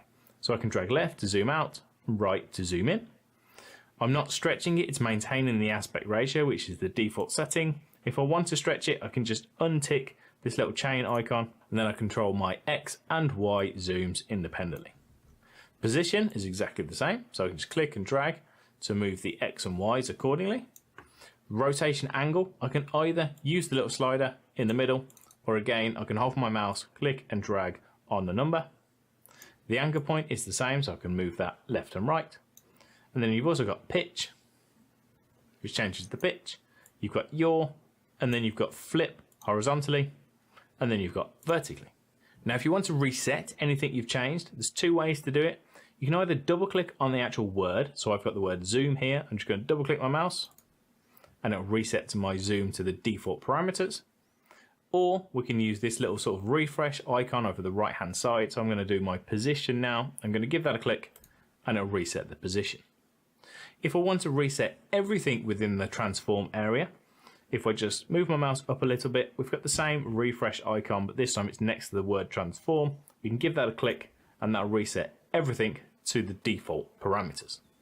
So as a quick practical demonstration, I'm just going to grab my logo from my media pool, drag it onto my timeline above my video like so, and then release my mouse. I can give that logo a click. I still have my transform tools enabled, so then I can just click on this bottom left hand corner, drag in, and then I can just click and drag it over. All right, so that's what I my thought. logo in the bottom right it's not me. It's there's something going on with the way I did this green screen that is making that actually a part of that, and so it's not independent anymore. That's kind of what the deal is there. I don't know what it is. I guess it's something I did during the color treatment by probably connecting this node. I don't know. So I did something when I set this up, and I kind of don't want to deal with it because it'll probably involve more of a headache than it is worth right now. I'll come across it at some point and revisit this video, and I don't know. It's just it's been sitting on my damn thing too long. If I don't do something with it and get it out of my face, I'm never gonna do anything with it. So I just want to get it off. It just needs to get off the damn timeline at this point. Let's see. That's really not that bad looking.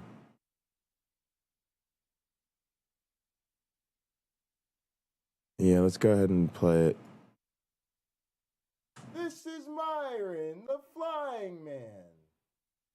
I fly for your sins. As it was foretold by the prophets, I flew unaided over the Grand Canyon. I did this so that you might not believe in any gods. And yes, the flying man is black.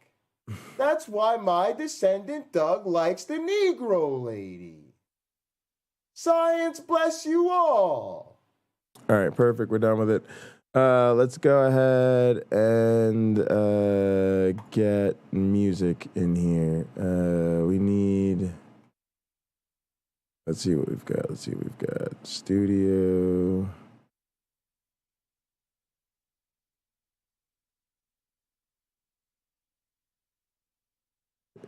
Yeah, I mean, it's not gonna turn into a nano edit overnight. I gotta like rework my way up with DaVinci Resolve. I don't want to have this sitting on my desk for God knows how long, waiting to figure out that one thing. It's just not worth it. Let's see.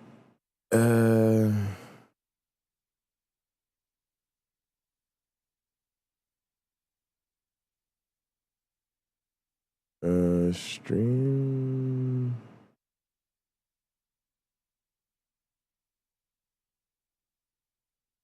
Yikes. Where's all my stuff?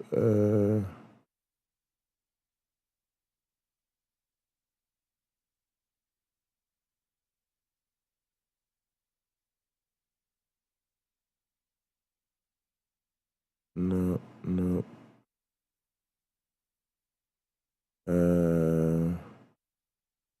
All right, let's see if I have the, I have these damn sounds somewhere on this damn drive. Probably libraries.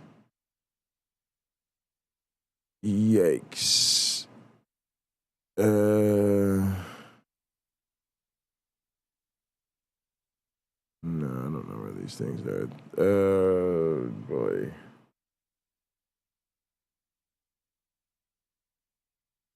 Yeah, where's that at? Stream, where's that at? JBox Studio, where's that at?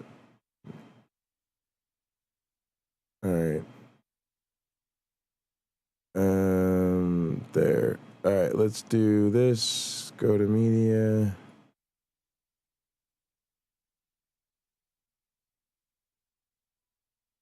All right, that's in there. Now we'll go over here.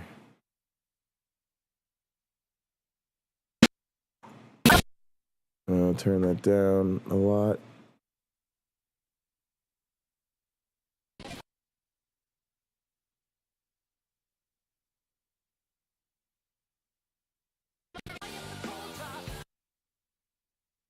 The building.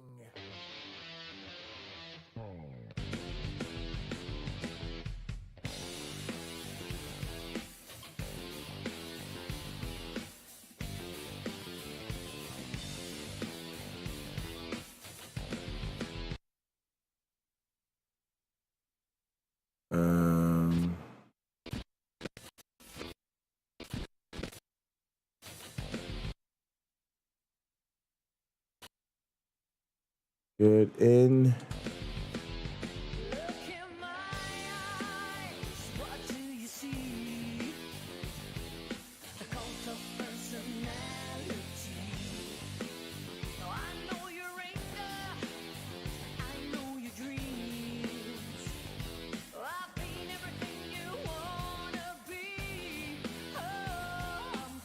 Out. All right, bring it down.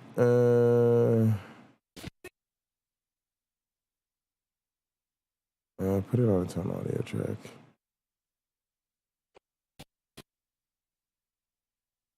Why? What's going on?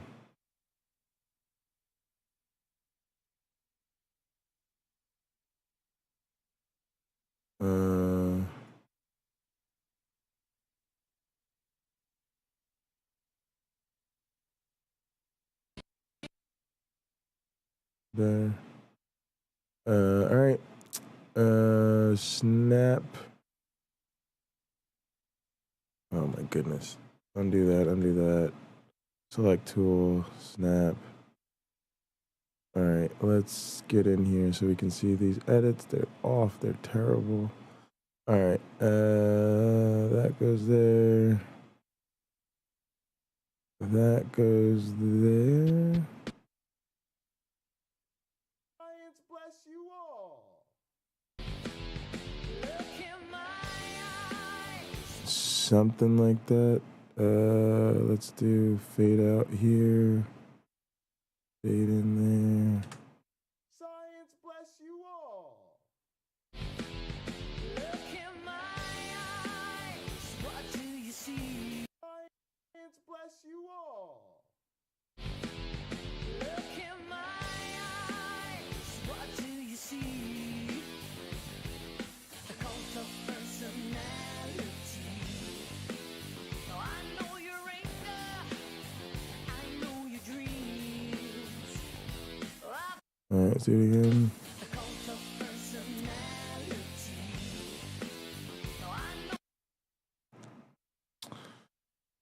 All right, let's shore this up, close this up.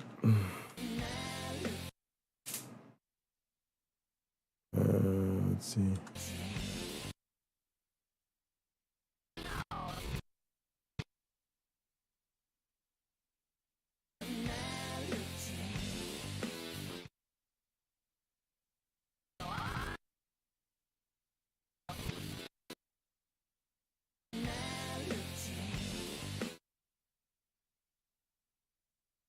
I don't like that either. Man, I'm tired. All right, let's go back out. Lock them up and see what happens.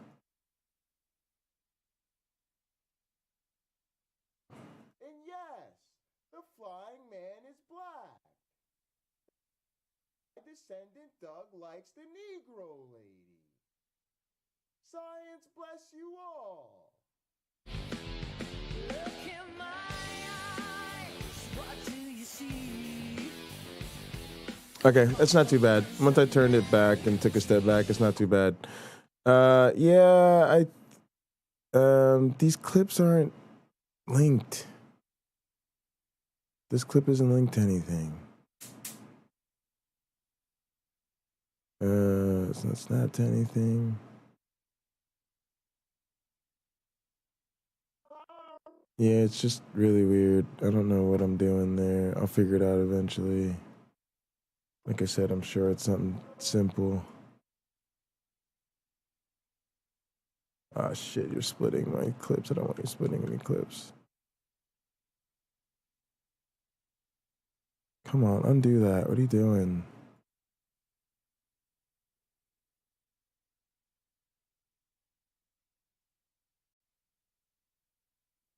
All right, there. Nope. Nope. Nope. There we go. All right, go back to this, and then you gotta hold it in a certain spot so that it does the other. Ah, there we go. All right, let's go here. No, start here because this looked a little bit weird. Yeah, that looked a little weird. So start here and shift this over so that's not as noticeable. This is Myron, the flying man. This is Myron, the flying man. I fly for your sins. As it was foretold by the prophets, I flew unaided over the Grand Canyon. I did this so that you might not believe in any gods. And yes, the flying man is black. That's why my descendant Doug likes the Negro lady. Science bless you all. Look in my eyes, what do you see? A cult of personality. All right. I gotta calibrate my damn speakers. All right, let's go in here. That's all well and good. Let's actually turn this clip down because that clip just felt like it was fucking smashing loud. -4. Science bless you all. Look in my eyes. It still feels loud. Let's go to -6.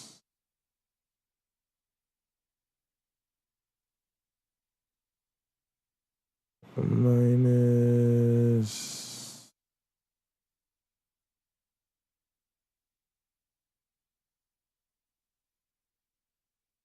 -682, fine. Go with it. You all. Look in my eyes. All right, much better. And then I'm good. I don't really care. We're just gonna leave it like that. Let's decide. Yeah, I guess I should get some sort of Pocket Locker 86 overlay in here. Let me get my girl in here actually. Let's control everything, slide it down.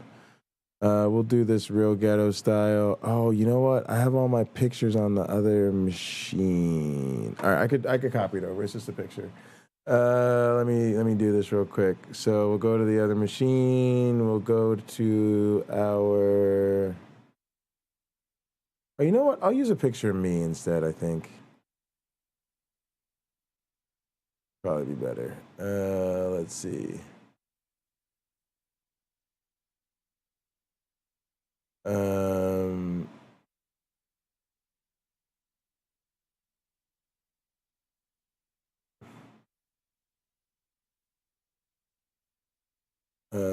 Theme backgrounds.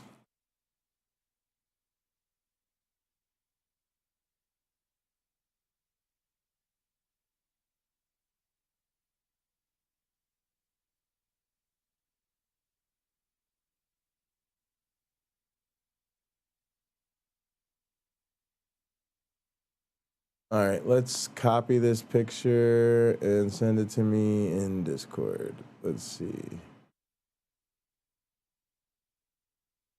Send it to myself.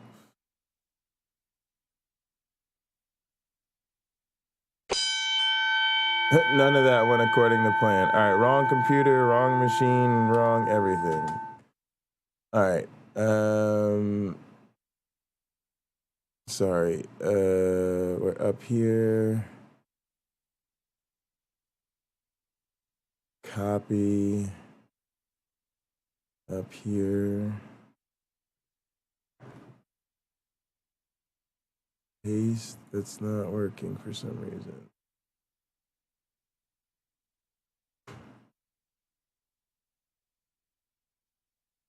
All right. All right, that is working. Here, let's do copy, paste. Nope. All right, let's just attach it then.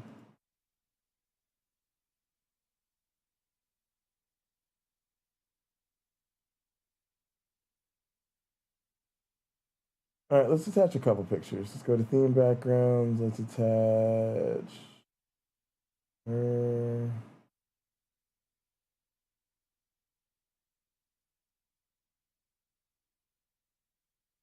And me.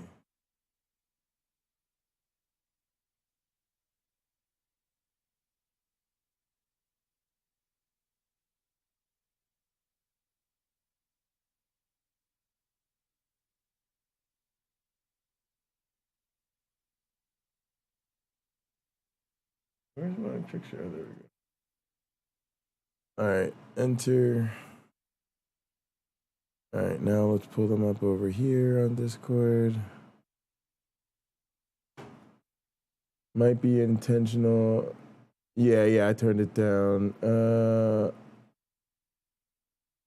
Yeah, that's the it's just the entrance music, the outro music. All right. I think I have seen this dude before. That's the dude that he makes all this stuff in Captain Dissolution. He makes all this stuff in fuck Blender. Is that the guy who makes all his videos in Blender? All right. Let's go here.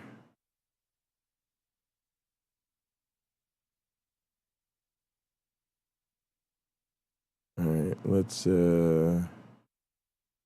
save these. I don't know where they would go. Put them in the. Yeah, put them in thumbnail pics. That's fine.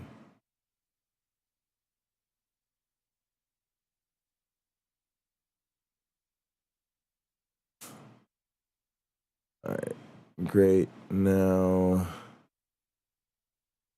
go to thumbnail pics.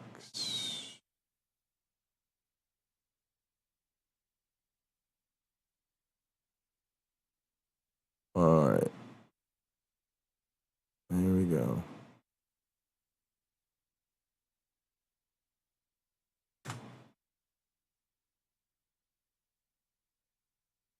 It's almost the perfect time. All right, it's about 5 seconds. So it's kind of what we want. Go to select, take everything else, sandwich it up against her. Take a title. We want a title.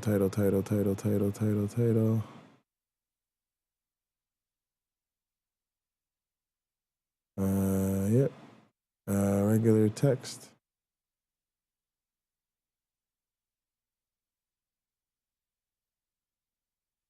Perfect. What's the text gonna say?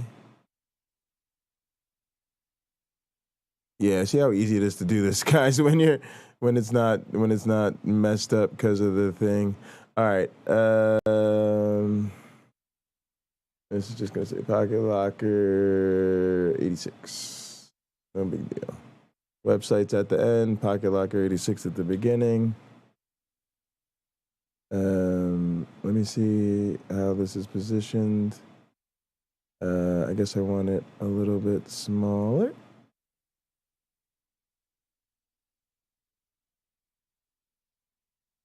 Something like that. Can I just go with the color change? Let's pick her. Let's pick the color.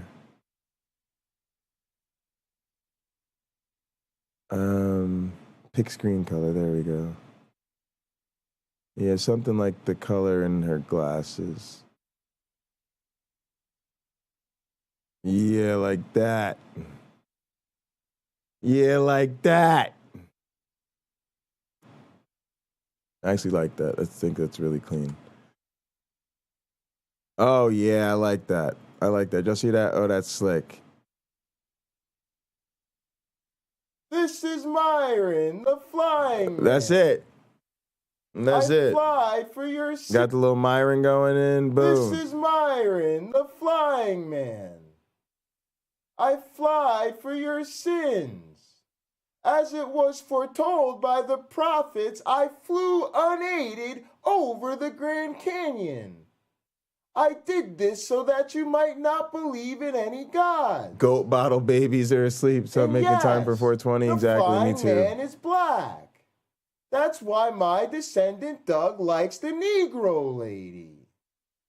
Science bless you all. Look in my eyes. What do you see? Technically, smoke covering my mouth at the end there. I don't know. If I was being a real stickler for an edit, that'd be kind of.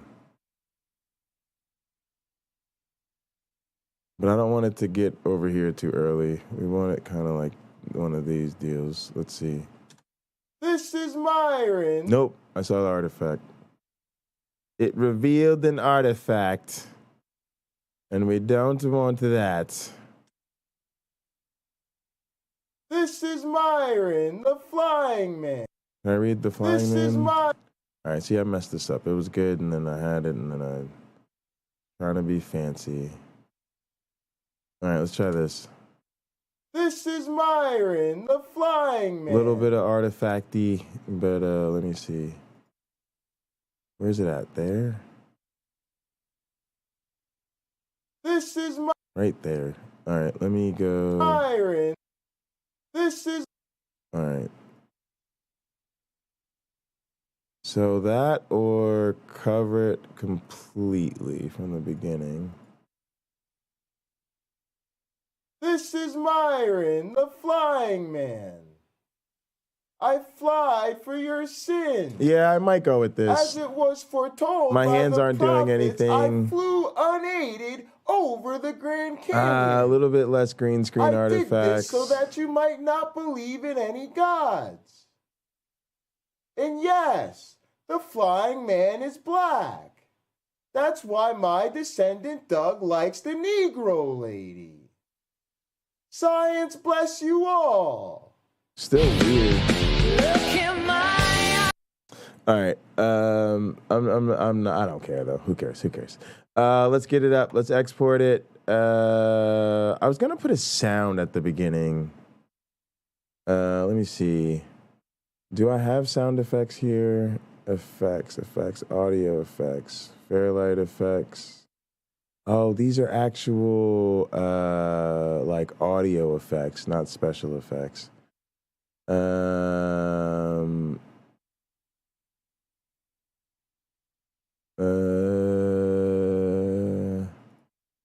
Yeah, let's go with a little bit of effects too on all this. Why not? A mosaic blur. What would that look like?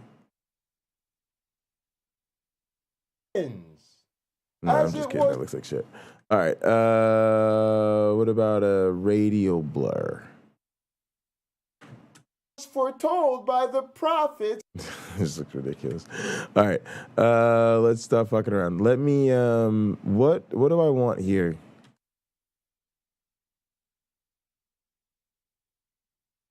This is my. Yeah, it's gotta be. I gotta get two little quick hitter effects there. Let's see what we got. We might have some stuff that we can use already. Let me see. Thumbnail pics, soundboard clips.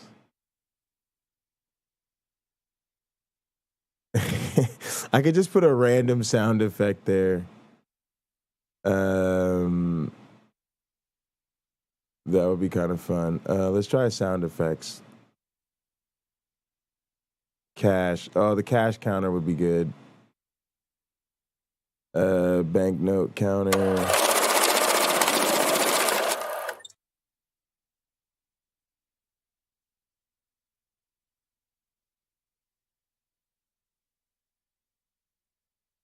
And then maybe the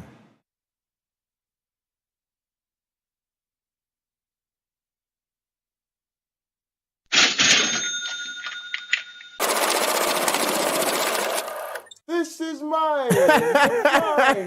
That shit is stupid. I like that because it's so dumb. This is Myron, the flying man. I fly for your sin, as it was foretold by the prophets. I got another idea though. Let me see what we got. Y'all. Hold on, we got some other shit. Hang on. Let's go to my Gmail.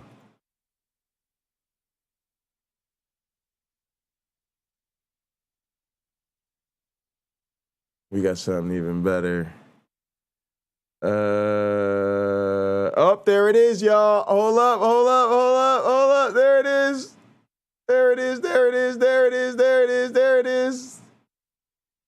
That's it, y'all. That's it. Hang on. That's it. Y'all, that's it.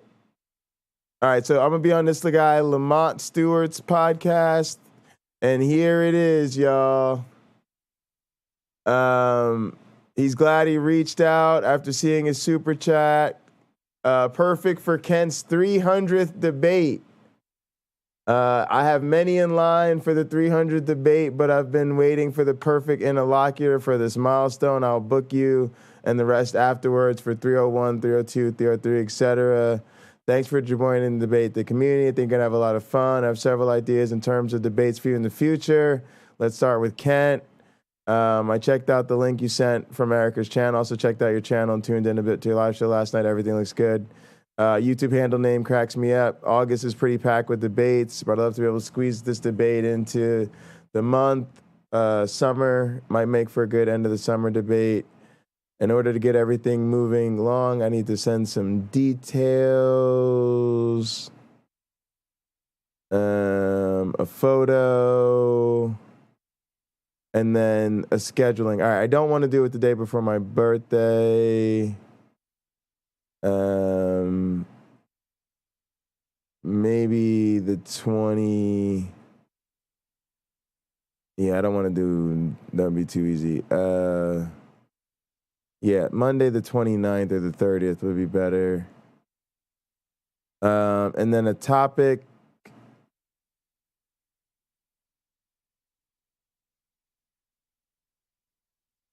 Oh, yeah. Oh, Kent says he's excited. Oh, wow. Okay, so we already talked to Kent Hovind. All right. Can evolutionary mechanisms explain the diversity of life? Evolution on trial. Is there reasonable scientific evidence for biological evolution? Is all life related through common ancestry?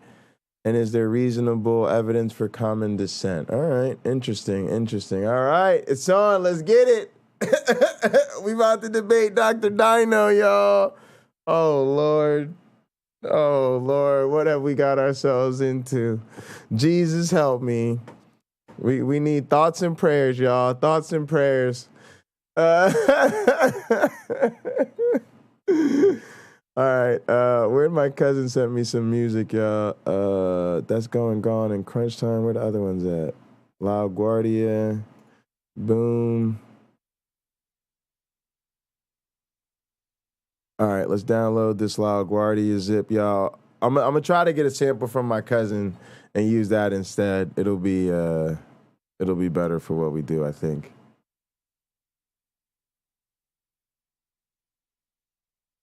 Yeah, he will. He gonna be talking for days, and yeah. I'm sure Dr. Dino is gonna be telling people about how I didn't present any good evidence for evolution. I'm thinking about not even trying to present evidence for evolution. I'm thinking about focusing all of my efforts on how entirely uncredible Kent Hovind is.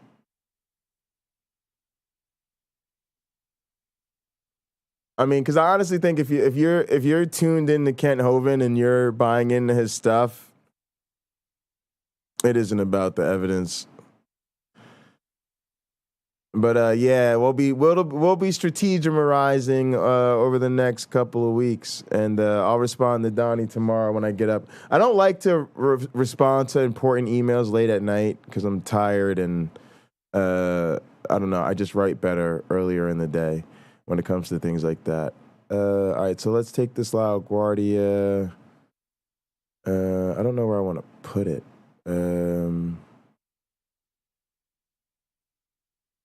Actually, it needs to go on the studio drive, so let's do that. Let's open the media drive, open a new window, studio, JBox Studio.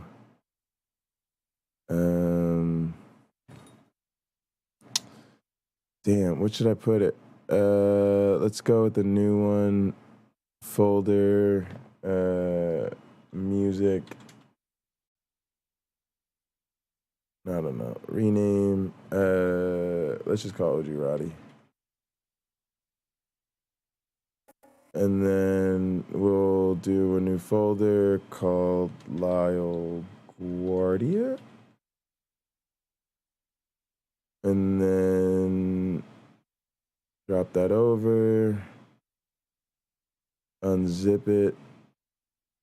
Crap. Cancel. Extract here. 7-zip. Extract here. All right. And then he told me, I forgot which one he told me was the the Stunt 102. It's maybe the smoke or still no. Yeah, there we go. Ah, there we go. Oh, whoa.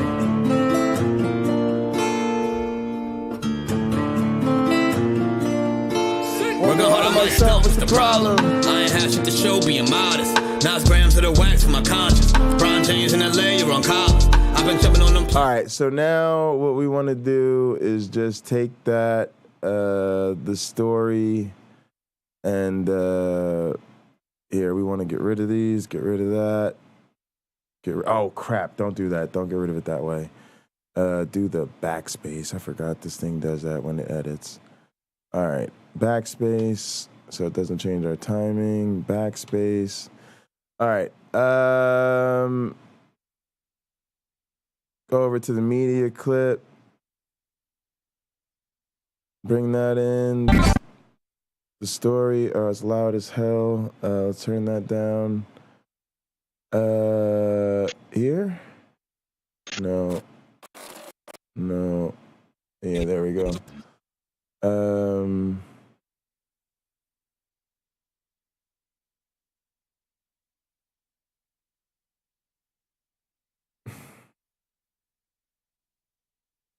All right, let's go. Let's just select in and outs for this. All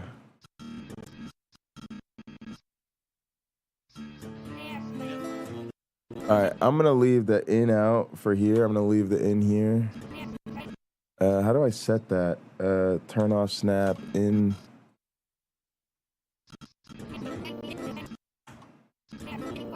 I don't know. It's not letting me set an input. Let's see. In. Yeah.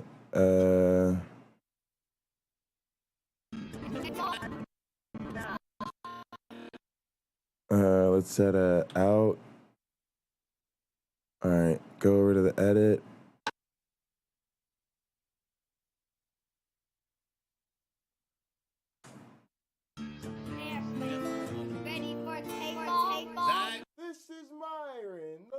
Oh, I kind of like that.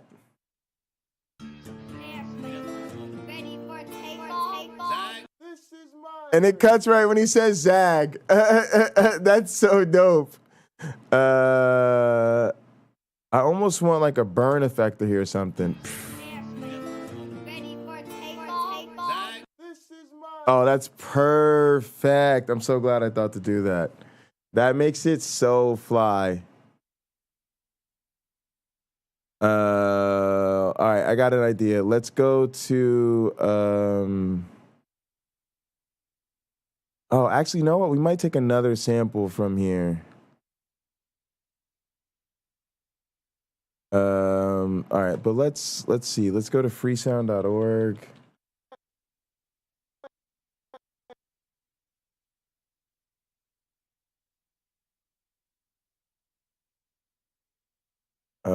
Let's go smoking.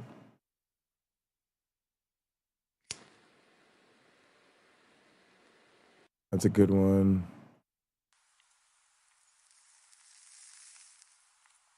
Nope. They're usually not distinctive enough. That one's good. Definitely a lighter. Very good. And that one's good. Let's check this one again. Nah. The lighter at the beginning.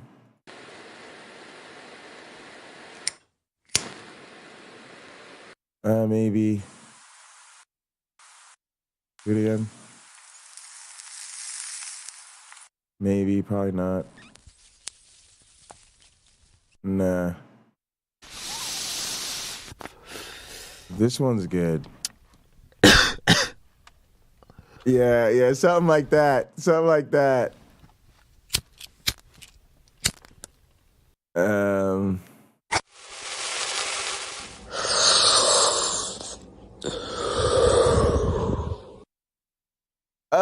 That's a pretty good one too. I'll have to change the volume and edit it a little bit. All right, so I'm gonna go with this one. Let's log in and download these. Yeah, y'all, I'm feeling good, man. Feeling like I'm back in the groove. Like, that's what I want to be doing, sampling and shit. I'm not using no advanced tools. We keeping it hella basic, but we at least get back into the point of making shit. And we definitely need to put some shit up on the channel to promote it. That's no doubt. I forget what my damn email is on here. And what the hell is going on? Oh. Yo, I'm sorry. That's me messing around with the speed editor accidentally. All right. Let's put in my email. Let's try to log in. Download those, save, download these. What do I normally be using? Oh, my audio editor is on this software. I can show on this computer. I'll show you the actual software I like to use for editing audio. All right, what is that? That's smoking in the car that we just got, and then the other one was the woman smoking. Yeah, I don't like this one nearly as much. The smoking in the car is probably the best one. Although it's always sexy to have a little female smoke.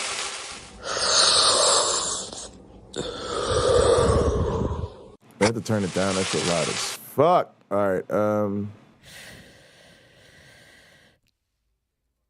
Maybe, probably not.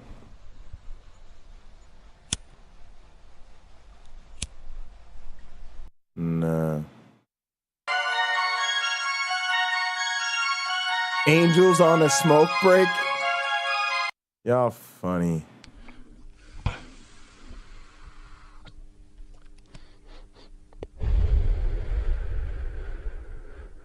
This is not too bad. It's an e-cigarette, but that's not bad. And a lot of these I'll save. I'll use them later on a record or a mix or something.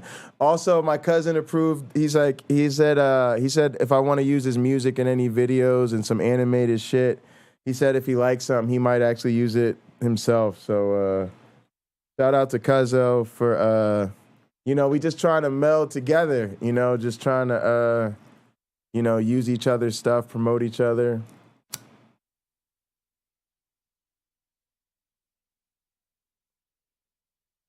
All right, y'all, let's download. We got these samples. Let's chop them up. and see what happens. Let's see. We should go with or clean them up, I guess I should say. Damn it! I'm always forgetting the name of my editor. My audio editor. WavePad sound editor. Boom. There we go. Love, love, love this program.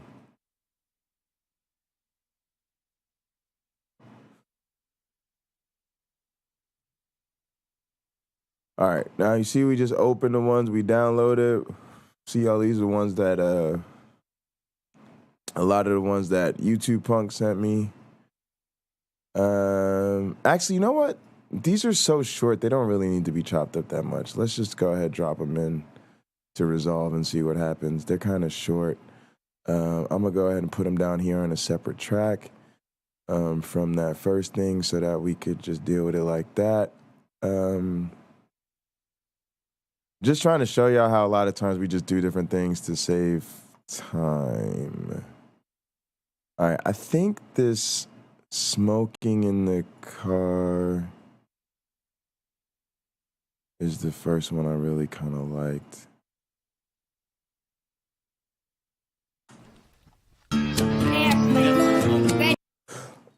All right, hang on a sec. Let's chop this up better. All right, first of all, rolling it to the point where it's gonna just start right away, right on that lighter sound is a good move, right? Because there's no activity before that. You want it to start like right there, right on that lighter sound.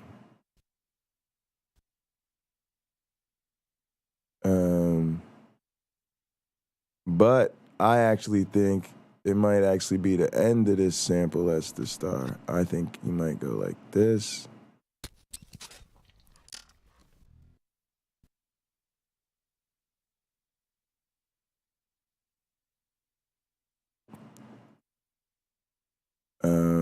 And then snap, turn the snapping back on.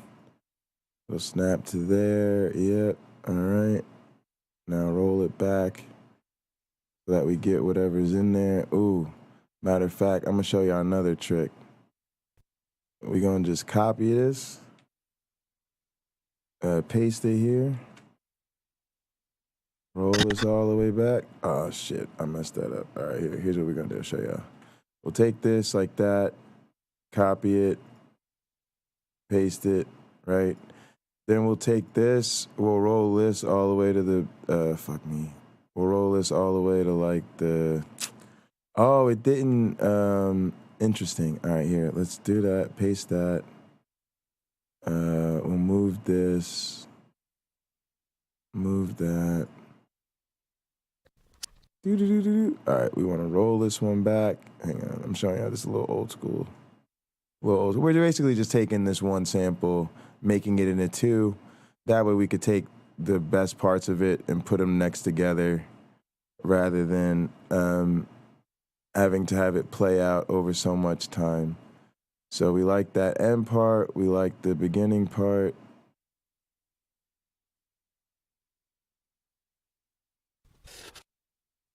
Right, here, move this down. Here. Right, we like some of this beginning. Right, so what we've got here now. All right, move it down just a tad further, make sure we got all of it. All right, now you'll notice that we kind of like this beginning where he lights it, but then we like the end where it's got the heavy smoke sound. So to get the best of both worlds, we'll roll this to the beginning. Actually, let's hear whether we like.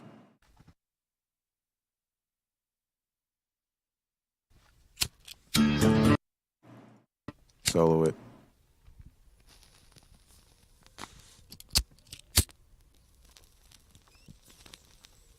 Yeah, that's probably even stronger. So let's go with that. Probably right there at the lighter. Actually turn the snap off now at this point.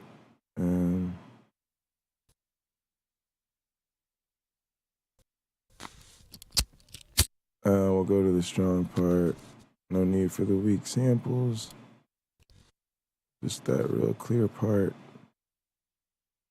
All right, now what we'll do is we'll roll this all the way back to there.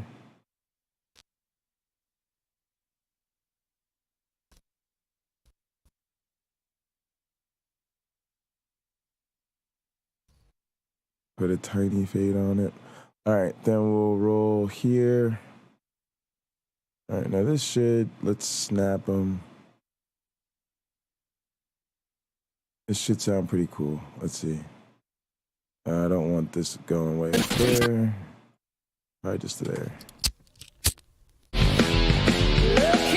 Oh shit, that's the fucking wrong goddamn thing. That's the music. I'm an idiot. All right, my bad, y'all. All right, here, look, let's do it this way.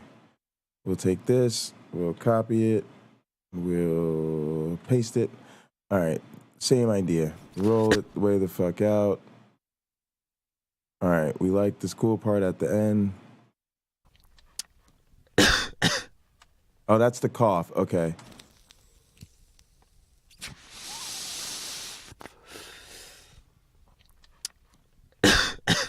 All right, let's see if we can get that in there. That'd be very interesting. Kind of like from there to there.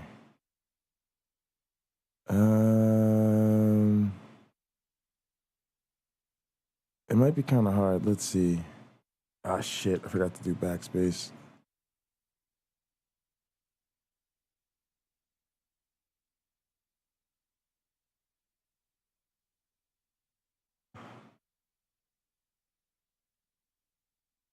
Yeah. All right, let's see what it's at. Let's see what it does. All right, let's unsolo it, see what it does.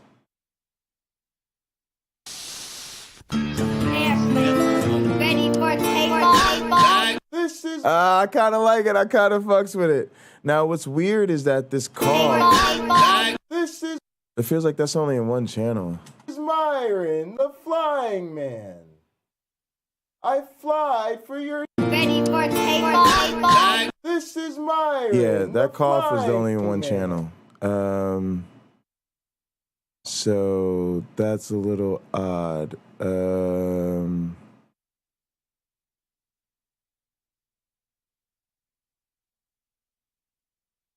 Change track type to mono. Can we just do that?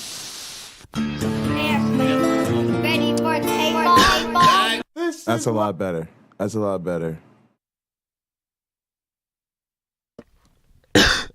Yeah, and now I also think that the cough is a little bit loud and disturbing. We wanted to get your attention and be audible, but not quite that disturbing. So let's take this, we'll cut it here, and then lower the volume just of the cough.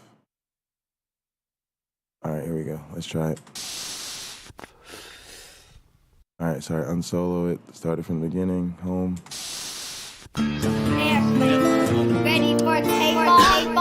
This is Myron, the flying. Oh, I love it. I ain't gonna lie to y'all, I love it.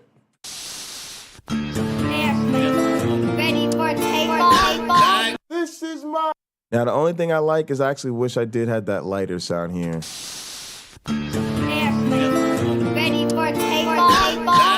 All right, so I want to edit this a bit. I want to go like here, slide this up, and then I want another one of these, and I want to go out and get that damn lighter click.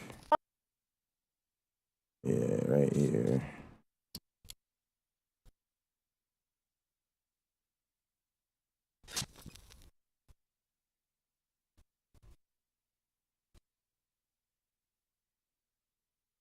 Now this should go.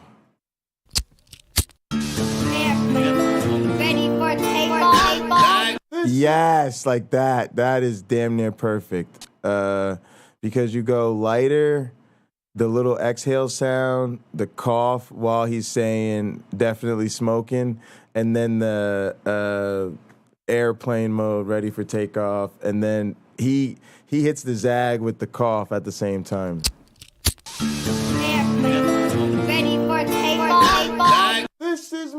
Myron, the flying man. I fucking love it. All right, let's watch it all the way through. Ready for takeoff? This is Myron. Alt the drag is the way to flying copy. man. All right, all right, all right. Sorry, that was probably I painful. fly for your sins, as it was. I think that WavePad is a little bit more fully featured than Audacity and just nicer to use, a lot nicer to use actually. And the premium version that I have cost a little bit, but I think it was worth it because I do a lot of sampling, I do a lot of audio editing, so I like having it.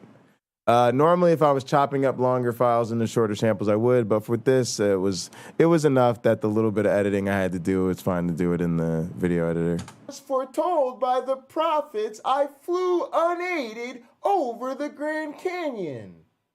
I did this so that you might not believe in any gods. And yes, the flying man is black.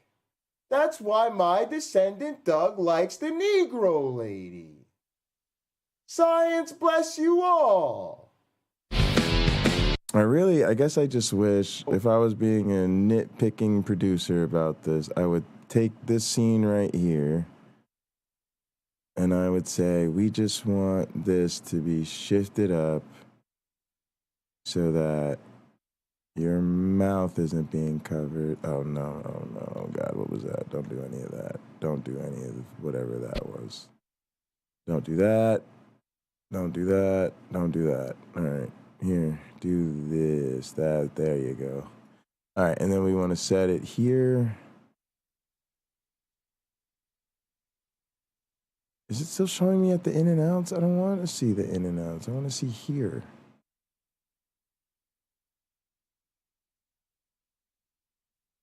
All right, it's getting better, getting better, getting better, getting better. Black. That's why my descendant Doug likes the Negro lady. Science bless you all.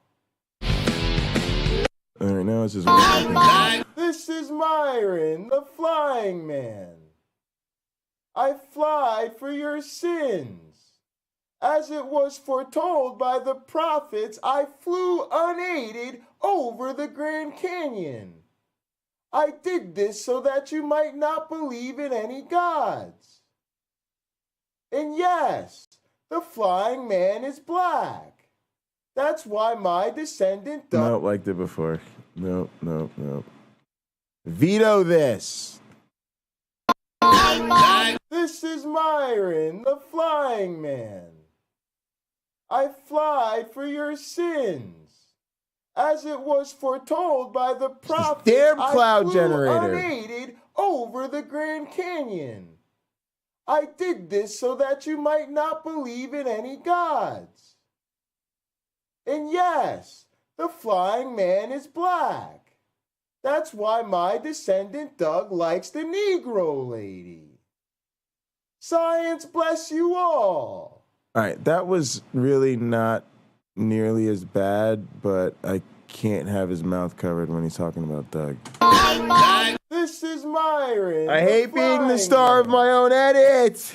I fly for your sins. As it was foretold by the prophets, I flew unaided over the... And now I got this damn sign issue to deal with. I always create more problems than I solve. All right, now I got to back this up to where you're there. This is Myron, the flying man. I fly for your sins. Fine. I did this so that gods. And yes, the flying man is black. That's why my descendant Doug likes the Negro lady. Science bless you all. Close, very close to the original edit that we had. And I might even go back to there. That seems to be very close to the original edit that we had. He stays open, open, open, then he doesn't get covered up until the very end, I think. Yeah, Science bless you all. Yeah, that's a lot better. This is Myron, the flying. A little bit of that artifact there at the beginning, but it's fine. I flied for your sins. As it was foretold by the prophets, I flew definitely. Okay, I'm happy. This is the best we've gotten it so far. Canyon. I did this so that you might not and now my hands are actually in frame when they look natural. And yes, the flying man is black.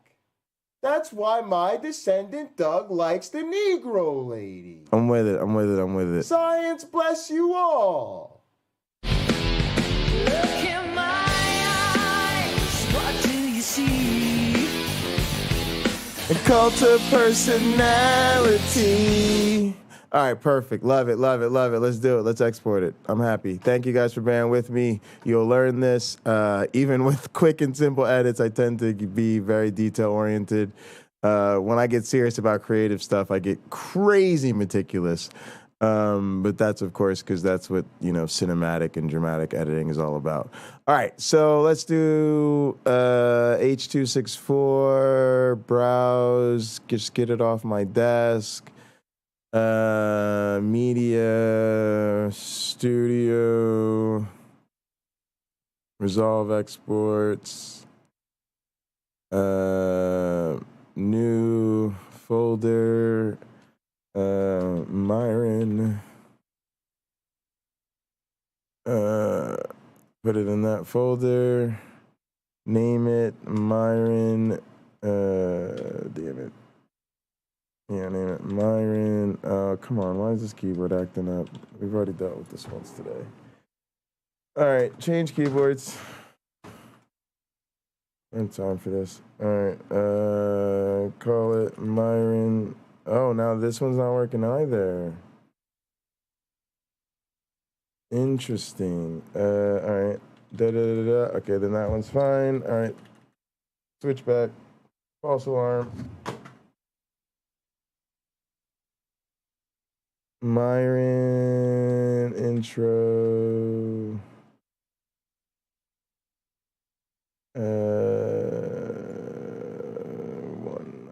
What is that thing? Oh my goodness. What is this? Nobody cares. Just go away. All right. Browse. Gotta do this all over again. Really annoying. Media, studio. Myron. Myron introduction. Let's do that.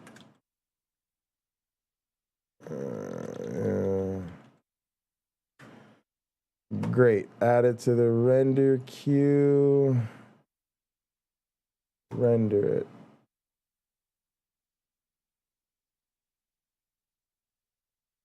All right, y'all. We booked Kent Hovind. I want to put up this. I want to put up the Donnie clip. We got a bunch of other stuff we should clip out too, but we can definitely feel good if we get those couple up. So let's go ahead. Let's first do them on the.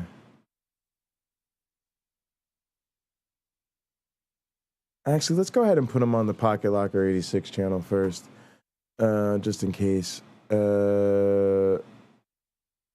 Create, upload video. All right, y'all. This is what we've been waiting for. Start making videos and then uploading them. All right. So let's see. Let me debate Hovind. Let's do that.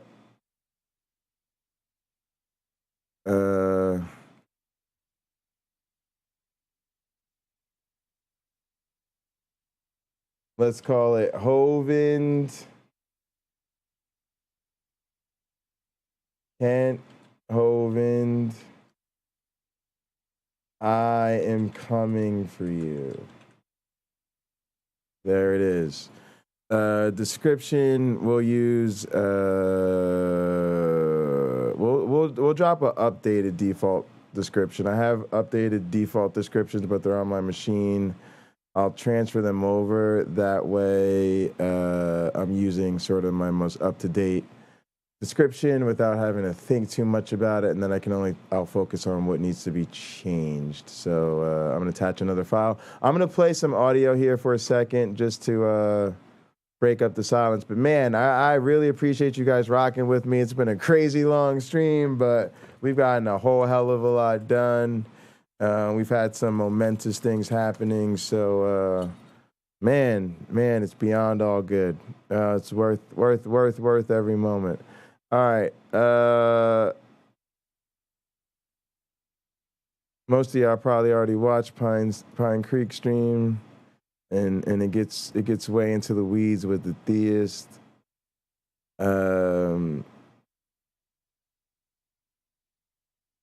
Oh, this is actually a cool video. Let's watch this. This is Webflow Interactions. The only tool Wait, that brings what all the happened? animation power of CSS Oh, I'm in my and second JavaScript. account. That's why. Pull up to the party with ISO, ain't no telling how far we might go. Come get the keys if you bored. Everywhere I spit heat, no typo. Yo, that was fire. That was fire. I ain't gonna cap. Subscribe though, nigga.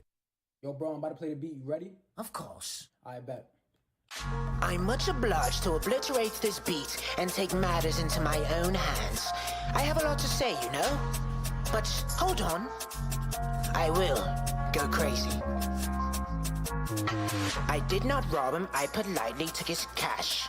Felt like his birthday, the way his head was bashed.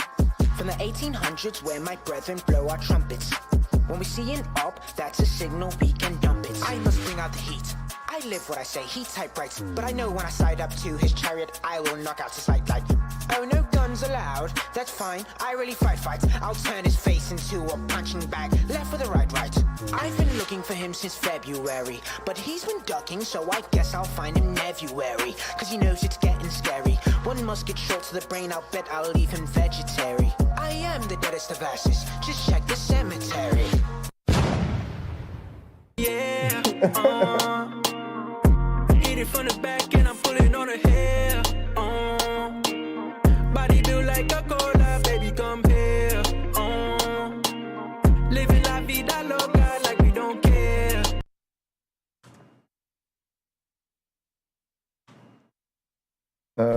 Shit. All right. Yeah, that shit was dope.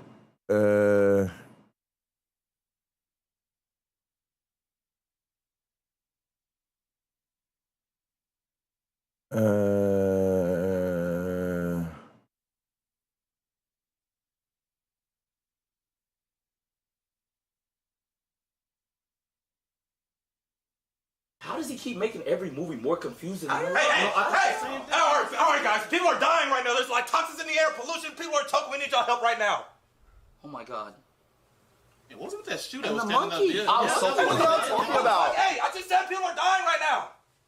Like there's red particles falling from the sky. Yes. And like people are just like falling over. Exactly. Right. Oh, that's early. Yeah, That it is is pretty early. early. I thought it happened like 45 minutes. Exactly. Yeah. 45. Yeah, Hey, 45. What are y'all talking about? My family's dying right now. Come on, please. That's he why. said it. That's why he You cares. know, they only care Hey, about what's theirs. you didn't read that article in 1999 where it said if we don't stop doing it to the climate, people are gonna die? I mean, no, I gotta put it out right here. Hey, read it now.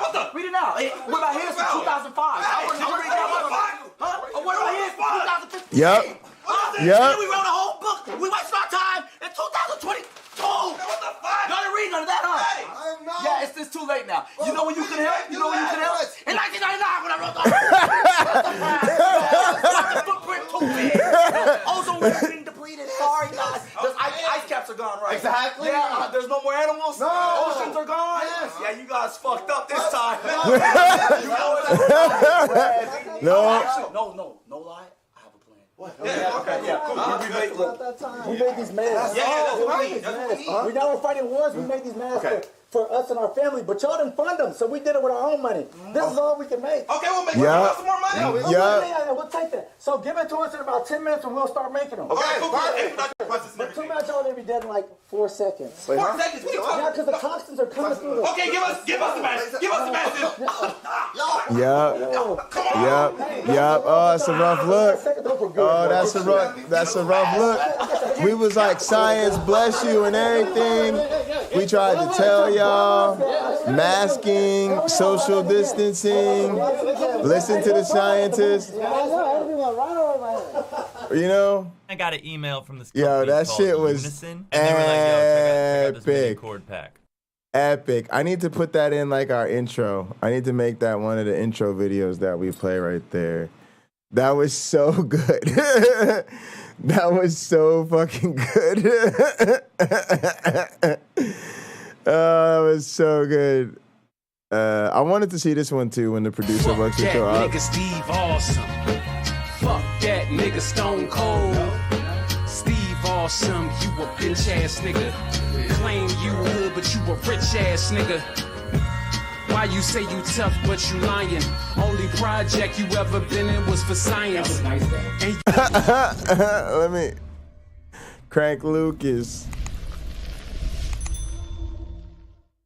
Yo, what's up, fam? Steve Awesome, what's good? Coolin', man. I got some new tracks I want to let you hear and see if you got some beats for them. The first one is called Loyalty. Loyalty? Yeah, then I got another one called Honor Amongst Men. Yeah, nigga, what you, a parrot? And the last one is called I Killed Those Who Oppose Me. Hey, look, man, I got something to tell you.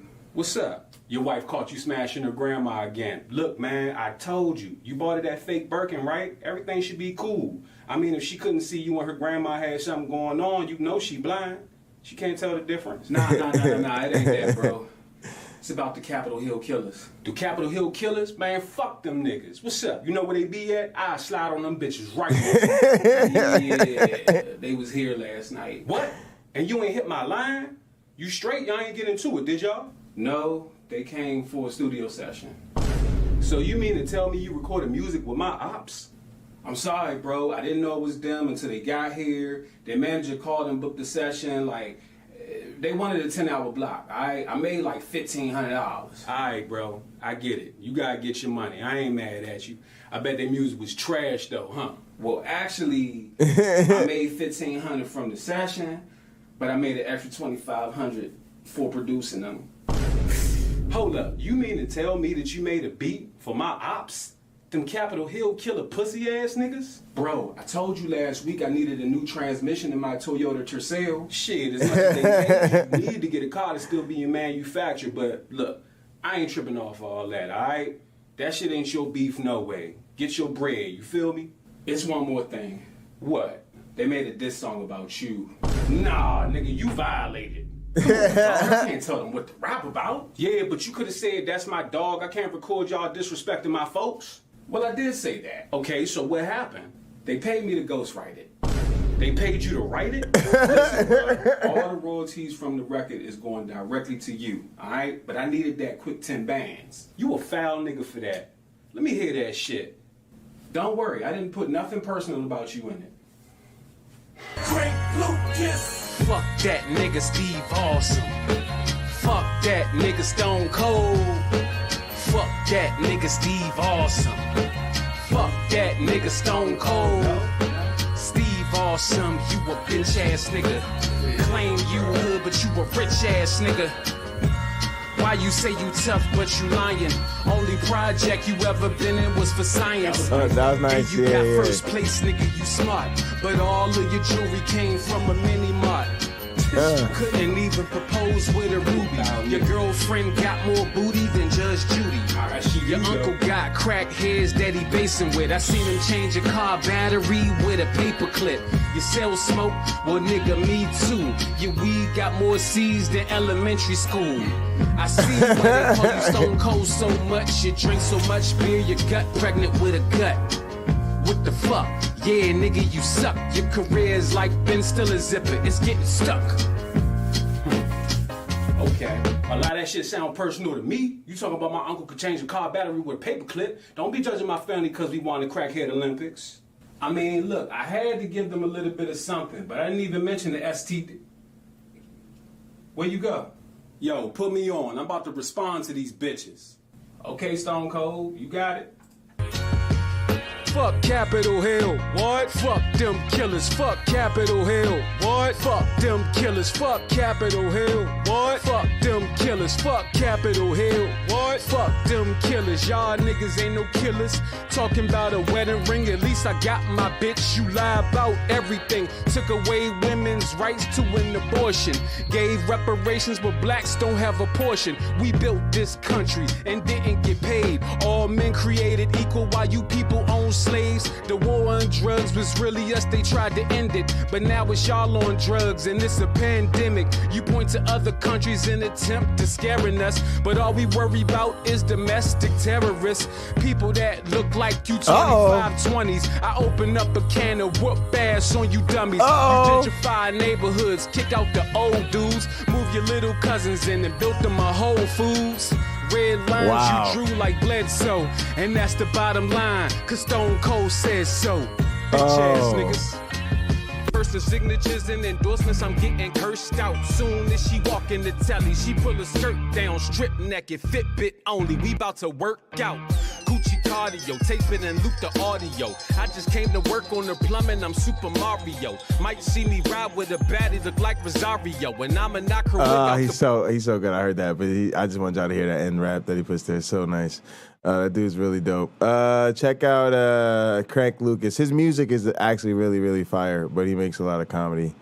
Y'all know me. I like funny rappers. All right, let's get this description up here. I gotta figure out something to open it with. Let's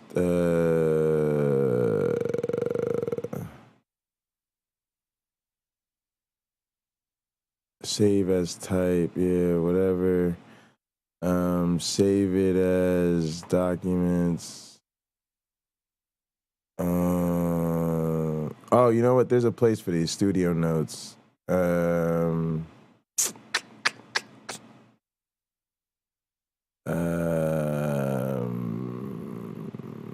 Documents. Let's see. Probably here. D. Work notes. There we go. All right. Let's do it there.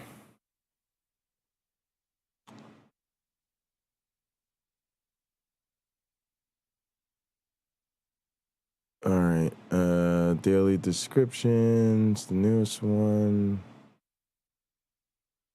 Open it with LibreOffice Writer. That's what we wanted.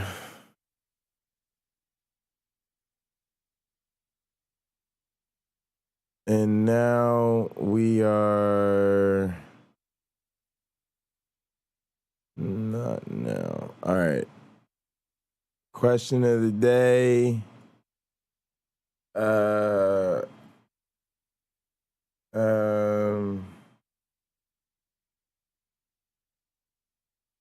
What would you ask Kent Hovind if you were given the opportunity to debate him?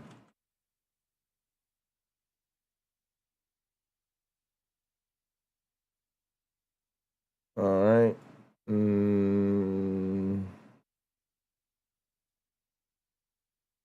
I guess there doesn't need to be a call to show because it's not going to be live. So we'll just go with that. Please like the video, share with others. I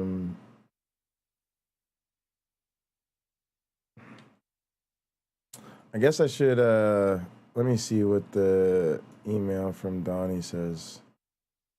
I'll read that part about dates again.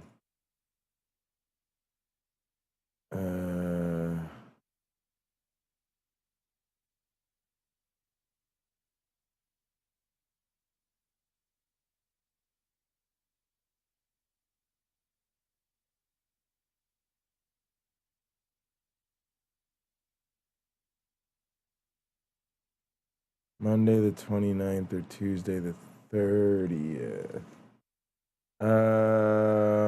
I think I start my class the 31st. So let's do Monday the 29th. 7 p.m., 8 p.m. Eastern.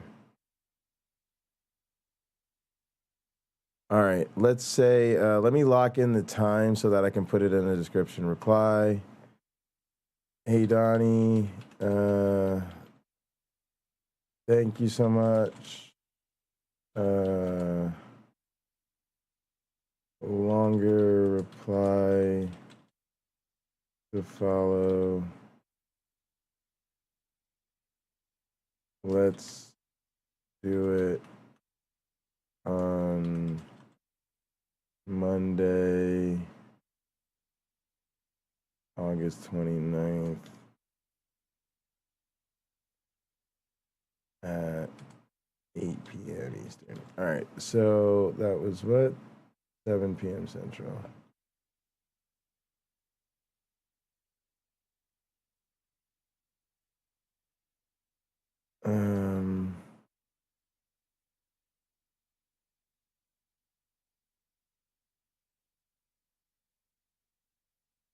Thanks again. Very respectfully, Jay.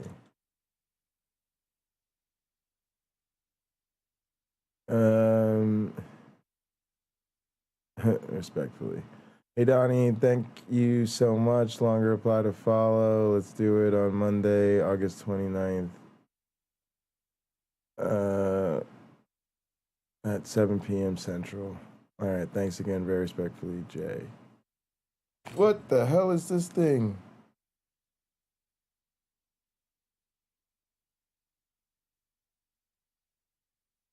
Yeah, it was something flew like right at me. What the hell? That was fucked up. All right, very respectfully. All right, done. All right, so now we can go ahead and say,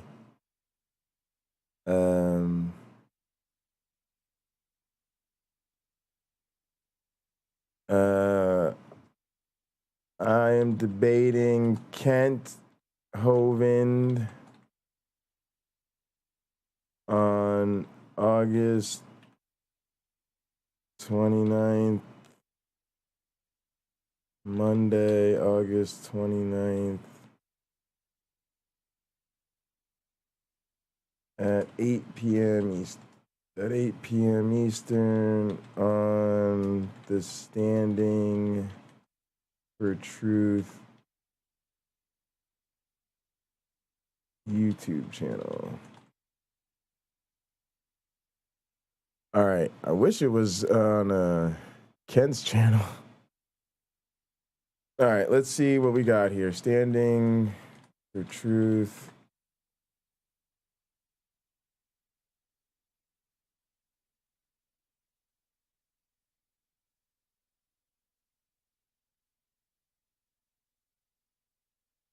Home.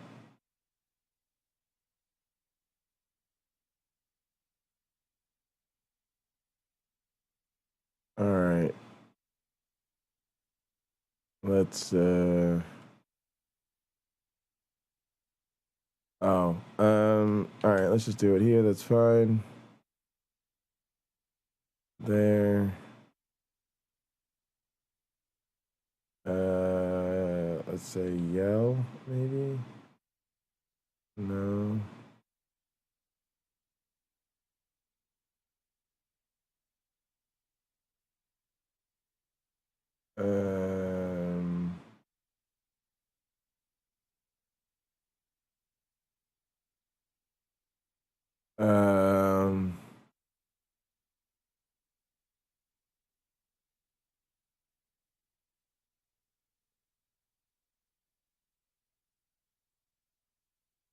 All right.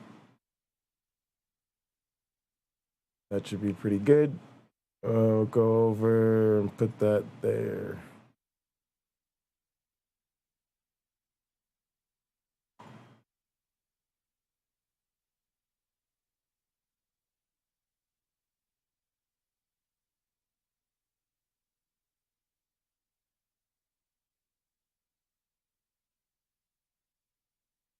I know it's not made for kids. Yes.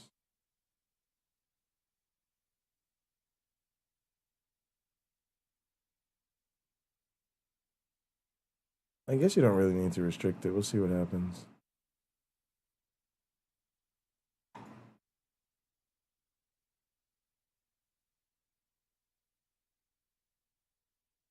Not right now. I don't want to do any of that. All right. Public. Instant premiere.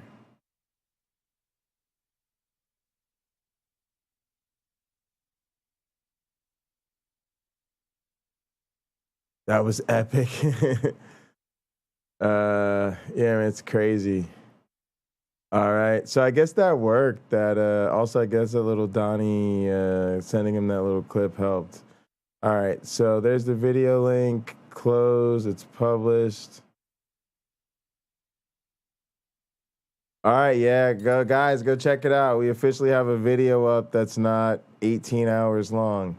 Wow, it's under a minute, guys. We have a video up that's longer than less than a minute. This premiere countdown is gonna take longer than the video, y'all. How about that? I've never even seen this. Guys, come. Are you guys? Anybody else want to watch this premiere on like a second tab with me or something? I don't even know how this works. Am I streaming? Or you guys just stay here? I guess just stay here. I'm streaming my own premiere right now. This is the Pocket Locker 86 channel official debut of the Pocket Locker 86 video. After we debut with this, we'll be hearing from the writer, star, creator, and producer, Pocket Locker 86, on his thoughts on Pocket Locker 86. I'm just being silly. Why is everything so loud? Why is everybody so loud? That's played really loud. They have that really loud.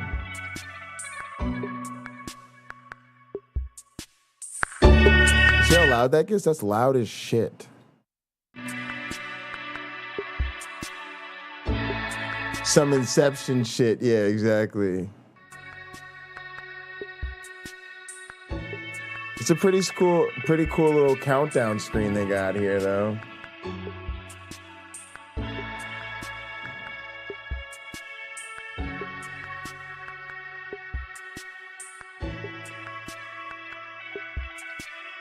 Very interesting, YouTube. Very interesting. Oh, it's the final countdown. Dun-dun-dun-dun. Dun-dun-dun-dun-dun. There it is, world premiere. Hunter Biden's laptop, $5 super chat. I'm a dual PhD in evolutionary biology. I worked in the LNCA lab. Oh, very cool. I was recently featured on Gutsy Gibbons' channel. Okay, one of my best buddies. And he says, or she, let me debate Hovind. Okay, well, you know what? That sounds fun. Shoot me an email. And let me see. I'm going to post my email in the chat. And you might just be a dual PhD evolutionary biologist. Yeah, that music I think was could weird, make but for it a was fantastic kooky. debate number 300. So if that's the case, shoot me an email, give me some details, maybe send me. Typically with the requests that I come in, endless requests. I just ask for, if there's been previous appearances in other shows, debates, send me those links just to vet, the debaters a little bit, details on who you are, so on and so forth. So. All right, guys, there it is. The world premiere. That was it. Literally, I told you. Now, look, guys. Go look at the channel. Look at the videos. This is hilarious. This is hilarious. We have one video that is 58 seconds long. And then what do we got? 3 hours, 10 hours, hour and a half, 4 hours, 2 hours, 1 hour. Oh, there's 16 minutes. We got to put the short videos together. 3 hours, 40 minutes. You guys just long. 10 hours, 9 hours. All right, guys, we gotta share these short ones. Let everybody know this debate is coming up with Kent Hovind. Actually, I'm gonna go to the YouTube studio real quick. I'm going to change the description, edit the title. Let's call it 8:29, 8 p.m. Eastern. Actually, let's put that after. Let's do Kent Hovind, I'm Coming For You. And let's do 8:29 at 8 p.m. Eastern. There, like that. Save. Kent Hovind, I Am Coming For You. The champion is really about to get it's really about to get ugly, y'all. It's really about to get JV Kent Hovind. Unbelievable. All right, we're not done though. We're not done yet. We can't rest on our one upload laurels. You know, we can't do that. It's it's just one of those multi-upload kind of nights, guys. And sometimes you just got to do that. It's just the way it has to be. Matter of fact, I'm about to put some more food in the oven. I'm not that hungry, but I'm gonna get hungry enough. I'm gonna have to put some more food in the oven at some point. Maybe I should smoke some more weed so I can get hungrier. All right, let's do Myron now. The Myron introduction. It's finally time, guys, to introduce Myron to the world.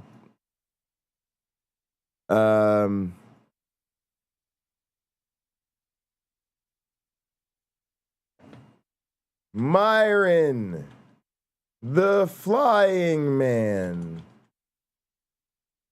plus why Doug likes black women. Why Pine Creek? Let's in case they don't know. Let's go with why Pine Creek likes black women. Myron the Flying Man plus why Pine Creek likes black women. Yeah, that's what we go. All right, question of the day for this one is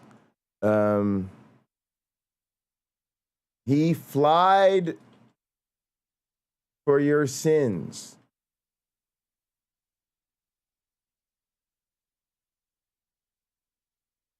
Question of the day.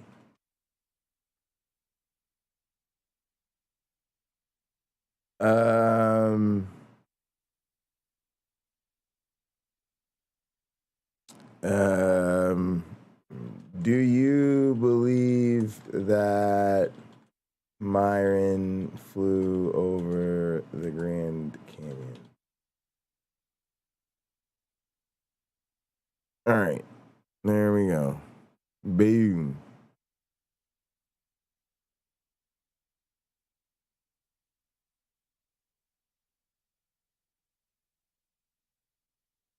All right, guys. Are you ready? No, it's not made for kids. No, it's not restricted. Next. Next. No issues found. Next.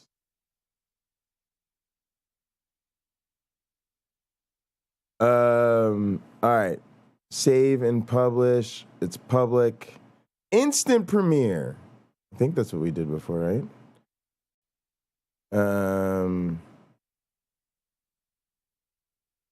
Publish. All right. All right, let's get to this premiere, y'all. Y'all, we're not resting on those laurels, y'all. I told you. We're not resting on those laurels.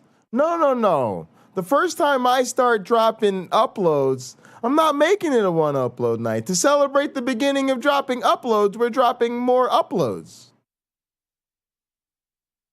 All right, here we go. Premiere will begin shortly, guys. Yeah, we're going to need some thumbnails. Yeah, we're going to need some thumbnails. You guys are right about that whole thumbnail thing. We should put up some thumbnails.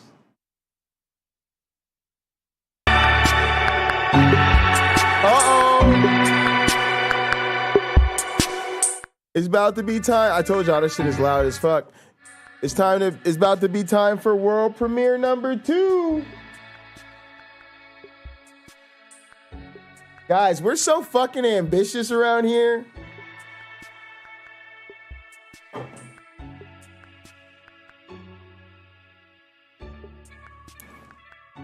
What a fucking day it's been.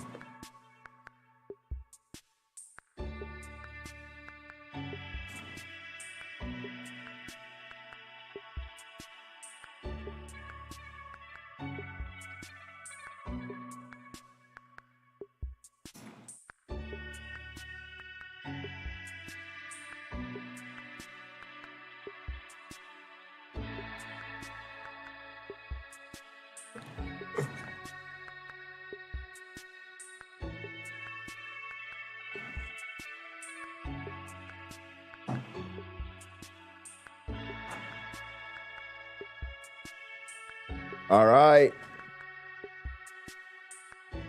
Here we go.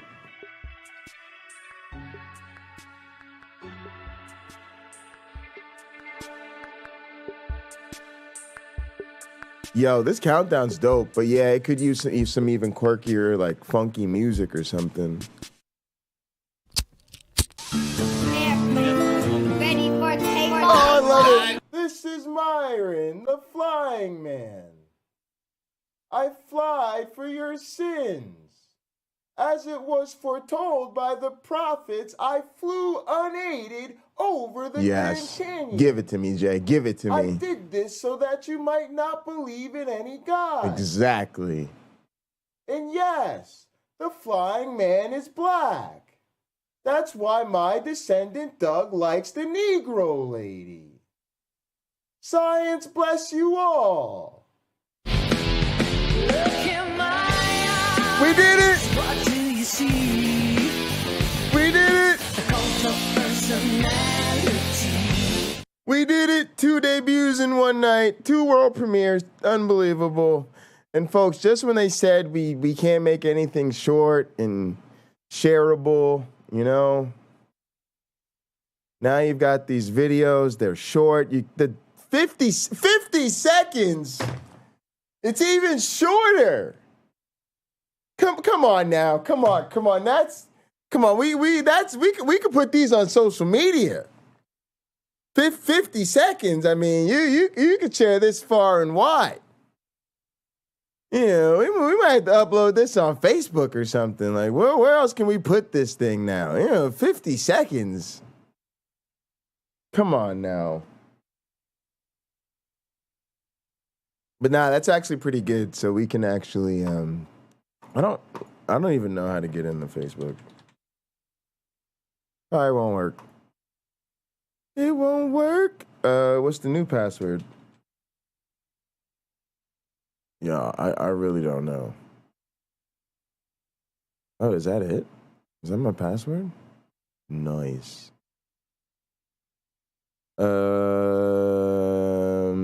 Let's see. What's on my mind?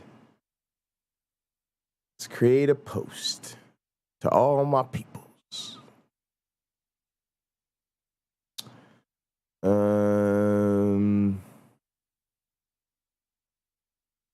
I guess I'll put a photo since I can't put an actual. Since I can't put a. Oh, we got to do the thumbnails too. Since I can't put a damn video. All right, we'll put a picture. What's a good picture?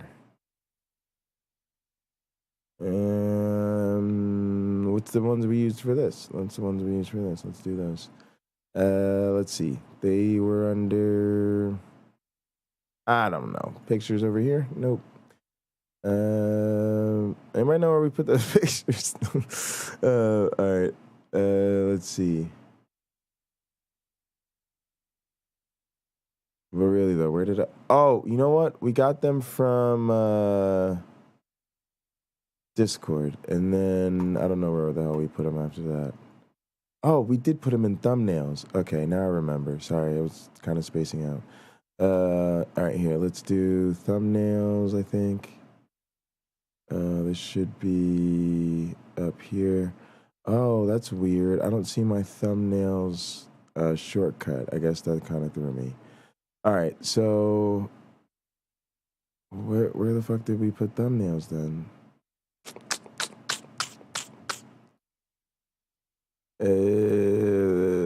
Did I get disconnected or something? Libraries. No. worries, no worries. Let's just go ahead and find a picture. Studio. Let's try studio images. Pictures. Yeah, great. We have pictures in here. Save pictures. Let's go with one of me, because I guess there's a bunch of different stuff. Yeah. All right, let's do that. What's on your mind? I will be debating Kent Hovind on August 29th at 8 p.m. Eastern on the Standing for Truth Gross YouTube channel. Check out my 2 new videos. And then we'll put a link to my channel. Oh, God, this is such serious YouTube perversion.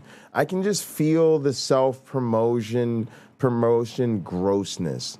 Like, just the level of, I just made a video, I'm gonna drop it on a social and make sure there's a link to my channel. Yes, this is what we want. Give it to me, Jay. Give it to me, Jay. Give me that good old sweet self-promotion, that good old YouTube pervert making social media posts. They're actually short. They're actually short. You guys should check them out. They're actually short. Oh my goodness. How did I do that? Why? Thoughts and prayers, y'all. Send me thoughts and prayers. Send thoughts and prayers. AKA money.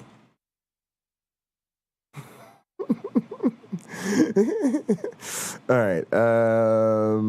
Let's go with that. That's a good post. Quality publishing right there.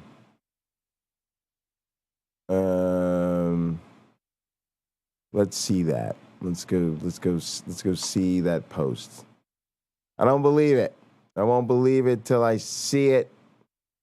Till I see it on my page. Boom. And then you click this. Boom. And then you go see my new videos, and they're right there. Should have went straight to the videos page, but that's all right. We'll go with that for now. Let's take care of these thumbnails. Well, let's see what they look like, guys. Do they look like this to you guys? Because these are kind of good thumbnails, right? This is Donnie standing for truth. We kind of want that. And we kind of like the fact that this is Myron. Sometimes I don't go with thumbnails because the thumbnails are less like original than people always tell me they're like this. Like, man, look at that emoji splash thing you get there. All right, what do you guys think? Should we throw it on some shorts? Yeah, tell me what to do, UC Love. I don't know how to. I'm new to this being a YouTube pervert thing. I don't know how do I put it on shorts?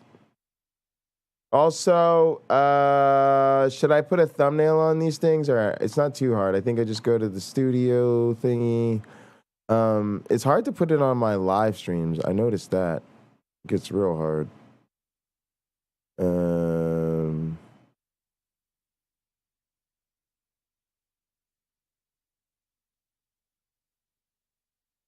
Not there. The details. Guys, I don't even know. I'm not gonna lie to you. I tried to do this before, and it was actually really hard to figure out where to do the thumbnails. I legit gave up on it the last time I tried this. And I'm usually pretty up for a technological challenge, but I don't like all the things I was reading, like what they were telling me were not right. Like age restriction, copyright claims, description, made for kids, title, views, visibility. Like none of these are really the thing. And and then it's like you can't right click here, obviously. I don't know, the hamburger menu, title and description,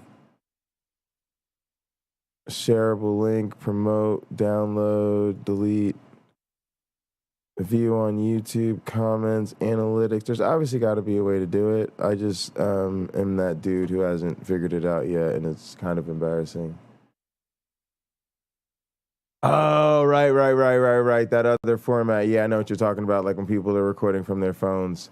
We could do that. We could start doing those because we did the phone stream the other night.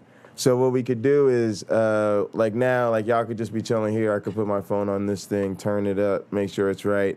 And then we could record little YouTube shorts. Like when I come over to do a promo, we could just make it a little YouTube short, you know? I could record the little YouTube short live on stream. Yeah, we could start doing some shit like that, though. That's a good idea. It's a good idea. Let's do that. But also, if somebody could help me out with the thumbnails, that'd be dope, because I've actually I've literally tried this before, and I have no idea where to go for thumbnails. And people are going to keep bringing them up as though I don't care. And it's like, literally, I don't know where to go. All right, more actions. Nope. Add the playlist. We do need to make a playlist. Let's do the playlist. If I can't do that right now, I'll do the playlist. Title, description, tags, visibility. One of these is supposed to be like thumbnails. Audience, chapters, captions, categories, comments, embedding, license, recording date, short sampling, user ratings, video language. Y'all would think it'd be a hell of a lot easier, right? Like, what? Why would anything be set to private? No. One selected. God damn it. Public. No. Public. What are you talking about? Cancel. So it is public. All right, let's go with details. Let's see if it's in here somewhere. Oh, here? No, be on YouTube. Full screen settings. No. Video link.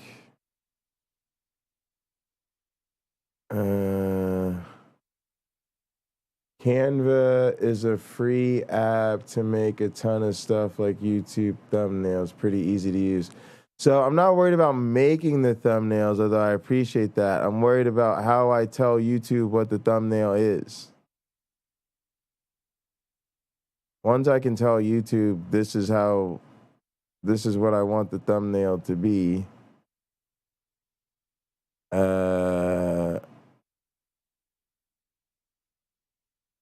I will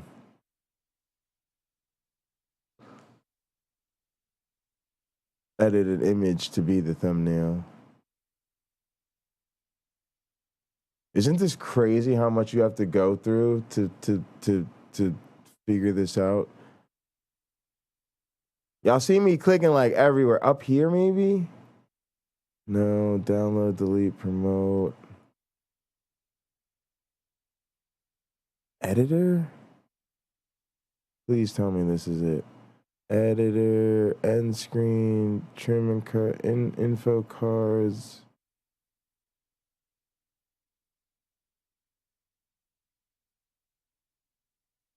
Keyboard shortcuts, revert to original, trim and cut, blur, audio, end screen. I think that's dope. I wish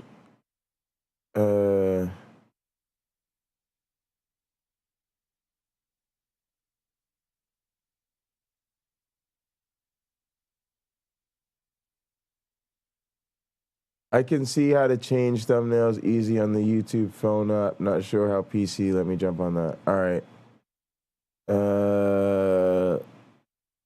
Yeah, I guess I could check out something to do it on my phone, and then I'll just put that on the screen or something.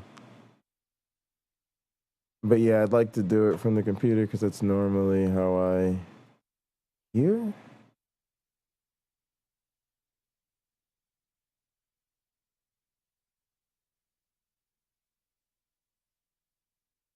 Send feedback. Shouldn't be this hard to find thumbnail. Oh, upload thumbnail. Here we go. We found it. All right.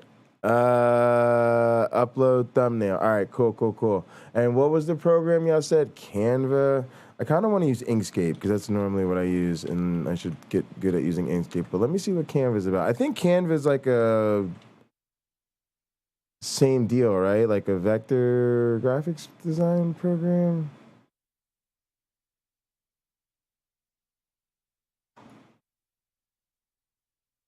Oh, it's like online. All right.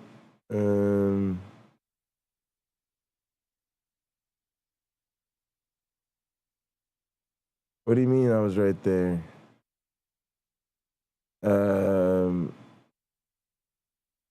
Oh, with the thumbnail thing. Where is that? I should pay attention to where that is. Details.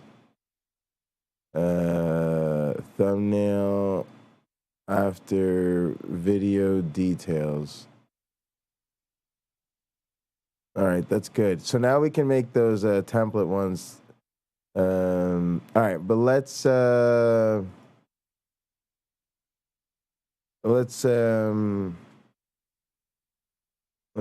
something here. All right, let's go to YouTube. Not YouTube. What am I doing? Let's just put in Pine Creek. Pine Creek rental. No thanks. Images. Come on. What are you talking about?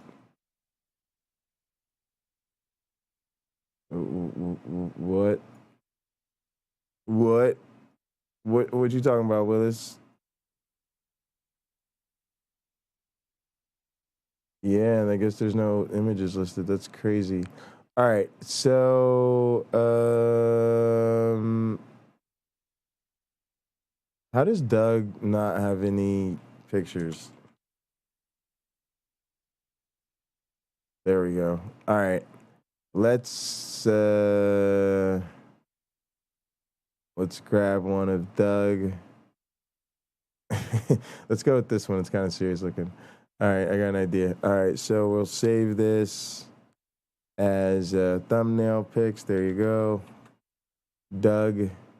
All right, and you guys said let's try this Canva. I don't know if how long I'll use it because, like I said, I think I should use the one I'm trying to learn. But I also like new tools, so I'm torn between two lovers. Also, I guess I should try that tool. Rob's about to buy me. All right, tell me what to do with this Canva shit.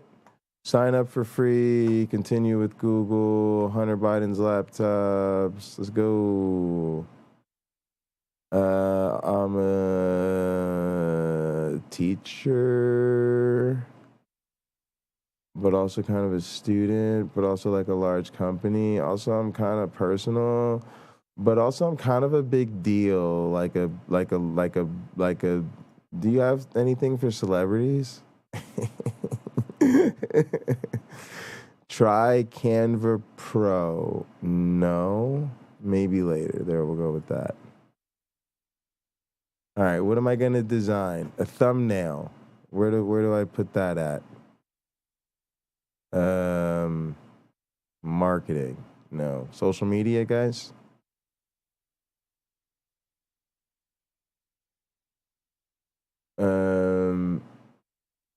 Yeah, that happens, when you're right there. Logo. Let's see. Canva. YouTube thumbnail. There we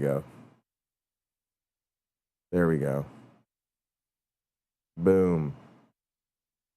All right, thumbnail templates. Boom. There we go. All right, now let's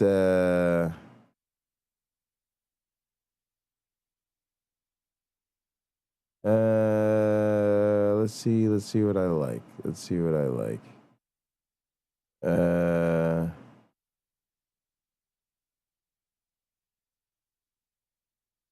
We'll just grab one of these. I don't really know.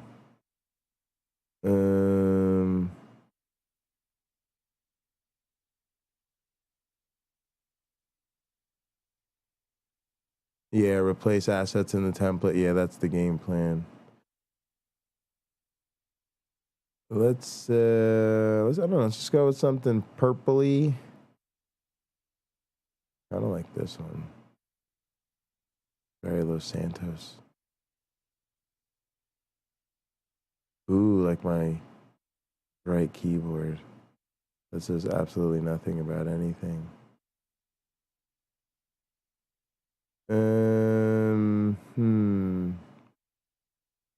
Guys, I'm all about that simple life though.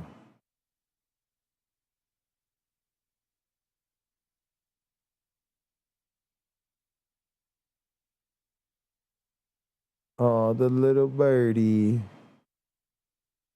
All right, let's go with this one. making huge decisions. Maybe I like this one. All right, customize this template. There we go. All right, and we're gonna remove. Something is getting fucking fried. That's right. That's right, Angel Wing Zapper. Zap that shit for having the audacity to fly around my goddamn studio. All right, remove the watermarks. I don't want to pay for images. How do I delete the image? Boom, delete the, there we go. All right, now, open the text tab to add text to your design or use the keyboard shortcut T. Next. Upload your own images. Okay, like this, like that, like that. Share and, oh, we're getting bodies. Zap, zap, zap. Oh yeah, doing that work. Delete the watermark stuff. Yeah. Import your own stuff is watermark, but can be replaced with non-watermark stuff. All right, got it. I got my team with me. I got the whole fucking village up in here. All right, let's replace this text with my own text here that's gonna say Myron. Oh yeah, I like this. Oh yeah. And then we're just gonna have it say the Flying Man. Wait, hold on. Let's do this. Let's say Myron the Flying Man. All right. Let's make a little more room on the screen here. All right, Myron the Flying Man. Let's move you up here.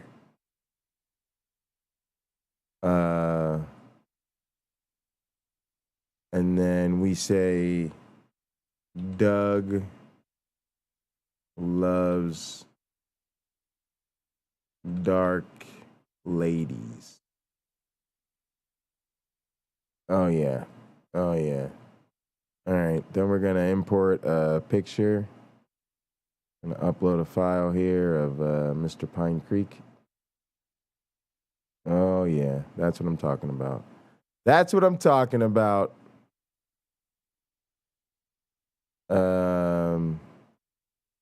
That one right there. Wait, don't move it to trash. How do I put it in there? Boom. Put it in there. Oh yeah, I'm really feeling that. I'm fucking feeling that right there. Oh, I'm fucking feeling that. I love you guys. Yes. Now, that's what I'm talking about. All right, now, let's hop up out this bitch and make us another one. Lock that page on up. All right. I'm gonna download that hoe.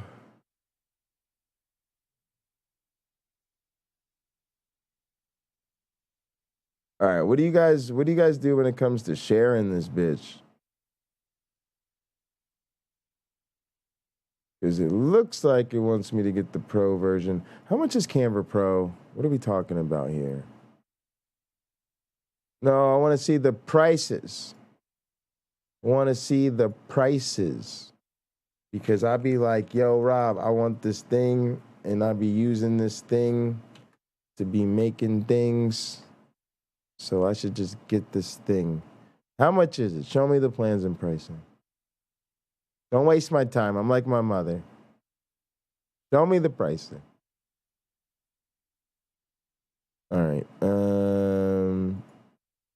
Pro, that one. See the prices. What is making it so hard to see the prices for?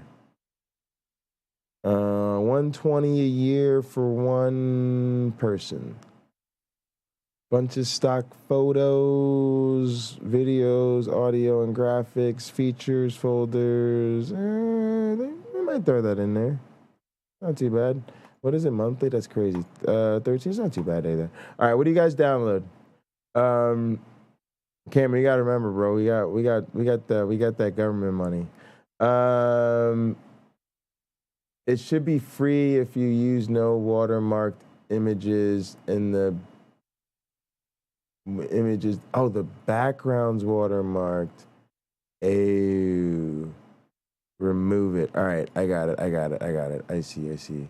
Let's unlock this. Let's select that background. Let's delete it. Oh no, wait. Undo that. All right, just the background thing. Yeah, the background thing. Trash that. Yeah. All right. Cool. Now we'll upload a file. We should have plenty of images. They would be in. I see you guys are schooling me here. All right, we go to Studio, JVox Studio Images, Pictures.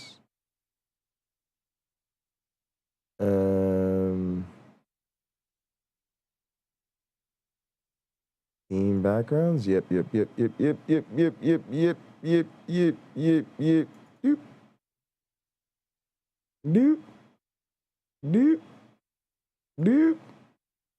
Oh yeah. That's what we want. That's what we want right there. That's what we're talking about. That's what we're talking about right there. The customization right there. You got to drop that all the way to the back. Now you got to bring, send to the back. Yeah, there you go. All right, I'm just kidding. I'm not going to leave this image because it's awful. All right, delete that one. But no, seriously, and we don't want that. Delete that. Move the trash. We're going to go with our, check this out, guys. We're going to go with our Galaxy stuff. We got some Galaxy stuff. That's where my theme is. My theme is like the purple Galaxy stuff. Something like that. Oh, yeah, that's a nice one. A nice one right there. That's a good one. All right, let's send it to the back. Oh, whoa. Where did she come from?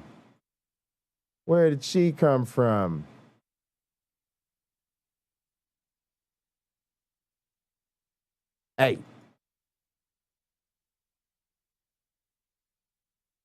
Boom.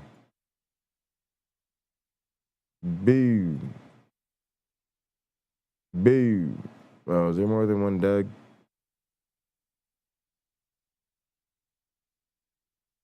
Oh, yeah.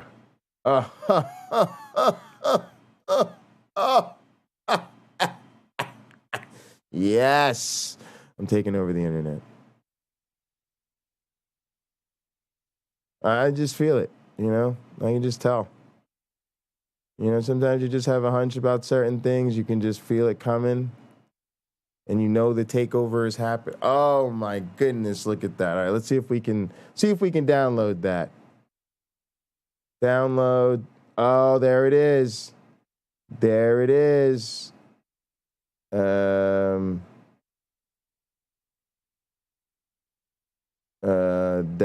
it. wow. Guys, we did it.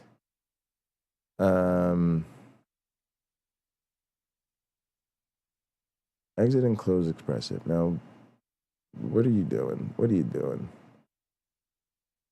Now, yeah, we're gonna have to take a little time to set this up before streams or stuff. Or I'll probably just do it on stream. I'll probably just do it as part of the stream. That's kind of how I want to do things. Let's be on stream, making the stream better. All right, now this is zip file, 7-zip. Here, let's cut that. Let's take it to thumbnail pics.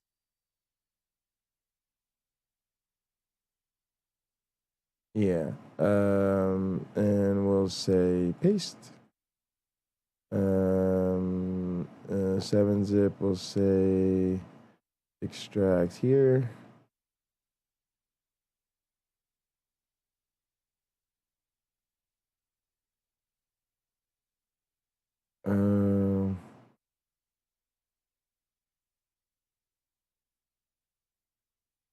What am I doing?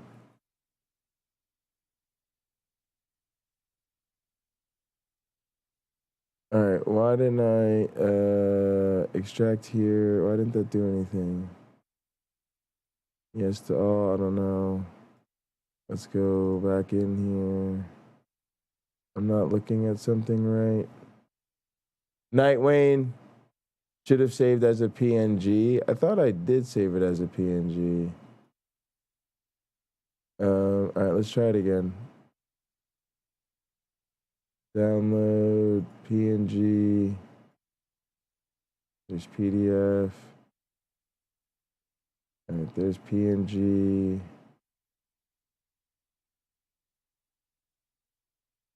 Can't change it. Page 1.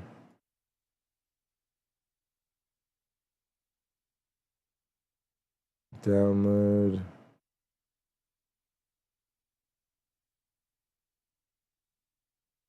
Okay, that's better. Okay, open it. Boom, there it is. It looks a little off the box. I don't know why. Let's just oversize it. Doesn't matter. Like a template type thing. All right, let's try that again.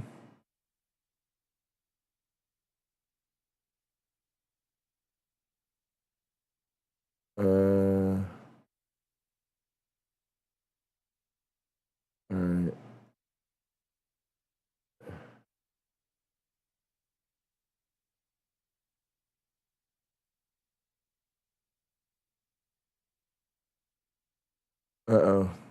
Did it again. Downloaded the zip. I think it's because I downloaded more than one page. All right, if you share and then you go to download and you, for some reason it has 2 pages. If you say it's only the 1 page, then I think it does the PNG. All right. Now, delete that. Rename. Let's just call it Doug and 8/5/22 and put it in thumbnail pics. All right. All right. Then we'll go over to YouTube. That's on YouTube. All right. Details. Upload thumbnail.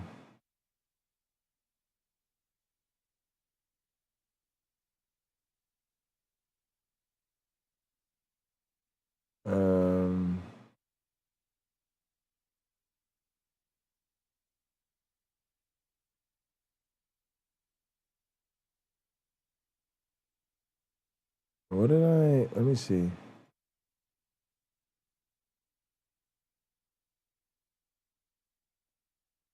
Yeah, that looks great. All right, let's close that. Let's close that. Exit and close. I'll deal with that later. Close. Cancel. Leave that open, actually. Close this. Don't close that. Leave that. Leave that for now. All right. Close Winamp, please. Don't need that.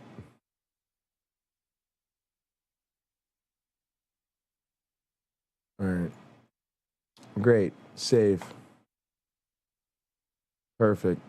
Already saved. Already done. Look at that. Guys, we got a motherfucking thumbnail. How cool are we? Look at us. Look at us with a thumbnail out here. Like the big kids. All right, let's go make another one. Let's go make another one. All right, I'm feeling on a roll. All right.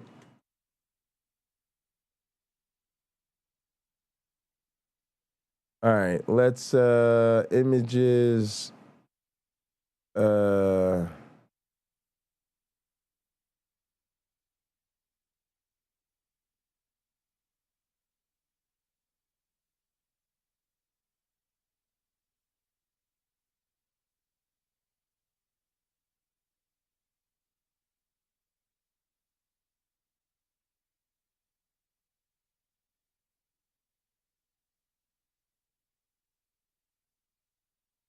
My lord. Straight out of the Kent Ham School. All right. Let's see.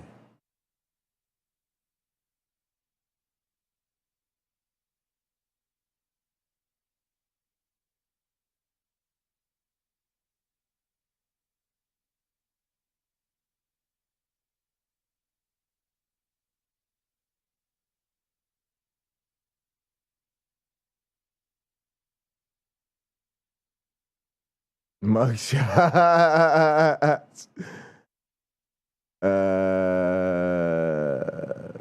There was one with his mugshot.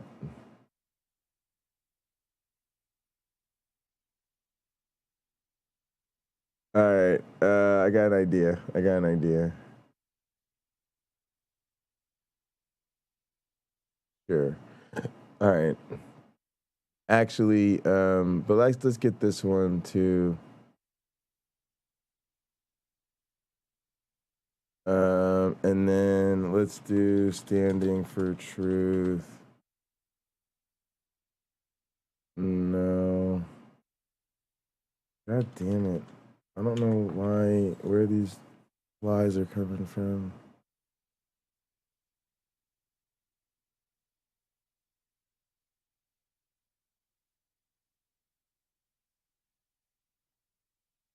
Oh, standing for truth exposed. I could do this. Or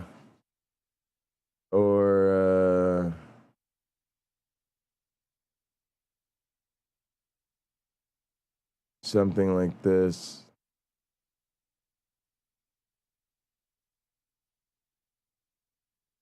SFT maybe. And then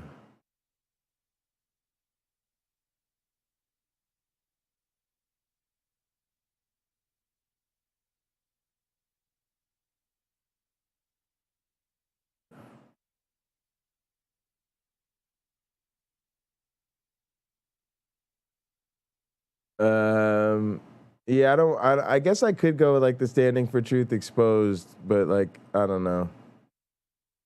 It feels a bit much. All right, so all right, let's go back into Canva. Let's figure out where we did that yeah, we did that design. I really like that one. All right, let's yeah, I guess it won't matter. We could do something similar. Because what we'll do is we'll delete the backdrop. We'll upload a different one.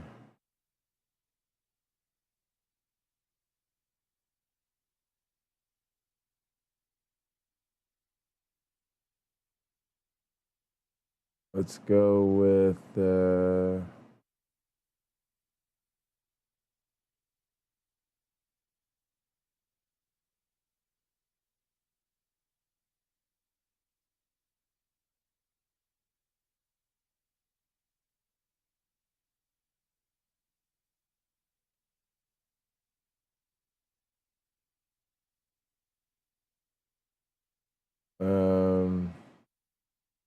can I change the color here? Here, yeah.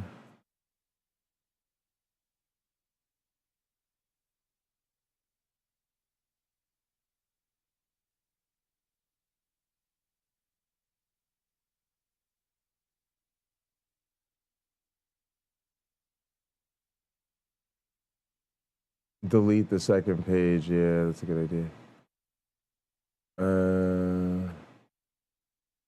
What do I want this one to say? Okay, I think I know. Dr. Dingo.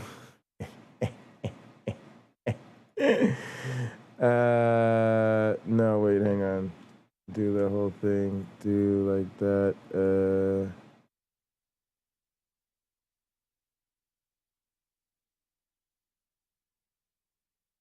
Did I use a different template? Let's use a different template.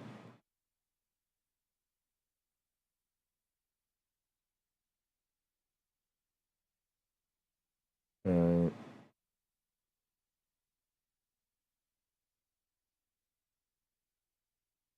All right, delete that.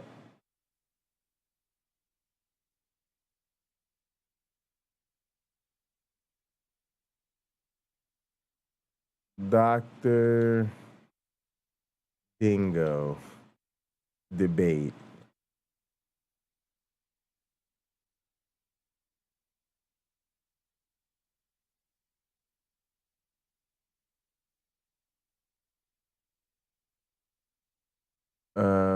And then we're gonna say, let's share it and download it. All right, so I guess all the watermark stuff is off. Let's import some elements. Yeah, let's actually replace their background anyway, because I don't like it that much. This might look interesting with... let's try something else. Let's see. It's kind of cartoonish and blue.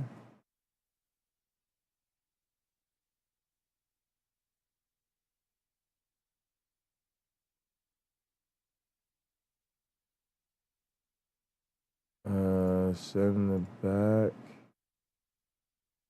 That officially looks like crap. But let's change the font color.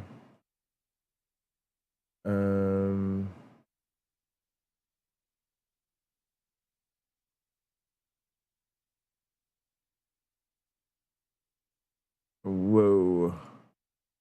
No way. Horizon. No. No.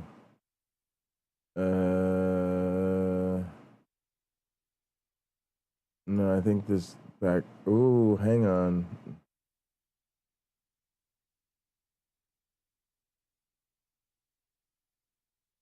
It needs like a outline color is what it needs. No, that's awful. Actually white. Let's try white. Oh no, hell no, whatever the fuck that was.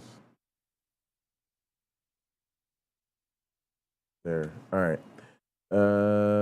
White.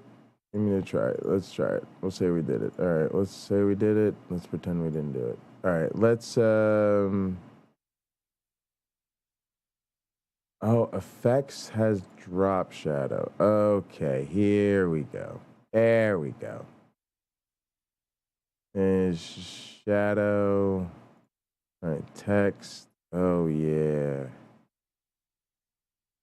Oh, yeah. Oh, yeah. See now. See now. This is, I like this program. Program's making a believer out of me. All right, let's go to that effects thing you were talking about there. Effects, there we go. Shadow. Color.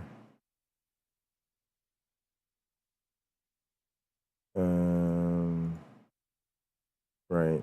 And you should make the shadow maybe like a white. And then the color, like a, I don't know. I'm really just guessing with colors, seeing what works. Oh. I think I'm changing the background, y'all.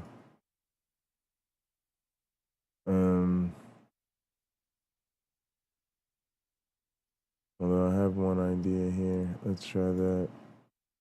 Awful. Just god awful. We should have stuck with this one. All right. Dr. Dingo debate. This one just works. I'm sure I'll go with something else I like, but I kind of like this one right now. Let's go delete that. Let's bring this back. Let's delete that. Let's delete that. Let's delete that. Let's leave that. Let's bring this in here. Let's uploads. Yeah, let's try to bring in a different backdrop. That'll give it a totally different vibe.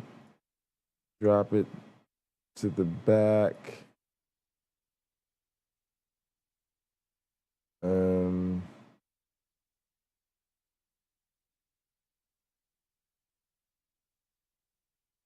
All right.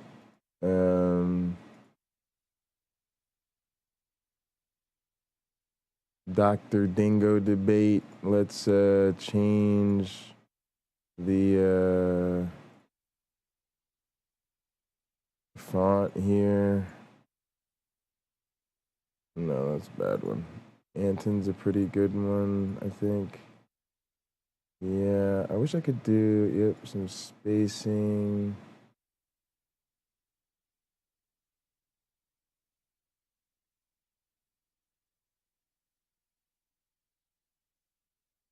All right. Dr. Dingo took your baby.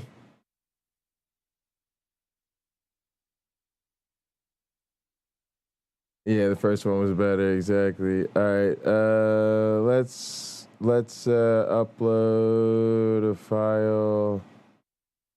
Thumbnail pics.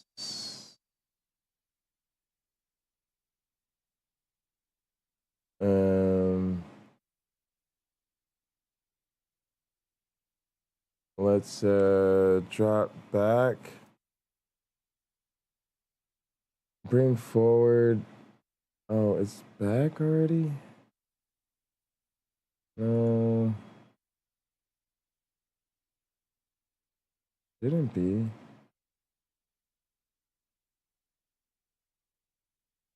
Oh, yeah, no, I guess I got rid of that frame thingy. Okay, yeah, so that's fine. Never mind. It's where we want it.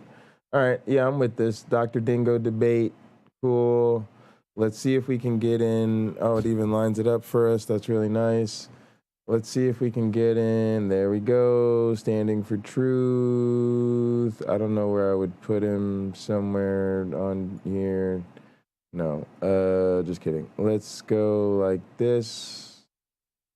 I don't know. Maybe we don't need Donnie's thing on here. Yeah, something like this will work, right? Give Donnie a little pluggy plug. Give old Donnie a plug. Go with this guy, and we'll make him big and evil over here. And then feel like this should just be a different color. Like it shouldn't be the electric color. Yeah, even that's a lot better.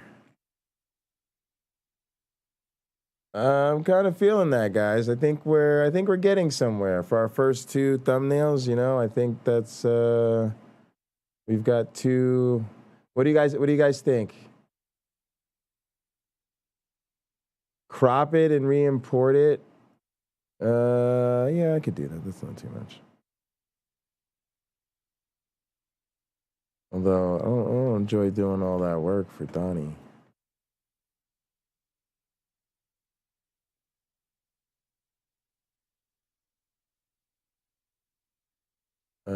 Oh, I gotta copy his damn logo. Where did I put it? I don't remember where it was. Can I set layer styles, like multiply? I mean, I might. But guys, I also don't want to I don't want to spend an hour on a thumbnail. All right, that's not good use of our time. The goal is to make it fast. Goal is to make it fast. Hey, he has one here. Oh, you know what? That's because it's cropping it automatically. All right, let's copy the image. If I can do a circle crop, I'll do it. Select. No, I want to do. I don't think I can do shape. I'm actually just gonna leave it, guys. I don't want to spend that much time on it. Let's go with the trade-off on these things. All right, let's go ahead and share this. I think I can download it because we got rid of all this stuff. Yay, perfect. All right, now let's show in the folder, and we will do rename Dingo 8522. And we'll put that in thumbnail pics. And then we'll go over to, we're on the wrong count. All right, all right, we got to close a lot of these tabs. Let's go through, do that real quick after this.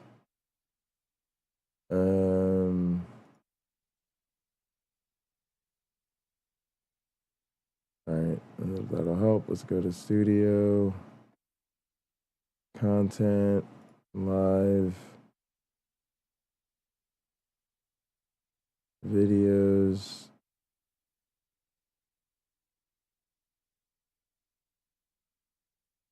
Cancel. Let's go to details,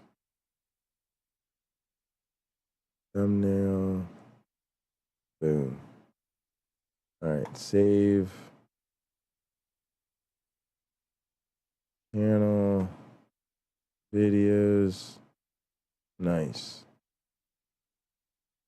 All right, guys, we got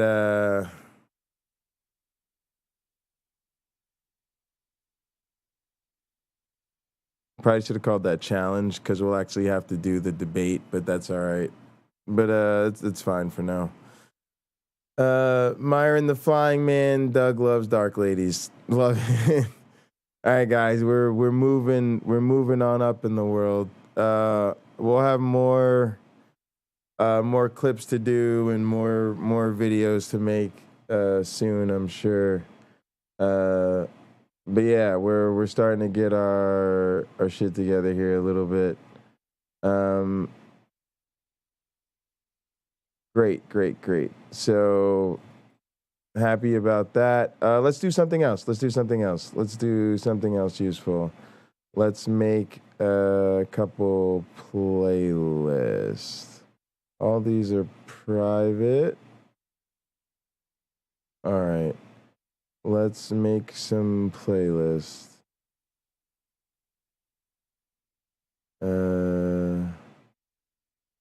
Where's the new playlist? Probably a studio. I don't know. Let's see. Playlist. New playlist. Short videos. Let's do that. Let's make that a playlist.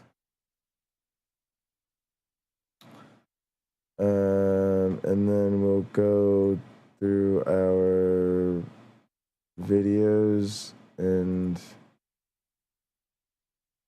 I think one of these is add to playlist. All right, so we'll take these and we'll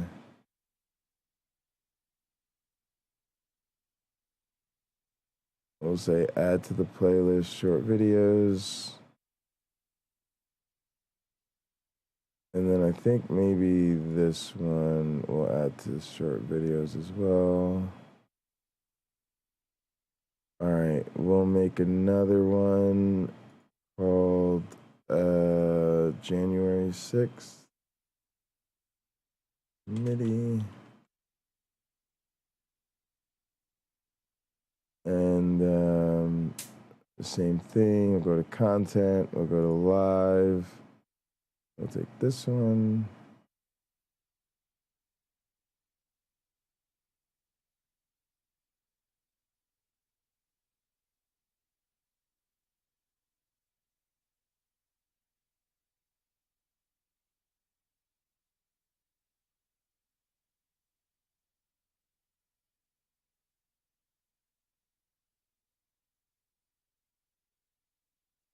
Part 3, oh my goodness. Oh yeah, this was the one that got broken up. All right. I don't know if we did January 6th on that one. All right, I think here, part 2, and this was part 1. Okay. Right. Add to playlist, January 6th. No, not short videos. Oh, I think it's going to take the one off of short videos. I don't want it to do. All right, we'll check that in a sec. Let's check the playlist. Let's see what's on short videos. Yeah, it took that other one off. All right, that's okay. Content. Live.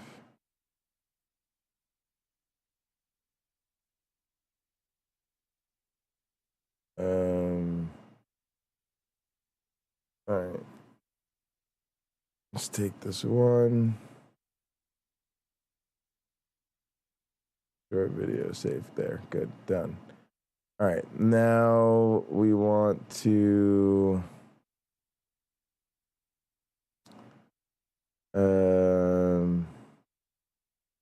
I guess they're all mostly live streams, so we'll just leave those kind of alone. All right, I think that's good for now. I think I just want those two for now, so it's easy to find the short videos. I kind of am going to leave the channel promos alone. I think they're even more important than the Kent Hovind debate is the, well, I don't know. Let me see.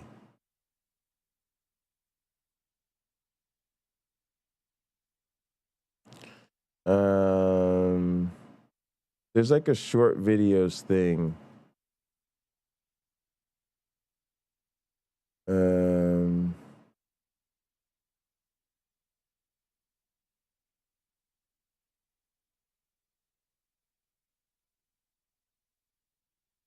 Let's see. I think it's oh,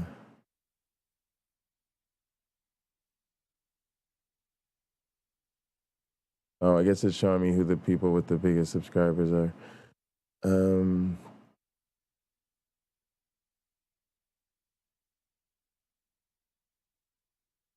This isn't what I'm looking for. There's like a thing on your channel where you set what the videos are when people show up to your channel.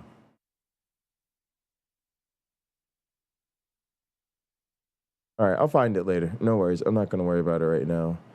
I should actually go to sleep so that I can keep getting up early and getting work done.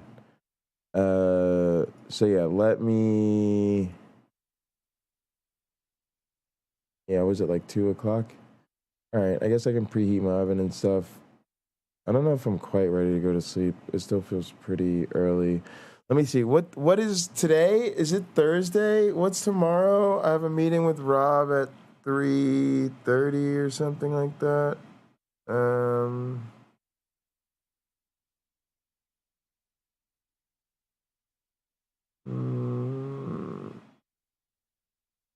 All right, I'm good. All right, let's.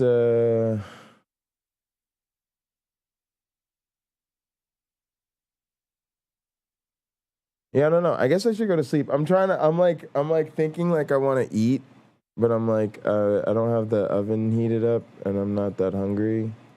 But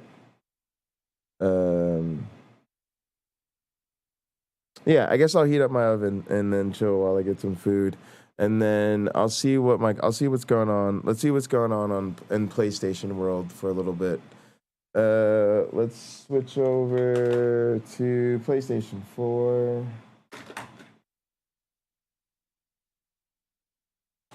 I have to change this monitor over. Oh, goodness, it's been going all day. It's still working. Great. That's awesome. All right. This has been like going overnight. If only the controller was having the same luck.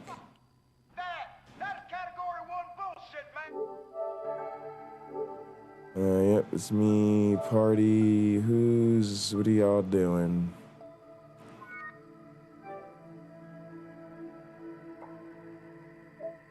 Hey, on the officers chat.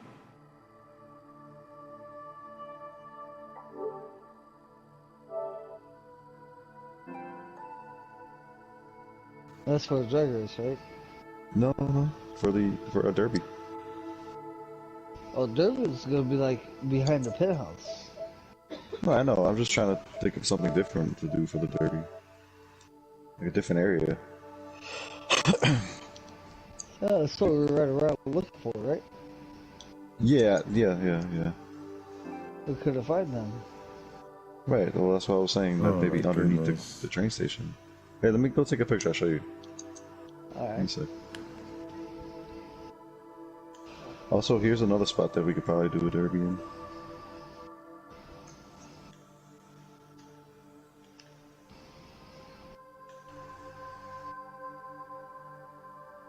It's a parking garage off to the side in Vinewood.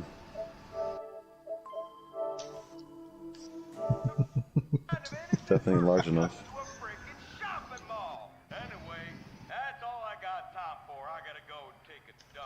Yeah, I got toasted. I'm trying to put as many people as possible on this game. What game you playing? Multiverses. All right, I'll be right back. Man? I'm going to preheat the oven. Yo, I want Multiverses so badly. Download it's free. Is it? Yes.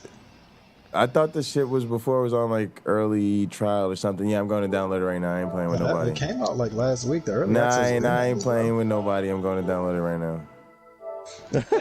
Something. Yo, I just got an arcade stick, dog. Yo, I'm trying to see these arcade fighters for real. If anybody want free wins, bro, put me on your team and I'll play Rain Dog. It's just free damage. It's free real estate. Doc, I gotta learn that. That game looks so much fun. All right, like let's. Why isn't it? It's just gotta be under what's hot right now. It's gotta be. Why do I have to type it in? I shouldn't have to type it in. Come on now. There we go. Perfect. I'm like PlayStation Store. You already know the vibes. The only question is who's getting deleted. All right, so how do they make money on this game? Is it skins, new characters? What's the hustle here? What do you mean? Versus? Yeah.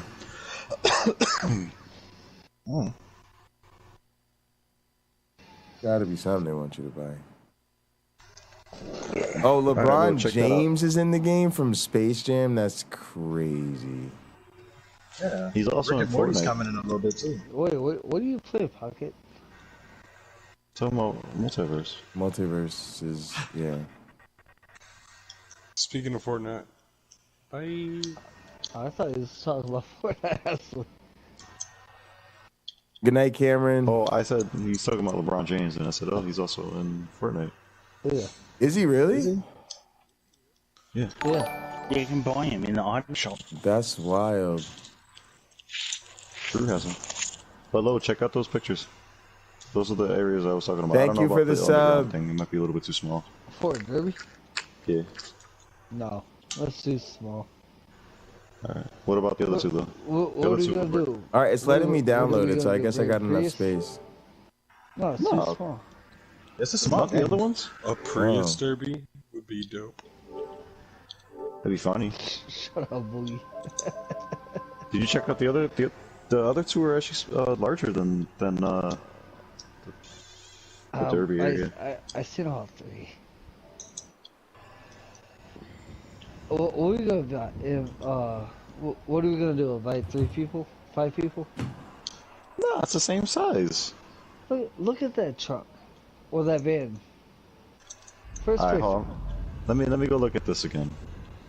Let me go back to the casino. Look at that first vehicle. Right there. The small area.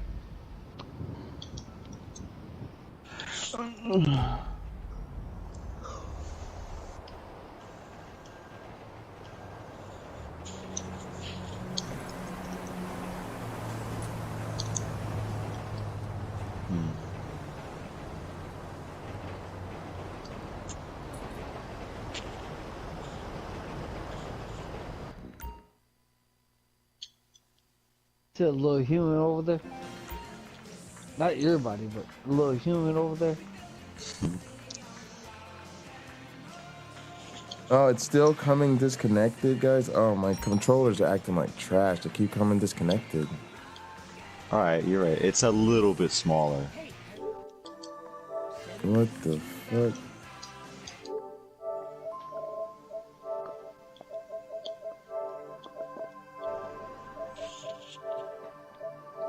How many times have you done it behind the penthouse?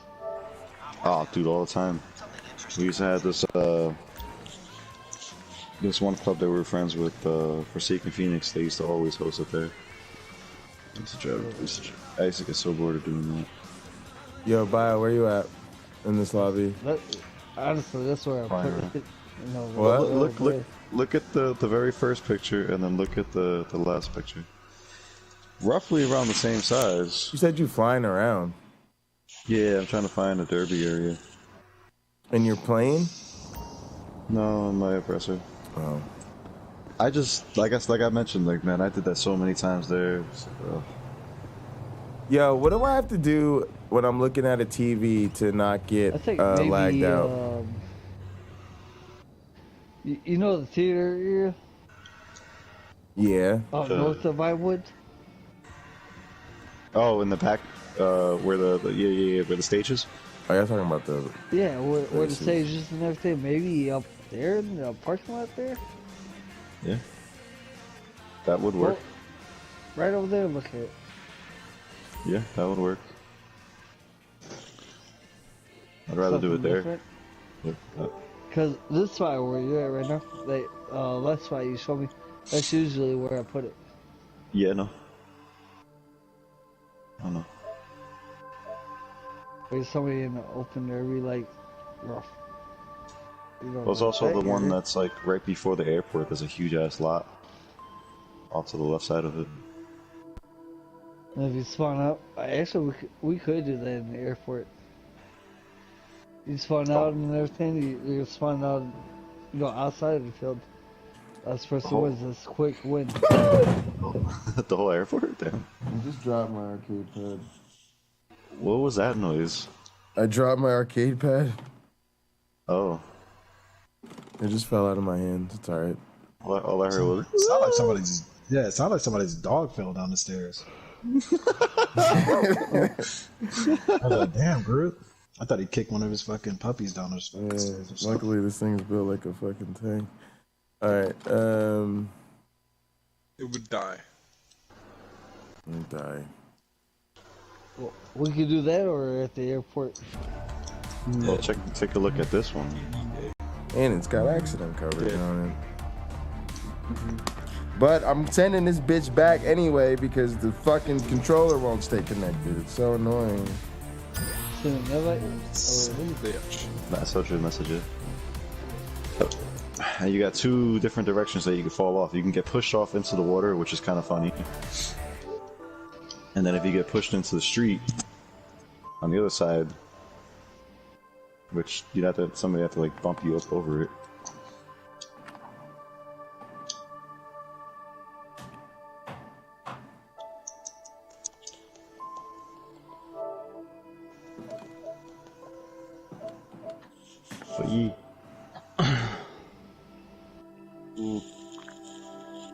Oh, in the parking lot?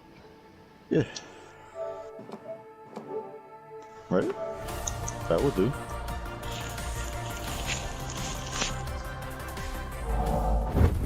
We had a fag me up right here. All right, guys, it's time for Stuck at the Mall with Jay. Oh, I never learned how to fight that boss. I still don't know how to beat the boss in this damn game. All right, but let's go to arcade. We don't need to worry about that right now.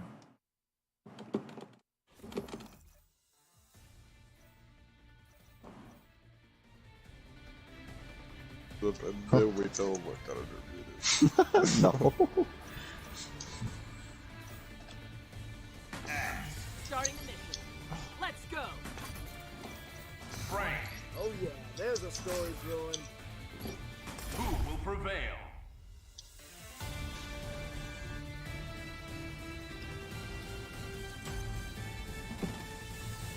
I'm gonna get off tonight, guys. I'll talk to y'all tomorrow. Alright, Mr. Load. Good night, bro. Good night. You have a good night. Thank you. Good night. Yep.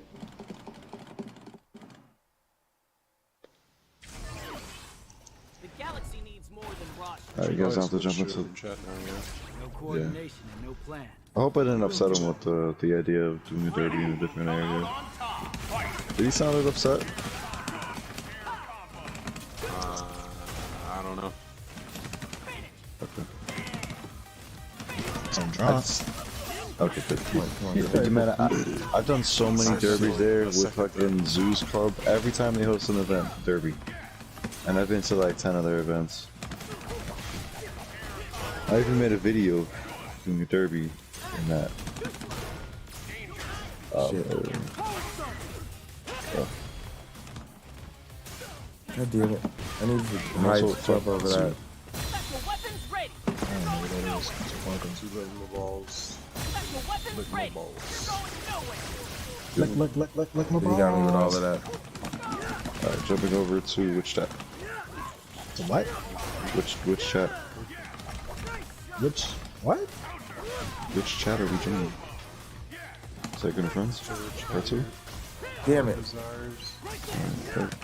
I gotta like Oh, I backdash thought there was a when that chat happens. called Witch, like the Wicked Witch.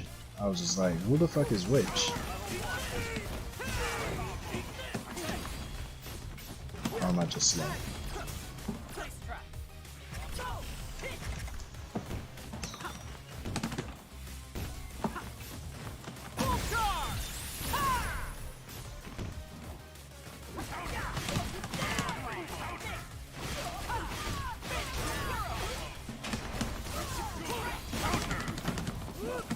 I'll end this now. Nice shot. Eat this. Let me borrow this.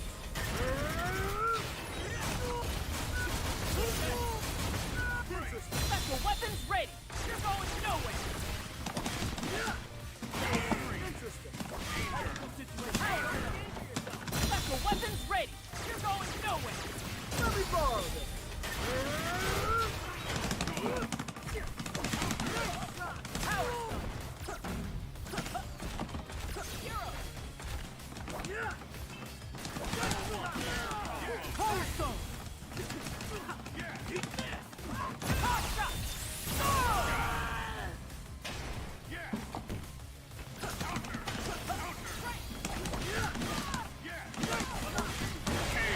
Yo, that was a hell of a fight. Again? Well, always ends like this.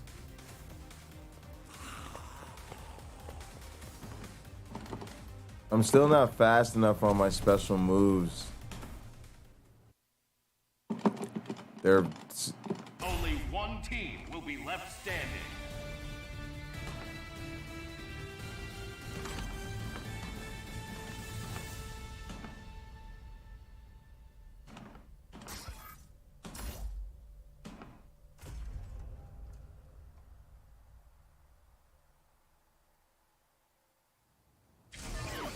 Teleport complete, Ailey. Ready. Fight.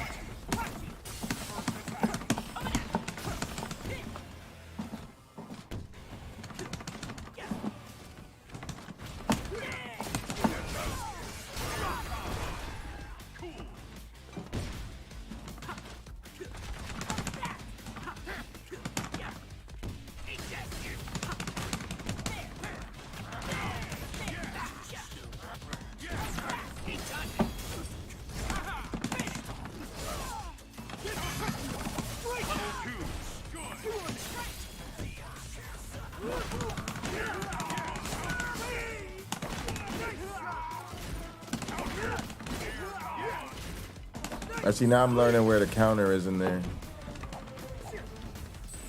So I don't get that reversed as much. But he was ready for that. But I got him in the corner. Oh.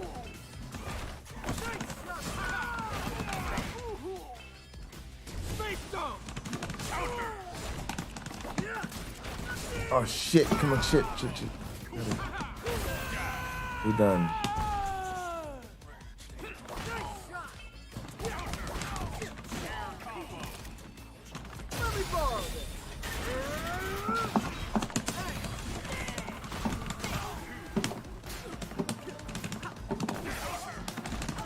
You think I'm that easy to beat? Let's dance! Rock and roll! Drop kick! I'm here to murder you. Don't move.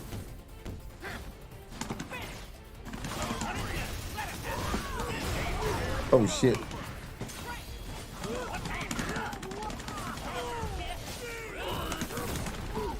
Fucking group, get up the fuck out of here. Fuck out of here, let's go.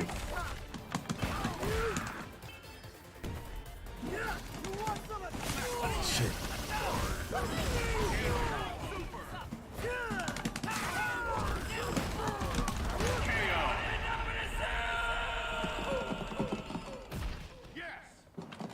Stuck at the mall with Jay. Well, always ends like this.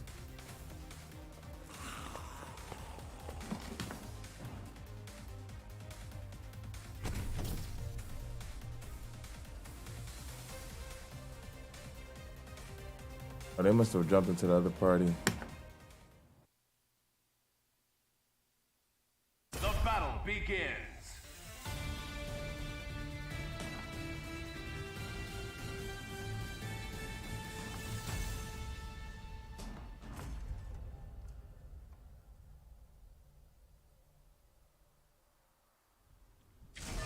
Ready. Fight.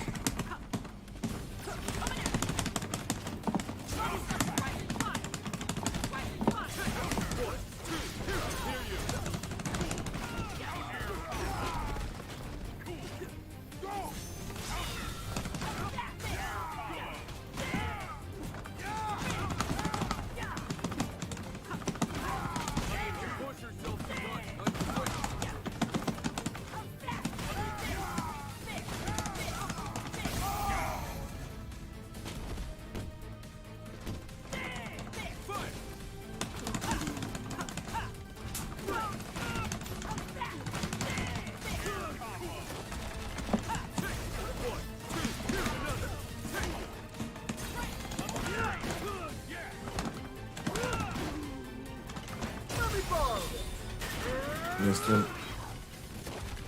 No one gets left behind. Give up. Jump cut. Jump cut. 3, 2.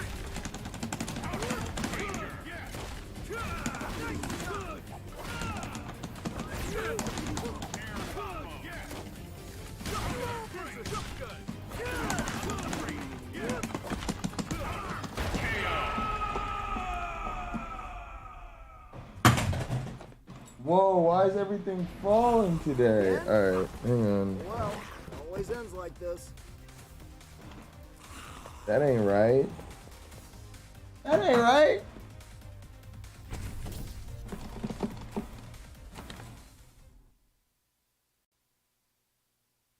Who will prevail?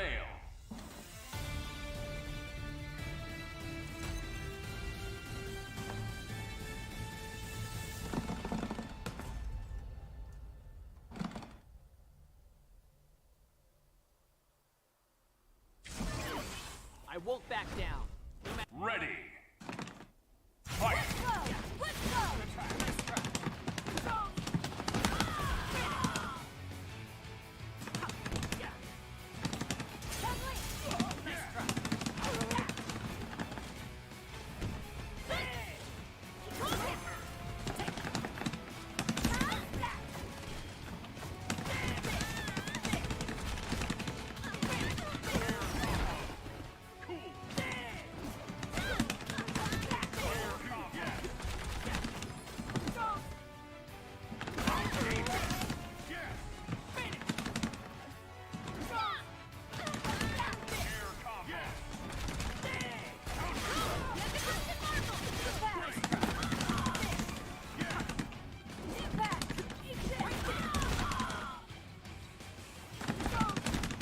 Let's end this quickly. Let's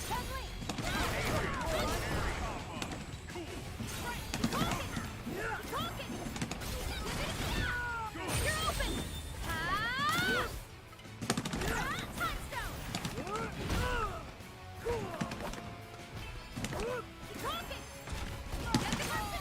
I let it go. I let it go too early. I gotta hold through those.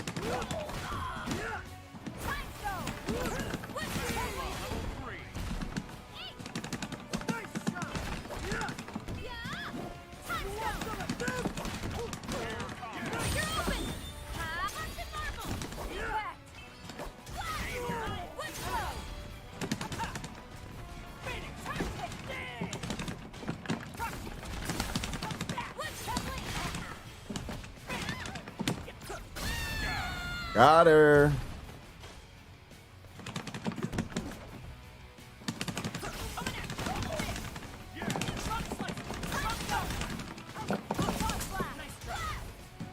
Got no choice but to use this.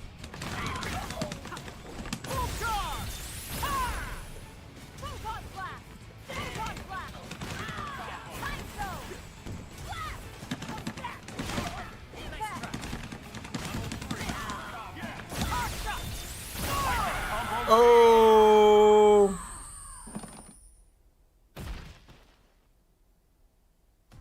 As long as there's hope, we can change the future.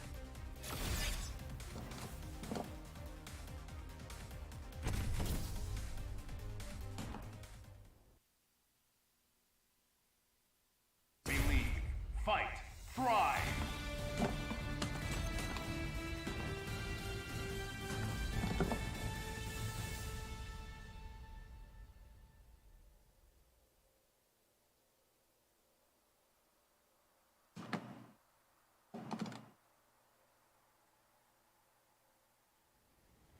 I guess there's no way to settle this. Ready. Fight. Damn, what a team this is. Oh, god damn it. Oh, god damn. Jason, shit.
Domination! Over control!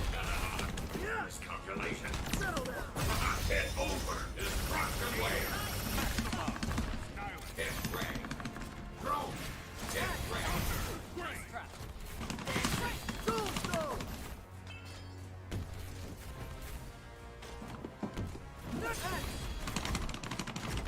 Soulstone! Yes! Soulstone!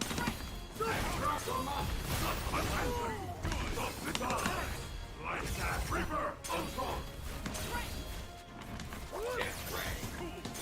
Get ready! Get ready! Get them up! Meteor shower! Let's go left side! Reaper! Let's go! Damn, they're hard. Get ready!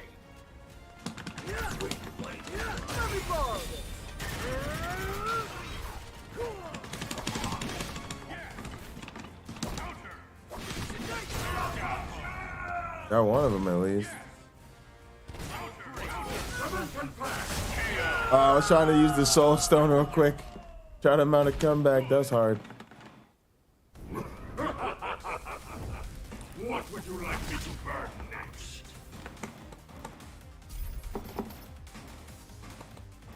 All right, let's see. Oh, that's what I want. PS button. Installed. Let's play multiverses.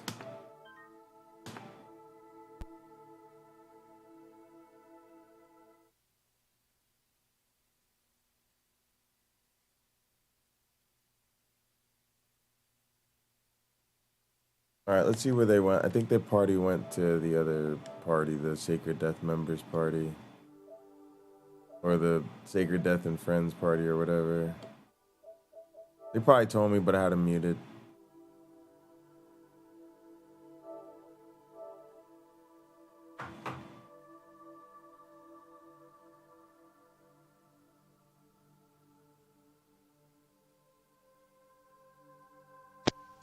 My bad.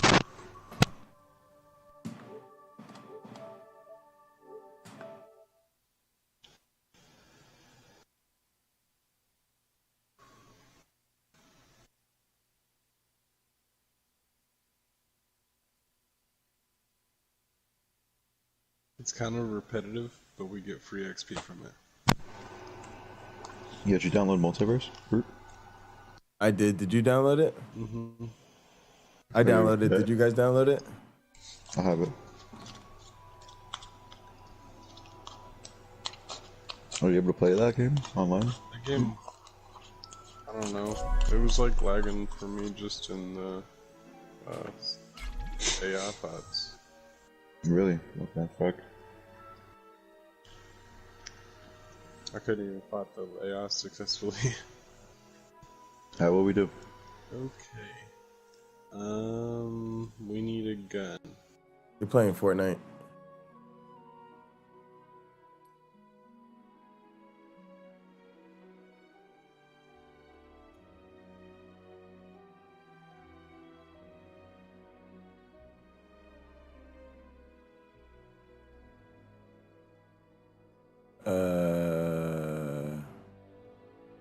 Damn. All right. What's all of this? My phone's in the other room.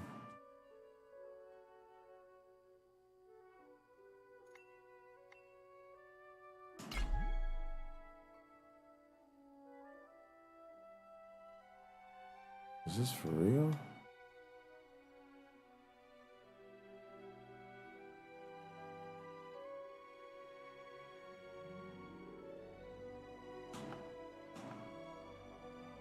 Oh my goodness, y'all.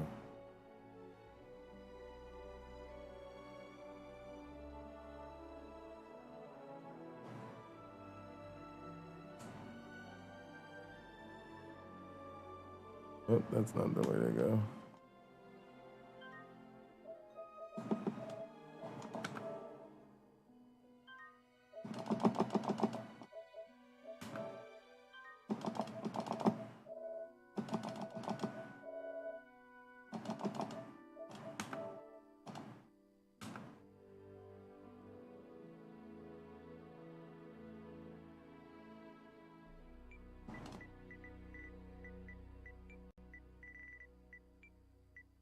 Oh, you know my email address in here?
What the fuck? Shit. I pressed the wrong fucking shit.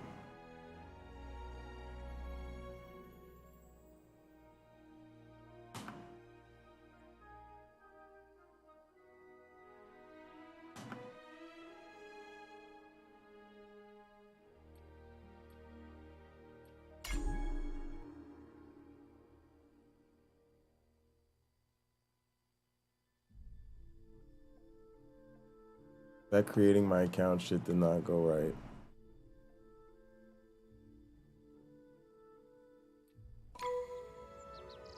All right, fundamentals of combat starting with movement. You can change your controls from the settings menu at any time. Got it, square. Move right, move left, move up.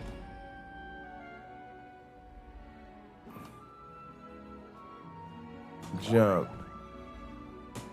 Jump high.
Oh, knocking them off the screen is the key to victory.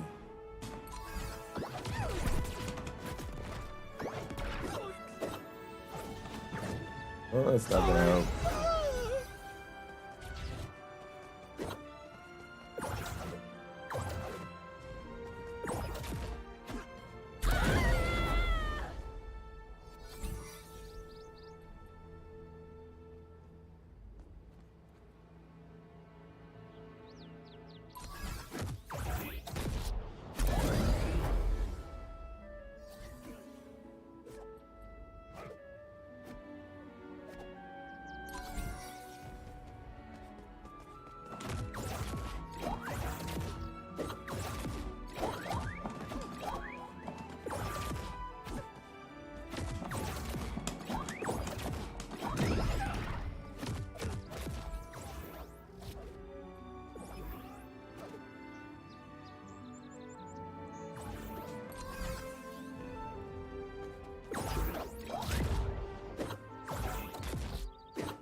Oh, there's so much to this game.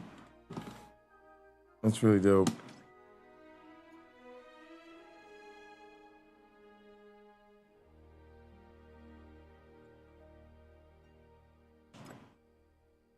I'll use recommended for now.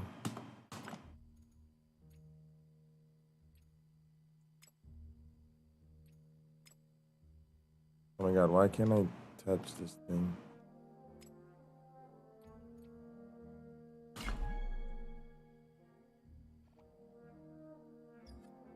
All right. I'm gonna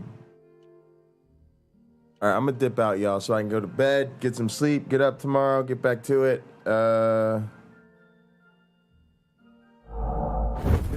Day. Appreciate y'all. It's about 2 in the morning my time. I want to get some sleep, make sure I get up tomorrow at a decent time and get back to work. Appreciate y'all. Thank y'all all so much. In the name of the hang on, let me pause this up. In the name of the Darwin, the Dawkins, and the Christopher Hitchens, thank you so much. Thank you so much, guys. Science bless you all. Good night.